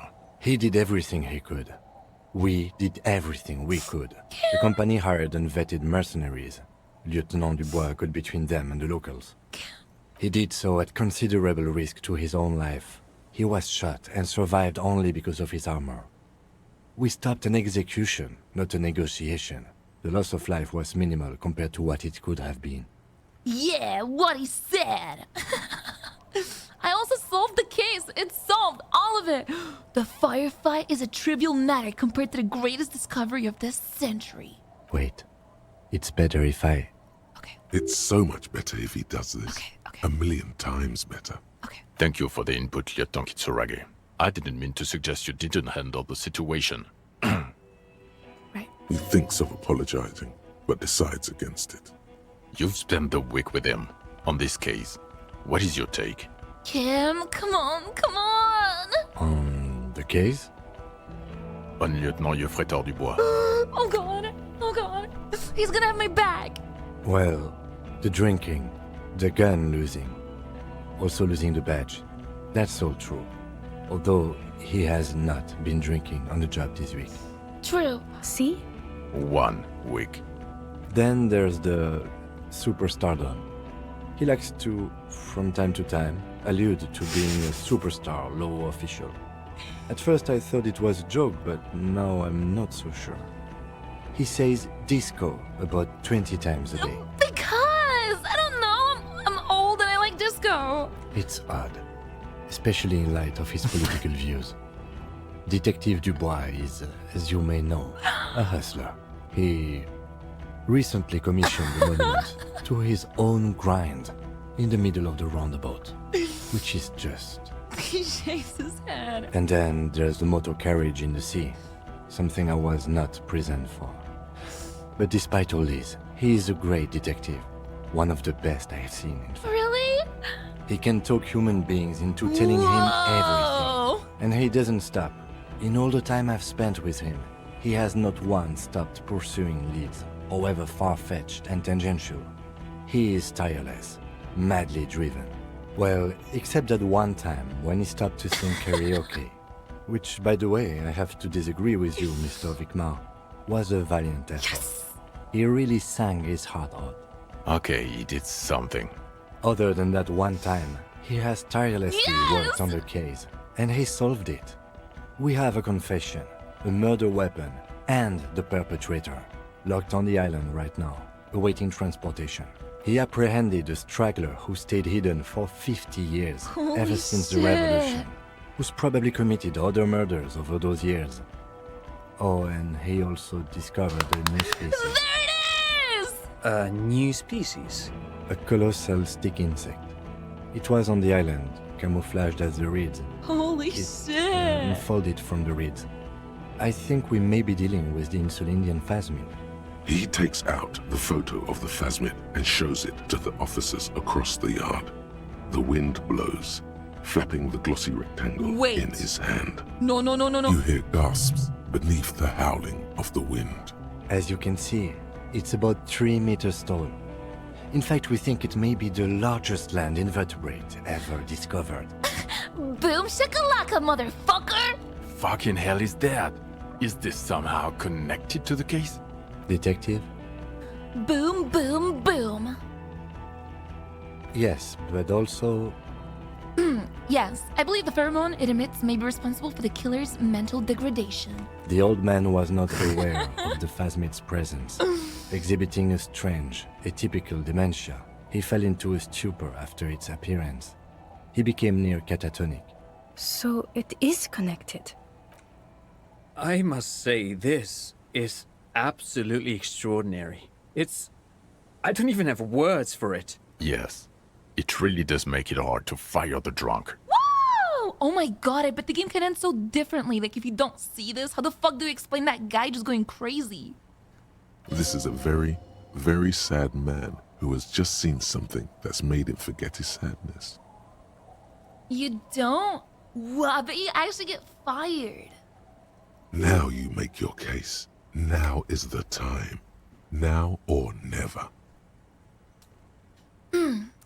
I also started a nightclub. In the church. What was that? It sounded like you set up a nightclub in the church. Yeah, and I discovered a hitherto unexplored anthroponical phenomenon in there too, a 2mm hole in the world. Get a grip. No one cares about your anthroponetic adventures right now. 4 kids were living in a tent on the ice. They were going to drown when it melted. It's not optimal, but the building was abandoned, so he put them in there. That's exactly why I did that. It's not that okay. Get off this subject now. Right. The phasmid was female. The reeds are its nest. Female? What makes you think so? You had to see it. It had the subdued colors of a female. And the nesting behavior too. Oh my god, he's just covering all of my crazy. Incredible. Were there eggs in the nest? Not as far as I could see. There were other things there, though. It had gathered items in its nest, a helmet, a scope, and a passport. Actually, you know, this would indicate it was a male. This is far from anything in my field, but I think such nests are called bowers. They are for attracting mates. I still think it was female. Of course, as I said, I'm only guessing. I didn't see it. It must be robust if it can move a whole No, helmet she with sounded its limbs. hot. I think it reproduces by parthenogenesis. As in cloning itself? What makes you think so? It told me. Then it wouldn't matter if it's male or female. The bower would just be rudimentary behavior from before the parthenogenetic mutation. He ignores my answer. Very interesting. Such organisms are extremely vulnerable to disease. A single strain of bacteria could wipe out the whole species. We're probably looking at conservation efforts here. I think it emits a chemical that makes it look even more like the reeds. Yes. That would be a pheromone. A pheromone that's seemingly beneficial to the host. It usually stimulates the affected nervous system. Not the humans, of course. The but perhaps in perpetrator... predators? The perpetrator seemed intoxicated somehow, like an addict. It's just a hunch, but... There are species of bees that, under the influence of pheromones, take wasp larvae to their hives. Ants do the same with aphids, thinking they're...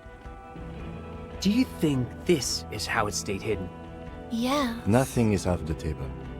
But I want to stress this. The find does not have to be connected to the case. But it is! The case is 100% prosecutable, without any pheromones. Of course, Lieutenant. Of course. We should treat the case and the phasmid as completely separate from each other. People are not going to... They're not going to go for this speculation in the constabulary. Well, it had mandibles that looked like hair, and it was completely white on the inside. Yes, but also reed-colored, beige and brown, a little green on the outside. After unfolding from a single stalk, it still retained parts that looked like reed tufts on its limbs. Incredible. The PR value of this is exceptional. Carp discovers new species. Maybe even discovers the Insulindian phasmid. No, that's too much. This would really help with some of the problems we've been having. Absolutely, this is great. This does not say vigilante murderers to me at all. Yes! This says science, news, human interest. You know, it's a really good thing you have that photo. Oh, yeah. Without it... I'd be fucked. You're doing good here. Perhaps only for a moment, but still. Quit while you're ahead? Or no? The killer. We have a strong motive for him. Lilianovich. A revolutionary matronym. Revolutionary matronym? The custom started in Grad, where they have patronyms. Krasovich, Lasovich, etc. The revolutionaries saw this as a chauvinist atavism, so they used matronyms, derived from the mother's name instead. This man's mother was Lilian. His Lilian's son, Lilianovich. The custom was overturned after the revolution failed, but not before it made it to Revachol. So, it is what a soldier of the ICM would be called. Thank you, Trant. Thank you for that piece of cultural theory. You said you have a motive? Of course, excuse me, I just thought it was noteworthy. He killed the mercenary hoping to start a war between the company and the Union. He killed the mercenary in an act of jealousy. I mean, but all of those are good. He killed him in an act of rage induced by the Phasmid semiochemicals. What the fuck? Ooh. I feel like I'd be making the case about the Phasmid then, but they told me I don't think they want to. He killed her in an act of jealousy. Or Jealousy? him. I thought this Lilianovich was an old man. To have been hiding for 50 years. Like 70-something. A strange psychosexual fixation. Aggravated, possibly, by proximity to the Phasmid and He's its connecting chemicals. it! He himself gave a political reason, said he had killed an enemy combatant. Also, we have ballistics from the gun, matching the bullet found in the dead mercenary's head, and 2 officers on the scene that Mr. Dross confessed to. It's a clean win. It's way more than that. It's more than that. A perfect folding mechanism like the Phasmid. It's way more than that. It will win me Dora back. It's my masterpiece. They'll teach this in cop school. No, it's more than that. A perfect folding mechanism like the Phasmid. Fuck Dora. Perfect folding mechanism. Get over yourself, Harry. I can still smell the booze on the wind. Hey! God damn it. Doesn't it ever leave? I don't It smell like is alcohol. Like in your bones or something. It will pass in time. And I also fixed the strike situation. How? It seems to be ongoing. I see red banners on the gates. He didn't quite solve it. He cross-pollinated Yes! information between the company rep and Evrard, until the rep came to see that the Union desires war, at which point Mrs. Messier decided to... What? Hand clear the terminal. I masterminded a solution to an unsolvable problem. Sounds like you got played, Harry. Because you were off your tits on Al Ghul. Hey, how do you know about Al Ghul? It doesn't matter how I know about Al Ghul. What matters is, you're Everclear's messenger now. A union man, as he calls it. No. He's a mob boss, did you know? It's not quite like that. The move allowed us to stabilize things here. It was not bad for Martinez, and we don't owe anyone anything. And it didn't take his money. Okay. There was also a dead man on the boardwalk, a missing person I found. Yes. Fallen through a gap in a boardwalk. How'd you know I Drunk. found him? The body was transported to Precinct 41, our morgue. I had Tilbrook and Mullins take care of funeral arrangements and family stuff. You're not the only cop in the world, Harry. This all comes back to us. Fine. Yo, Rat King Gun, move a tier 2, thank you so much. Still, good work with the missing person, Detective. Woo! It's still a point for you. No denying it. I also looked into the mystery of the Doom commercial area. I don't know what a Doom commercial area is. It's a commercial building where all businesses go bankrupt. I looked into it. Why? That's not what you were supposed to do here. There was a fridge we needed and a possible witness. He was just chasing a lead and ended up advising a local shopkeeper. It was okay. Oh my god, I love Cam. Of course. Call it community outreach, right? I confiscated drugs from Kuno's dad. Who's Kuno? Oh no. You don't want to know. You're right, Lieutenant. I don't. You snorted the drugs, I know you did. I didn't! It's alright. I mean, at this point, anything is but the drink. Yo, dwarf feline, thank you. So what do you say? Wanna take this hot shit back? Point to myself. I don't want to, but you discovered a new species and solved the murder. So I have to. Jude, Anything that ends the trial is okay with me. Agreed. The public relations potential of this is too valuable to let go. Okay. We have vehicles in the square, and the perpetrator needs to be taken into custody. Let's go. Now you will finally get to know who you are. Wait, I have a few questions about before we go, about who I am. The man looks westward, impatiently, jingling his car keys in his pocket. Who am I? Who are you? You're a gym teacher, Harry. What? Well, obviously you're not a gym teacher anymore, but...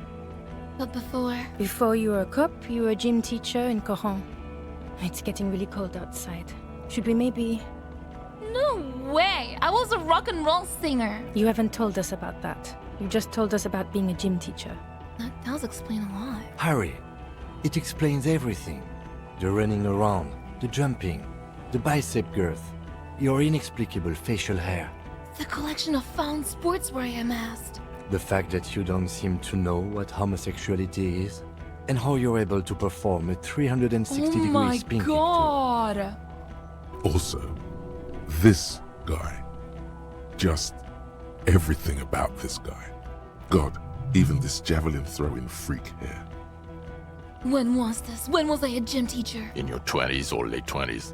You've really let yourself go since then. You said in Quran I was a gym teacher there? Yes, you taught gym in Cool. I believe that's the term. Taught gym at a high school. You were a high school gym teacher. The smell of sweat and glue. The worn floorboards. High school. Harry, your goings-on with Kuno, Andre, Oh my Asel, god! the whole thing on the ice.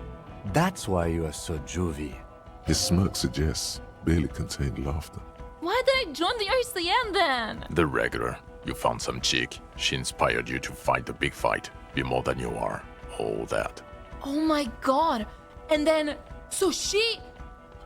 Oh, I guess I wasn't making enough money, so she pressured me into becoming a cop with her parents' money so I could earn more, and no fucking shit, I got depressed fucking solving murders and shit. She ruined me. And then she left me.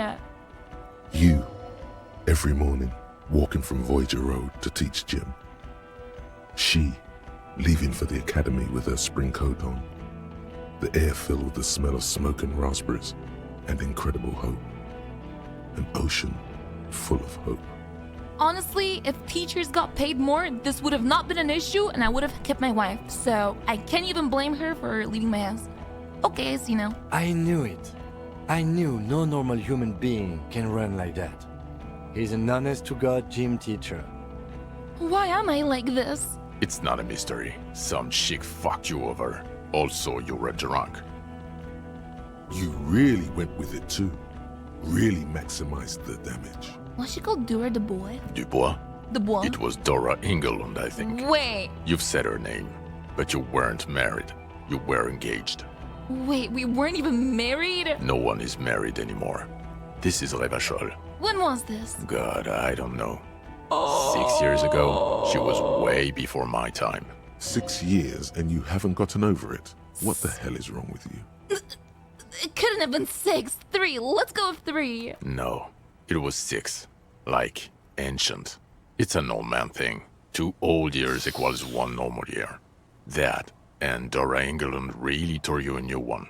A big one. Wait, what the fuck is that emo? I'm not even at 8 hours, I'm at 9. Who was she? Incredibly bangable. Figures. Extremely fuckable, Harry. Gorgeous. A gorgeous bourgeois woman.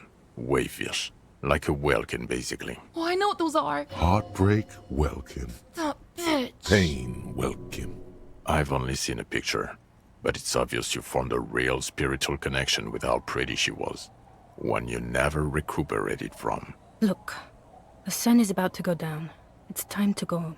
I think she taught in the Académie des Arts, east of the river. Way east. Hard to say which came first, the middle-class chick or the drink. Egg and the chicken kind of thing. My point is, you need to see a psychiatrist about this shit. Not a psychologist. Several degrees harder. Is there something harder than a psychiatrist? A forensic psychiatrist? Go talk to that. Okay, I just gotta know. Am I a dirty cop working for La Puta Madre? No. No, because the suspects seem to think... You're too unstable to work for a mob boss. You're suicidal, Harry. No mob boss would take you. I assure you, I wouldn't consult for a corrupt unit. I told you it's not that bad. Precinct 41, what kind of station is it? Us? We're the bloody murder station, haven't you heard? We're the bad guys. No one likes us. That's not true. Jamrock is too big for one precinct. You are just understaffed. And everyone respects the 41st. You have Captain Price. Thank you, Lieutenant. You're being kind. It is an understaffed station and the district is too big, which is why we need to... He tilts his head northward. Get back to it. We left Torson and McLean to run the Sea Wing. It's not good. Torson and McLean? Mac the Torso Torson and Chester McLean. They're not fit to run a wing. Believe me. Things are shaky as it is. And the Sea Wing is... God. There are 4 wings, Harry. A, B, C, and D. We're in C. It's made of losers and clock punchers. You and I reconceptualized it as a task force. It was a mistake. Cool. There's also a lot of outside help involved, not only me. Other losers too. Whoa. He's anything but a loser. Although he would like to be seen as one. It's cooler that way. And Price is... Ptolemy Price? He's the son of the old Price, one of the founders of the RCM. He's one of the most highly regarded men in the force. You're lucky. Whoa. Somewhere under the curved roof of a former silk factory, shaped like a ladybird with 2 chimneys, Police Captain Ptolemy Price sits behind a heavy wooden desk. Resident medic Nix Gottlieb pours him coffee. It's silent in the captain's office. They speak of change, the city, the tension on the streets. They speak of the events of April and the blood on the streets in May. The church! Oh my god, I get to find out. Did we recently shoot up a church by any chance? Point to the church. So he remembers that. Yes, there may have been a raid on some churches. It wasn't good press. It was us! Shooting up churches never is. I was out of town, to be clear. What happened? Why did we need to go there? Our enemies were hiding in a church, to the best of our information. That's it. I'm not talking about this anymore. Your security clearance is shit tier right now. You have to wait for it to go up. He means it. The RCM and its enemies will not be discussed on this coast. Okay. Your clearance will not go up while you're within earshot of the Union headquarters. Right. So I work in the bloody murder station? Okay. It's not the bloody murder station. It's an old converted silk mill with green desk lamps and a coffee corner. A lot of good people work there. Hard. Every day. I love coffee. Jamrock is the largest ghetto in Rivershoal. Oh. Faubourg, technically, but it's divided into 11 districts. Jamrock only has us. The press will blow over. Jamrock is lucky to have you, and it's often considered to be the greatest of the districts. You're lucky to have it. Kim, come work with me! Thank you again, Lieutenant. The Phasmid. I need to tell Lena about this ASAP. Who is Lena? She's a cryptozoologist. She lives in Jamrock, on Tabernacle Road. She told me about this Phasmid. Tabernacle? It's on the way over. Near where you live on Perdition. Fine. If we're gonna drop you off anyway. She and her husband were conducting the search for the Phasmid. It's their discovery, in part. They should know as soon as possible. It would do you good to deliver some positive news for a change. She is going to be over the moon. Lieutenant Kitsuragi, what will you do now? Well, first I will go back to my station and write the most detailed report anyone has ever seen. It will have to be good to cover all these. Then I will have a serious talk with my captain. About what? Detective, we just stopped a small-scale war. Something is happening to Rivershoal. He pulls up his collar and looks around, the cold spring light reflected in the lenses of his glasses. I don't know what yet, but it's going to be a hard spring for the RCM. We need to get ready, infiltrate, investigate. Distant traffic. A scrap of newspaper drifts by, carried by the wind. It says, tensions rise in Terminal YC in light of the débardeurs strike in Terminal B. Among representatives of every industry in Coal City. You want to do that at Station 41? Talk to Captain Price? I'd rather not ruffle the feathers of 2 captains with my doom-mongering. No, I meant investigate. Come work in Precinct 41. Work with Price? I'm flattered, but I don't know if I... A crooked smile quivers on his lips. Would fit in. And crazy enough. Can take the stress. He doesn't know how to finish the sentence. This truly came as a surprise to him. Not a bad one, but he's at a loss. Flattered? You're Lieutenant Kitsuragi. We would be flattered if you even considered. God. I would have to tie things up in GRIH first. But, I mean, whatever is coming, Jamrock will be more central to it than the harbor. The lieutenant turns very serious all of a sudden. And we also have a huge caseload, Lieutenant. Piles that we need to get back to. Mountains, even. I do like the sound of that. I got an achievement to recruit him. Precinct 57's finest. He's really considering it. He's in. I got the achievement. He's fucking in. I'm ready. Good. She looks at me. Fuck it, let's go. Trump brought his motor carriage. It's a 20-minute drive to Jamrock. Under the afternoon sky, the great district hums. A chessboard of wooden houses, 80,000 living souls, and chimney stacks. Fire traps as far as the eye can see. From Main Street to Precinct 41, to Boogie Street, forking into the snow-swept horizon. You close your eyes and hear the dogs bark. A lone woman sits by a factory window, dreaming of meteorite strikes. On Rue de Saint-Jérôme, a square bullet slides into a square-shaped chamber. In Old South, Wait, that's one of the cases in my ledger. Smiles. Spring has come. It's time. Whoa. Torsen? Yes. McLean? Yes. Heidelstam? No. Vicmere? Yes. Dubois? Of course. Really? Nick Gottlieb looks up from the list. I hear he's quite unstable. You say that like it's a bad thing. Captain Ptolemy Price points his pen at the doctor.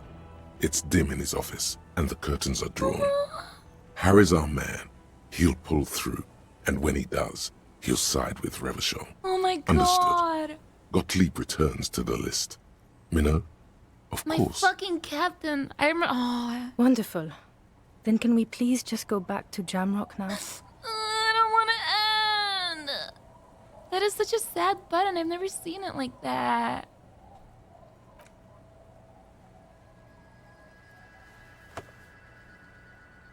I pat him on the back. He's in!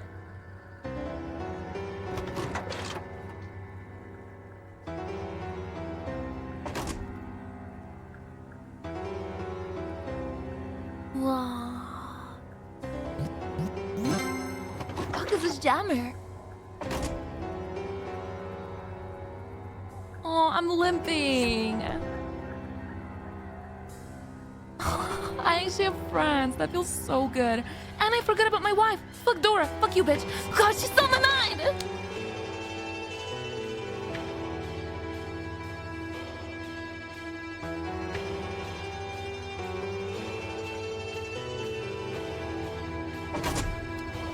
Damn. Out of 10? Fucking a 10. Like, there was literally nothing bad about the game. I mean, other than like lore dumps, but that's not a bad thing. It's a bad thing for me because I have ADHD, probably. I was so fucking good. I've never had a game that like, I teared up. At the end, when the fucking insect approached, I actually teared up. I didn't say anything because you guys would have laughed at me, but I teared up. I was like, what the fuck? Everything like connected and it made sense. All these fucking like quests just tied up. It was so fucking cool. And then like, it doesn't even matter that I failed so many red checks because it kind of worked out depending on what I did. That was so fucking good. So when's the second game coming out?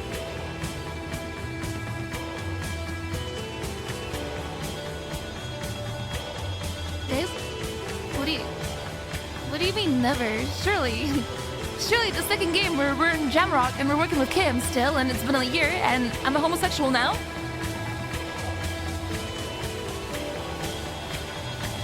No.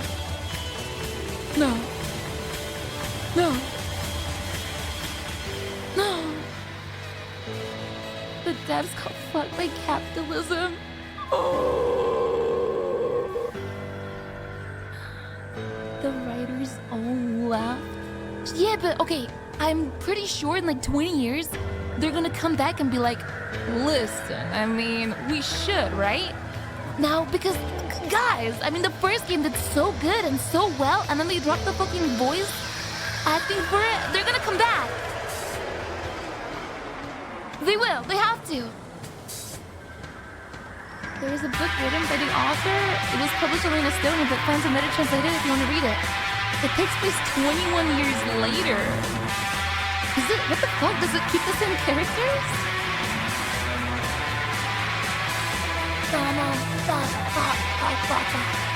Is there anything after this? Like, I don't know.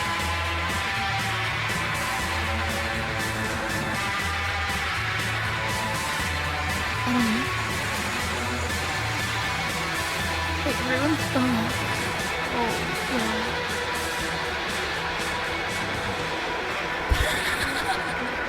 Look at this guy's credit! Come back! Damn. Someone told me that the main menu, or someone wrote it in chat rather, the main menu has the location of where the shot came from. And it's just always been there. It does? I'm trying to like wait for it to go so I can see it. It's fucking crazy if it does. Yo, Reploid, thank you so much. And I missed some other ones too. I missed, oh shit, I missed so much. Yo, and Pocus and Hanny Fifth. What the fuck? You're crazy. 5K bits. What the fuck? Thank you. Yo, Ninja. Thank you. And G-Star. Kuno playthrough when? What does that mean? Can you play with Kuno? What? Yes? What? If you don't save Kim? Wait, that would have been so funny. But I would not. I mean, I feel like I got the... I think I played the game pretty good. Like, I can't even picture how the ending would go if you don't see the Phasmid. That'd be so weird. He'd just be like a... I guess you'd think he's got dementia or something. You get the same ending? I like a great ending. Yeah. It's the best ending is what I got. Really? Even though I got like fucking 8 people killed? Let's go! The kid who had last people to die. Okay, I'm not the phone. I just want to see the main menu screen. Hold on. Disco. Okay, I'm looking.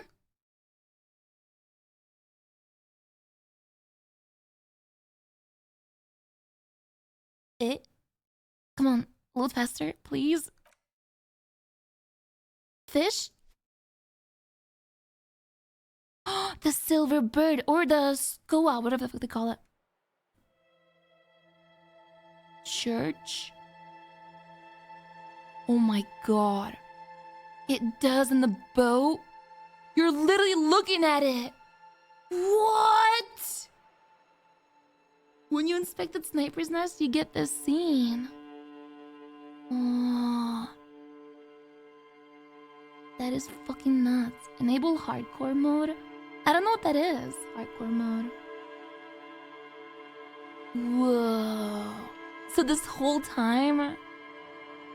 But who the fuck ever looks at the main menu? That is so cool. Settings? Hardcore mode. Is existentially difficult. Checks are harder and healing items are more expensive. Choose your clothes and thoughts wisely.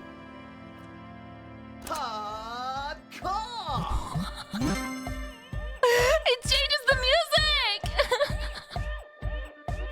Yo! That shit is so good! Yo, Polostatic, thank you! And Silent Raven! Wait, do you get this if you don't like do the church stuff or no? Detective mode.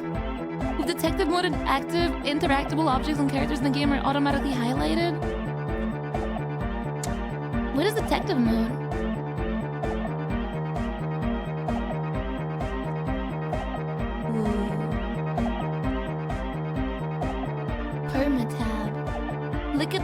in the menu now. Oh shit! It's having a fucking disco! Or the fucking rave. That is so cool.